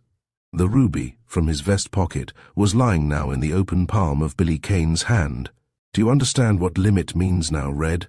I found this. He wouldn't talk, and so—" Billy Kane shrugged his shoulders coolly, and his hand jerked forward, pointing to the disordered room. "I hadn't found any more of them when you messed it up with your noise." Red Vallon circled his lips with his tongue. "Let's get out of here," he said hoarsely. "We'll have to now, thanks to you," snapped Billy Kane shortly. "That's the only room that's been searched, and you've queered any chance of doing anything more now." He whirled impetuously on Red Vallon and shook his fist in the gangster's face. "You see what you've done? Even if the police haven't got wise to the row, those people in the apartments downstairs will call them in the minute they get a chance. Yes, we've got to beat it. You and your diamonds are likely to give us a ride by the juice route up in that little armchair in Sing Sing. If your man gets away, it's a small matter now. Anybody that's caught here will have to stand for this. You go first, Birdie, and call the crowd off, and scatter the minute you're outside the house. I don't want it published in the papers that I was with Peters in his expiring moments. Tumble? I can trust you two because—" Billy Kane's smile was unhappy. "If anything leaks, I'll know where it leaked from. Get the idea? Now beat it, Birdie. We'll give you a couple of minutes ahead of us." The man went out. Billy Kane walked coolly to the door, took the skeleton key from the inside of the lock, and fitted it again to the outside. "Come on, Red," he said. He locked the door and put the bunch of keys in his pocket. It was comparatively quiet in the house now. A door of one of the lower apartments opened cautiously, but closed instantly again, as Billy Kane, with the gangster beside him, went down the stairs. In another moment they were out on the street and had turned the first corner. The gangster was muttering to himself, "There's Birdie in me," but Savnak won't dare let a peep out of him, 'cause he was in on the diamond pinch himself. "I'll get that guy with the mask yet, if I swing for it. Spilled every blasted bean in the bag. That's me." His voice took on a sudden half-cringing, half-deferential note. "It wasn't my fault, Bundy, honest. You know that. You ain't sore, are you, Bundy?" Billy Kane pushed his hat to the back of his head. The night air was cool, even crisp, but his hatband was wringing wet. He brushed his damp hair back from his forehead. It was strange that he should have murdered Peters after all, he answered gruffly. "Forget it," said Billy Kane, alias the Rat. Chapter 24 hours later. From above, faintly, through the flooring, came the tap-tap-tap-tap of the old Italian cobbler's hammer. Billy Kane, from his hands and knees, straightened up, easing his body from the discomfort of his cramped position, and, as he listened, he toyed now with the steel jimmy, commandeered from Whitey Jack, that was in his hand. He had been even more assiduous in his own tapping, at least for the last hour or more, than was the old fellow above there. The old fellow seemed to work all day and all night. It was night now, or rather evening. If there was any sound heard from the street, it would be attributed to the old cobbler, of course, which was just as well. The murky light from the single incandescent across the room threw the sparse furnishings of the Rat's den into uncouth shadows on the walls, and threw his own shadow into a grotesque, shapeless blotch upon the floor. From the street level, down through the cellar-like stairway to this underground abode, seeping in through the closed door, came the muffled roll of traffic, and a footstep now and then on the pavement, like the echo of some sound that was detached, far distant. He resumed his work, tapping with infinite pains with the butt of his steel jimmy on board after board of the flooring. And now this board or that seemed to give back a more resonant sound than its fellows, and he tapped it again, and still again, only to shake his head finally, and pass on to the next board. There were other secrets in this crime hole, besides that ingenious door, and its tunnel to the shed and lane behind, secrets that she had plainly stated existed, and had as plainly stated were no secrets to her. Secrets that she wielded in such a manner as to complicate a situation that was already one of extreme peril and desperate enough. They were the Rat's secrets, and for the moment he was the Rat, and self-preservation made the possession of those secrets vitally essential to him. The net seemed to be drawing closer around him. At moments it seemed to be strangling him. He had built so heavily on Peters, and Peters was dead, and he, Billy Kane, was still the Rat.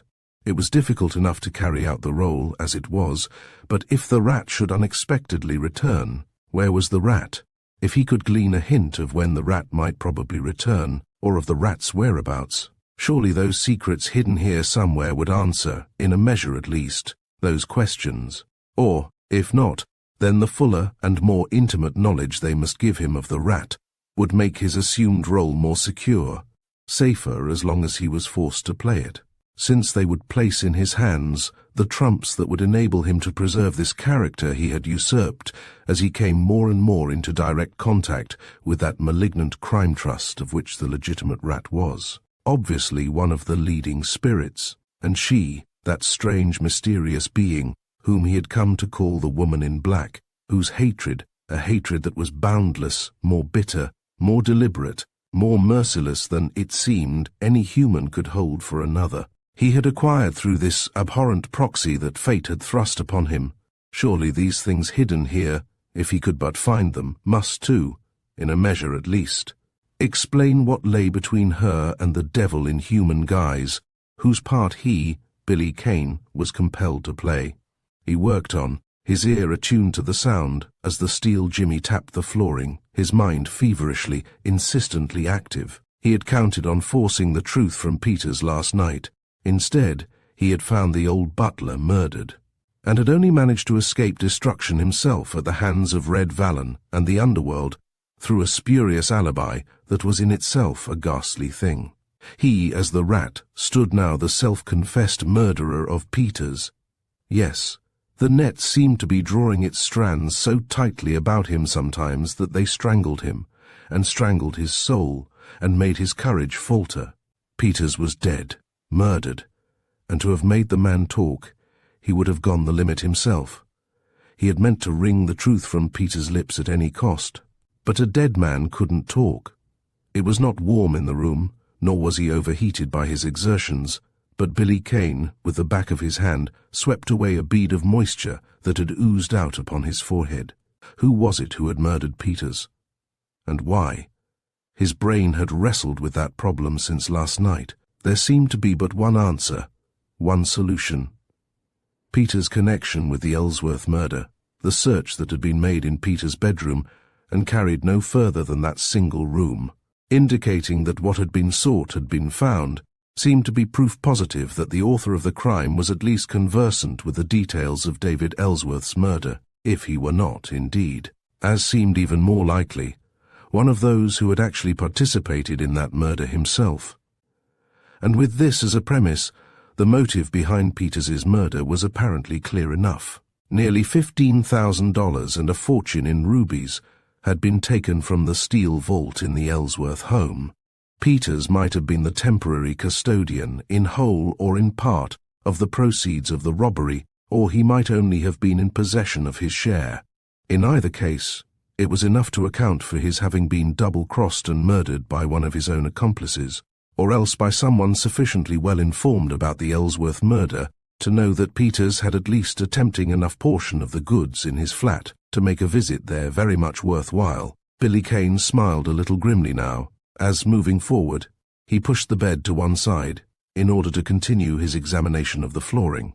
That had been his solution, but, strangely enough, the newspapers for once had had no solution to offer.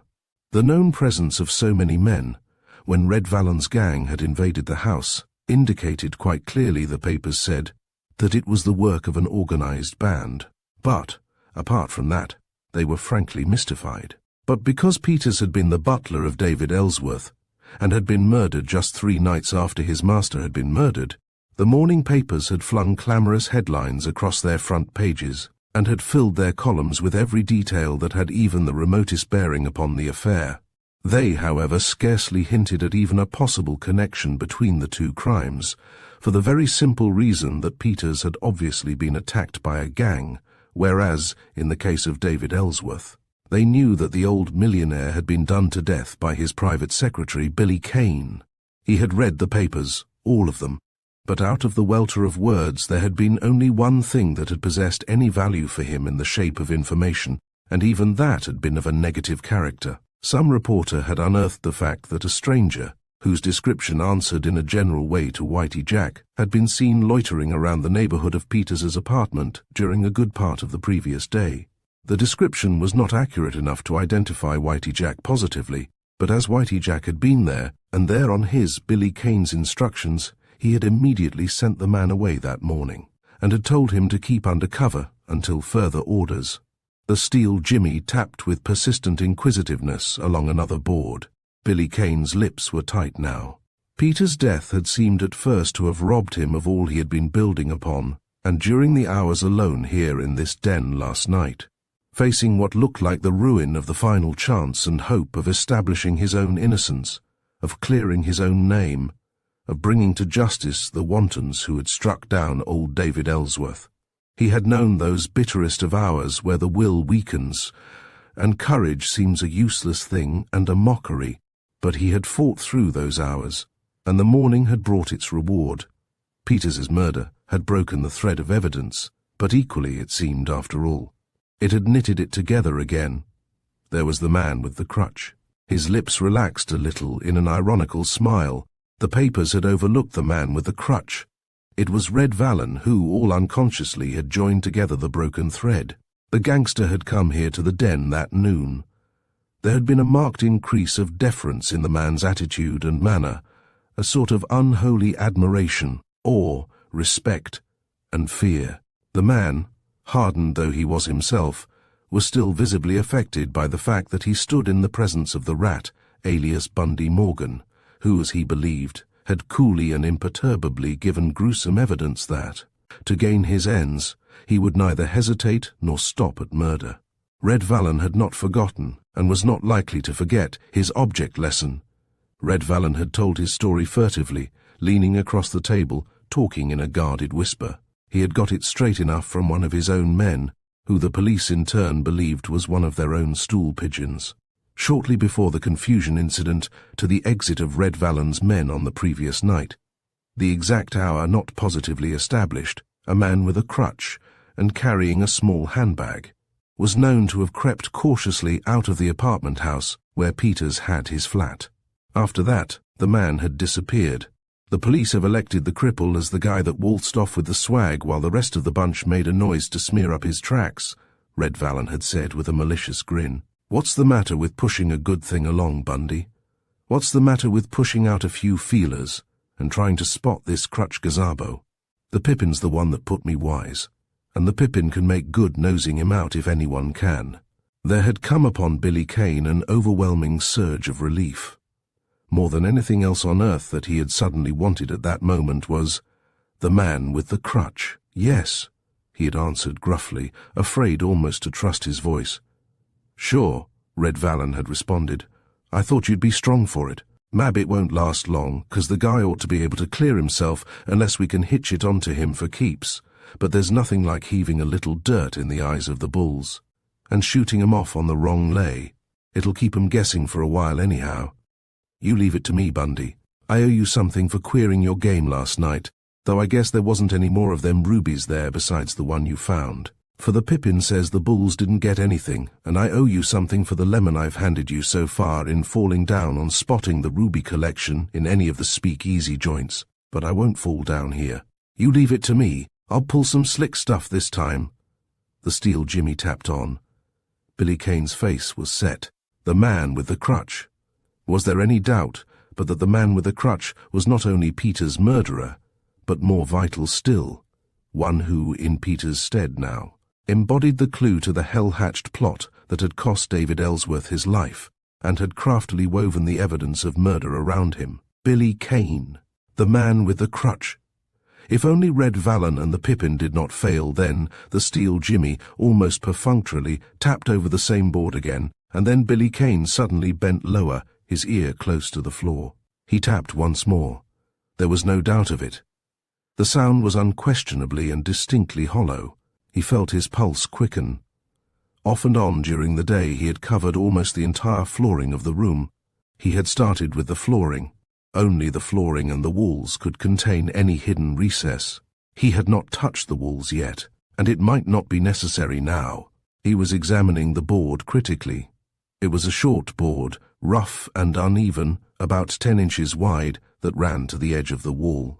There seemed to be no sign of any secret spring, either on the adjacent flooring or on the wall, nor did the board itself appear to be in any way loose or show any evidence of ever having been removed before. He frowned as he tapped it again, and found that, quite as unmistakably as before, the hollow sound came back to him. And then, inserting the point of the jimmy in the joint at the end of the board, he gave the board a sharp wrench. It came away readily, but with it came a weary smile to Billy Kane's lips. Nothing. The underflooring had rotted away, which accounted for the hollow sound, and he was rewarded with nothing more than a hole bounded both in depth and width by the floor joists which rested on the ground. Half angry, half ironically amused, he reached forward to replace the board, and straightening up suddenly, listened. Someone was coming down the steps from the street. In an instant he had the board and bed back in place, and the steel jimmy in his pocket. And now a cigarette was drooping languidly from his lips, as, in answer to a low knock, he crossed the room and halted in front of the door. "Who's there?" he demanded. "It's the cadger," a voice answered. Billy Kane opened the door. The cadger, unknown to him personally, was known to him by reputation. As one of those details vital to the preservation of the role he played, he had stored up in his memory during the past few days the name of everyone connected with the crime trust that he had heard mentioned, either by Red Vallon or others. The cadger was one of the lesser breed, a stagehand in the expressive vernacular of the underworld. The cadger, a shriveled, unkempt figure, his coat collar turned up over a collarless shirt, an aggressively checkered peak cap pulled far down over his eyes, thrust an envelope unceremoniously into Billy Kane's hand. "This is for yous, Bundy," he said hurriedly, already turning and making his way up the steps to the street again. "See yous later. I gotta go to Gannett's joint for his kit." Billy Kane closed the door and locked it. He had not heard from Red Vallon since noon. nothing in reference to the Pippin's quest for the man with the crutch. He tore the envelope open eagerly, the thought uppermost in his mind that this was a message from Red Vallon now. And then, staring at the sheet of paper which he had extracted from the envelope, he dropped, suddenly tight-lipped, into the chair by the table under the light. It wasn't from Red Vallon. It was a message like the one Red Vallon had showed him the night before, a message in the Crime Trust's cipher. He turned instinctively in his chair, glancing toward the secret door at the rear of the room, as though he half expected to see it open, and see that slim little figure in black enter, as though he half expected to hear her cool, softly modulated voice that veiled, even as did the clear ripple in her laugh, menace and contempt. And then he laughed aloud in a short, hard way. A fool! Was he? Well, she had come in through that door before, hadn't she, when something was in the wind? His eyes reverted to the sheet of paper. He knew what it was. The headquarters of the Crime Trust had been broken up, and some of the leaders had even taken to cover since the night Carlin had been arrested by the police. But all the cogs in that Machiavellian machinery had not stopped, and plans formulated and set in motion in the past were still to be carried to their ultimate conclusions as they matured day by day. There was not the slightest doubt but that this was one of their devil's schemes. Red Vallon, or was it the owner of those great, dark, steady eyes, had said enough to make him understand that, when temporarily scattered, temporarily wary of the police, some unhallowed managing director carried on their work, and communicated with the different members of the gang by means of these cipher messages. And now, as he stared at the missive in his hand, angry flush rose slowly to his cheeks, and he half made as though to tear the paper into shreds. God knew he had enough to do to keep his own life in his own body. Without this, there was scarcely a moment of the day or night when he was not battling with all the wits he possessed to save himself from discovery, from the police as Billy Kane, from the underworld as the spurious rat, and his brain was already sick and tormented beyond endurance with the struggle. Why then should he decipher this? If he did, he could not sit idly by, and, in the possession of the details of some purposed crime, permit that crime to be enacted. It was the moral obligation flung in his face again, just as it had been on the night he had trapped Carlin, just as it had been last night when he had snatched Vetta's diamonds from Red Vallon's maw, and not through any threat of hers held over his head, as she so thoroughly believed. She wasn't here now, was she? He laid the paper down upon the table and smoothed it out. "Tear it up!" His short laugh was a jeer flung at himself. Certainly he could tear it up, and he would know nothing about it, except that he had shirked and turned his back like a coward upon the responsibility that was already his. He could read the cipher, if he wanted to. He had seen her work one out the night before. "I thought I'd settled this sort of thing with myself before," he muttered grimly, and taking a pencil from his pocket, he began to work out the cipher. It took some time, perhaps 20 minutes, and then he was studying a second sheet of paper upon which he had written the decoded message. "The cadger and gannet will report to you at 9 o'clock. The 9th Street house will be empty. Daler and servants out this evening. Secure sealed manila envelope in wall safe, left of mantel, in library. Combination, 2 right, 18, 1 left, 8, 1 right, 28.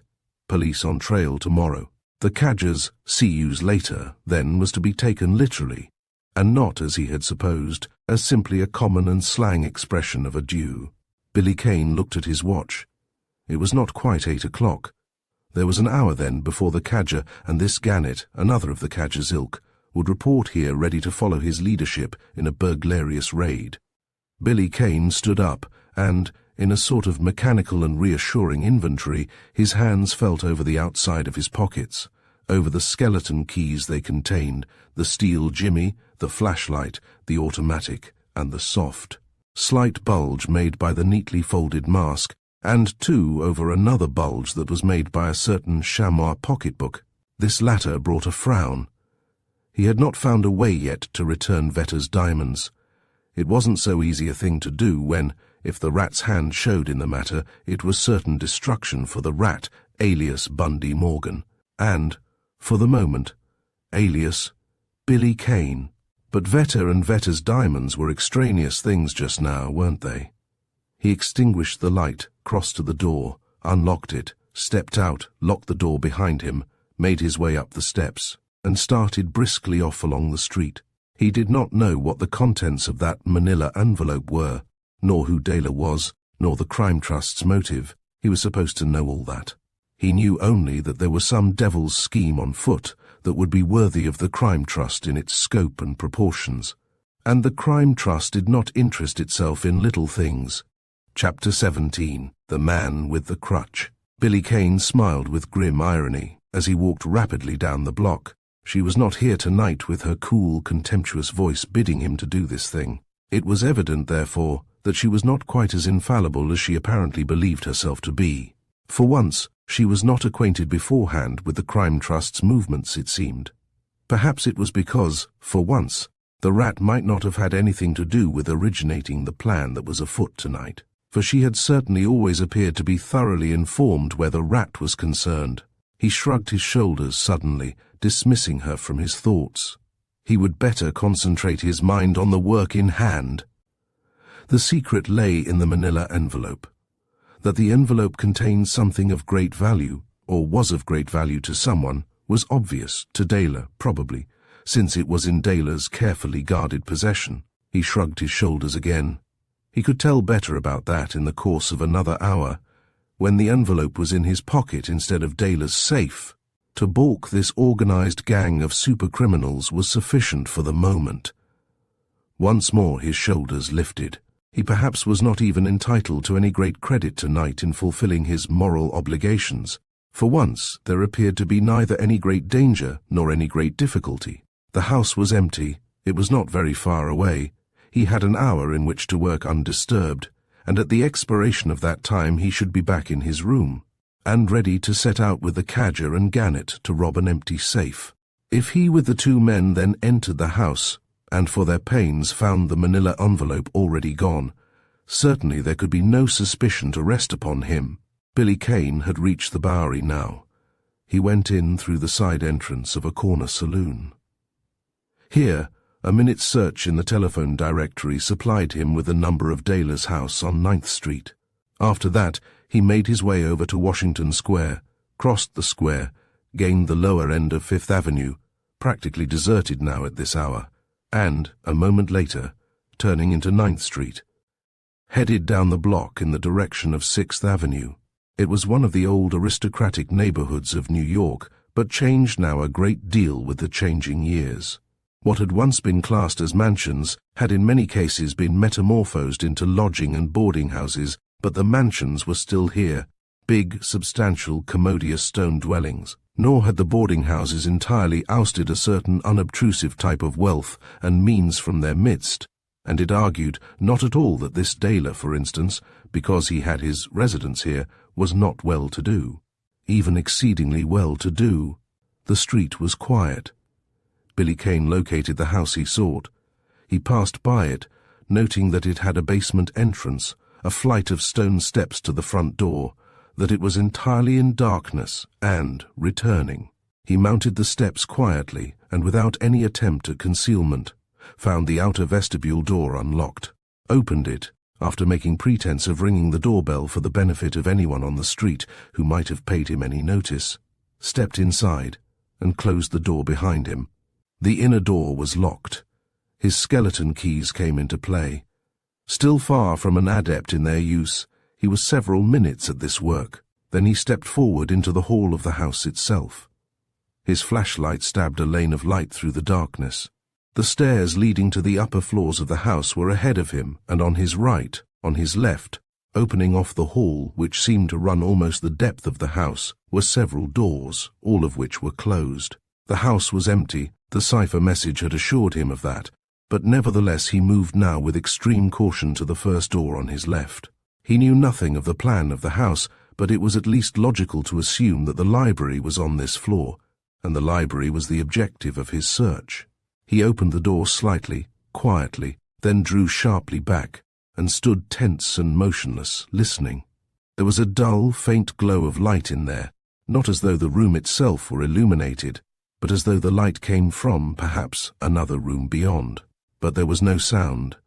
A minute passed, and still he stood there, alert, his ears strained to catch the slightest noise. And then, reassured, he pushed the door wider open and stepped over the threshold. That a light might have been left burning, either intentionally or inadvertently, presented in itself nothing of the unusual. Or he was drawing his hand across his eyes, like a man dazed from a blow. The light had gone in the winking of an eye. It was pitch black. He was still involuntarily staring through darkness now, toward the front end of the room. The light had not come from that direction. It had come through a portiered archway in quite the opposite direction, but for the moment his mind was chaotic, out of control. The room was a drawing room, a large, stately sort of a drawing room, and there had been a huge pier glass, gilt-framed, between the heavily curtained front windows. What he had seen could not have been a fantasy, nor due to disordered imagination. His eyes, the instant he had entered the room, had gone straight to that glass because it reflected the light from the other room. The surface of the glass had been blank as his eyes had first fallen upon it, and then, like a flash, enduring for but the minutest fraction of a second, the reflection of a figure, a man's figure. A man's figure with a crutch had swept across it, and the light in the other room had gone out. And now Billy Kane acted quickly. The time that he had stood there, inert, mentally stunned, had been but a matter of seconds exaggerated into seemingly interminable, measureless hours. Swiftly, silently, he reached the archway and, sheltering himself behind the folds of the portiere, but in a position to command the other room with his automatic, which he had whipped from his pocket, he stood still and listened. There was only the quick, fierce pounding in his own eardrums, in tempo with the mad race of blood through his veins. The man with the crutch. How or why the man came to be here, or what the other had to do with what was afoot tonight, scarcely entered his mind. It did not matter. Nothing mattered, save to get the man with the crutch. Everything else paled into insignificance. It was the same man that had murdered Peters. There would not be two men with crutches who prowled stealthily at night in other people's houses. But that it was Peters' murderer was significant now, only because it identified the man as one who held the secret of David Ellsworth's murder. The man who, if he, Billy Kane, could but get to grips with him, would tell what he knew to the last word, or one or the other of them would never leave this house alive. It was the man who could end this hideous masquerade that he, Billy Kane, was forced to assume. The man who could clear his name of the foul blot that had cost him friends, the companionship of honest men. And that was like at any instant to cost him his life. There was no sound.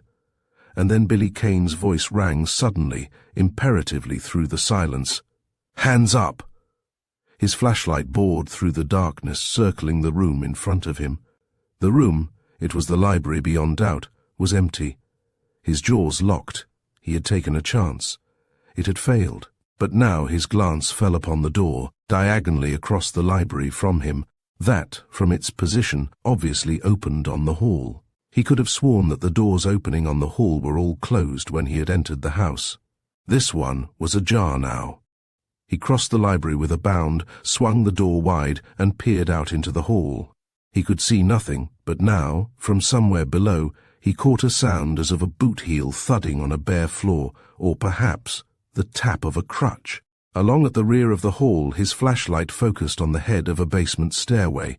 He ran for this now. And then, with more caution, wary of offering himself as a target for a shot that would put an end to any hope of getting within reach of the other, his flashlight out, he began to pick his way downstairs. Halfway down, he caught another sound. From the front of the house, softly and cautiously though it was done, there came the unmistakable opening and closing of the basement door. Billy Kane took the remaining stairs in a leap, and, his flashlight pointing the way, dashed along the hallway below. He reached the door, and pulled at it.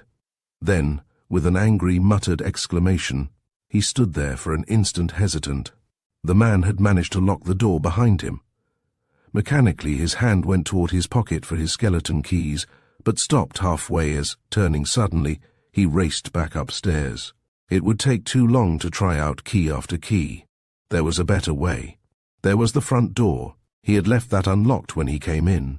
He gained this now, jerked it open, lunged through the little vestibule, snatched at the knob of the outer door, and wrenched at it viciously like a madman in mingled rage and chagrin. It was locked. It had not been locked even when he had come in. Calmer in an instant, he took his keys from his pocket and worked with feverish haste at the lock. It would possibly take less time to run into the drawing room, get a window open, and jump to the ground. But he did not dare do that. He had to come back here with the cadger and gannet in a little while, and he dared not risk anything that would imperil his role in the eyes of the underworld. Even a number of people coming and going from the house, if they acted naturally, entering by the door as though they had a right to enter, would never attract the slightest notice from either neighbors or passers-by. That was what doors were for. But a man leaping out through one of the front windows would invite certain attention, suspicion, and instant investigation. Another key. Would he never get one that would fit? This wasn't the door he had opened before. A minute, perhaps two, perhaps even three must have gone by. God, how clumsy his fingers were. The man must have had amazing agility for a cripple, and the craft and cunning of a devil to come up here instantly on leaving the basement and lock this door. Would he never get the... Yes, he had it now. He swung the door open, and from the top step his glance swept the street in both directions. And then there came a sort of bitter philosophical acceptance of a situation that he had already more than half expected. The man with the crutch had had too much time. There was no sign of him now. But there was still a chance. Billy Kane closed the door behind him, went quietly down the steps to the pavement. There was still the inviolability of the house to be preserved. Walked along without undue haste until far enough away to preclude the chance of any connection being established between himself and the house he had just left, and then broke into a run. There was still a chance, but it was a slim one. He knew that. The man must have gone toward either 6th Avenue or 5th Avenue. It was more likely 6th Avenue. There would be more people there, more traffic, more opportunity to lose himself. It was the logical thing to do. Lower 5th Avenue at night was almost as deserted as a tomb. The man could have been seen there blocks away. Perhaps 15 minutes passed. At the expiration of that period, Billy Kane returned to the Daler residence, and for the second time that night coolly and quite casually mounted the steps, and again entered the house. His search had been futile. He had circuited the blocks in the neighborhood and hunted up and down the adjacent section of 6th Avenue, and the more he had hunted, the more he had realized the futility of what he was doing, though, at that, he had even, as a last hope, returned by 5th Avenue. And now he was back in the house again, and quite conscious that this, too, was likely now to prove as barren of results as his search had been. The man had got away, and with the man in all likelihood had gone too, the manila envelope from the wall safe in the library. What else had the other been in the library for? Billy Kane shrugged his shoulders as, using his flashlight again, he stepped from the hall into the drawing room, and from there through the archway into the library. There was the one possibility that he had come upon the man with the crutch and interrupted the other in his work before the envelope had been secured. That was the one possibility that remained, and that was the one possibility that had prompted him to come back. He stood for a moment now beside the table that occupied the center of the room, his flashlight creeping in a slow, inquisitive circle around the walls. And now the round white ray, arrested, held on the mantel opposite the archway. On either side of the mantel, shoulder-high, and projecting out a little from the wall, were what appeared to be bric-a-brac, or, perhaps, liqueur cupboards with leaded glass doors. Wall safe, left of mantel, the message had said. He smiled a little grimly in appreciation and understanding as he moved over and halted before the left-hand cupboard. It was a rather neat ambush for a wall safe, this idea of Daler's, whoever Daler might be. The leaded glass door opened readily. The ray of the flashlight flooded the interior. Billy Kane's smile was gone. He was quite sure now that he was too late. The cupboard was used for liqueurs, but the liqueurs in turn were evidently used for the purpose of veiling the little nickel dial of a safe that protruded from the wall at the rear of the cupboard. For the bottles were all pushed now to one side, and the dial, with a sort of diabolical mockery it seemed, winked back reflected rays from the glare of the flashlight. It was blatantly apparent now that this had been the object of the other's visit to the house, and it was almost as equally apparent that the man had got what he had come for. And yet, 2 right, 18, 1 left, almost perfunctorily muttering the combination, Billy Kane had reached in and was twirling the knob of the dial. 8, 1 right, 28. The little steel door swung noiselessly open. Billy Kane stared into the miniature safe, bewildered, and then he laughed a little. A minute before and he would not have given a penny for his chances. The other had got only so far as to move the bottles to one side. He had beaten the man with the crutch by the very narrow margin of time it would have taken to manipulate the combination. Perhaps, though, the other hadn't known the combination and was just about to set to work to force the safe. Well, it didn't matter. The manila envelope lay there, sealed, intact. He took the envelope from the safe, closed the door and locked it, and whirled suddenly around from his position in front of the mantel. His flashlight, jerked upward, played full upon the archway. A cool, disdainful laugh rippled low through the room, a woman's laugh. Billy Kane did not move. The chill that had clutched at his heart, the fear of discovery, was gone almost as quickly as it had come. He had nothing to dread on that score from the woman in black. And it was not the first time she had come upon him unexpectedly. And it was she who stood there now, and she still stood full in the glare of his flashlight, a bewitching, entrancing, mysterious little figure, whose great dark eyes were fixed on him, half in a deliberate speculative way, and half in a sort of contemptuous mockery. It was she who broke the silence. "I wonder if it's true, Bundy," she said softly. He felt the blood surge hot into his cheeks. He knew a sudden bitter rebellion at the contempt in those steady eyes, the same bitter rebellion he had known last night in her presence, a rebellion against the fate that caused him, through reason of being the counterpart of some incarnate fiend, to stand in her eyes as that actual fiend himself, as the one who in some way had done her, or hers, irreparable wrong, as the embodiment of all that was loathsome and hideous to her. He was the rat to her, as to everybody else. The envelope crackled in his fingers as he clenched his hand. Would he always have to play the rat to her? What would that perfect oval face, beautiful even now in its fearless contempt, look like in softer mood? "Is what true?" he demanded gruffly. She came toward him across the room. "That you are really playing the game," she said slowly. "It's not much credit to you, of course, since you are doing it through fear, but still." She shrugged her shoulders daintily as she stood beside him. "Do you know, Bundy, that lately you seem to have changed somehow? I do not know just how, and I cannot account for it. It puzzles me." "Forget it," growled Billy Kane, alias the Rat. "And I don't know what game you're talking about either." "Oh, yes you do," she answered.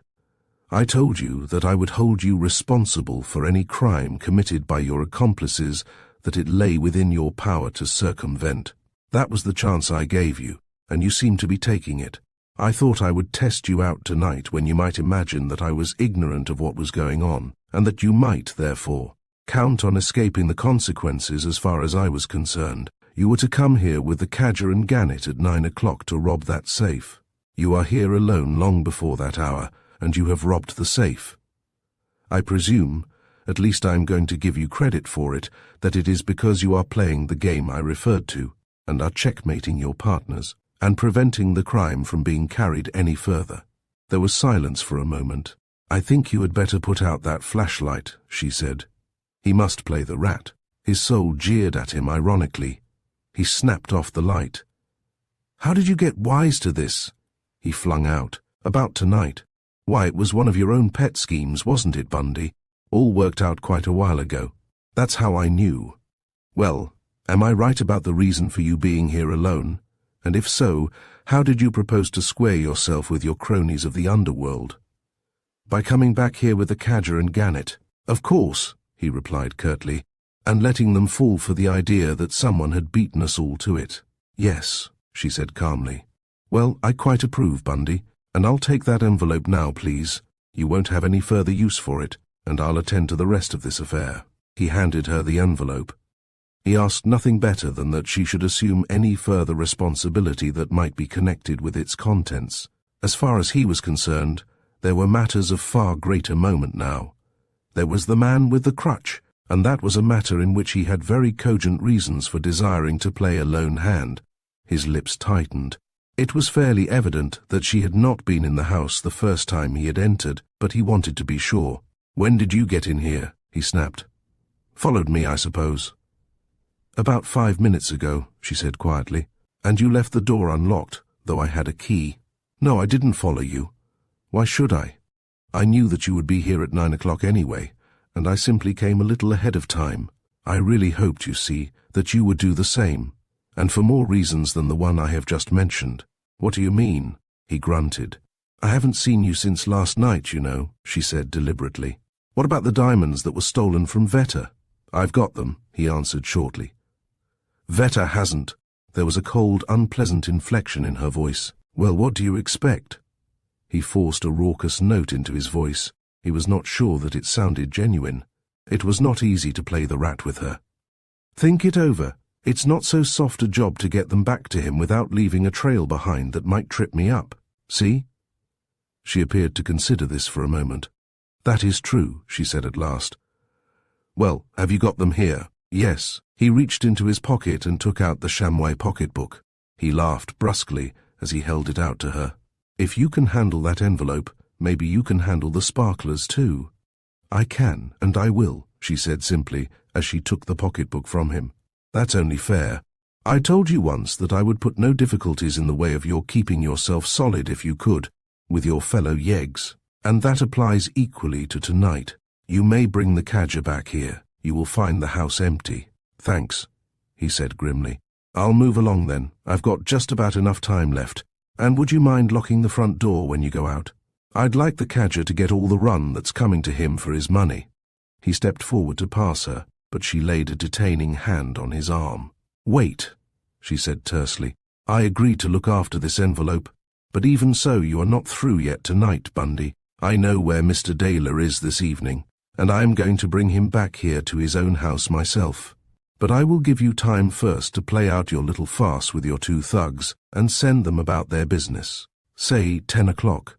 Mr. Daler and myself will be here at that time, and so will you." "Will I?" inquired Billy Kane insolently. "What's the lay? A trap?"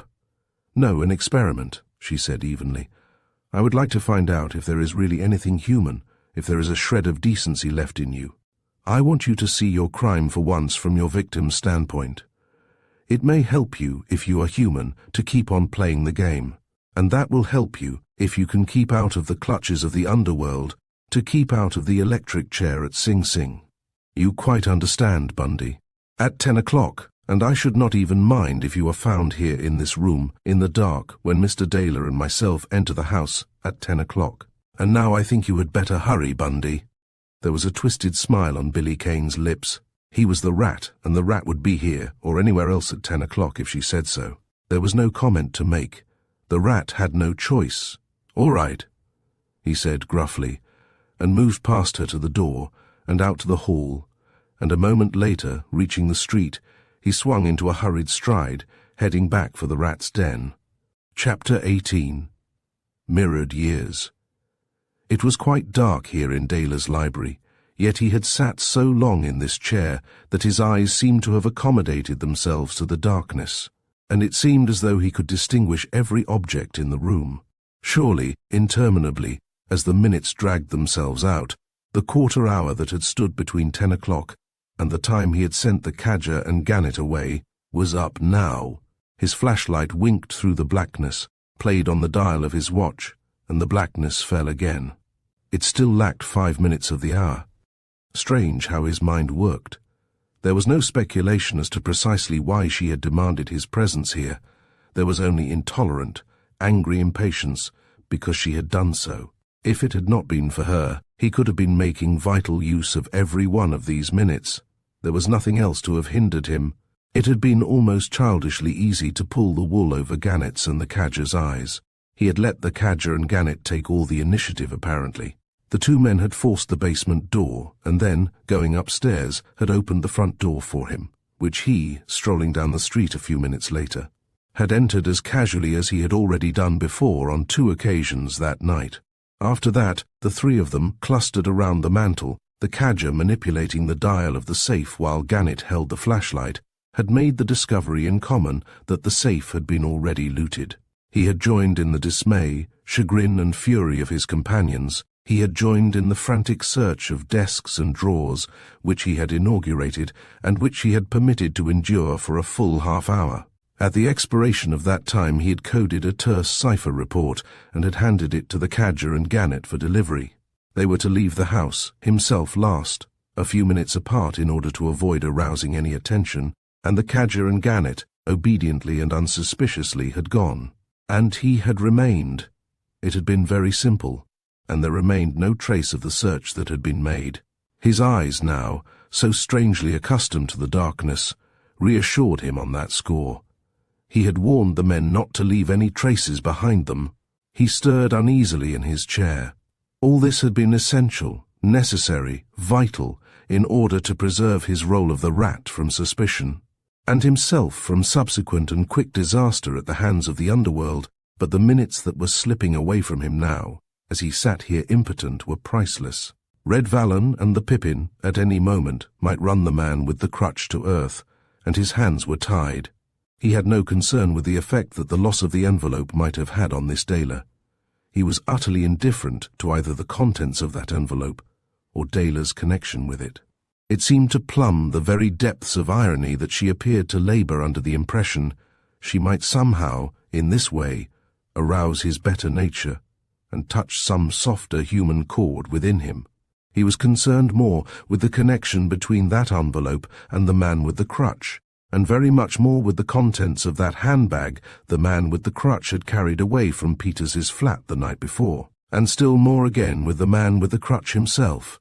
The man had tricked him here tonight, slipped through his fingers this time, but the front door was being opened. Billy Kane stood up, shrugging his shoulders. He was in a truculent mood now, impatient to be gone, prompted even now to go, restrained only by the cooler counsel of common sense. She had the whip hand over him. A word from her, and he would be in exactly the same case as if he had failed in the play he had just made with the cadger and Gannett.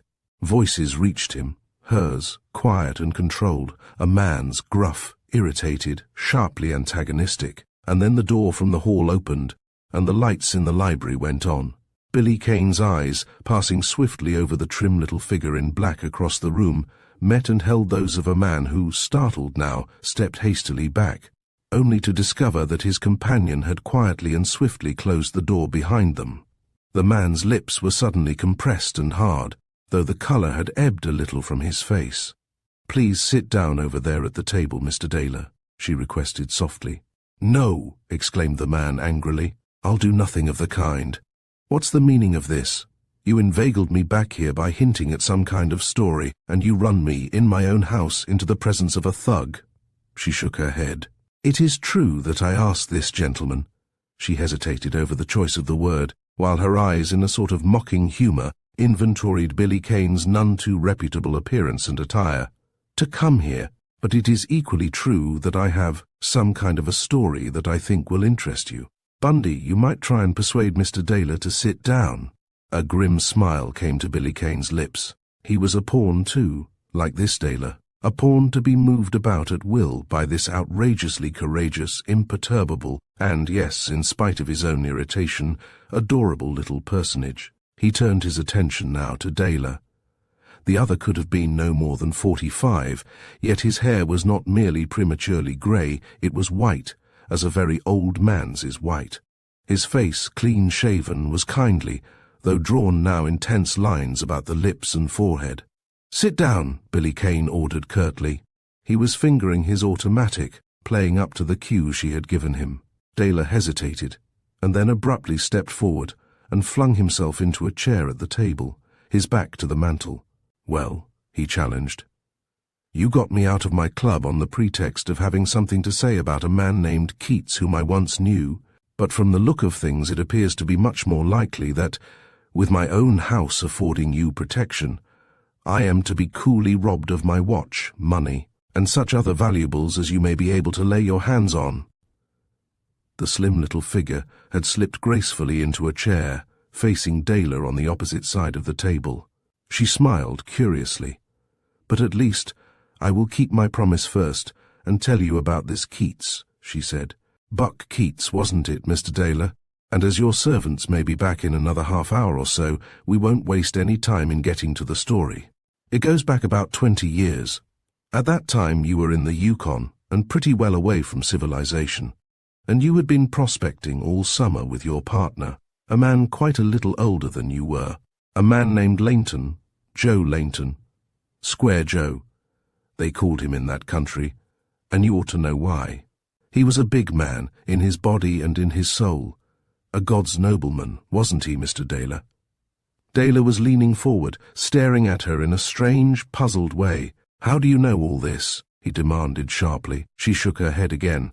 I may not be quite accurate in the little details, she went on. You will overlook that. You and Laynton delayed your return to Dawson too long that fall. You were caught in bad weather. Your provisions ran low. Laynton met with a nasty accident with an axe. In reaching up above his head to cut some branches for fuel, the axe in some way glanced off and inflicted a very serious and a very ugly wound in his shoulder and chest. Things went from bad to worse. For days Laynton could do nothing but lie in his blood-soaked bunk. Provisions ran still lower. The winter was settling down hard. You had already delayed too long, and now Laynton couldn't go. And yet you woke up one morning to find his bunk empty. She paused. Billy Kane's eyes, as he stood beside the table, passed from one to the other. Her small gloved hand, resting on the arm of her chair, had closed tightly, and into Daler's face, grown haggard now, had come the look of a dumb beast in hurt. On a sheet of paper on the table, her voice was lower now. Laynton had left a message for you, the kind a brave man would leave, explaining it all, and bidding you take the one chance you had and go without him. And piled on the table beside the sheet of paper was his money, quite a few $100s. You went to the door of the shack, and you followed the tracks in the snow, and you found him, and you found his revolver beside him. You were already weak and half delirious yourself for lack of food, and I think this crazed you and unhinged your mind. You buried him in the snow, and picked up the revolver and put it in your pocket. You took the paper and the money and what food there was, and you ran, like the madman you then were, away from the shack. I do not know how long you wandered, nor how you existed, nor the number of miles you put between yourself and the man who had given his life for you. But eventually you were found by a trapper, and the trapper's name was Keats, Buck Keats, a man with a very unsavory record. You spent some time with Keats. You recovered your physical health, but your mind remained affected. What had taken place was temporarily a blank to you. Keats robbed you of Laynton's money and most of your own, and he stole that paper which later on was to mean so much to you.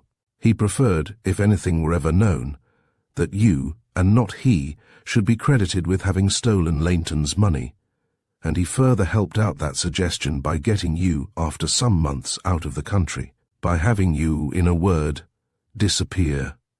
I imagine you were like a child in his hands. I am sure you do not even know how you got there, but the spring found you, quite normal in all respects, save a broken memory, working at anything you could get to do in Mexico, and living there under the name of Daler. Your proper name is Forbes, John Forbes, isn't it? Daler's head was forward on the table and buried in his hands, and Billy Kane, meeting her glance, read through a sudden mist in the brown eyes, a bitter condemnation of himself that he did not quite fully understand. He was not the rat, was he? He was only playing the rat in a fight for his life, and to win back a name of his own. How should he understand? "I'm taking too long," she said hurriedly. "Your awakening came then. You read in a paper of the discovery of a brutal and revolting crime in the Yukon, the murder of Joe Laynton. The snow had melted, and a trooper of the Royal Northwest Mounted Police had found the body. If ever there was a prima facie case of murder, it was there. The axe wound, presupposing a quarrel, the blood-soaked bunk, the final wound from a revolver shot, the absence of any weapon left in the possession of the dead man, the fact that he had apparently been stripped of his money, and, most damning of all, that you had disappeared. It all came back to you in a flash then, and, like the last straw, adding to this array of evidence already against you, you realized that you were now living under an assumed name. The letter, written and signed by Langton, that would have saved you, was gone. You naturally did not know that it had been stolen from you. You believed that you had lost it.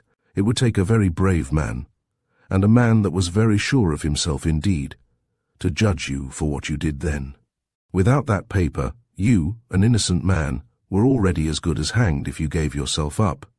You continued to live on as Dayler. 20 years went by. You prospered. You lived in all quarters of the globe. No breath of suspicion ever associated John Dayler with John Forbes. But you knew, because you knew the record of the Royal Northwest Mounted, that the men who never sleep had not forgotten the case, nor given over the search, and that they never would. But at last, with the long lapse of years, you felt yourself secure, and finally, a few years ago, you came here and settled in New York. Dayler's head came up. He passed his hand across his eyes. "How do you know all these things?" he asked again. "Does it matter?" she answered. "They are true, aren't they?" "Yes, they are true." His voice was scarcely audible. "It was Keats who found you, not the Royal Northwest Mounted," she continued. Keats had long ago left the Yukon and had settled in Chicago, a drunkard. He was an old man now, and down and out, living from hand to mouth. I do not know how he found you. I only know that after all these years he decided to make restitution, though counting no doubt on you giving him some money in return for the letter. However, be that as it may, 2 days ago a man brought you a sealed envelope, which he said a man named Keats, who had just died in Chicago, had confessed, as he was dying, to have stolen from you, and that Keats, as a last request, had asked that it be given back to you. You opened the envelope and found that it contained Langton's letter. With this in your possession at last you were absolutely secure, even in the very improbable event of anything ever being done by the police. Why then, after 20 years, should you voluntarily open the case and disrupt the associations you had formed and your life as you had molded it in all that time? In any event, you would consider long and carefully before taking so vital and momentous a step. I do not know what your final decision was, or even if you have come to one yet, but pending such a decision, she motioned suddenly across the table. "But first, will you please open the table drawer in front of you, Mr. Dayler?"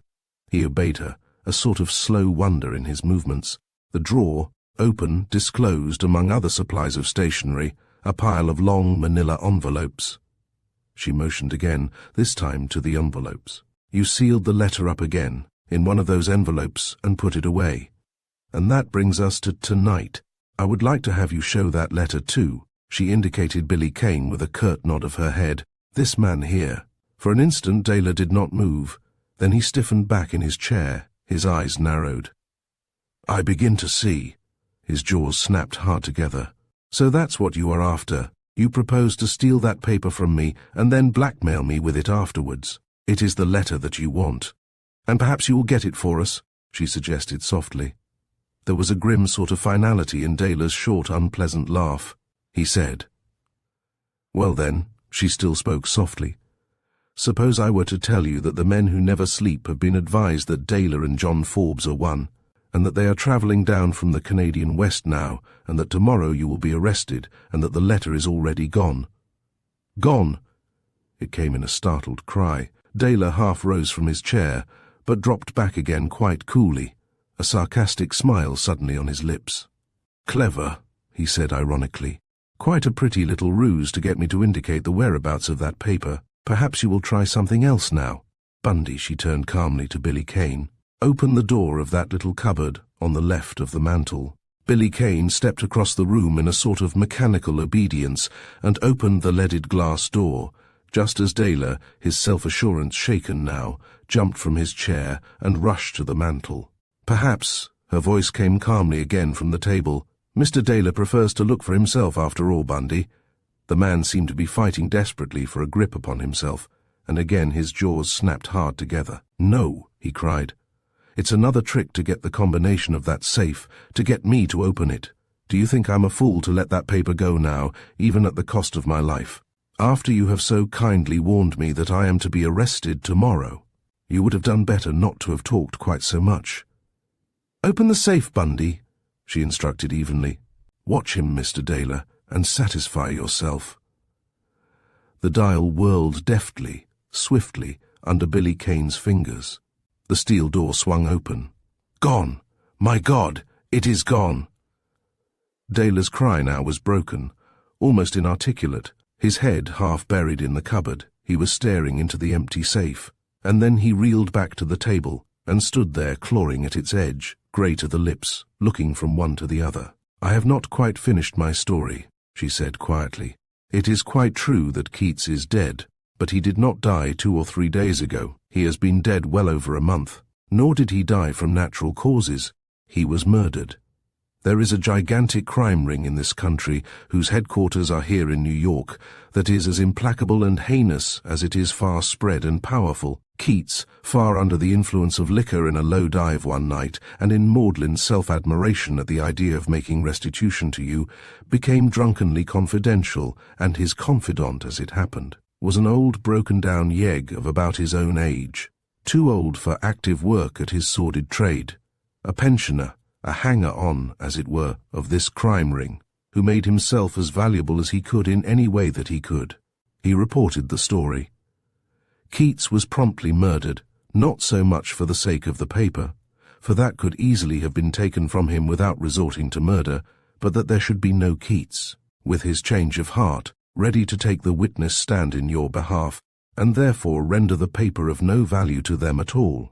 The crime ring did not, however, act with the same haste as far as you were concerned. That is not their way. They watched you, they became thoroughly conversant, intimately acquainted with you and your house and your mode of living. It was necessary that they should do so before the next move could be decided upon. It was essential that you should know that the document was still in existence, and it was equally essential that you should know Keats was dead and would therefore never be able to help you with his testimony. The actual delivery of the document into your hands was the really clever and finished play to make, for it not only accomplished those ends naturally, simply, and without possibility of alarming you, but your temporary possession of the letter would also psychologically enhance its value in your eyes and make the shock of its subsequent loss all the greater, and you all the more generous. But unless they could be sure of recovering it, if for instance you had a safe deposit vault where you would likely place it, that plan would not do at all, and some other must be devised. They satisfied themselves on that score, however, and the discovery of that wall safe, and incidentally its combination, made it as certain as anything is humanly certain that they would know where to find the letter again when they wanted it. And finally, there was the police, the men of the Royal Northwest mounted, to be put upon your trail. It was only when you stood facing arrest for murder, and only when that paper was all that stood between you and the hangman's noose, that it was worth, well, perhaps you will say what it is worth. That is the situation tonight, Mr. Dayler. The man was rocking on his feet, still clawing at the edge of the table for support. He seemed to have lost all self-control. "Blackmail," he said, through dry, twitching lips, and without any comeback. She shrugged her shoulders. "You are rated at $250,000. What will you give for that paper?" Dayler did not answer at once. He reached out behind him, felt for the arm of his chair, and sat down heavily.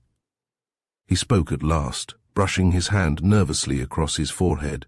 I'll give $10,000, he said hoarsely. "You do not place a very complimentary value on your life," she said evenly. 20. His hand still nervously brushed at his forehead. 25. Her laugh rippled through the room.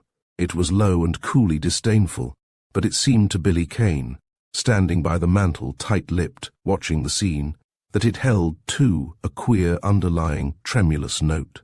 Dayler wet his lips. 35. "That paper is the only thing that will save you," she explained monotonously.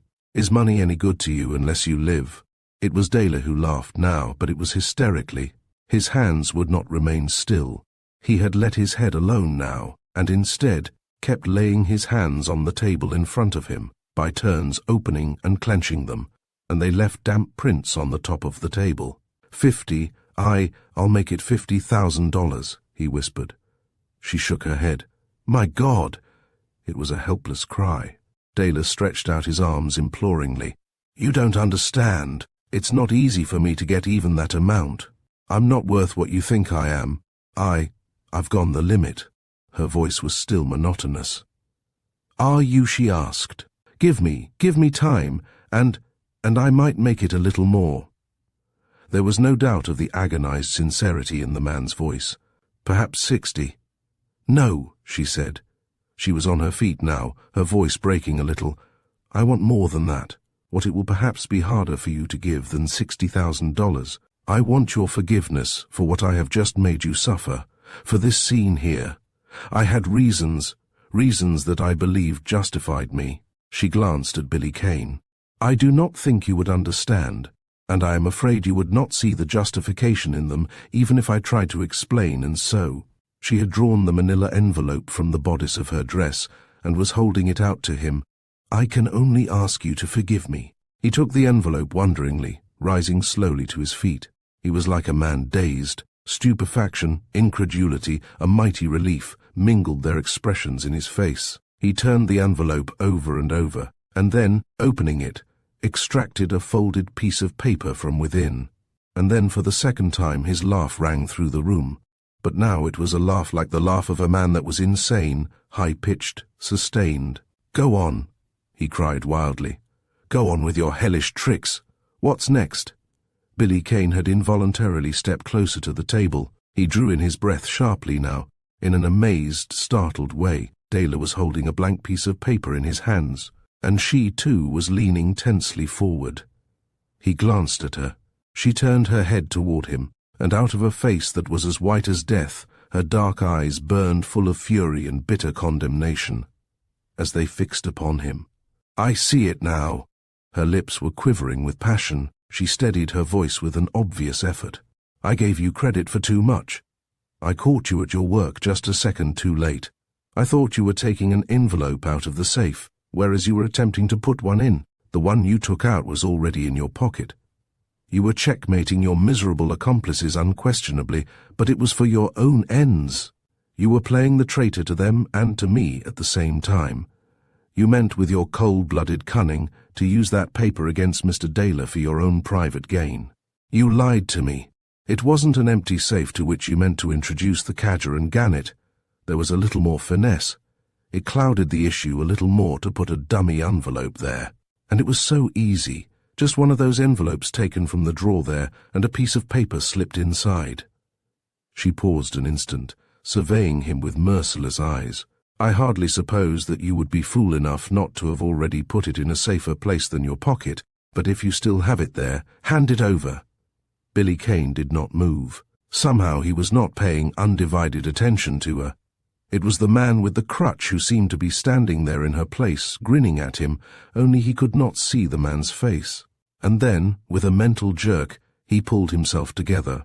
He could not tell her that he had almost caught someone else in the act of stealing the paper, but that the someone else had got away.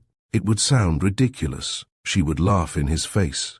He could not tell her that, like a thunderbolt falling upon him, there had just come the realization that the man with the crutch had stolen the paper after all. He could not explain the man with the crutch, Peter's murder, 100 other things, so that she would believe him, without telling her that he was Billy Kane. And he could not tell her that he was Billy Kane. The old, hard, ironical, mirthless smile came to his lips.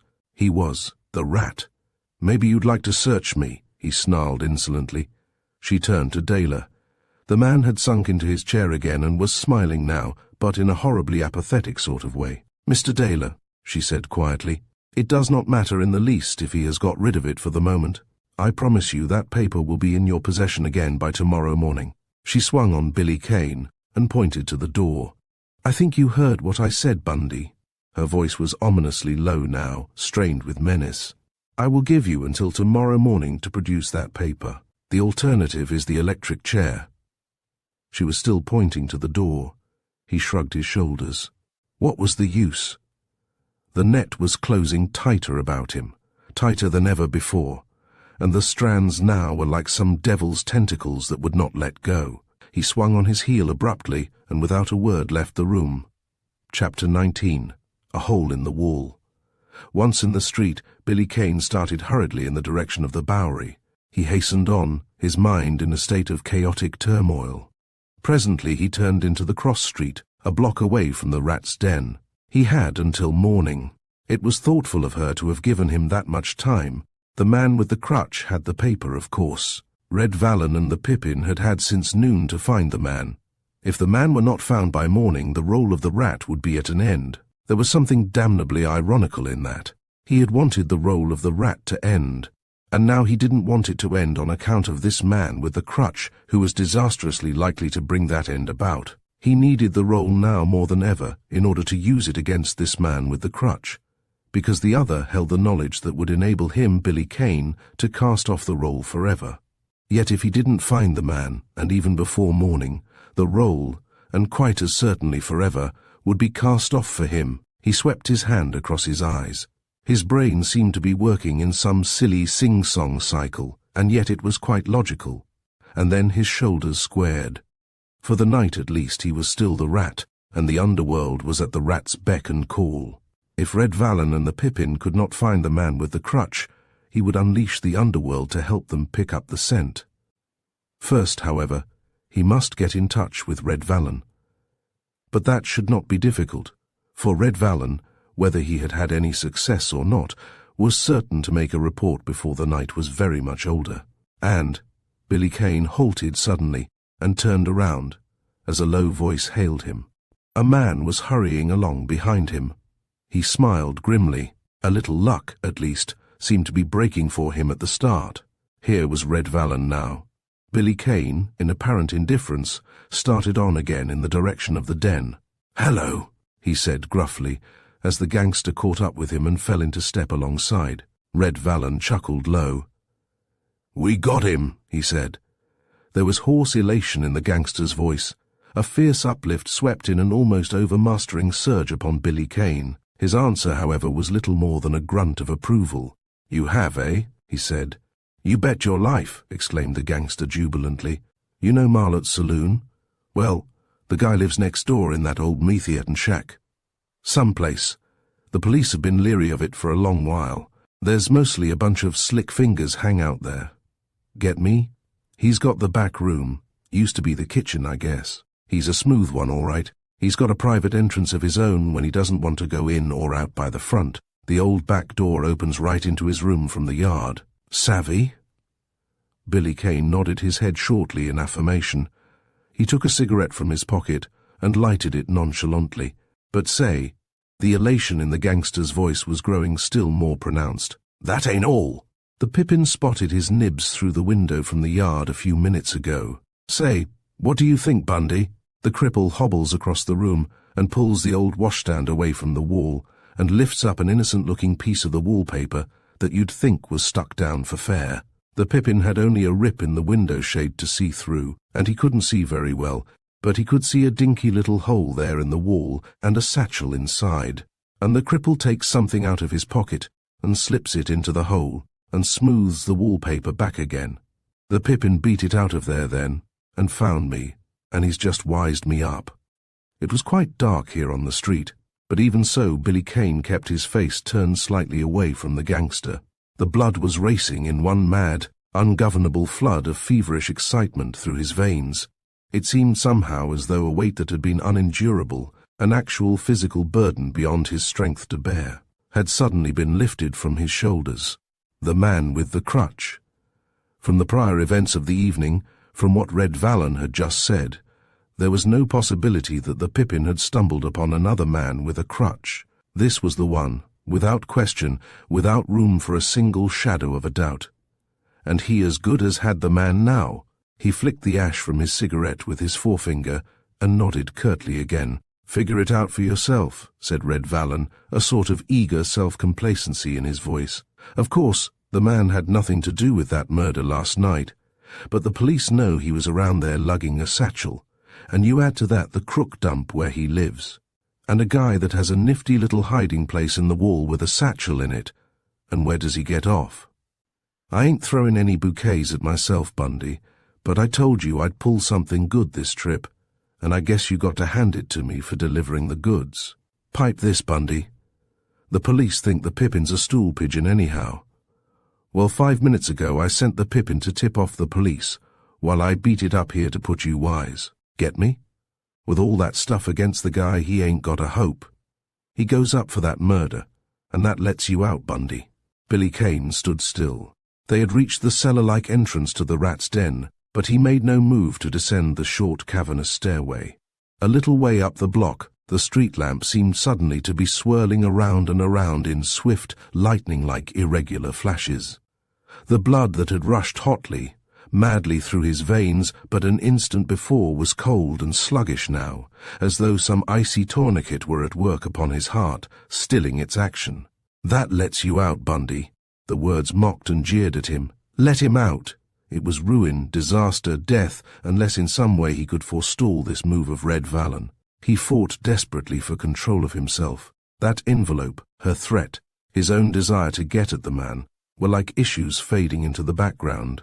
He knew that the man was the murderer of Peters, and if the police, whether they caught the man or not, found what he believed they would find in that satchel, some, at least, of those rubies from the Ellsworth vault, then Red Vallon, this man standing here, who with horrible callousness, but equally with the genuine motive of protecting the rat, was ironically planning, while believing him innocent, to send the guilty man to his death, would know absolutely beyond question that the rat had not killed Peters last night, that last night's alibi was a lie, and that he, Billy Kane, was the man in the mask, at whose throat Red Vallon and his gang asked nothing better than to hurl themselves like a pack of starving wolves. To get rid of Red Vallon, any excuse, anything, to get rid of the man without an instant's delay. He shoved out his hand to the gangster. "I won't forget this, Red," he said earnestly. "Take it from me, I won't forget it. But you beat it now, Red. That Daler game went wrong tonight. The cadger'll tell you about it, if you see him, and I haven't got a minute. See, Red?" "Sure, all right," agreed the gangster heartily. "Well, so long, Bundy." Billy Kane shook hands again with a grip that was hard and eloquent. "So long, Red," he said. The gangster turned away. Billy Kane dove down the stairs, opened the door of the den, locked it behind him, darted across the room in the darkness, and in another minute, crawling through the tunnel from the secret door, gained the shed and the street at the rear. He ran breathlessly now. What did it matter if anyone saw him? Time alone was all that counted. If he could not beat the police in the race to that room, he was as good as dead already. His mind worked swiftly, incisively, as he ran. The Pippin had had, say, 10 minutes' start, but it was only a few blocks to that house next door to Marlotte's saloon, and it would take a little while at least for the police to make their preparations before acting on the Pippin's information. The chances lay with him, Billy Kane. The man might or might not be there. It did not matter insofar as the main issue was concerned. It was that handbag and its contents that were the vital factor now. And yes, if he got that, the envelope too, they would both almost certainly be in the same hiding place, inasmuch as that hiding place was a crafty one. If the man were there, then it seemed as though irony would have piled itself on irony tonight, for he would automatically for the time being become the ally of the man with whom he asked only a deadly reckoning.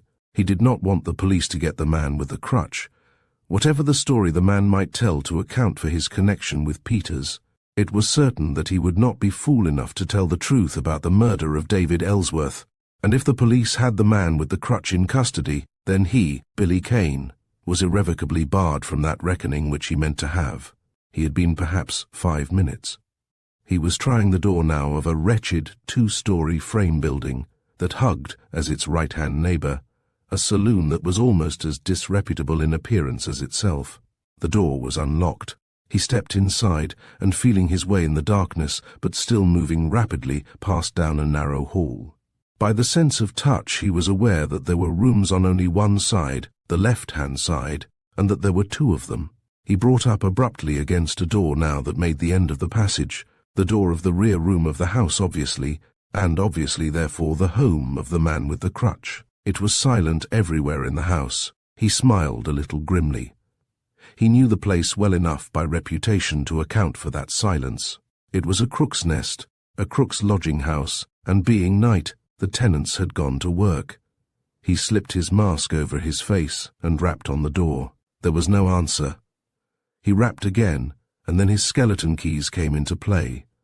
The man had obviously returned here from Daler's to get rid of that envelope, though probably not at once, for it must have been then that the Pippin had seen him, but now, apparently, he had gone out again. The door yielded upon the trial of the third key. Billy Kane flung it open, stepped inside, and his flashlight played through the blackness. As he had expected, the room was empty. He locked the door again, and crossed quickly to the rear door. This, he found, opened inward. He looked out. This took a few seconds, but an accurate knowledge of his surroundings was worth even more than that should he be caught here. The door opened on practically a level with the ground, and it had an old-fashioned latch, with heavy iron handles, loop-shaped, below the thumb pieces. He closed the door and bolted it, smiling appreciatively as he noted that the bolt moved both readily and silently, as though in carefully oiled grooves. His flashlight played around the room again now. The window shade was drawn. He located the washstand and frowned suddenly in perplexity. A crutch leaned against the washstand. His face cleared the next instant. Why shouldn't the man have an extra one? Perhaps he had to buy them in pairs, though he used only one at a time. Billy Kane stepped swiftly to the washstand and, preparatory to pulling it away from the wall, lifted up the crutch, and the next instant was examining the latter critically. It was extremely heavy. He whistled low under his breath. It was not only a crutch, it was a murderous weapon. The shaft of the thing, though painted a wood color, was solid iron. He set it down and pulled out the washstand. Then, picking up the crutch again, he slashed it along the line of the wall where the washstand had been. A large piece of the wallpaper came away, disclosing a neatly constructed little hiding place, some 2 feet long by a foot in depth. A queer, twisted smile was on Billy Kane's lips. In there lay only 2 articles, but they were a manila envelope and a small handbag. He snatched up the envelope and tore it open. A glance at the faded writing was enough. It was Joe Laynton's letter of 20 years ago.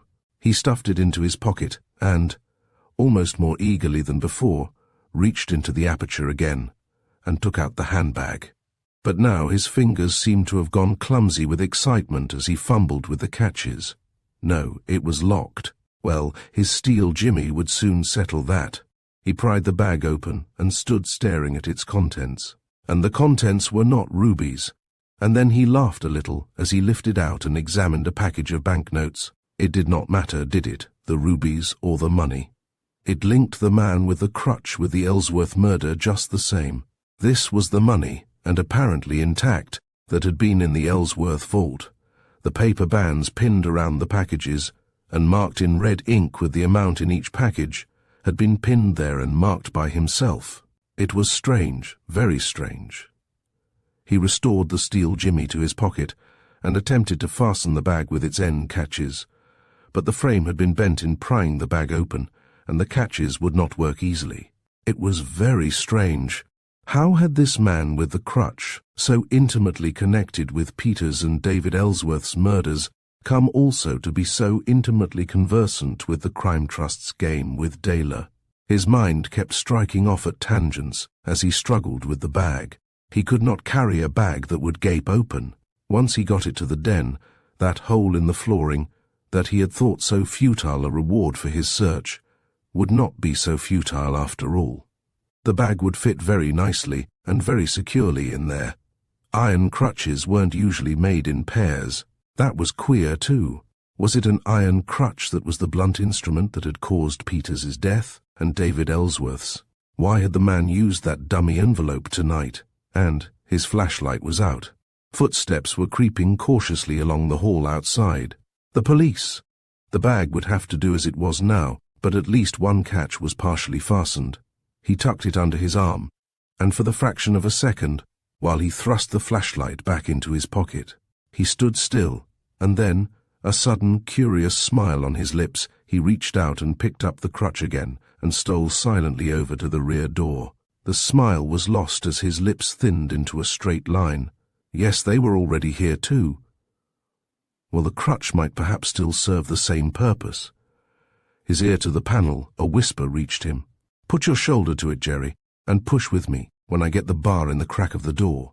"All right." another voice whispered. "The others will have been around at the front long ago. Are you ready?" The door creaked under a sudden pressure, and as suddenly from the wall at the edge of the door, Billy Kane reached out and released the bolt. The door swung violently open, and two figures, their balance lost, sprawled and staggered into the room. And in a flash, Billy Kane, as he leaped through the doorway, snatched at the door, slammed it shut, jabbed the crutch as a lock bar through the iron loop of the door handle, its end extending well over the frame of the doorway, and sprinted across the yard. There was a yell and a battering thud on the door behind him, as he reached a fence at the end of the yard, swung himself to the top and dropped to the lane beyond. And then, as he ran, there came a crash of broken glass. They had evidently forsaken the door for the window. For 100 yards Billy Kane ran at top speed along the lane, and then, removing his mask, the bag concealed under his coat, he emerged into the intersecting street and dropped into a casual and quiet stride. He smiled queerly. They would be looking for a cripple who, having sacrificed his crutch to save his life, could at best but limp and hobble painfully along. Chapter 20. The Cat's Paw. It was black with a blackness that seemed to possess tangible substance, as though it wrapped itself around and enveloped the body with a pall whose very texture could be felt. It was unknown ground, and the foot reached out uncertainly, wary of where next it might find lodgment, and the hands stretched out, as a blind man's hands stretch out, feeling for hidden things through space. It was dank and musty, and in the nostrils was an earthy, cavernous smell, and there was a silence that seemed guarded by the very bowels of the earth itself. And in the silence and the darkness peril lurked, a peril that merged courage into foolhardiness for one who would invite it, and set the nerves on edge, and kept the muscles taut like tight-strung bowstrings, and stimulated the senses into abnormal activity until the eyes peopled the darkness with phantoms that were not there, and the ears created sounds that did not exist. Billy Kane's face, under the mask, was drawn in hard, strained lines. He raised his right hand, that gripped his automatic, and drew the back of his hand across his forehead. Foolhardiness. Yes, that was it. He was a fool to come here, to take the risk. He knew Wong Yen's by reputation as one of the most infamous Chinese underground dives in the Badlands. He remembered it concretely from that incident of a few nights ago when Laverto had had young Clancy drugged here.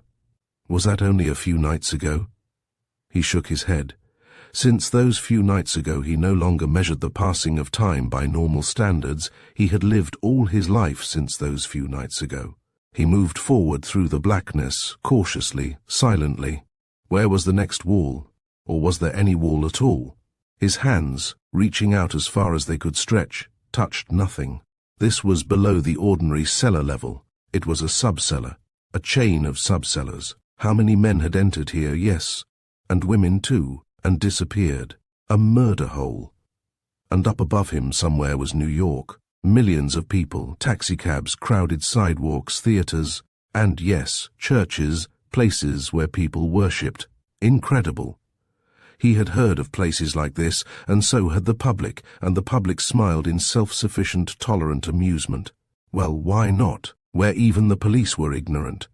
Everybody admitted that the Chinese Quarter was full of ridiculously imitated catacombs, perhaps. But what did it matter if in a block of houses the inmates burrowed from cellar to cellar like rats, and built mysterious doors and passageways, and threw about everything the disguise of wicked and shuddering things, when it was only disguise?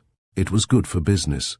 The gape wagons and the slumming conductors profited, and so did the Celestials, and the slummers, satiated with thrills, the women drawing their skirts closely around their silk-clad ankles, the men surreptitiously feeling in their pockets to assure themselves that their watches and valuables were still in their possession, got their money's worth. Everybody was satisfied, and the public smiled. Billy Kane's fingers tightened on the butt of his automatic. Back somewhere behind him in the darkness, a Chinese man still guarded a door that neither slummer nor police had ever entered. But the guard was a gagged and huddled thing on the floor now, still senseless probably from the blow on the head from this same pistol butt. There had been no other way. The man was not far behind, just at the entrance so skillfully disguised by an ordinary coal bin. Was there still another guard in front of him? More than one. If he only dared to use his flashlight for a second. A fool to come here where, if caught, he would not have a chance of escape, was he? Well, perhaps. Only there was a man's life at stake. Perhaps he was already too late.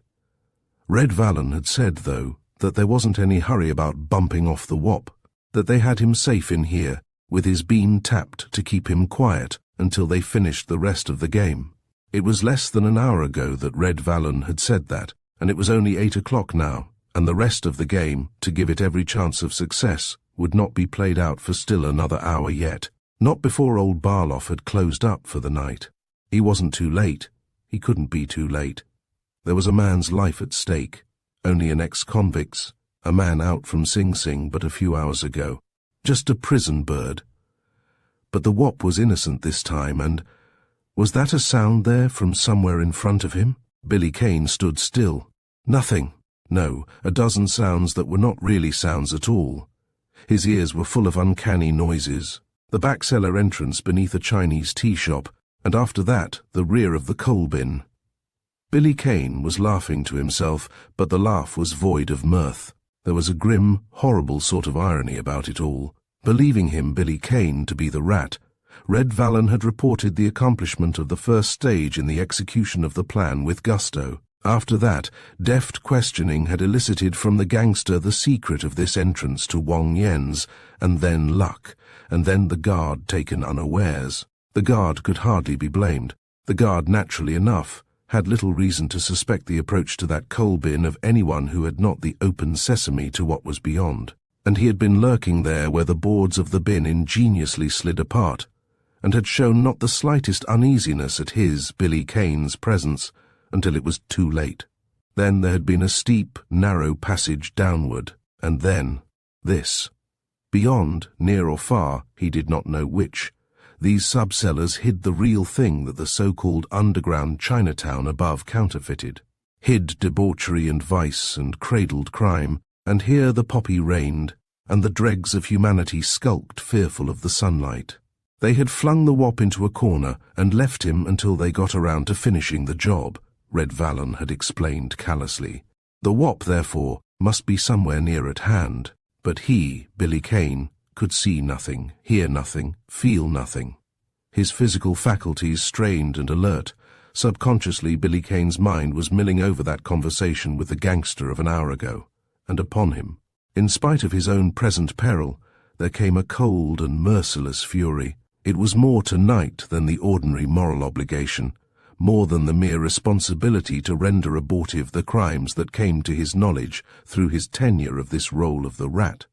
That was actuating him now. It was the callous, damnable brutality of the scheme that, linked with its hellish ingenuity, seemed to outrage every instinct of manhood he possessed, and fired him with an overmastering desire, not only to frustrate the crime itself, but to take toll in a personal, physical way, if he could, from those who were enacting it. It was one of those plans conceived by the rat that waited patiently for its hour of maturity to arrive, and then was executed and carried through to its fulfillment by the minions of that directorate of crime, of which the rat appeared to be the most versatile and vicious member, but without the rat, necessarily, taking any further active part in it. And he, Billy Kane, who fate had seen fit to mould with features that were evidently a counterpart of that master rogue's, who was for the moment accepted and obeyed as the rat, and was supposed to be the originator of the plan itself, could not very well ask Red Vallon, for instance,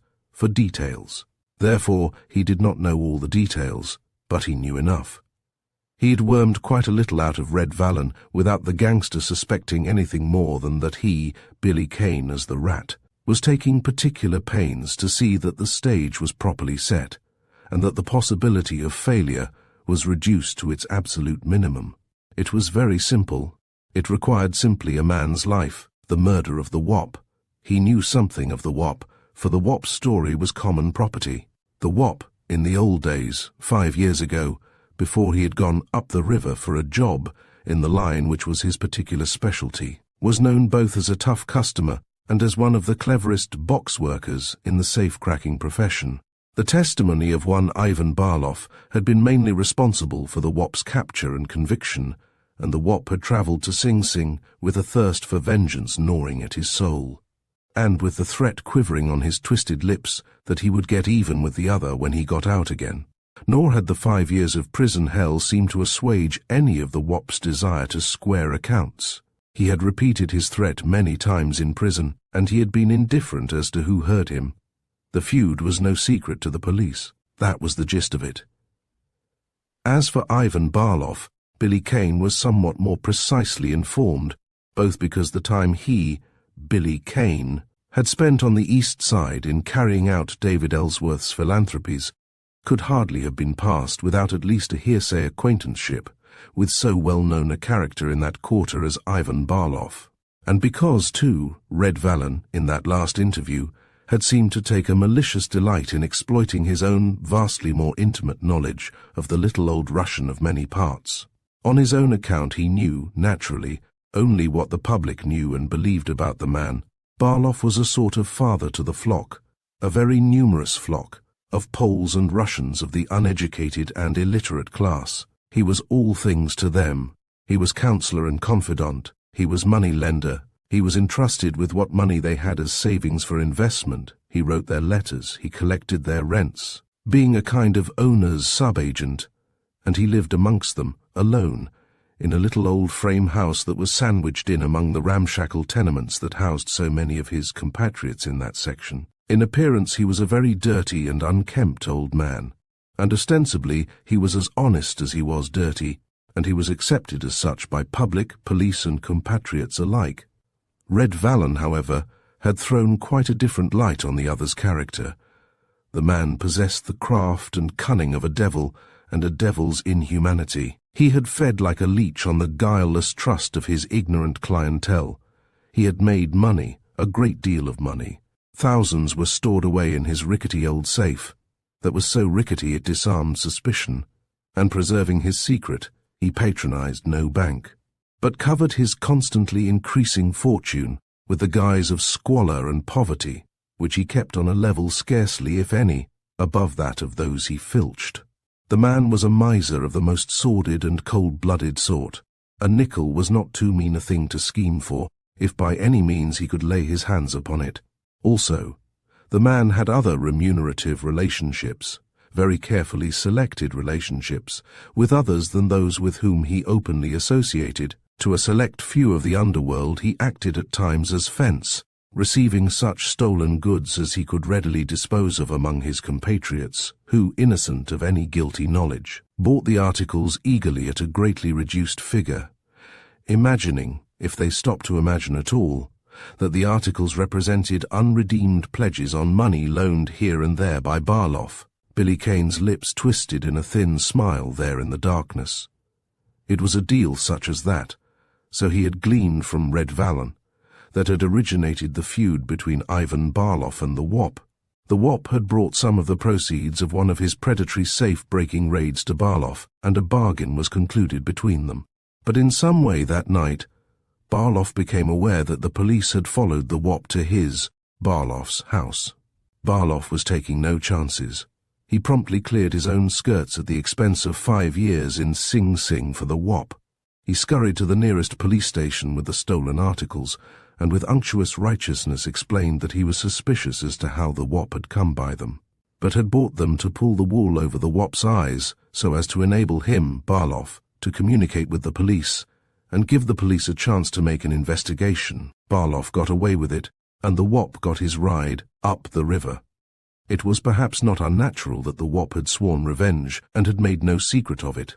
Billy Kane's twisted smile deepened. It was all very simple.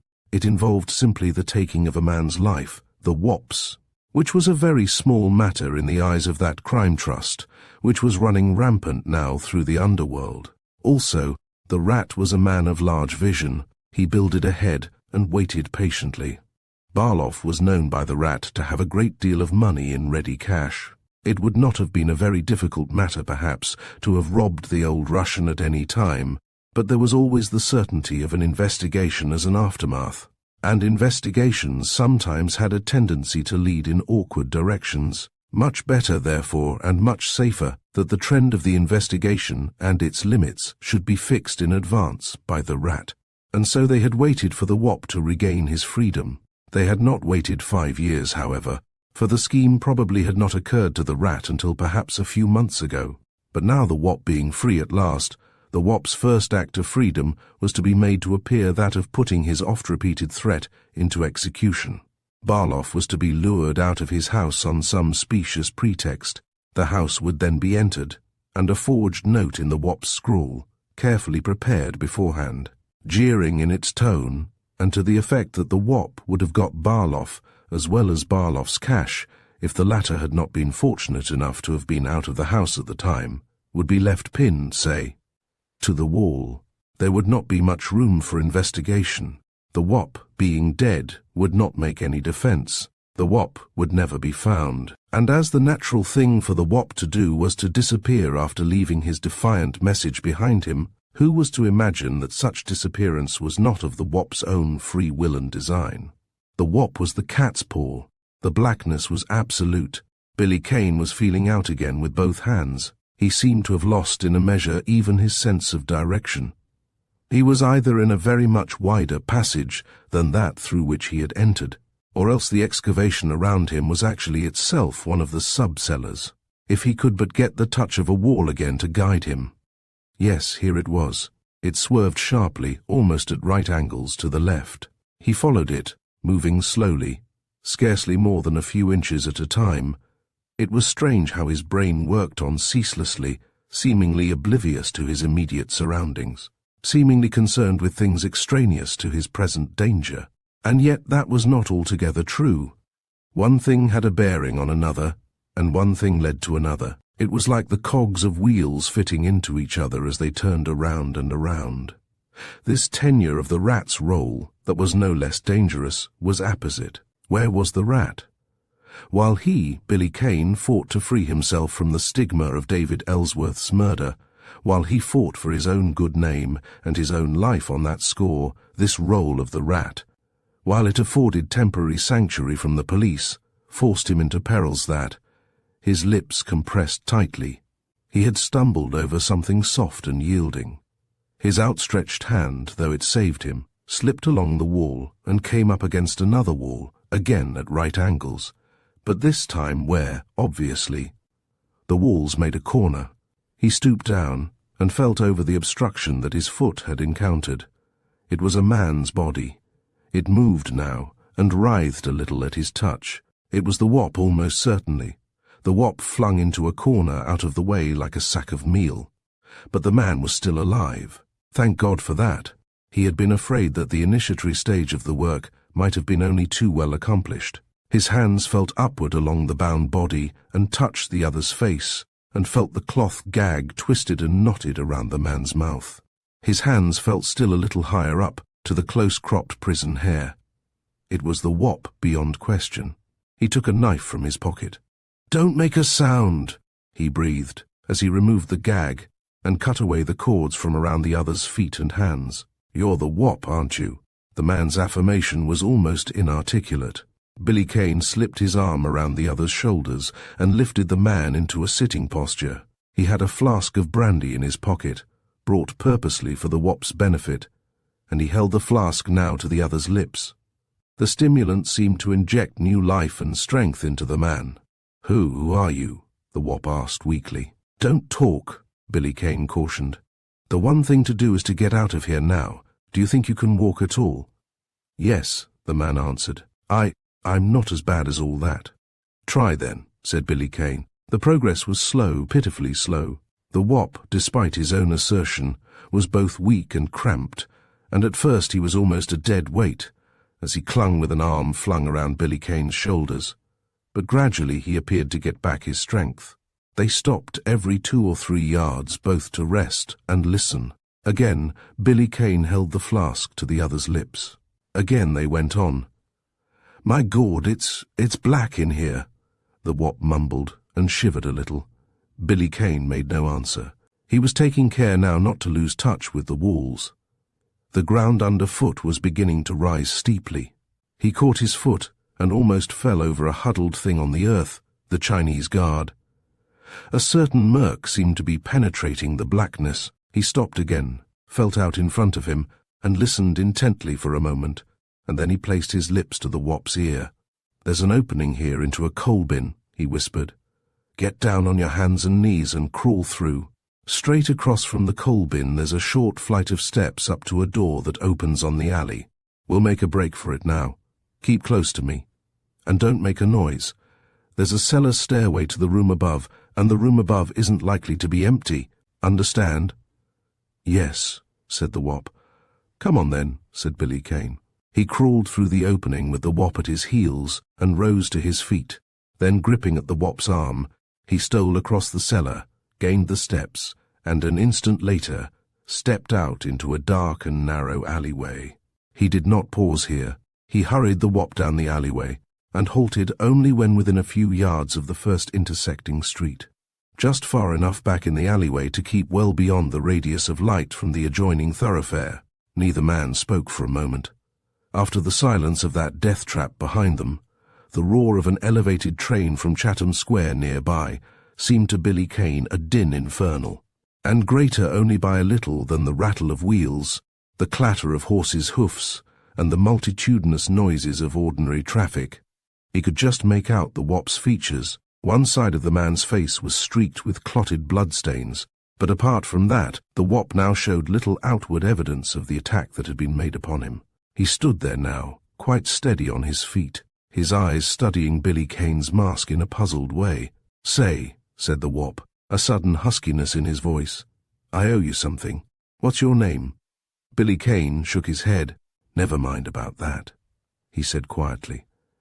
"There's something else that's of vastly greater importance so far as you are concerned. Do you know why they got after you tonight, or who it was that got you in that trap?" "No," said the Wop. "I'll tell you then," said Billy Kane. "It was because you threatened to get even with Ivan Barloff." "Barloff?" The Wop's fists clenched, and he stepped closer to Billy Kane. "So it was Barloff, was it? He must have had the fear of God in him then, to make him spend any money, even to hire thugs. Barloff, eh? Well, I'm going to see Barloff pretty soon." "No, you're not," said Billy Kane crisply.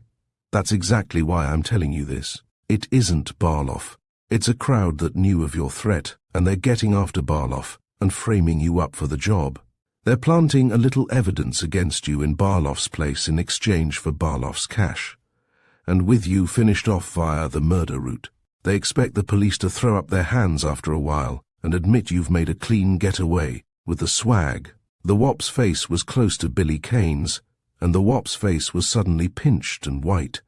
He touched his lips with his tongue, and then, as suddenly, the blood flushed back, and he thrust out his under jaw truculently. "They would, the dirty swabs," he snarled. "Who are they? I'll make 'em crawl for this." Billy Kane smiled grimly. "No, I guess not," he said softly. "You're very much better out of it, but I promise you they'll not get away with it if you'll do what you are told now." The Wop knuckled his forehead in a perplexed way. "What do you want me to do?" There was a lingering sullen note in the Wop's voice. "Just this," said Billy Kane quietly. "I want you to get out from under. You're not looking for another 5 years in Sing Sing, are you?" The Wop flinched. He drew his knuckles again across his eyes. "No," he said hoarsely. Billy Kane nodded. "Quite so," he said calmly. "Well then, it is simply a question of establishing an alibi for you that will be absolutely hole-proof from now until, say, midnight. Where can you go?" "I know Gus Murray that runs the Silver King Saloon," said the Wop. "He'd swear to it all right." "Yes, whether you were there or not," said Billy Kane dryly. "That's not good enough. If anything breaks wrong tonight, you've got to have something better than an alibi in a dive like that to stack up against what will look like open and shut evidence against you. You've got to get on a higher plane than that." The Wop shook his head. "I ain't been a very regular church attendant," he said with a sickly grin. "And—" he stopped short and suddenly leaned toward Billy Kane. "Say, would a minister do?" "It would be an improvement," admitted Billy Kane with a smile. "Well, I got it then," announced the Wop. His hesitancy had vanished. He seemed eager, almost anxious now. The iron of 5 years of prison was evidently far too poignant a memory to risk it being turned into reality again. "I got it. There's a guy named Mr. Claflin that ran one of them mission joints down around where I used to hang out before I went up. He's all right. He's the only soul on God's earth came near me when I was doing my spaces. Twice he came up to Sing Sing to see me. He didn't hold no prayer meeting with me neither, but he's got a grip in his hand that makes a fellow feel he ain't all dirt. He's white, he is." "Do you know where he lives?" inquired Billy Kane crisply. "No," said the wop, and was suddenly downcast. "And he ain't at the mission anymore, 'cause he told me he'd got a regular layout uptown somewhere." "No matter," said Billy Kane cheerfully. "Any drugstore has a directory. You can find the address there. Got any money?" The wop felt through his pockets, and the red flared into his face again. "Frisked!" he flung out savagely. Billy Kane handed the other a banknote. "Spend this on the first taxi you can grab," he said. "You've got to get there as soon as you can, and you've got to keep under cover getting there. If Mr. Claflin is not at home, wait in his house for him. Don't let them sidetrack you. And make it a point of establishing the hour you get there, either with the minister himself or whoever happens to be at home. And stay there until midnight anyhow, understand?" "Yes," said the wop. "Well then," said Billy Kane, "beat it."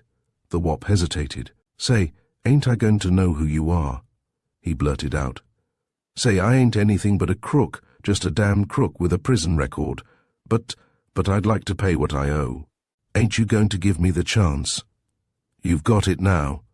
Billy Kane's hand went to the other's shoulder. "It's a rotten road to Sing Sing. You're out of it now, stay out of it." He gave the wop a friendly push toward the street. "We've no more time to lose. Beat it," he said, and without giving the wop time to reply, he turned abruptly and ran back along the alleyway. Chapter 21. Without Mercy. Billy Kane went onto the intersecting street at the other end of the alleyway, removed his mask, and stepped out on the sidewalk. He looked at his watch under a street lamp and smiled whimsically in surprise. It was still only 8:30. All told, he could not have been in Wong Yen's more than 15 minutes, hardly that in fact, and it seemed as though he had been there half the night. Well, it was Barloff's now. Barloff's was a little farther uptown, a little deeper over in the east side. Billy Kane's smile, from whimsical, became tinged a little with weariness, became a little wan as he walked along. He was the victim of a plot himself, that was aimed at his life, that sought to throw the guilt of a crime upon his shoulders, just as the wop was.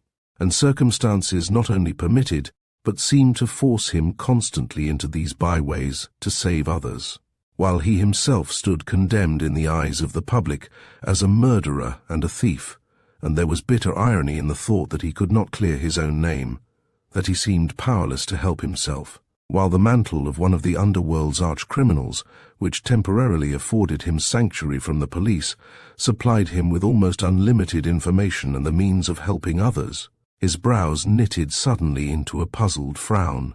Was that altogether true? There seemed to be a most strange coincidence in these excursions, forced or voluntary of his into the byways of criminal things. A coincidence that always seemed in some way to link up his own plight with these other criminal schemes in which he became involved. There was the night that Peters had been murdered, for instance, which had led him to the knowledge that the man with the crutch was at least a co-murderer of David Ellsworth. And then the attempt at blackmail of 2 nights ago had again disclosed the hand of the man with the crutch, and more significant still, had enabled him, Billy Kane, to recover the cash stolen from the library vault on the night of the Ellsworth murder. Who was this man with the crutch? This man with a crutch whose shaft was stained to resemble grained wood and so disguised the murderous iron of which it actually consisted, and which, he was sure now, was the weapon that had brought both David Ellsworth and Peters to their deaths. Billy Kane shook his head. It was a curious chain of coincidence, but it could be only coincidence, and there was a limit to that. Tonight, for instance, it would put a pretty severe strain upon the imagination to conceive of any connection between the wop and the man with the crutch. And yet, he shrugged his shoulders. He would have said the same thing 2 nights ago, wouldn't he? It was very strange. It was all strange. He seemed to be existing in a sphere of unreality. There was the man with the crutch, whom neither police nor underworld could find since that raid on the man's room. There was the constant ominous swirl and eddy of hidden and unseen things on every hand. There was the rat, and there was the woman in black. His face softened suddenly. He had not seen her since yesterday morning when she had entered the rat's den through the secret door, and he had returned to her Dayler's letter. She had not been in a pleasant mood at what she believed had been his trickery, and failing to have restored that letter to her, she would have turned him, whom she, like everyone else, believed to be the rat, incontinently over to the police. What was the hold she had upon the rat? Where was she tonight?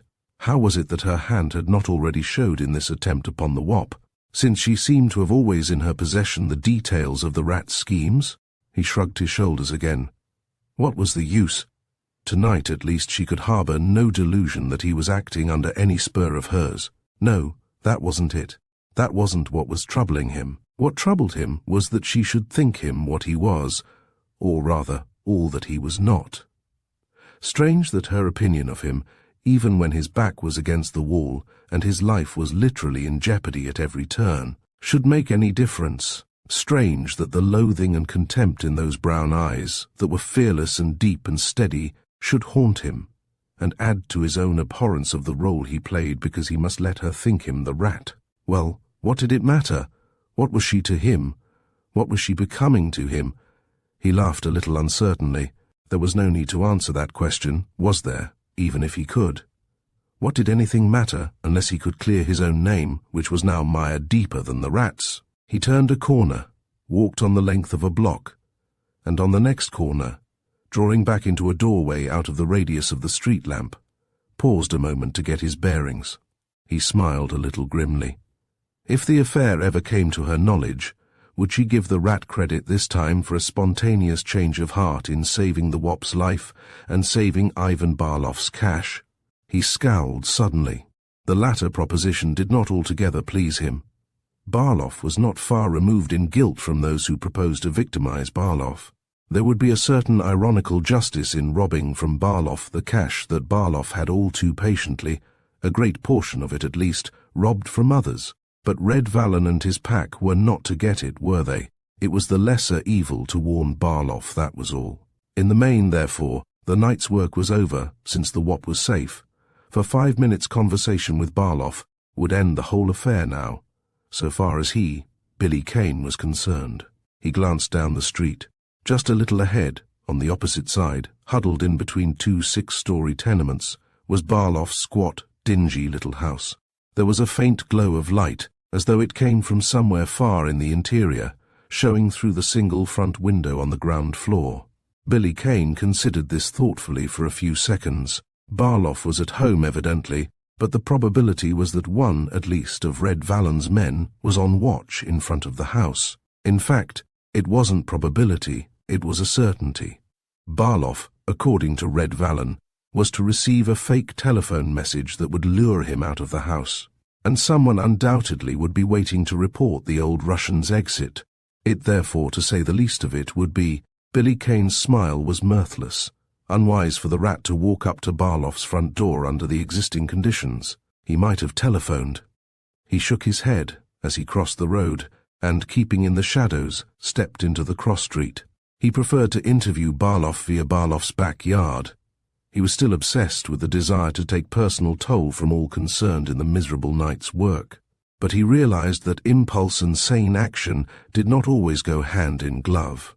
He could not afford to play fast and loose with this role of the rat or take any unnecessary risks, but he could satisfy himself to the extent at least of a personal interview with Barloff, who was perhaps after all the most despicable of the lot, and put into the puny, shriveled soul of the man a fear that would make for some degree of future righteousness. A lane, as he had expected, ran in the rear of the tenements and Barloff's house.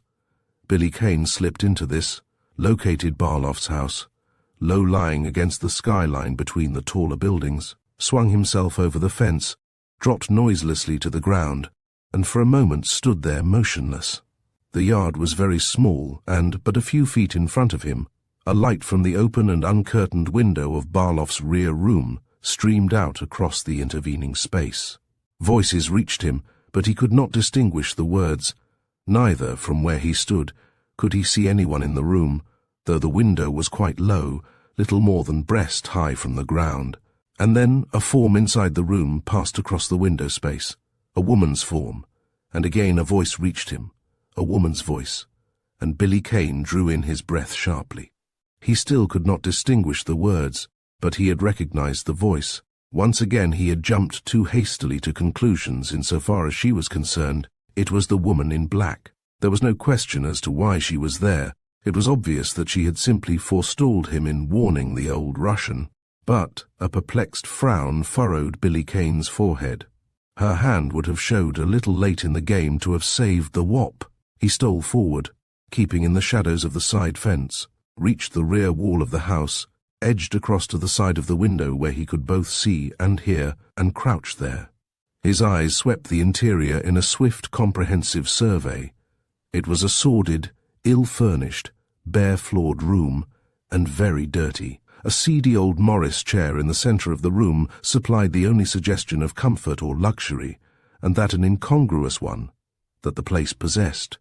Apart from that, there was a huge and aged safe, a relic of the days when such things were locked with keys, which was backed up against one wall. And near an open door, which apparently led into the front room, there was a battered desk with an equally battered swivel chair. And that was all, unless the telephone that stood upon the desk might be included in the furnishings. There was, however, another door, also open, which faced the safe, and which apparently gave on a passageway that in turn opened on the backyard. Billy Kane glanced around him.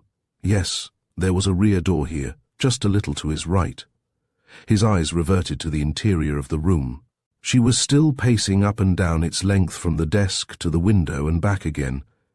Perhaps it was the effect of the green-shaded incandescent bulb that dangled over the desk.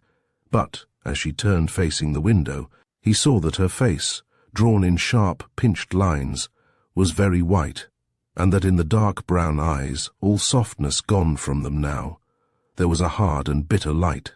And at the desk, the old Russian, a grey-bearded and threadbare figure in dirty and grease-spotted clothes, huddled deep down in his chair and wrung his hands together, and with little black, shifty eyes, that peered over the rims of steel-bowed spectacles, followed her about in a fascinated sort of way, and the while he kept circling his lips with his tongue. "The wop! The wop!" he shrilled out suddenly, and seemed to cower lower in his chair. "Yes, yes, I am afraid. My God, I am afraid. He is strong. He would have no pity on an old man. He has sworn it." "I know. I have been afraid of this day. Why did they let him out? They know too. And I was only honest. Everybody knows that. He was a thief. What else could an honest man do except what I did? He will kill me, and the wop is dead." Her voice was low, bitter, hard, and yet, too, it seemed to hold impatience and irritation directed against the Russian. "I have told you that. It is not the wop you have to fear now. The wop is dead. But you are not sure, not positive, not absolutely positive of it." Barloff was wringing his hands the harder, and his tones, rather than being assertive, seemed to be pleading for a denial. "I am positive enough of it," she answered evenly, "to see that the one who is responsible pays for it tonight. It is my fault." Her voice caught a little, but hardened instantly. "I trusted where I was a fool to trust, and I've paid for it with another's life. But that has nothing to do with you. You know now that the telephone message you received a little while ago was simply to lure you out of the house at 9:30 in order that they might have a clear field in which, without contradiction, to make it appear that the robbery they are planning was the wop's work. It is scarcely 9 o'clock yet. You have plenty of time in which to act. You can appeal to the police, or—" Billy Kane was no longer paying any attention to her words. Tense, strained, he stood there. He seemed to be trying to lash his brain into virility, into activity. He seemed to be groping out in an ineffectual mental way for some means to avert a disaster that he realized was closing down upon him. She believed the wop was dead. She naturally held the rat responsible, and he was the rat, so far as she was concerned. She had warned him, without mincing words, that if any crime in which the rat was involved was carried through to its fulfillment, she would hold him responsible, and hand him over to the police. She had reason to believe that he had already tried to double-cross her once. She now believed that tonight he had tried to do it again. She would leave here and go straight to the police. The police, then, would not only be looking for Billy Kane, they would be looking for the rat, and they would get Billy Kane. And that would be the end of it all. The end of it when he already knew who the murderer of David Ellsworth was, when, apart from the collection of rubies, he had already recovered the proceeds of the Ellsworth vault robbery. When, if he could only cling for a few days more to this role he played, he might hope to clear his own name, to stand foursquare with the world again, and to bring to justice those who had taken old David Ellsworth's life. Somehow, in some way, he must prevent her from carrying out what was now her obvious intention of unmasking the rat. But he dared not show himself in front of the house to intercept her. When she went out, he dared not show himself as the rat out there. To bring the underworld down upon him was only to invite a swifter destruction from another source. He gnawed in perplexity at his lips, staring into the room. She kept pacing up and down. Barloff had risen from his seat, and in a curious, cringing way, standing now by the rickety old safe, was fondling it and patting it with his hands. "Yes, yes," Barloff was crooning. I thank you, I thank you. I do not know who you are, but I thank you. I have not much, very little, very, very little, but I am an old man, and what would become of me if I lost my little?" "The police, yes, the police."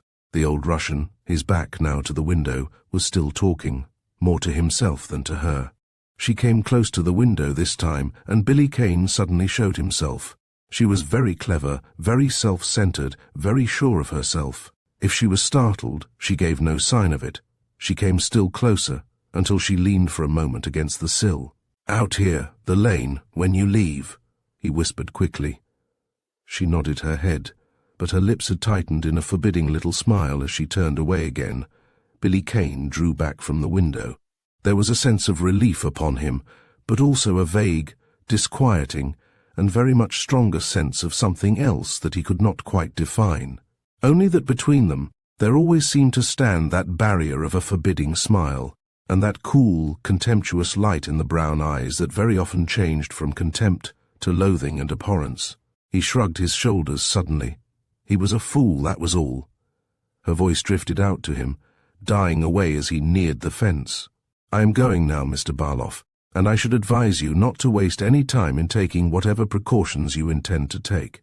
You had better communicate at once with the police and—" Billy Kane swung himself over the fence and stood there waiting in the lane. A minute, 2, 3 passed, and then he caught the sound of a light step, and she stood before him in the darkness. "Well," she said curtly, "I am here, Bundy. What do you want?"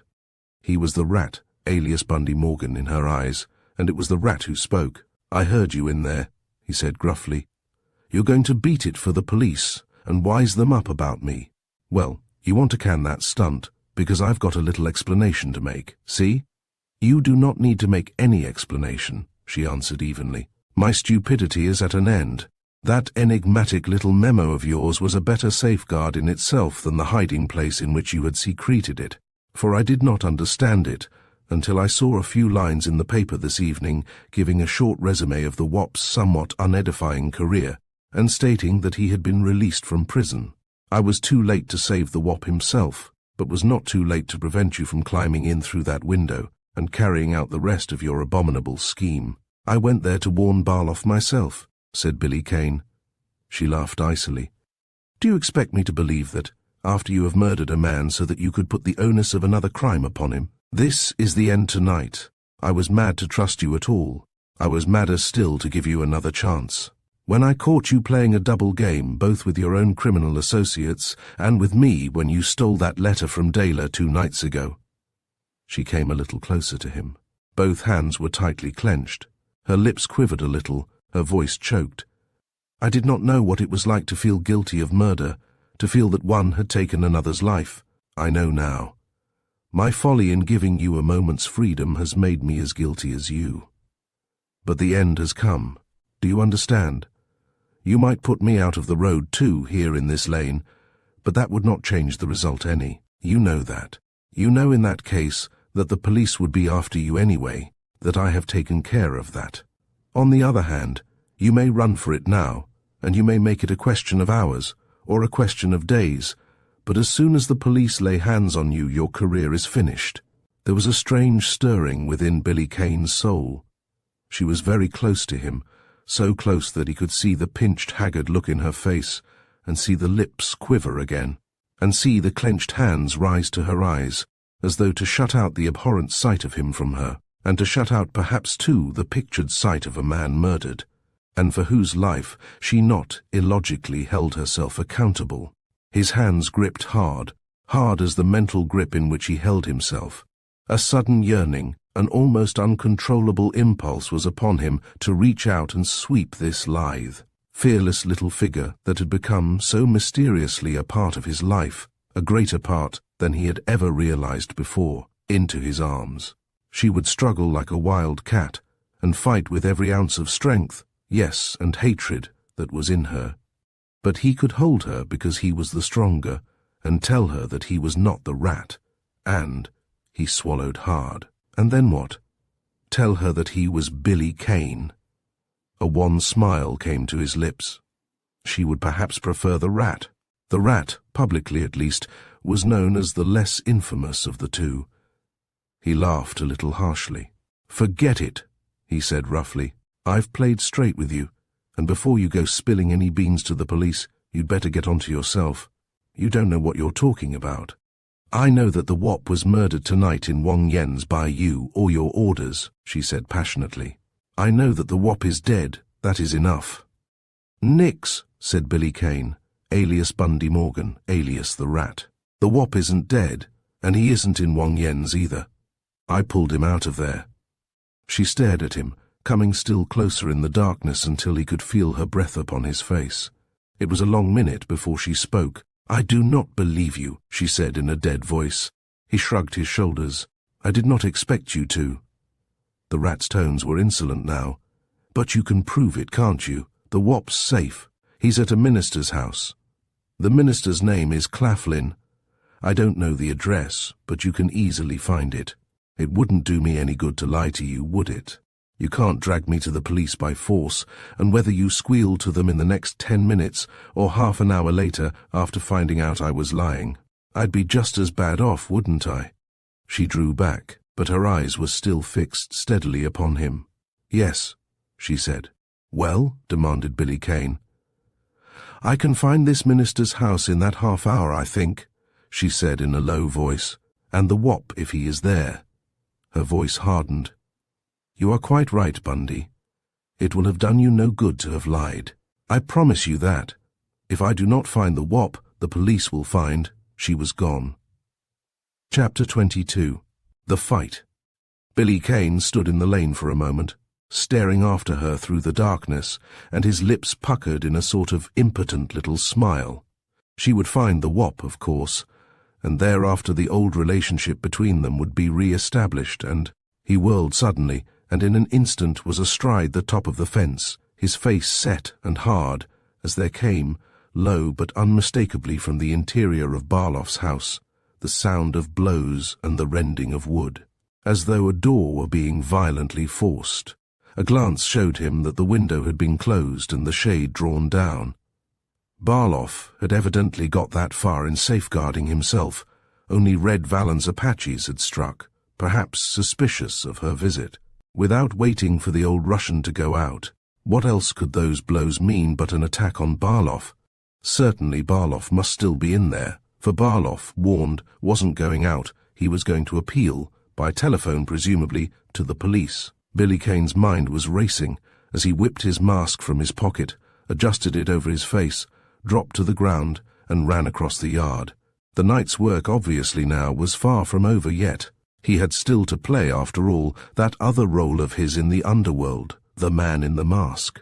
Red Vallon had said that the Pigeon, French Mar, and the Cadger were to carry out the robbery inside the house. That made 3-1. His one chance then was to take them by surprise. He was working now with Whitey Jack's skeleton keys at the rear door. The Cadger was an expert safe worker, just as the Wop was, and that was part of the game to make it appear to be the Wop's work. The Wop was safe now, of course, but he bit at his lips, cursing his clumsiness with the keys. Old Barloff certainly wasn't. They had intended to get Barloff out of the house, but if, without waiting for that, they struck with Barloff there, they would not stand on any more ceremony with the old man than they had with the wop, since the wop was to stand for it anyway. It was strange, ominously strange, that there was no outcry from Barloff, that even the sound of blows and splintering wood had ceased. The door gave under his hand. He pushed it open cautiously, a bare half-inch at a time. In front of him was a small room, obviously the kitchen, that connected with the rest of the house only by the side door of Barloff's rear room, from which the light now filtered in across the kitchen floor. He stole silently forward in the direction of the lighted doorway and halted as, a little back from the edge of the door jamb, he stared in amazement into the room beyond. The door near Barloff's desk that led into the front room hung shattered on its hinges, its panels broken and splintered, but the only occupant of the room was Barloff himself. The man was standing there, a hatchet in his hand, surveying the wreckage and mumbling inaudibly to himself. And then suddenly there came a twisted smile of comprehension to Billy Kane's lips. Old Barloff laid the hatchet down on the desk, and rubbing his hands together in a sort of fiendish exultation, a malicious grin on his cunning and crafty face, ran over to the safe and knelt before it. His mumble became quite audible now. The wop, dead, eh? And all these little rentals, these nice little rentals just in. And, if they are stolen, eh? I am a poor man, eh? I could not replace them. And so they would be mine. She's sure he is dead. She said so, that they murdered him, but she did not see it with her own eyes. If she comes back and tells the police that, I will say that the wop must have escaped the trap they set for him, for with my own eyes I saw him, and since he is dead he will not be able to deny that. Yes, Barloff, your old brain is still your best friend. And the others, ha, they have planted it on the wop, ha. It would be a pity to disappoint them and lose the rentals. Yes, Barloff, that is so, is it not? Certainly the wop has robbed you, and tried to get revenge on you too, because you were honest enough to go to the police 5 years ago. The man had the safe open now, and was snatching books and papers from the interior, and throwing them in a litter upon the floor. And now he had an old tin cash box in his hands. He laid this on the floor and opened it, and in a sort of hideous rapacity seemed to gloat over it. He dipped in his hands and lifted out banknotes, and let them filter through his fingers, and rubbed his hands together, and buried them again in the money, while behind the steel-bowed spectacles his little black eyes glittered with feverish exultation again, and his whole body seemed to quiver in unholy greedy worship. Billy Kane's jaw locked hard. The man's whole life was a damnable hypocrisy, a rogue's alias. Thousands the man had somewhere, and by comparison the paltry hundreds in the cash box, if hundreds even there were, seemed to hold up as to a mirror the man's soul, stripped bare, until it stood out in all its naked, shriveled miserliness, its godless grovelling to the only God it knew. The rentals, all the rentals, mumbled Barloff again. I am a poor man. How can I pay them over tomorrow when they have been stolen from me tonight, and I have nothing left? Yes, Barloff, you are getting old, but you are not yet a fool. The man was suddenly all haste. He snatched up the cash box and ran to the piece of furniture which had struck Billy Kane as so incongruous an adjunct to the furnishings of the room, the old Morris chair. He turned this over on its back. There was a faint click of a hidden spring, and the bottom underneath the seat gaped outward on what were evidently ingeniously concealed hinges. Billy Kane's eyes, behind his mask, narrowed in grim humour as he caught a glimpse of piles of neatly stacked banknotes in the hollow bottom of the chair. That was a sort of spacious, box-like compartment, and then the old miser had thrust in the cash box, closed the seat again, and righted the chair. Old Barloff, after all, did not place all his faith in a presumptive burglar's chivalry for the obvious helplessness of the rickety old safe. Barloff was rubbing his hands together unctuously once more, as he hurried back now to the desk. The desk was close to the already splintered door that led to the front of the house, and Barloff, catching up the hatchet in one hand, pulled the portable telephone instrument toward him with the other, and snatched the receiver from its hook. "The police," Quick, quick!" he called into the transmitter, his voice pitched in a well-simulated scream of terror, and brought the hatchet down with a crash on the splintered panels. Billy Kane made no movement save that his lips twitched a little. The low, cunning trickery of the man produced a sort of nauseating disgust, and, too, a sort of merciless anger. But, given enough rope now, Barloff was in a fair way to hang himself, and it would afford him, Billy Kane, a very genuine pleasure to adjust, as he now proposed to do, the noose that would accomplish that hanging. Barloff was still raining his hatchet blows on the door, and then suddenly, evidently having got his connection, he was screaming again, between blows, into the mouthpiece of the telephone. "Is that the police?" "Yes, yes." "Quick!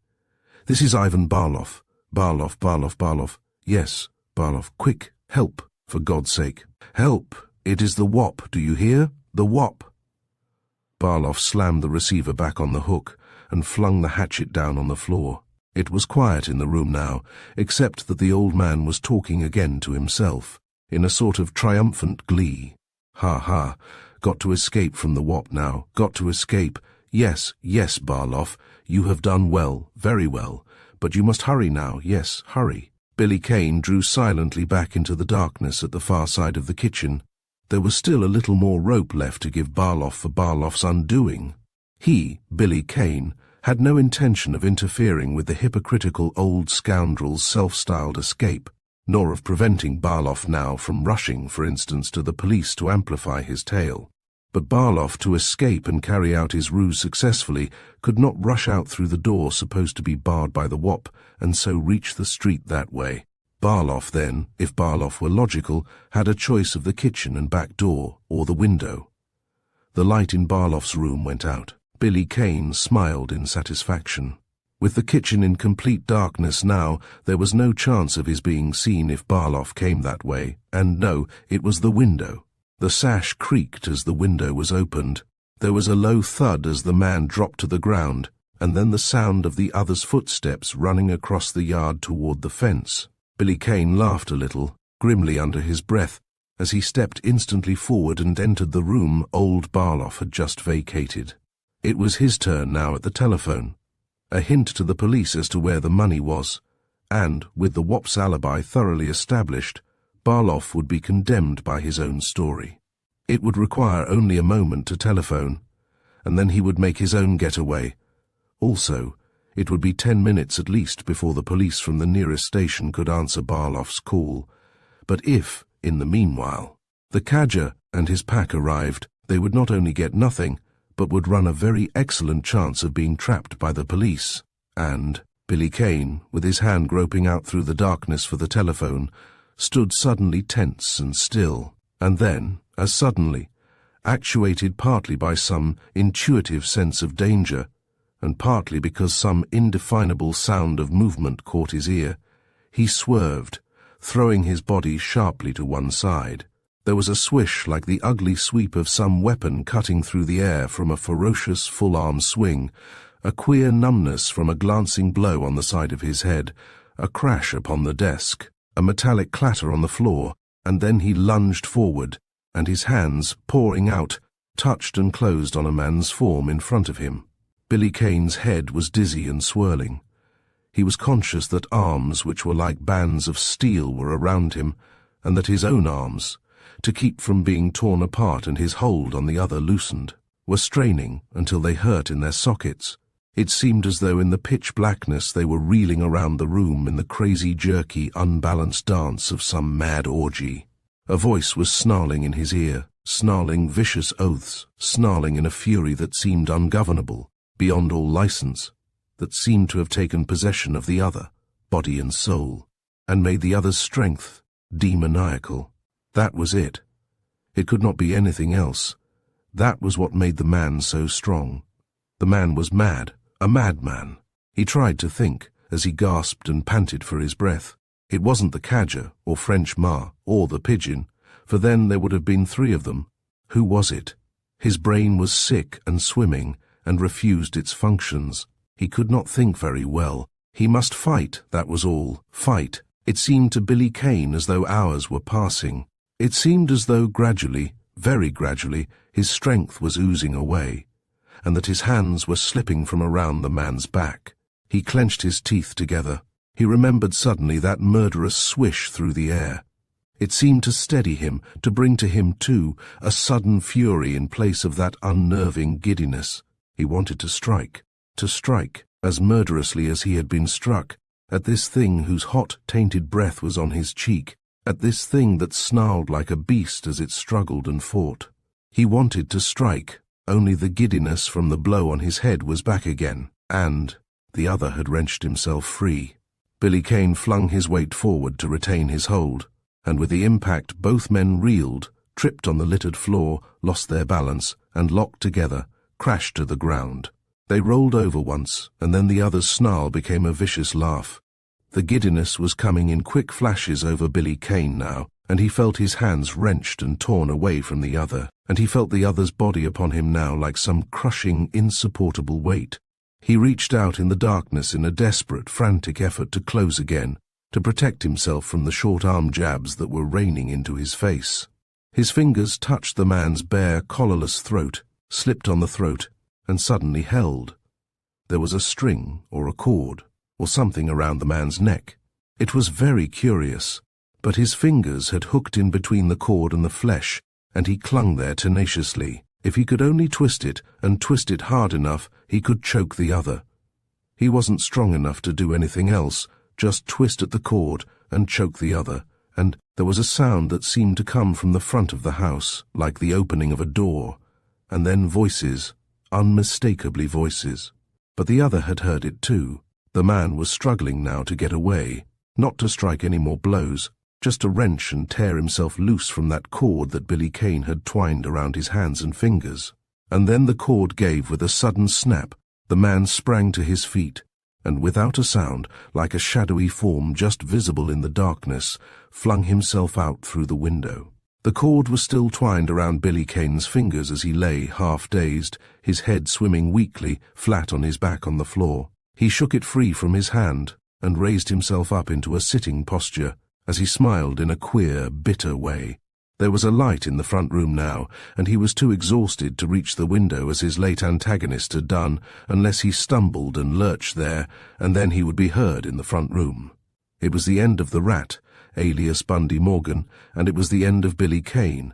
It was probably the cadger and his crowd out there, but at least they would not take him alive. His hand dove into his pocket for his automatic, and encountered the brandy flask that had already stood the wop in such good stead. He snatched it from his pocket, and his mask already awry on his face, carried the flask to his lips, and drank eagerly. The stimulant whipped through his veins in a fiery tide. It cleared his brain. No, it wasn't the cadger out there. The cadger and his crowd would be scared off for good. Now, there were two men. He could see them coming through the doorway, and he heard old Barloff's voice. He drank again greedily, shifting the flask to his left hand, while his right dove once more into his pocket, and this time secured his automatic. He drew his mask back over his face. The light over the desk went on, and sitting there on the floor, Billy Kane blinked in the sudden glare at old Barloff and a police officer. "Don't move, please, either of you, except to put your hands up," said Billy Kane in a low voice. There was a startled exclamation from the officer as his hands went up above his head, while a grey, blank look spread over the old miser's face, as he, too, obeyed with equal celerity. It was very curious. Billy Kane frowned in a puzzled way. It was very curious, not so much that he should be sitting there on the littered floor, with the side of his head trickling a warm flow of blood down under the neck of his shirt, and holding a brandy flask in one hand, and holding up two men at the point of his automatic with the other. It wasn't so much that. It was an object on the floor near the desk that looked like a round piece of grained wood, about 1 inch in diameter and 3 feet in length. He thrust the flask into his pocket, and over his mask, rubbed the back of his hand across his eyes. It wasn't a vagary of his sick brain, was it? Well, he would know in a minute as soon as he lifted it and felt its weight. No, that wasn't necessary. He remembered that metallic clatter upon the floor. He knew what the thing was. It was the iron shaft of the crutch that he had seen 2 nights ago, a detachable shaft probably, the weapon that he was satisfied had already murdered David Ellsworth, and murdered Peters. His mind was clear now and working in lightning flashes. His assailant had been the one man in the world upon whose throat he had prayed to get his fingers, the man with the crutch. Well, his fingers had been there, only he had been at a disadvantage, weak and dizzy from the blow from that thing there, and yes, this was curious too. He was watching the two men. His automatic covered them unswervingly, but out of the corner of his eye he could not help but see that red patch on the floor beside him that looked like an ordinary flannel chest protector, and to which the cord that he had torn from his antagonist's neck was still attached. He reached for it and thrust it into his pocket as he rose slowly and a little unsteadily to his feet.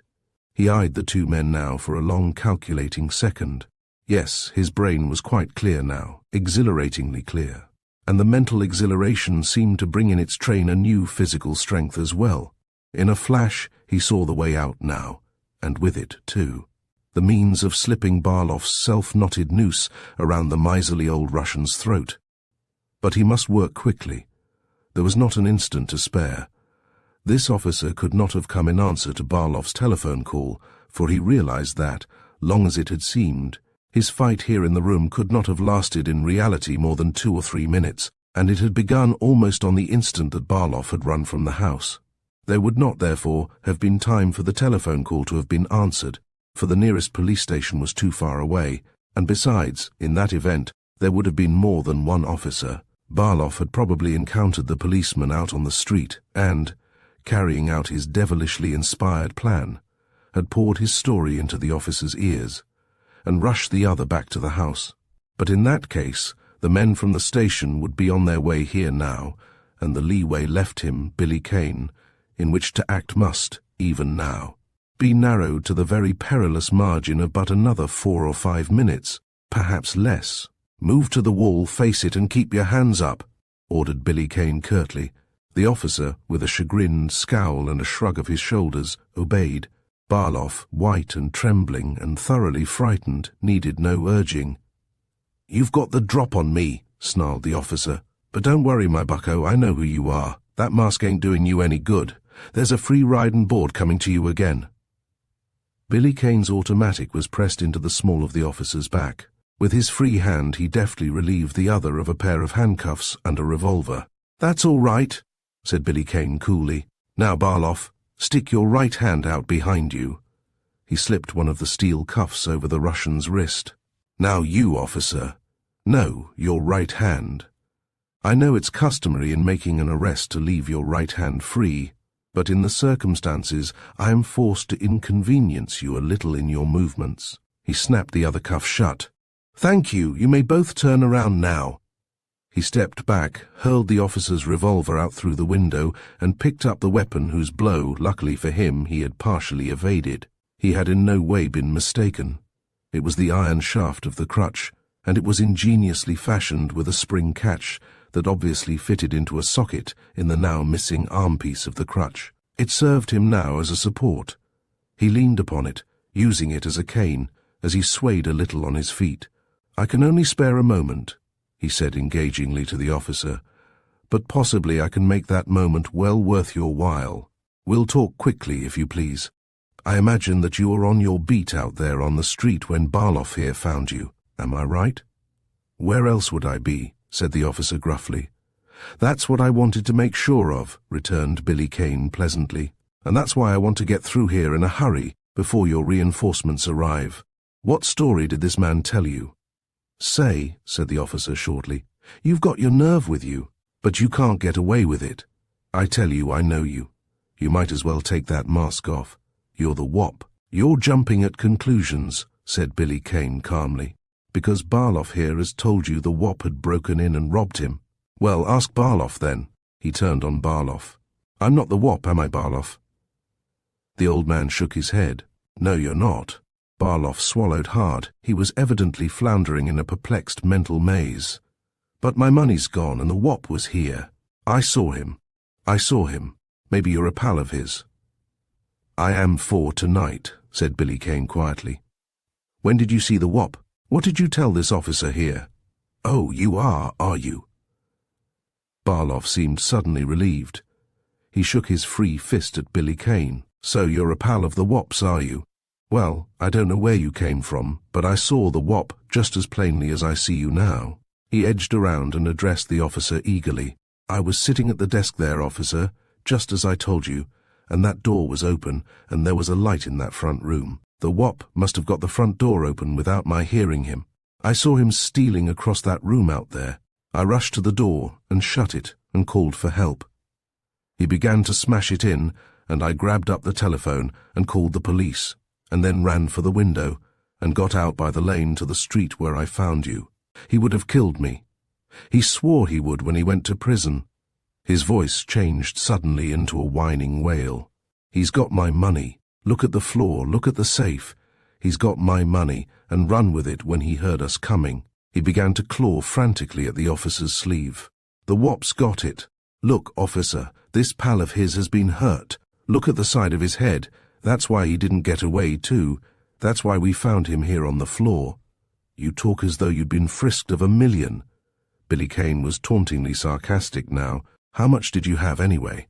"How much? How much?" howled Barloff. "Enough to ruin me. All this month's rentals that I had just collected. $387. $387. Billy Kane mimicked the other admirably. "You don't mean to say you'd keep $387 in that crazy old safe that's falling to pieces, do you?" "Where else would I keep it?" Barloff was shaking his fist again. "Yes, I kept it there. And that's where it was tonight, and it's gone now, gone. Is that all you had?" Billy Kane's sneer was irritatingly contemptuous. "All," shrieked Barloff. "All, yes, it is all, but it is enough. I am a poor man, and the money was not mine, and I cannot replace it, and—" He choked suddenly and shrank back, dragging the officer with him a step. Billy Kane had moved abruptly to the Morris chair and had toppled it over on the floor. "You pitiful liar. You haven't seen the Wop in 5 years, rasped Billy Kane, and the iron shaft in his hand crashed through the false bottom of the chair. A package of banknotes tumbled out on the floor, another and yet another. A second blow dislodged the cash box, and a further rain of banknotes. "You thought the Wop was dead, and that you could make him stand for this, did you?" rasped Billy Kane again. "You yellow cur, so that you could steal those few miserable rentals yourself." "My God!" gasped the officer. Barloff was a grovelling thing at his side. He jerked the other toward him and stared into the white working features. Billy Kane backed to the window, and there was an abrupt change in his voice as he addressed the officer. "I'm going now," he said softly. "I am not quite sure of the technical charge against your prisoner, but I imagine it is just plain theft of $387. And it might be interesting, too, to know where so poor a man got that small fortune there on the floor. Perhaps Barloff will tell you. As for the Wop, he has never been near this place, and you will find him at the Reverend Mr. Claflin's house, where he has been all evening." "I think that's all, officer. Except—" Billy Kane had straddled the window-sill. "Except that I apologize to you for anything in the shape of lèse majesty of which I may have been guilty. But as I have certain personal reasons that justify me in not desiring to appear publicly in the matter, I am sure you will admit I had no other." Billy Kane did not finish his sentence. He dropped hurriedly to the ground and ran, or rather half-ran, half-stumbled his way to the fence and lane. Someone was at the front door again, obviously the police detail from the station. He made his way along the lane and from that lane into another. He was still weak and progress was slow, and for half an hour he kept under cover. When he finally emerged into the open, he was blocks away from Barloff's house, and very much closer to a certain temporary sanctuary in the heart of the underworld. 10 minutes later, behind locked doors, he was sitting at the dilapidated table under the single incandescent light in the rat's den.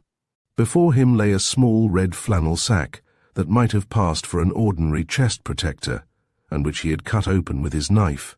He raised his hand and passed it across his eyes. The Wop and Barloff were extraneous considerations now. There was something far more vital to think about, but his brain was refusing its functions again.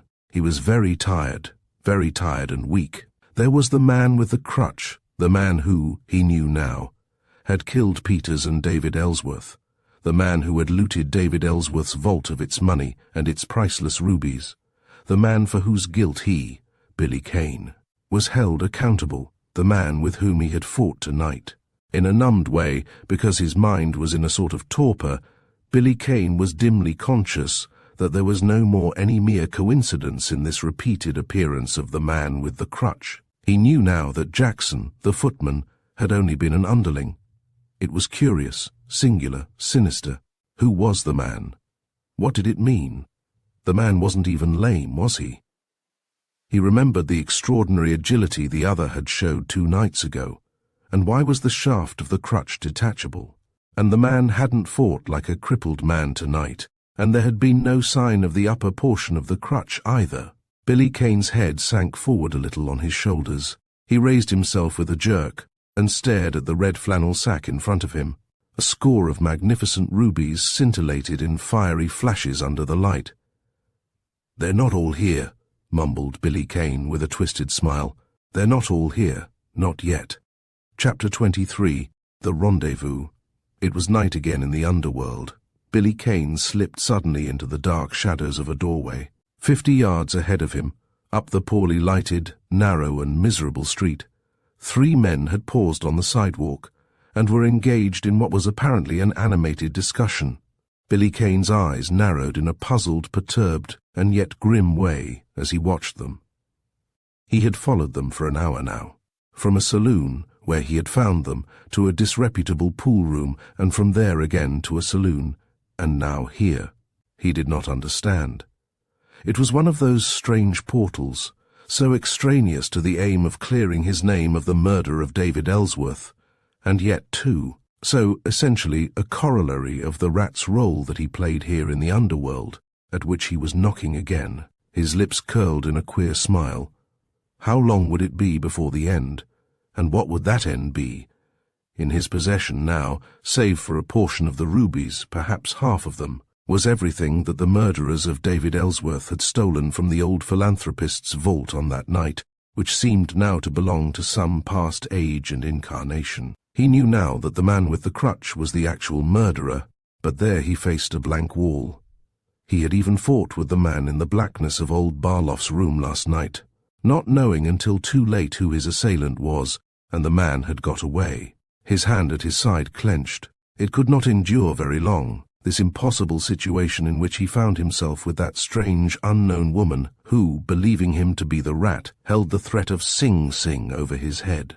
And there was the rat himself, whose name and personality and home, such as it was, he had usurped during the latter's absence, an absence that might terminate at any moment.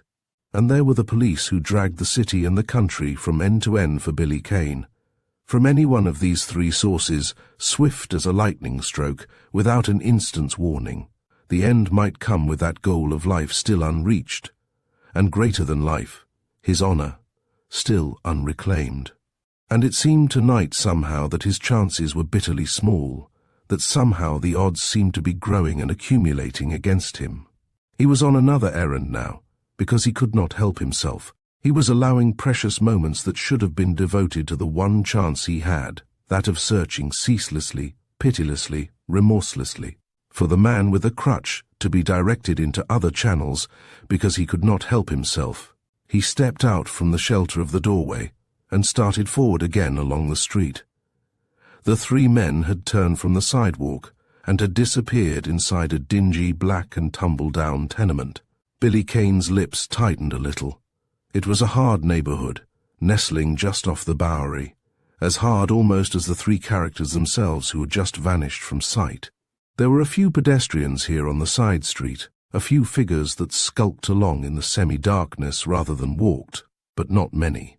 And for the most part, though it was still early, not more than 9 o'clock, the buildings that flanked the street were dark and unlighted. Billy Kane jerked his slouch hat farther down over his eyes as he walked along. He did not understand.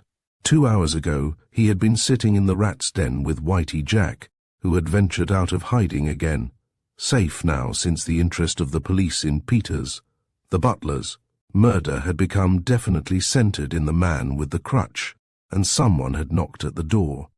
Whitey Jack had answered the knock, and had brought back the message that Bundy Morgan was wanted at the telephone in a little shop across the street.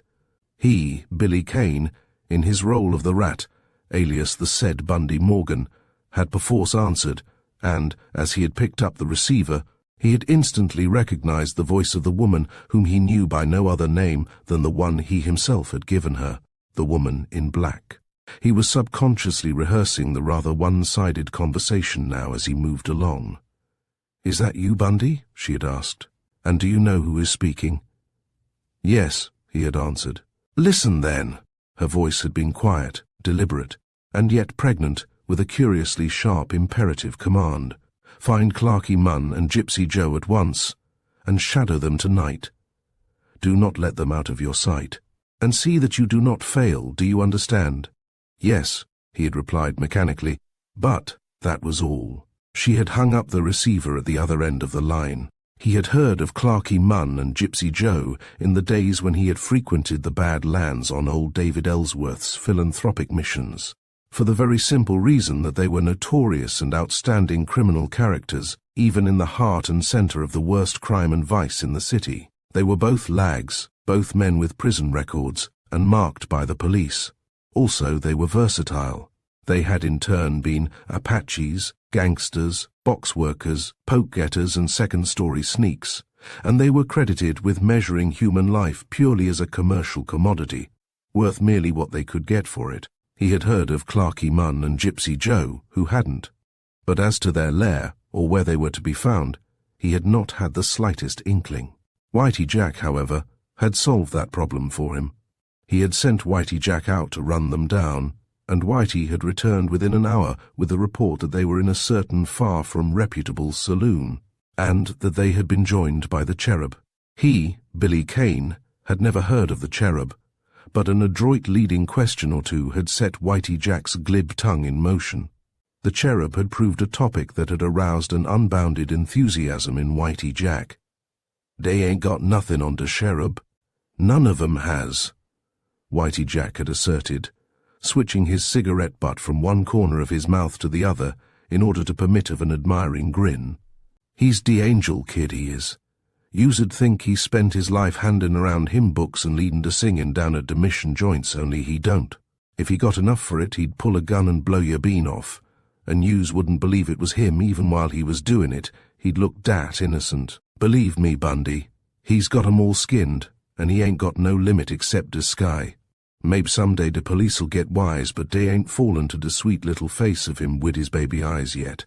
But say, what's the use? Yous know him as well as I do. Youse'd think they'd just lifted him out of a dinky little cradle and soused him all over wid Florida water, that's the Cherub. But the guy dat knows him ducks his nut, that's all." Billy Kane shook his head in a sort of savage perplexity. He had dismissed Whitey Jack then, picked up Clarky Munn, Gypsy Joe and the Cherub, and had followed them here. He had come abreast of the tenement in which they had disappeared now, and he looked quickly around him. There was no one on the street close enough to pay any particular attention to his movements, and there was no doorbell to ring, for in that locality the formality of entering a tenement, where humans hived instead of lived, and where at all hours the occupants came and went as a matter of course, consisted in pushing the door open without further ceremony. His hand slipped into the side pocket of his coat, and his fingers closed in a reassuring touch upon his automatic. For what particular reason he was to watch Gypsy Joe and Clarky Munn, he was as much as ever in the dark. But one thing was clear. There was only one way to keep in touch with his quarry. He stepped from the sidewalk and, with well-simulated unconcern, pushed the tenement door open, entered, closed the door softly behind him, and stood still, listening intently. The place was gloomy and dark, and heavy with a musty, unsavory odor of garlic and rank, stale tobacco. But ahead of him, along what seemed like a narrow passage flanking the stairs, a faint glow of light struggled out into the blackness as though from a partially opened door, and from this direction a murmur of men's voices reached him. He moved stealthily forward for a few steps, and then halted abruptly and pressed back against the wall. Yes, here were the men he sought. Insofar as locating them in the tenement was concerned, he was in luck. The hallway had widened out beyond the staircase, and from where he now stood, through a half-open door, a door that was in poverty-stricken and disreputable repair, whose panels, smashed and broken probably in some fracas of former days, were patched with strips of cardboard that in turn, hanging by a tack or two, gaped blatantly. He could make out Clarky Munn's dark, scowling, unshaven features, as the man sat sprawled out on a chair in the center of the room. Also, Clarky Munn was swearing viciously. "Well, where's Shaky Liz, eh? Where's Shaky Liz? Who's right now about comin' back here? Her tongue's been hanging out for a drink now for 2 weeks, and she's bust loose. That's what she's done, yes, and probably queered the whole lay too. I told you so. I told you's used to have to show me about Shaky Liz before I'd go de limit. See, I ain't for any juice chair up de river, not yet, savvy? Or shut up." The words were clipped off. The voice was almost a boyish treble. "Can you croaking, Clarky? Yous give me a pain. Yous came back here because I said so, that's why. I had to steer clear of Shaky Liz while she put the stunt across, and we got to know now if the girl fell for it all right." "Yes," growled Clarky Munn, "and Shaky Liz has gone and got drunk and spilled the beans. I know her." "If she has," purred the other, and there was something of finality made the more horrible by the boyish tones. "She gets hers instead of de other, that's all. And anyway, yous have no kick comin'. Yous and Gypsy here, and me and Shaky Liz has all got a century apiece to start wid. We can't lose, can we?" "Sure we can," complained Clarky Munn. "We can lose the other 200 dats comin' when the job's done, can't we?" Another voice spoke in a curiously meditative, raucous way. "I never thought I'd be workin' for him. He handed me one once dat I ain't forgot. But there ain't no one dares to touch him now. He's too big. Youse'd get smeared off de map. He's got de coin, but he's no good anyway else, except dat he's sharp an hell. Do you remember de roll he coughs up when he peels us dem century notes dat night? Say, I guess he packs dat along wid him all de time. Say, I wish we had him wid de girl tonight. I guess we'd get our 200 apiece. All right, all right." Clarky Munn sat suddenly bolt upright in his chair, staring across the room, obviously at the last speaker. "I'd be wid yous, Gypsy," he said eagerly. "Him and me don't belong to the same lodge neither. We're all right, we are, for dirty work. That's where we stand. But where do we ever get a look in when there's anything juicy going? But yous'd have to know he had de roll on him. Yous wouldn't get anywhere unless yous did. I'd be wid yous, Gypsy. I wish something like that'd break loose." He swung around in his chair. "Hey, cherub, yous give me a pain," murmured the boyish voice. "When yous gets a chance to get dat guy, yous'll get a chance to hang your hat in a bathroom suite in de swellest joint in town, and use a limousine for a gape wagon, and wear white spats and yellow gloves in summertime. Can do wish stuff." Billy Kane, hugging close against the wall, moved silently farther on toward the rear of the hall until he was beyond the radius of light from the doorway of the room. The street door had opened, and a footstep, hesitant, scuffling, was out there somewhere behind him. The step came nearer, and now he could make out a woman's form that, either in reality or as an illusion due to the uncertain light, seemed to sway a little unsteadily as she walked. Opposite the door she stood still, and now in the fuller light Billy Kane could see her quite distinctly. Obviously, it was the woman they had referred to as Shaky Liz, an old, unkempt, hag-like creature, who blinked sore, red-rimmed eyes in apparent astonishment and consequent indecision at the partially open door and the light from within. And then she stepped forward into the room, and the next moment the door closed with a slam behind her, and with the slam her voice rose in a curious, gurgling cry that seemed to mingle terror and an unbridled fury. In an instant, Billy Kane had retraced his steps and was crouching against the closed door. He could see now even better than before.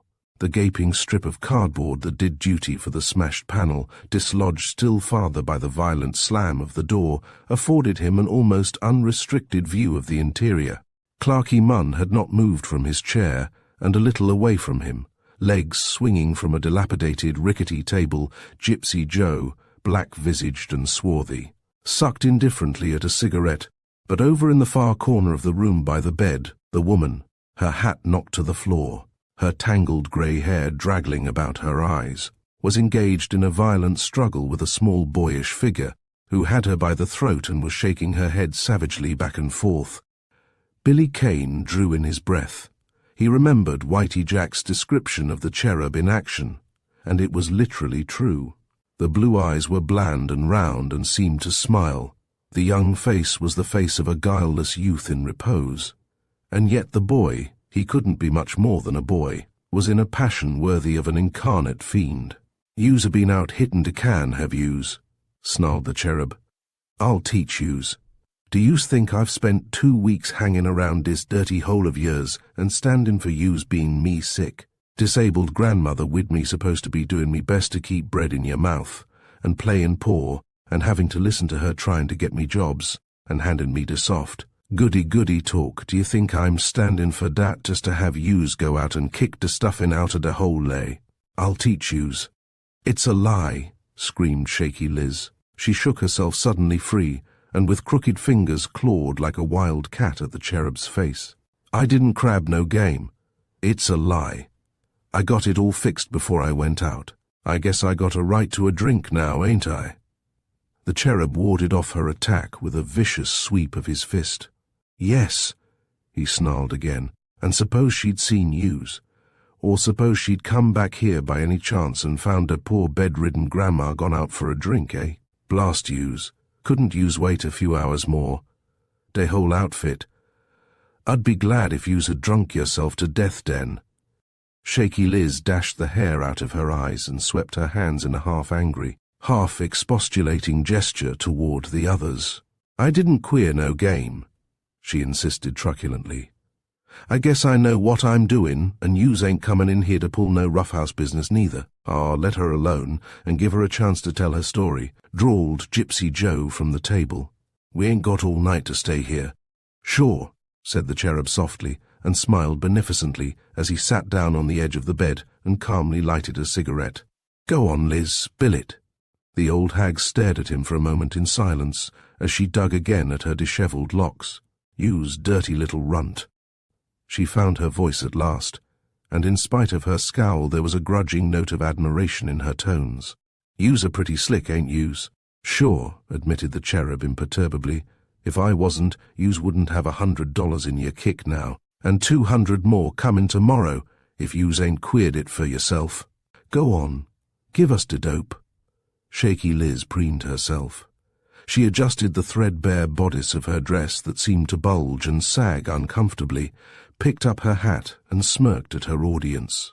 "It's all right," she wagged her head secretively. "Yous don't any of yous need to worry. When de cherub pipes me off this afternoon dat de stunt is to be pulled tonight, I sends fer her as soon as he gets out of de way. And she comes on de run. She don't suspect nothing, 'cause wid 2 weeks' acquaintance she—" "Can dat," interrupted the cherub politely. "We all knows dat for 2 weeks yous and me has been gettin' acquainted wid her and feedin' on her jellies. And dat I'm de errin' child dat's taken a shine to her, and dat mabbe can be influenced for good if she tried hard enough. What did she say when she comes here this evening?" "What did she say?" repeated Shaky Liz, with a sudden and malicious grin. "Why, she falls for it, of course. What do you expect? Me, I was lyin' there on de bed when she blows in. She asks me how I was, and I says I ain't no worse than usual, but dat it's me young grandson dat's troublin' me, and how I ain't got no one to tell it to except her, and how I dunno as I durst tell even her. And den she says I ought to know well enough dat I can trust her, and dat she won't say nothin', and den I gives her de spiel. I says I ain't slept all de last night thinkin' about it. I tells her it wouldn't do no good me talkin' to yous, 'cause I ain't got any influence wid yous and she has. And besides dat, I was afraid of Gypsy and Clarky if dey got wise to me. And I tells her what a good boy yous are too, cherub, and how though maybe yous might be better, it ain't all your fault, 'cause yous are easily led by bad company, but dat yous have stood by your old grandmother. Savvy." "De one bright spot in me life," said the cherub sweetly, "is dat me own grandmother is dead, and don't know de raw deal I'm handin' her. She looked just like yous too, not?" Shaky Liz scowled. "Yous close your face," she flung out. "I tells her dat me grandson has got pulled in by 2 of de toughest crooks in New York. Shaky Liz's scowl became a grin. "Dat's yous Clarky and yous Gypsy. I tells her who yous are, and dat last night yous three was here, and dat yous all thought I was asleep, but dat I heard yous whispering together, and dat Clarky and Gypsy was persuading me little boy to pull a trick down to Kegler's dock on de East River, 'cause dey didn't dare do it demselves on account of de police being leery about dem. Ever since dey comes down from Sing Sing de last time. I tells her how I hears yous two crooks explainin' dat Kegler's got a bunch of coin in his safe to pay off some sand barges dat he had expected yesterday, but dat had got held up down de Sound, and dat instead of taking de money back to de bank he was letting it rust in his box, knowing dat de barges be along de day after tomorrow, and dat yous had de combination of de safe and de key to de front door, and dat there wouldn't be nobody around there, and dat anyway, nobody'd suspect me little lad, and dat he was to go down there alone at 10 o'clock tonight and make de haul, and then meet Clarky and Gypsy uptown somewhere for the split." Gypsy Joe on the table circled his lips approvingly with the tip of his tongue. "Dat's de stuff, Shaky," he commended. "Don't yous mind these guys. They ain't neither of dem got anything on yous. I'm for yous, old gal."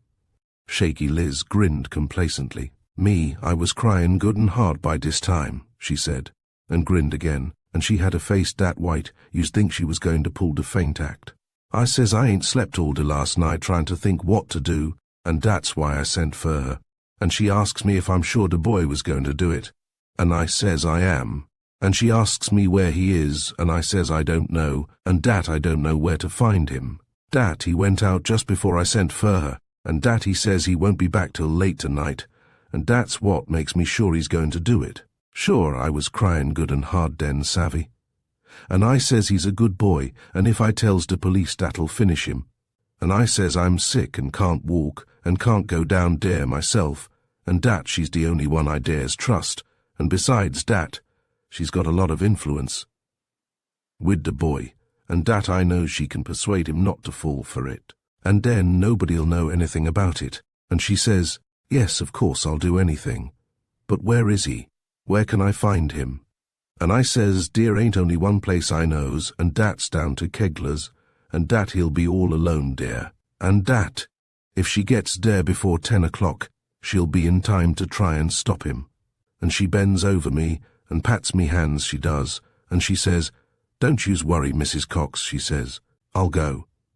And I says, and yous won't tell nobody, nor take nobody down dere, so's anybody'd know about me little lad's disgrace. And she says, no, I'll go alone, and I'm sure I can promise yous it'll be all right. And then she goes away. That's all. Shaky Liz was fumbling with the bodice of her dress again, and suddenly pulled out a black, square-faced bottle. That's all, she announced with a cackle, and I guess I got a right to dis if I wants it, ain't I? Yous can bet your life yous have, agreed Gypsy Joe with fervent heartiness, and reached for the bottle. In a flash the cherub was up from the bed and between them. Nix on dat, Gypsy, he said sharply. Shaky's end is all right, I guess, but we ain't through yet. Nix on dat, get me. He stepped closer to both Clarky Munn and Gypsy Joe.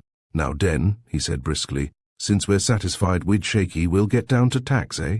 Everybody makes sure dey knows der own play, and we don't make no rennigs. I goes down dere, and yous two are trailin' out of sight behind, and she buttonholes me, and I gets her inside widout yous if I can, but anyway we gets her inside widout any noise. And de trap door where dey shoots de sweepings from de warehouse into de water under de dock does de trick. If dere's enough weight on her, she'll be dere forever. And dere's one thing more. Nix on de easy-fingered stuff wid any safe business, or anything loose lying around dat looks like meat. Savvy. Tomorrow morning de place looks like it did when dey left it tonight. De girls disappeared, dat's all, and dere's nothing to show dat Kegler's dock had anything to do wid it. Get me? Dey'll never find her, and dat's what's wanted, and why we're getting 200 apiece more. Gypsy Joe removed the cigarette from his mouth, watched the blue spiral of smoke from its tip curl upward for a moment, and pursed his lips in a ruminative pucker.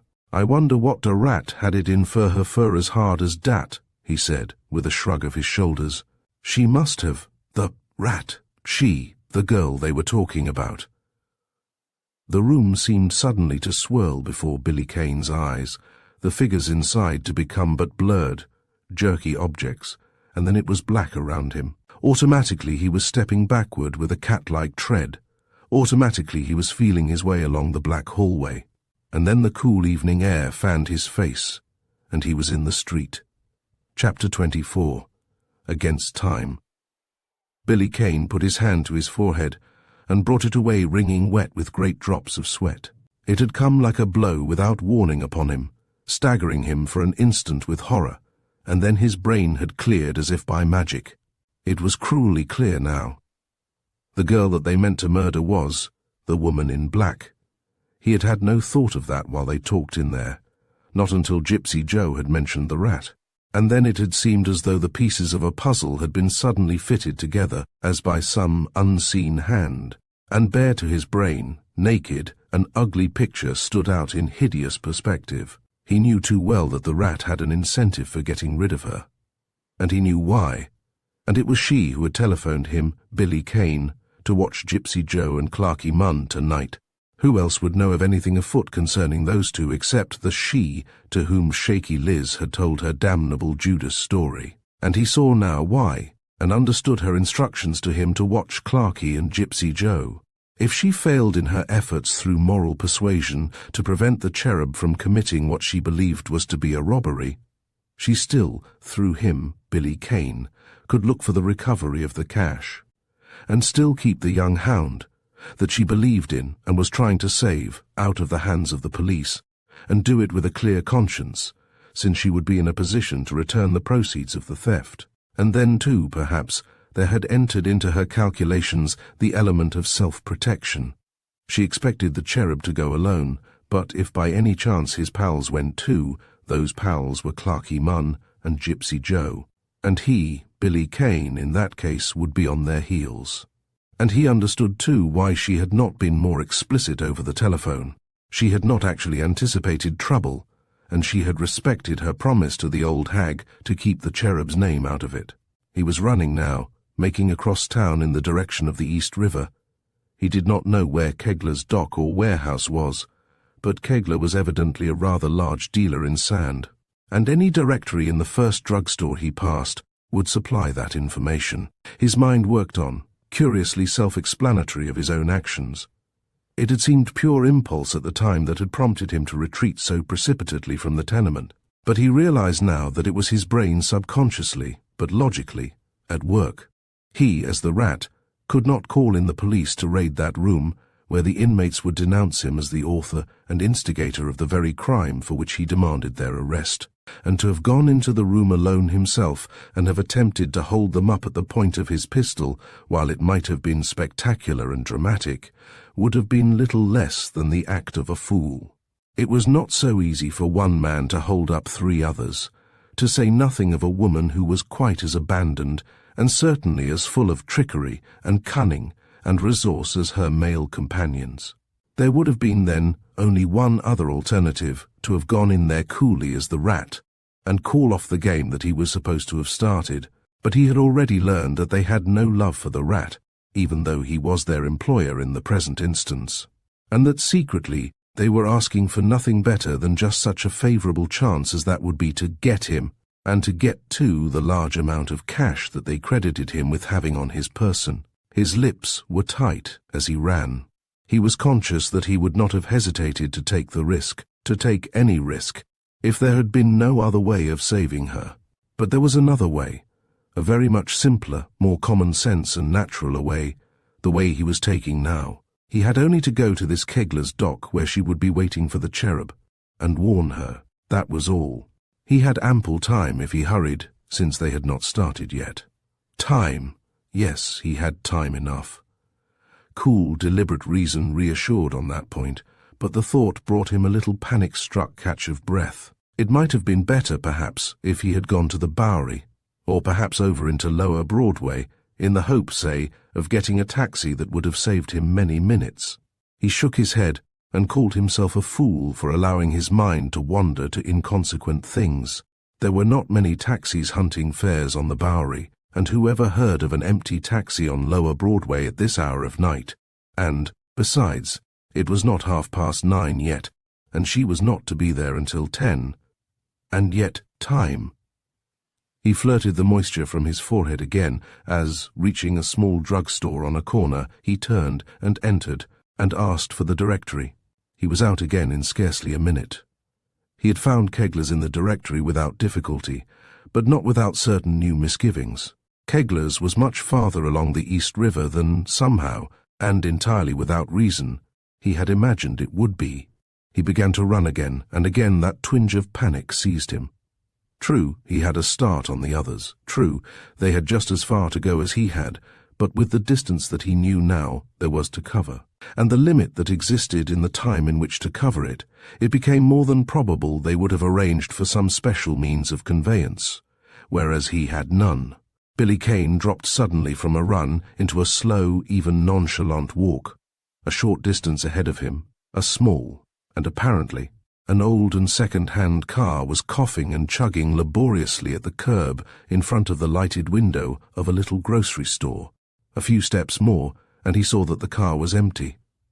Billy Kane's lips broadened in a hard smile. It might be reprehensible to steal a car for a few hours, but, as between a car and a human life that he knew depended on him alone, he experienced no pangs of conscience. It was the way out. He edged over to the curb as he approached the machine, and close to the car now glanced around. In through the store window, he could see a man, back turned, evidently the car's owner, leaning over the counter, talking to the proprietor of the store. Billy Kane, wary of attracting premature notice from the pedestrians here and there along the street, reached out calmly, opened the door without haste, and with a deliberate air of proprietorship slipped into the driver's seat. But in the next instant he had thrown in the gears, and the machine shot from the curb like a mad animal stung to frenzy. A yell went up behind him. There came to him the glimpse of a man's figure rushing wildly out through the store door into the street, and then another yell that was echoed from different directions along the street. The car took the first corner on little better than 2 wheels. The yells died away behind. At the next intersecting street, Billy Kane turned again, and thereafter for a few blocks zigzagged his course until, satisfied that he had thrown any immediate pursuers off his track, he headed again over toward the East River. And now as he drove more quietly, confident that he need no longer fear the element of time, his mind harked back again to that scene in the old hag's room, and there came a puzzled frown furrowing his forehead, and a queer, strained look into his face. It was not so clear after all.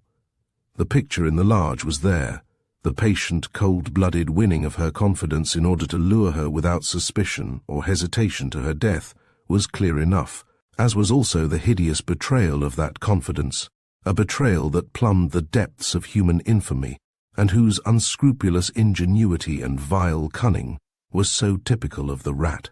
But the details, examined more critically, seemed somehow foggy and obscured, and seemed to hint at something he did not quite understand. It was not that it was evidence of the rat's return. That thought did not trouble him, for certainly he, of all others, who had so unceremoniously possessed himself of the rat's den and all the rat's belongings, should be the first to know of it if the other had put in an appearance again, and the fact that the plot had reached its consummation tonight, he did not consider to have any bearing on that point either. Many of the rat's plans, begun in the past, as he, Billy Kane, had only too good reason to know, had reached their climax since the rat himself had been away. This was probably one of them. Certainly it had been begun more than 2 weeks ago, as both Shaky Liz and the Cherub had said, and that was before he, Billy Kane, had assumed the rat's role, and therefore, quite logically it seemed, before the rat had gone away. It was not that, once started, the unholy quartet to whom the rat had entrusted his dirty work was quite capable of carrying it through to its detestable conclusion. But it seemed strange that, adventurous as the rat was, and much as he undoubtedly desired to get the woman in black out of his way, he would have dared to do this. What she held over the rat's head he, Billy Kane, did not know, but he knew the rat was well aware that in event of her disappearance, certain evidence would be forthcoming against him within 24 hours. That had been her protection, a protection with which she had appeared to be thoroughly satisfied. and she had taken occasion more than once to give that warning to him, Billy Kane, in the belief that she was warning the rat himself. There seemed to be only one answer then to this move on the rat's part. In some way, unknown to her, he must have come into possession of that evidence, or in some way have rendered abortive the means by which, in event of her disappearance, it would be brought to light. The car rattled and jangled along. It was a miserable contraption, seedy, and badly down at the heels, but so that its engine functioned he asked nothing better. He was near the river front now, and in the region of warehouses and buildings that, remote from the bridges and the regular trend of traffic, showed no lights at night, and where the streets were utterly deserted, and where occasionally he caught glimpses of the river itself, like a silver thread under the moonlight. He ran still more slowly now, studying his location with all possible care. Kegler's Dock, according to the directory, was still farther on, of course, but he realized that, well as he knew his New York, this was somewhat out of the ordinary radius, and that it would be all too easy to miss his way. He shook his head a little in perplexity. There was another thing, one of the little details. Shaky Liz, Gypsy Joe, Clarky Munn and the Cherub were not in the ranks of the Crime Trust as Red Vallon and the Cadger, and Vanette, for instance, were, and where the rat might naturally be expected to work upon a basis of mutual trust. It seemed strange that the rat, in executing a plan like this, would give not one but 4 outsiders a hold on him, for if their tongues were ever loosened, it meant the death house in Sing Sing for the rat to a certainty. Nor did the fact that they themselves were accomplices wholly justify this seeming lapse from cunning on the rat's part. Accomplices before now had been known to turn state's evidence. It was queer. The rat probably had a very good reason, only it seemed a little queer. Billy Kane shrugged his shoulders. Enough of that. He was peering out of the car now with growing anxiety, and with the realization forcing itself upon him that, if he had not actually lost his way, he at best had a very confused knowledge of his exact whereabouts. His lips tightened. It was growing late, too. It must be getting perilously near 10 o'clock.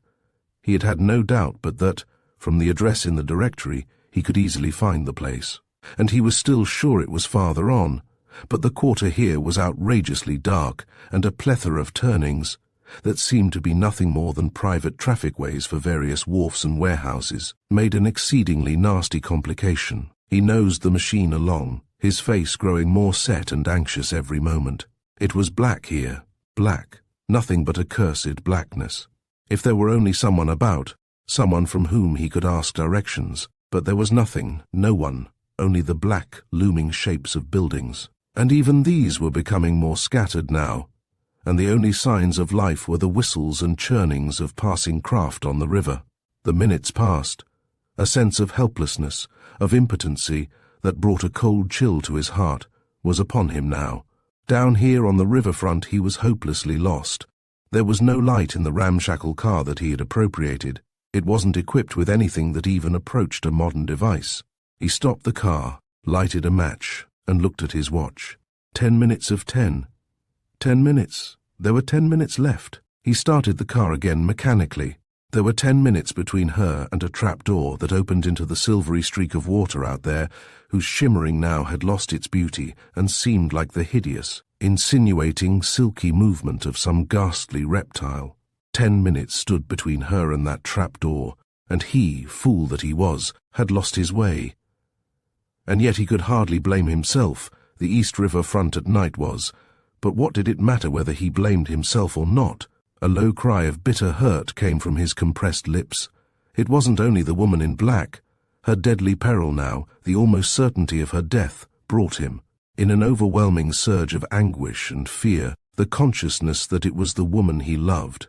He remembered the abhorrence and contempt she held for him in those steadfast, fearless brown eyes of hers, and he loved her for that abhorrence and contempt. It seemed to typify her, as somehow she seemed to typify a purity and a courage that was soul-deep, for that contempt and abhorrence was for the man whom she believed to be the rat, who in turn typified the dregs and lees of all that was vile. But he, Billy Kane, was not the rat, and some day, as he was conscious now, he had hoped to stand before her in his own person, and with his own name cleared. His hands gripped on the steering wheel until it seemed as though the taut-drawn skin would burst over the knuckles. He remembered the poise of that dainty head, the curve of the full, white, rounded throat, and he saw her now in, no! He would not let his brain complete that thought. It would drive him mad. He was already in a state bordering on frenzy, almost out of self-control. 10 minutes. There could be very few of those 10 minutes left now. A cry came from him again, but this time one of sudden hope. To his right, from a large building at the head of one of those traffic ways that led to the riverbank itself, he caught sight of a lighted window. In an instant, the machine was tearing forward in that direction, and in a minute more he had leaped out and was pounding frantically with his fists at the door of the building. This wasn't Kegler's, he knew that, but here was some sign of life at last in the deserted neighborhood. A step sounded from within.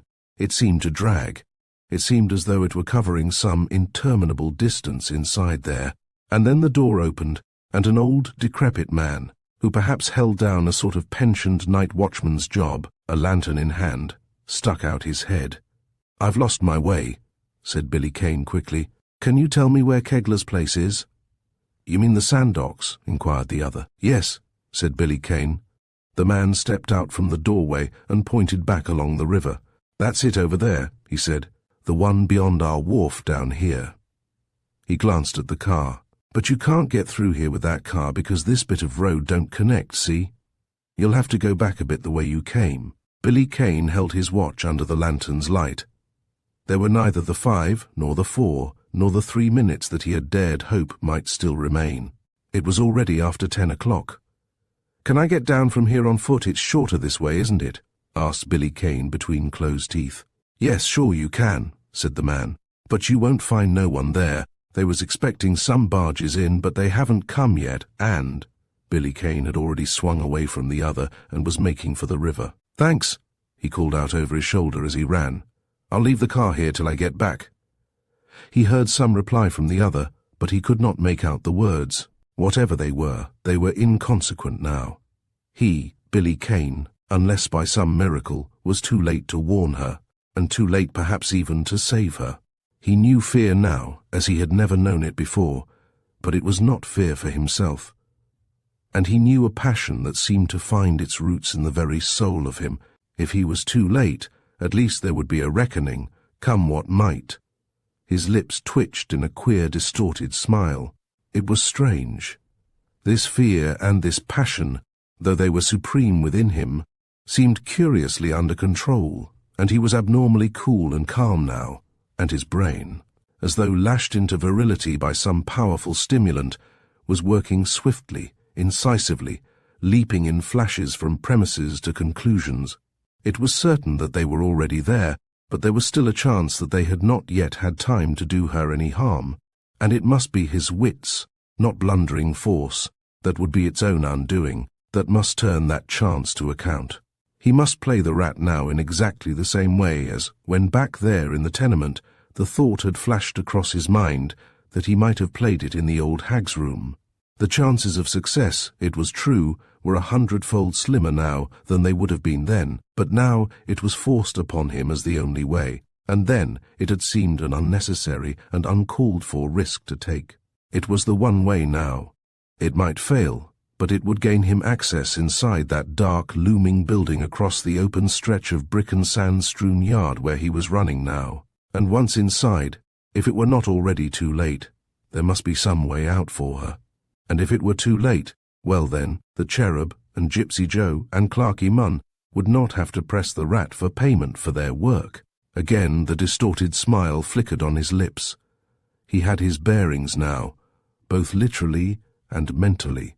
He ran without caution, making almost unnecessary noise, and reached the door of the building, a building that he could discern now made the shore end of a long dock, and which, according to the old watchman's directions, was obviously Kegler's place. The building was in utter and complete darkness. He dismissed the possibility that she was still anywhere without, still waiting for the Cherub's arrival, as too improbable to warrant the waste of even a second. And making still more noise at the door now, he tried it, found it unlocked, pushed it open, stepped inside and closed it behind him. A quick, startled exclamation, from a long way off it seemed, reached him, and then a sibilant whisper, "Who's dat?" "Clarky Gypsy," Billy Kane called softly. "Are you there?" "Gord!" a voice ejaculated hoarsely. A light went on somewhere over Billy Kane's head. He was in a short passage that was flanked on either side by what were evidently the business offices of the concern. And at the end of this passage now, a door was suddenly swung open. Gypsy Joe was standing in the doorway. "The rat!" he exclaimed in heavy amazement, and mechanically fell back as Billy Kane advanced. Chapter 25. The Old Warehouse.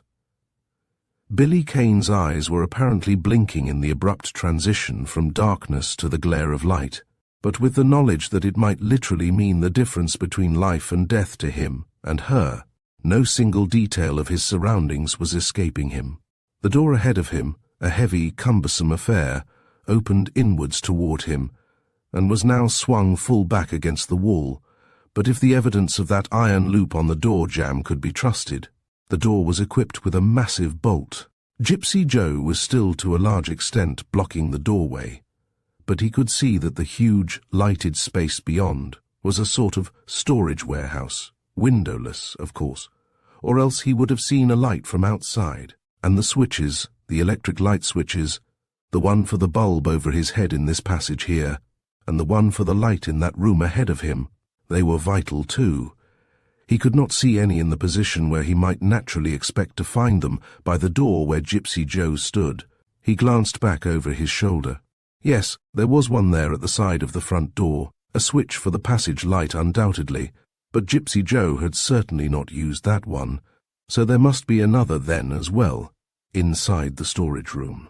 He had been perhaps the matter of a bare few seconds in traversing the length of the passage, and now as he stepped across the threshold into the warehouse itself, the Cherub and Clarky Munn had joined Gypsy Joe, and were staring at him with scowling, startled, uncertain faces, but Billy Kane's eyes were not on the three men.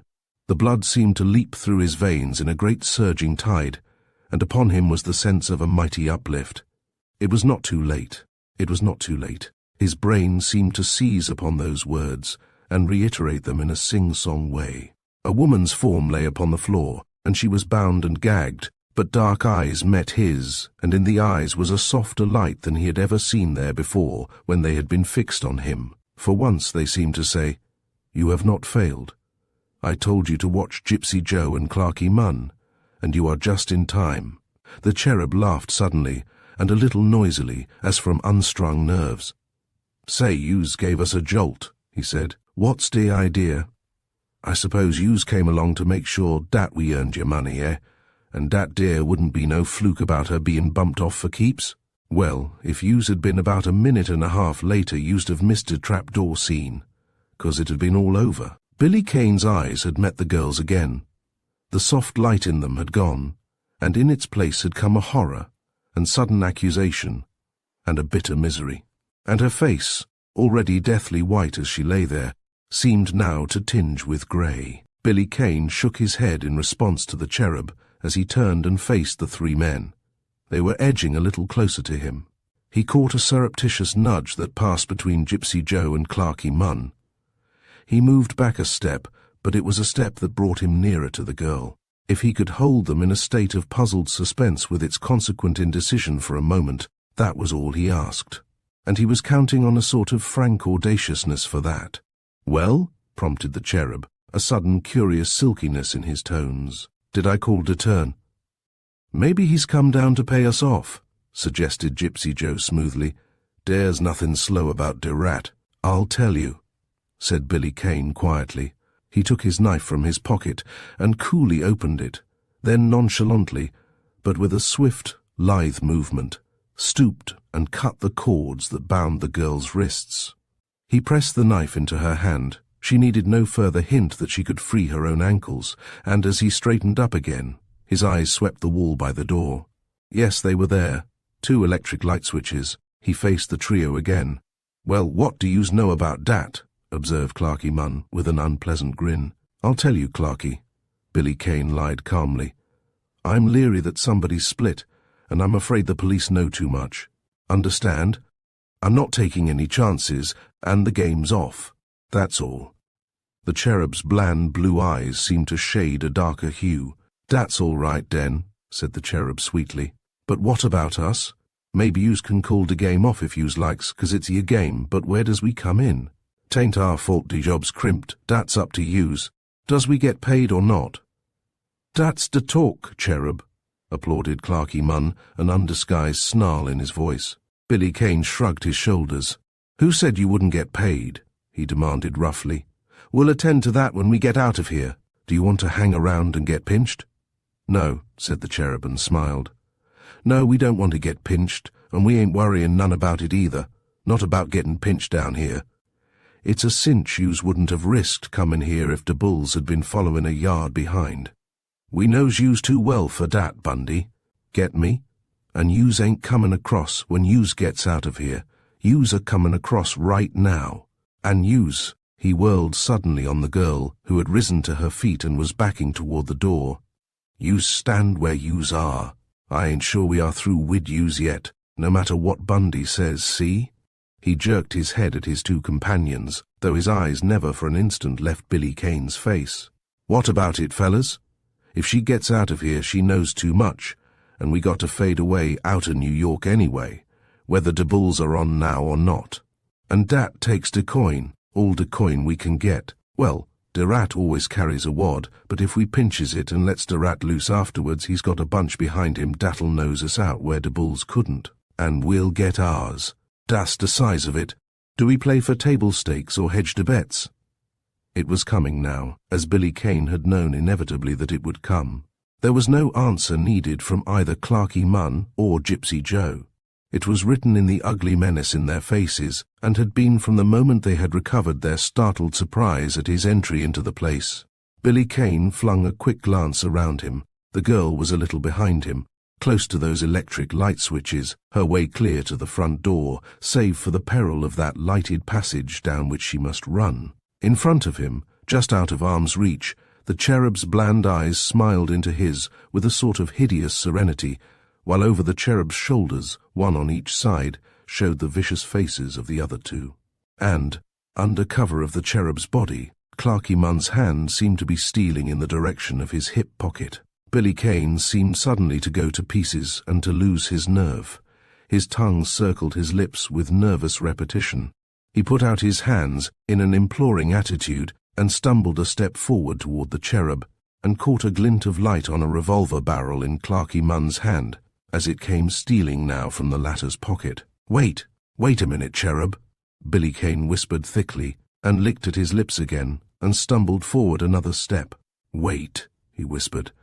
And then, swift as the winking of an eye, Billy Kane flung his body forward with all his weight upon the cherub, hurling the cherub back upon Clarky Munn, and whirling, whipped a lightning left full into Gypsy Joe's face on the other side. There was a flash, the deafening roar of a report, as the cherub reeled into Clarky Munn's revolver, then a scream of agony, and the cherub, grasping at his leg with both hands, went to the floor.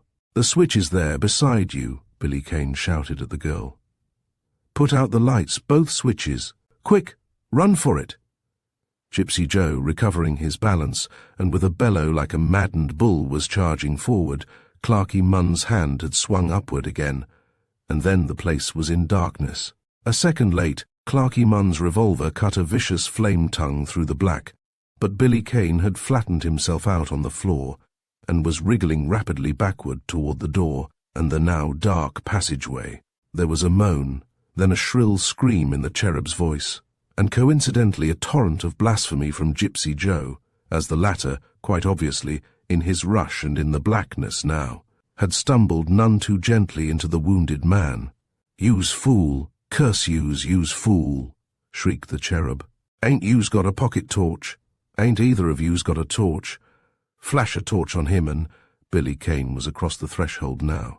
And now, rising to his knees, he groped out for the edge of the door, found it, and as he slammed it shut, it seemed to cut in two, as a knife might cut it, the sudden, white, piercing ray of a flashlight that leaped out from the interior of the warehouse. And then, in another second, he had shot the bolt home in its grooves, and, in the darkness, leaning heavily for an instant against the door to recover himself, He stared down the black passage for the girl, and could see nothing.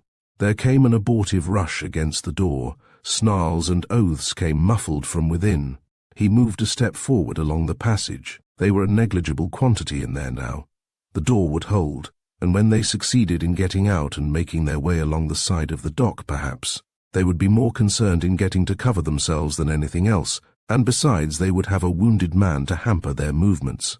It was she now, the woman in black, that concerned him. "Where are you?" he called quickly. "Where are you?"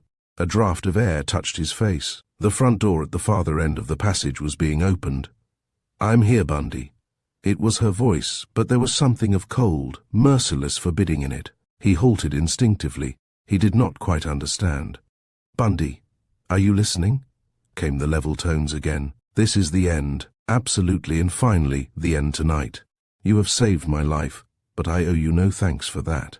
You saved it, after hiring thugs to take it, you thing of loathing, because you dared do nothing else. Since you say you believe the police got wind enough of this thing tonight to scare you off.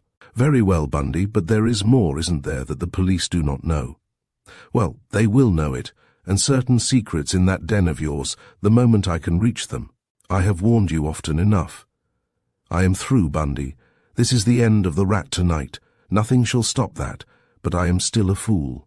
I am still giving you warning of what I mean to do now. I am still giving you a chance to save yourself if you can, the rather slim chance that the police will not be able to run the man who was known as the Rat to earth.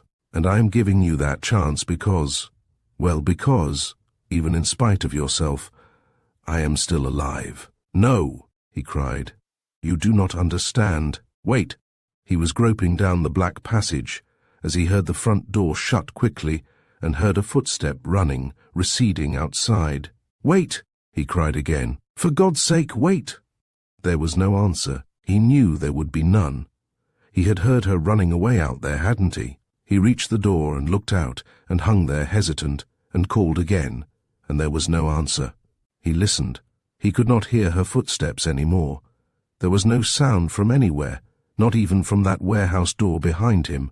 They weren't hammering on that any more. And then Billy Kane laughed in a short, bitter, mirthless way and started, running at top speed, in the direction in which he had left his purloined and dilapidated car. The end of the rat. He laughed again in the same bitter mirth as he ran.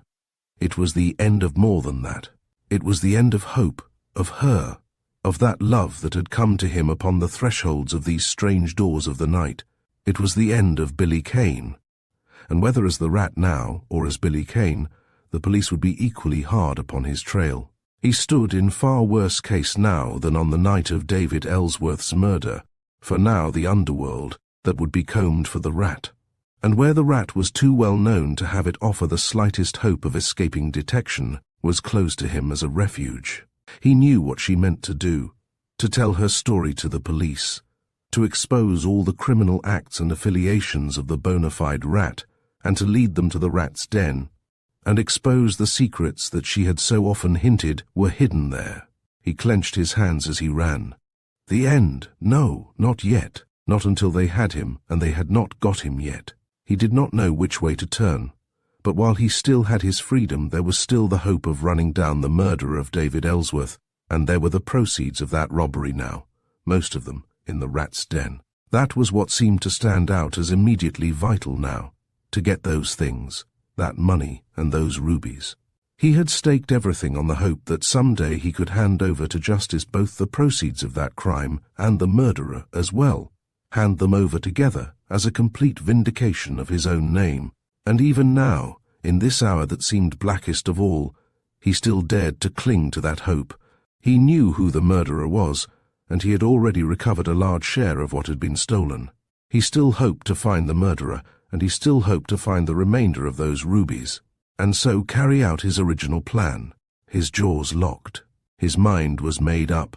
He would go, and yes, he had far better than an even chance of getting there in time. She would take longer to reach the police and lead them to the den than it would take him to reach it, thanks to the car that, grim irony, he had stolen on her account. Afterward his position would be desperate enough, But now, without an instant's loss of time, he had to gain the den and get away again before they trapped him there. He reached the car.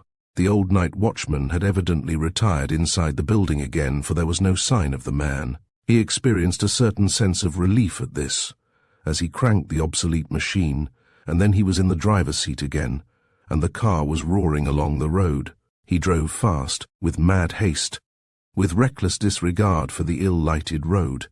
There could be no accident comparable in disaster to his failure to put the miles behind him swiftly enough to ensure him the few minutes leeway he asked for in the den. He bent over the wheel, tense, rigid, strained.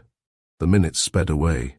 A glimmer of hope came to him for that afterward. He could use the car again, get out of the city again before the chase got too hot. He could certainly hide in that way during the night, and that would give him the night in which to think. He had not time to think now, only that as he drew in toward the center of the city, he must keep as much as possible to the unfrequented streets, both because he must ignore such a thing as speed laws, and because he was driving a stolen car. Chapter 26. The Last Portal. Billy Kane had no means of knowing how long he had been when he finally leaped from the car at the corner of the lane on the street at the rear of the den. He knew only that, beyond any question of doubt or uncertainty, he had outdistanced her. With a quick glance around him to make sure that he was not observed, he slipped into the lane, and in an instant more, through the shed and the underground tunnel and the secret door that so craftily opened on the board joints of the rough paneling, he had gained the interior of the den. He ran across it, turned on the dangling incandescent over the rickety table, and running to the street door made sure that it was locked. He turned then, pushed the bed aside, and pulled up the plank in the flooring that he had loosened once in his search for the secret hiding places of the room, and that had since served him in that capacity as a private depository of his own. From the aperture, he lifted out the handbag containing the banknotes stolen from the Ellsworth vault, and the red flannel sack containing the rubies, which he had torn from around the neck of the man with the crutch last night, replaced the plank, set the bed back in its original position, and carried the handbag and sack to the table. He opened the bag, tossed in the red flannel sack, and stood for an instant eyeing the bag with a frown of distrust.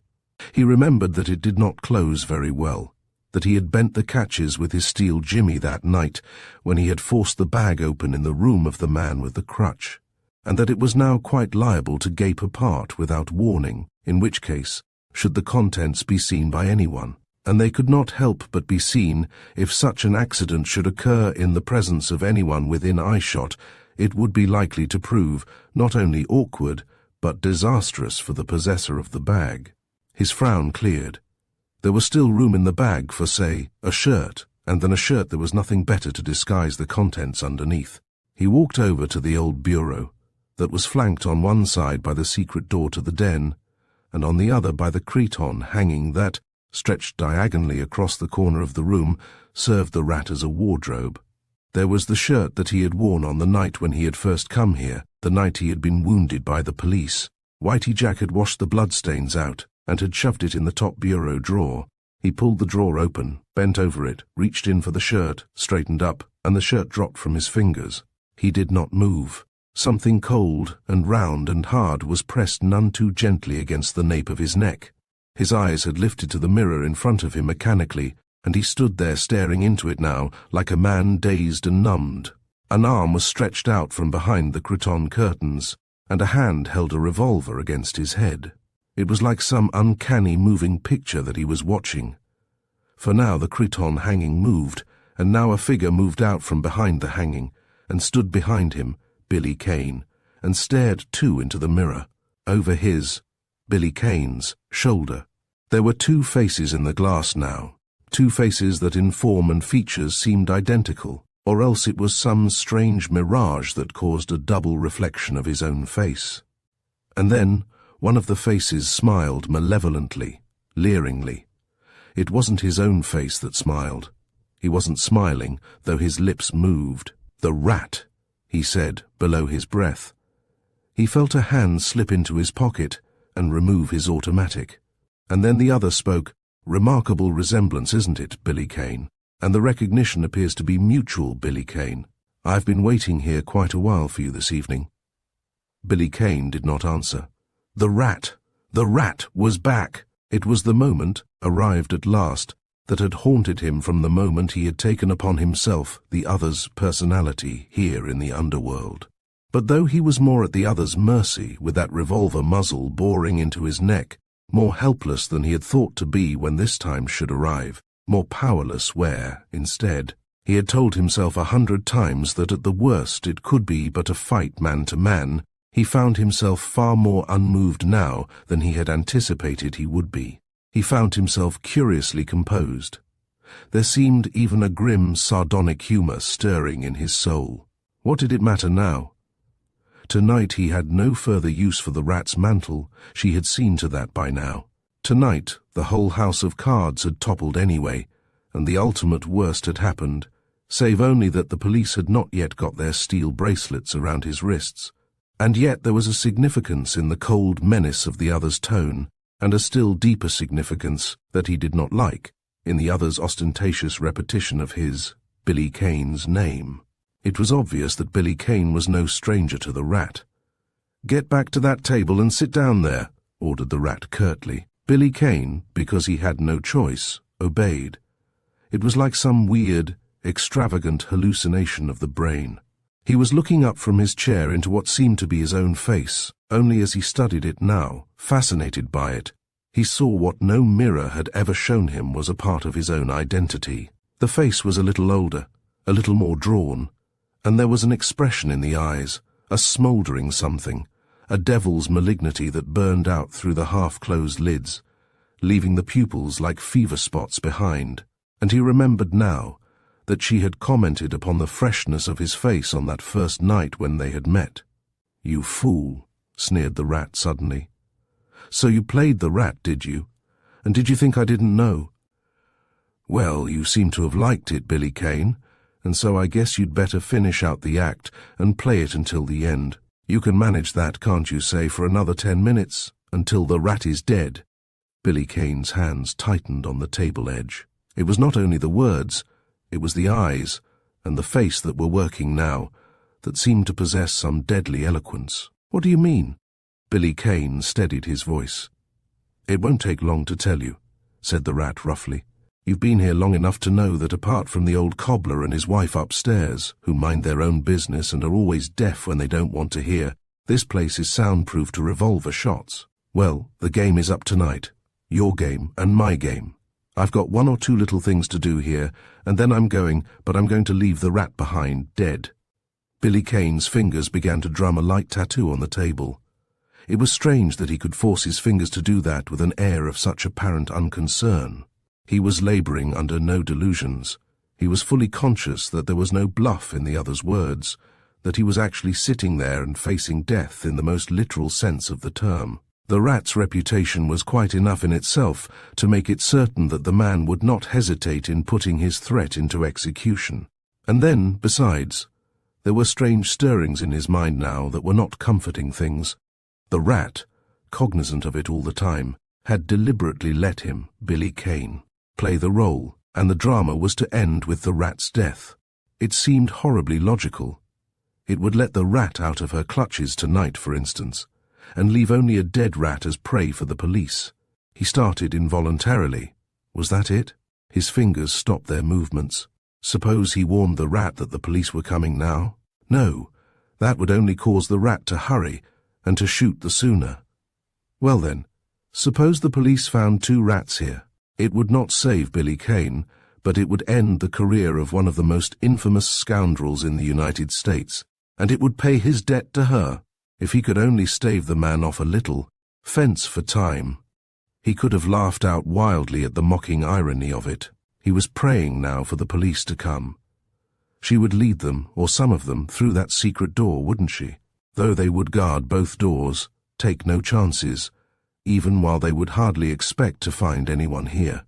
The rat was standing with his back to the secret door, and Billy Kane's eyes swept past the other now, in a well-simulated vacant wavering way, and fell again upon the rat. The man was leaning a little farther over the table now, his lips parted in a vicious smile. It was as though, innate in the other, was an unholy joy to be derived from a victim's plight, a joy that he sought to augment by making his victim writhe the more if he could. "And so you played the rat, did you?" The rat was sneering again. "Well, you found out a lot more than was good for you, didn't you? There was a woman, wasn't there? Maybe she didn't introduce herself because she thought you knew her well enough. But maybe you're entitled to know something about her, because she's one of the reasons why you're going to snuff out in a few minutes." His voice rose suddenly in a furious burst of blasphemy. "Blast her," he snarled. "She went too far. She thought she could make me dance every time she cracked her little whip, did she?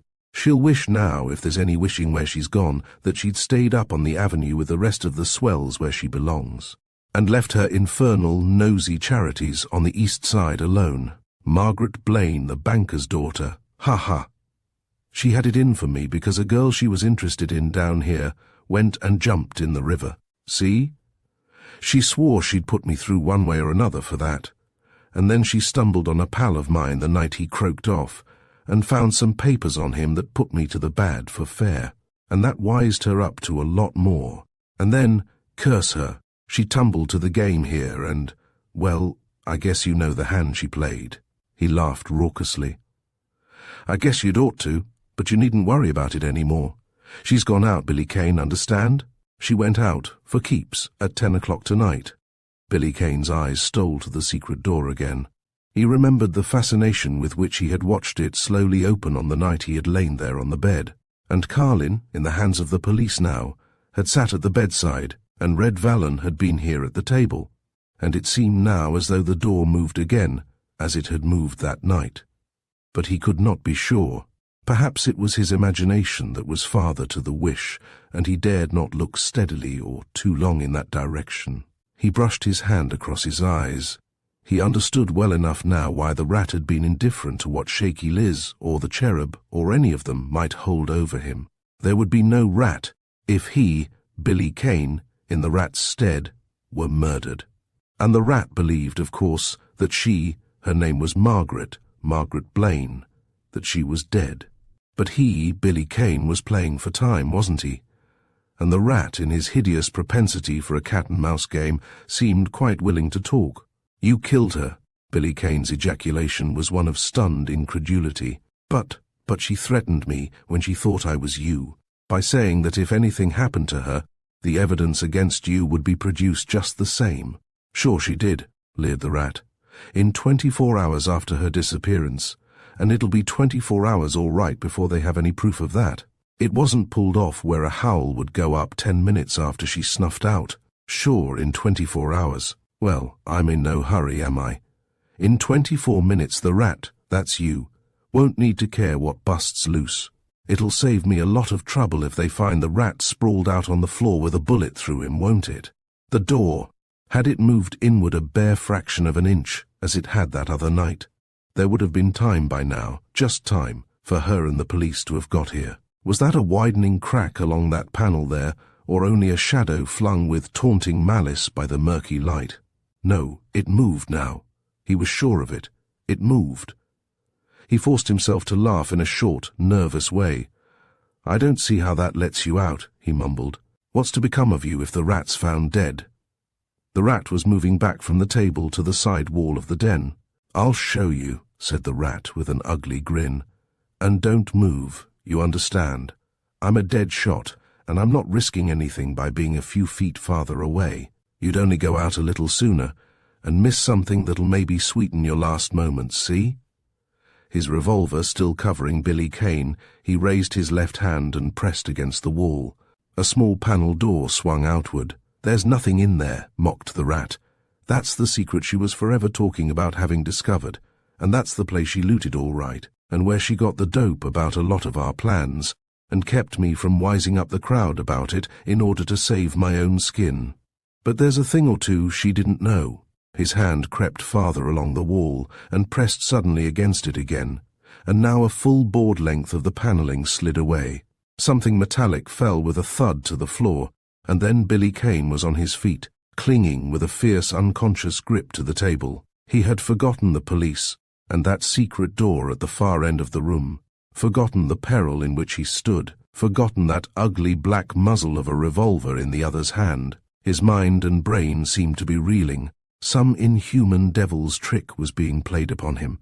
That was one of those iron crutch shafts, painted to resemble grained wood, that the rat was picking up, yes, and fitting it now with deft, accustomed fingers to the armpiece. The rat, the man with the crutch, the murderer of David Ellsworth, the man whose very role he had taken upon himself and played. "You!" he cried, and swayed at the table. And then passion seized him. "You hound of hell!" he shouted hoarsely. "The man with the crutch, it was you who killed David Ellsworth. Sit down." The rat's lips were thinned, merciless, the revolver edged forward. "Well, what about it? Why don't you say Peter's too? You stuck your nose pretty deep into that." Billy Kane mechanically sank back in his chair. "So you've got it, have you?" jeered the rat. "Sure, the man with the crutch was me. And you fool, through your cursed interference with Red Vallon, put the police on my trail for Peter's murder. Well, I'm going to let you be the man with the crutch too, as well as the rat. That'll let me out on both counts." He stood the crutch up against the wall, and from the opening drew forth some clothes and flung them down beside the crutch. "Get the idea? This is the costume that goes with the crutch, sort of reserve stock. Understand? It wasn't always convenient to come here as the rat, or leave here as the man with the crutch, or the other way around, if you like. I'll leave the stuff there where it'll show up, and the police can put two and two together the same as you have. And that answers your question as to what is to become of me. I am a gentleman of several parts, and I can spare two of them.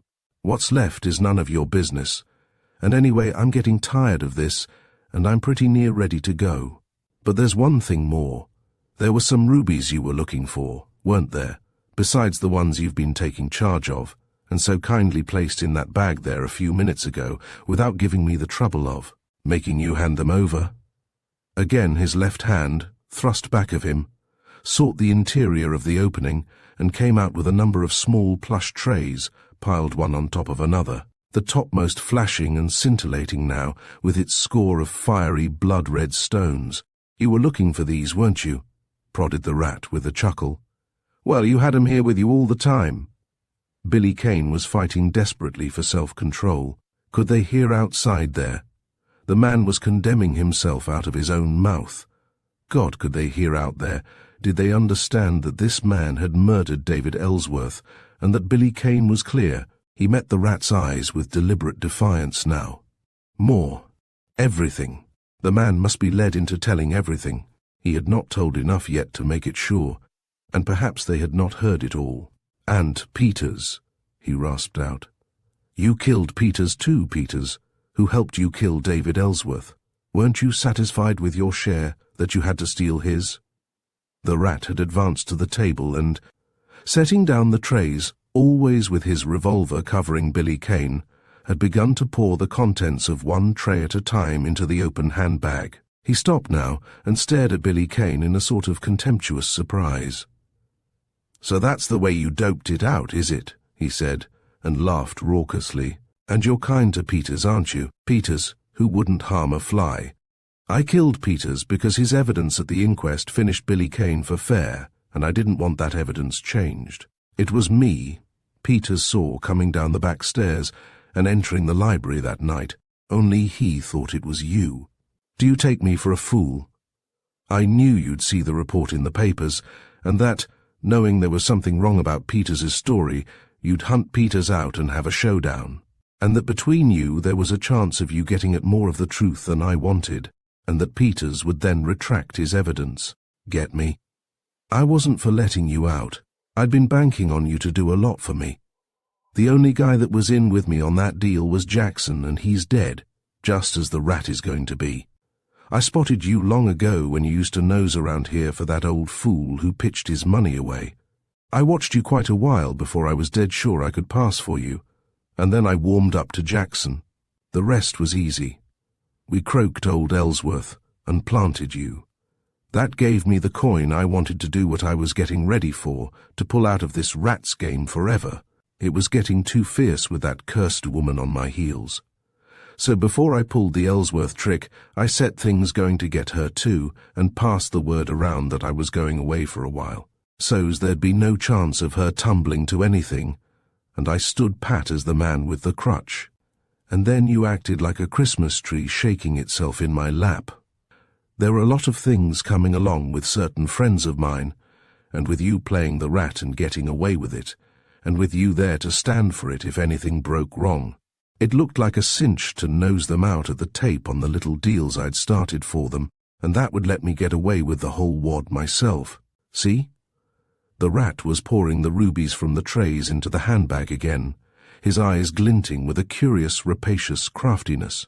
And then, coming to one of the trays whose corner had been cut off, he laughed outright in a sort of self-complacent mirth.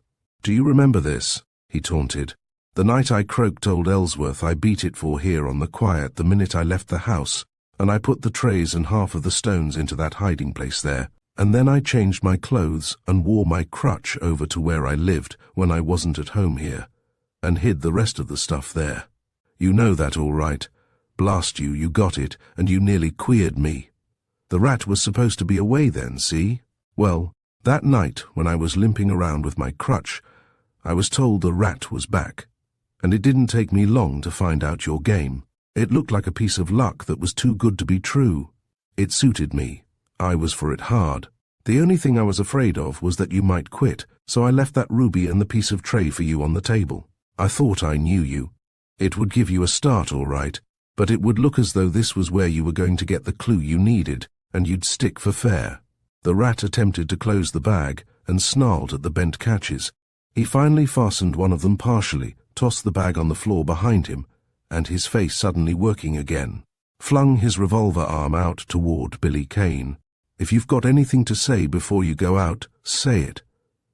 He was biting off his words. "Don't think that because I've been talking a lot to you that I'm bluffing. I wouldn't have opened up if I'd been bluffing, would I? And besides, there's another count on which you're due to snuff out. The game's up all around. I stalled on ringing down the curtain on the girl and on you as long as I thought there was a chance of my getting something out of those schemes that you kept butting in on. But you queered that too, away back on the night you put Carlin in bad, and the police got him. Carlin's begun to weaken and talk a little. That's the finish of the gang, and any more pickings for me. Sooner or later Carlin will spill everything he knows, and he knows a lot, to save himself, and then they'll be looking for the rat on several other counts. So I passed the word to put the game with the girl through for tonight, while I took care of you." Billy Kane felt his face whiten. He knew that round, black muzzle would spit its tongue flame in a moment. With the rat's hand around it, it seemed curiously like the head of a snake that was coiled to strike. Had they heard out there? Here was the bag that contained everything, all that had been taken from David Ellsworth's vault. And here was the murderer, self-confessed. Had they heard? Had she heard? Would they remember? Would she remember that Billy Kane's name was cleared? And if they were out there, why didn't they come in? Were they going to stand there and see him shot down, see another murder committed? No, he understood. The slightest sound from the direction of that secret door would be but the signal for the rat to fire. It was up to him, somehow, some way, to give them a chance to act. It was up to him in some way to beat the rat to that first shot that would not be delayed many seconds now. He eyed the rat for a moment steadily, appraised again the cold-blooded, callous implacability in the other's face, and then Billy Kane squared his shoulders and his hands on the table slid back a little, until the thumbs extended over the edge, and he laughed coolly. "It's the limit, is it, Bundy?" he said quietly. "Well then, I'll take it standing up, you cur, if you don't mind." The rat nodded indifferently. It seemed as though Billy Kane, for all his apparent coolness and composure, was not equal to his self-appointed task. He half rose to his feet and sank back heavily in his chair again, and his hands, as though to steady himself, clutched with seemingly desperate energy farther over the table's edge. And then, in a flash, the table was in mid-air between the two men, and, as it hurtled forward, Billy Kane, crouched low, leaped for the other, as the rat, with an oath, sprang to one side to avoid the table. A red flame blinded Billy Kane's eyes. An acrid smell filled his nostrils and seemed to stifle him and make his head swim dizzily, and his left side seemed curiously numb and dead, but his hands had reached their mark, and had closed like steel vises around the rat's throat, and he hung there, hung there because a fury and a seething passion gave him superhuman strength, hung there as cries resounded through the room, and there came the rush of feet, hung there as he crashed downward to the floor dragging the rat with him, hung there as an utter blackness came and settled upon him. It was strange and very curious. He opened his eyes. He was in bed, and someone was sitting there very quietly, with head bent over and resting on the back of his outstretched hand. He tried to remember. He should have been on the floor in the den, shouldn't he? And where was the rat? Had they got the rat? His eyes opened a little wider. That dark head there seemed strangely familiar. His side hurt him brutally. He remembered that shot now. A sort of grim humor came upon him. He was back where he had started from on that first night in the underworld, in bed with a pistol shot wound. The rat must have got him after all. But the rat! The rat! He started up in bed involuntarily. There came a little cry. The dark head was raised. It was the woman in black. No, that wasn't her name. It was Margaret Blaine. He wanted to call her that. He tried to speak. He was very weak. "You mustn't try to move," she said softly. "You have been very badly hurt, though, thank God, not dangerously so. And it's all right. I know you want to know that. They've got the rat for the murder of David Ellsworth. We heard it all last night, and did not dare to move while he kept that revolver on you, and I was mad with fear." "Yes," said Billy Kane weakly. "It's morning now, isn't it?" Cool fingers closed his lips. "Yes, but don't talk," she said, with a sudden attempt at severity, and as suddenly her eyes filled with tears. "Oh, I did not know last night. I did not understand, and you risked your life to save mine." Her life. He was not so weak, but that he could understand that. His hand groped out for hers. It seemed as though he had always loved her. Only those strange doors of the night had stood between. But now there was something in her eyes, behind that film of tears and those wet lashes, that made him dare. "Your life. Would you trust me with it again for always?" he whispered. Again the cool fingers closed his lips. "Billy, you are to be absolutely quiet," she said. "Those are the very strictest orders." But her head was nestling on the pillow against his cheek, and there was a great gladness in his heart. Thank you for listening to Doors of the Night by Frank L. Packard.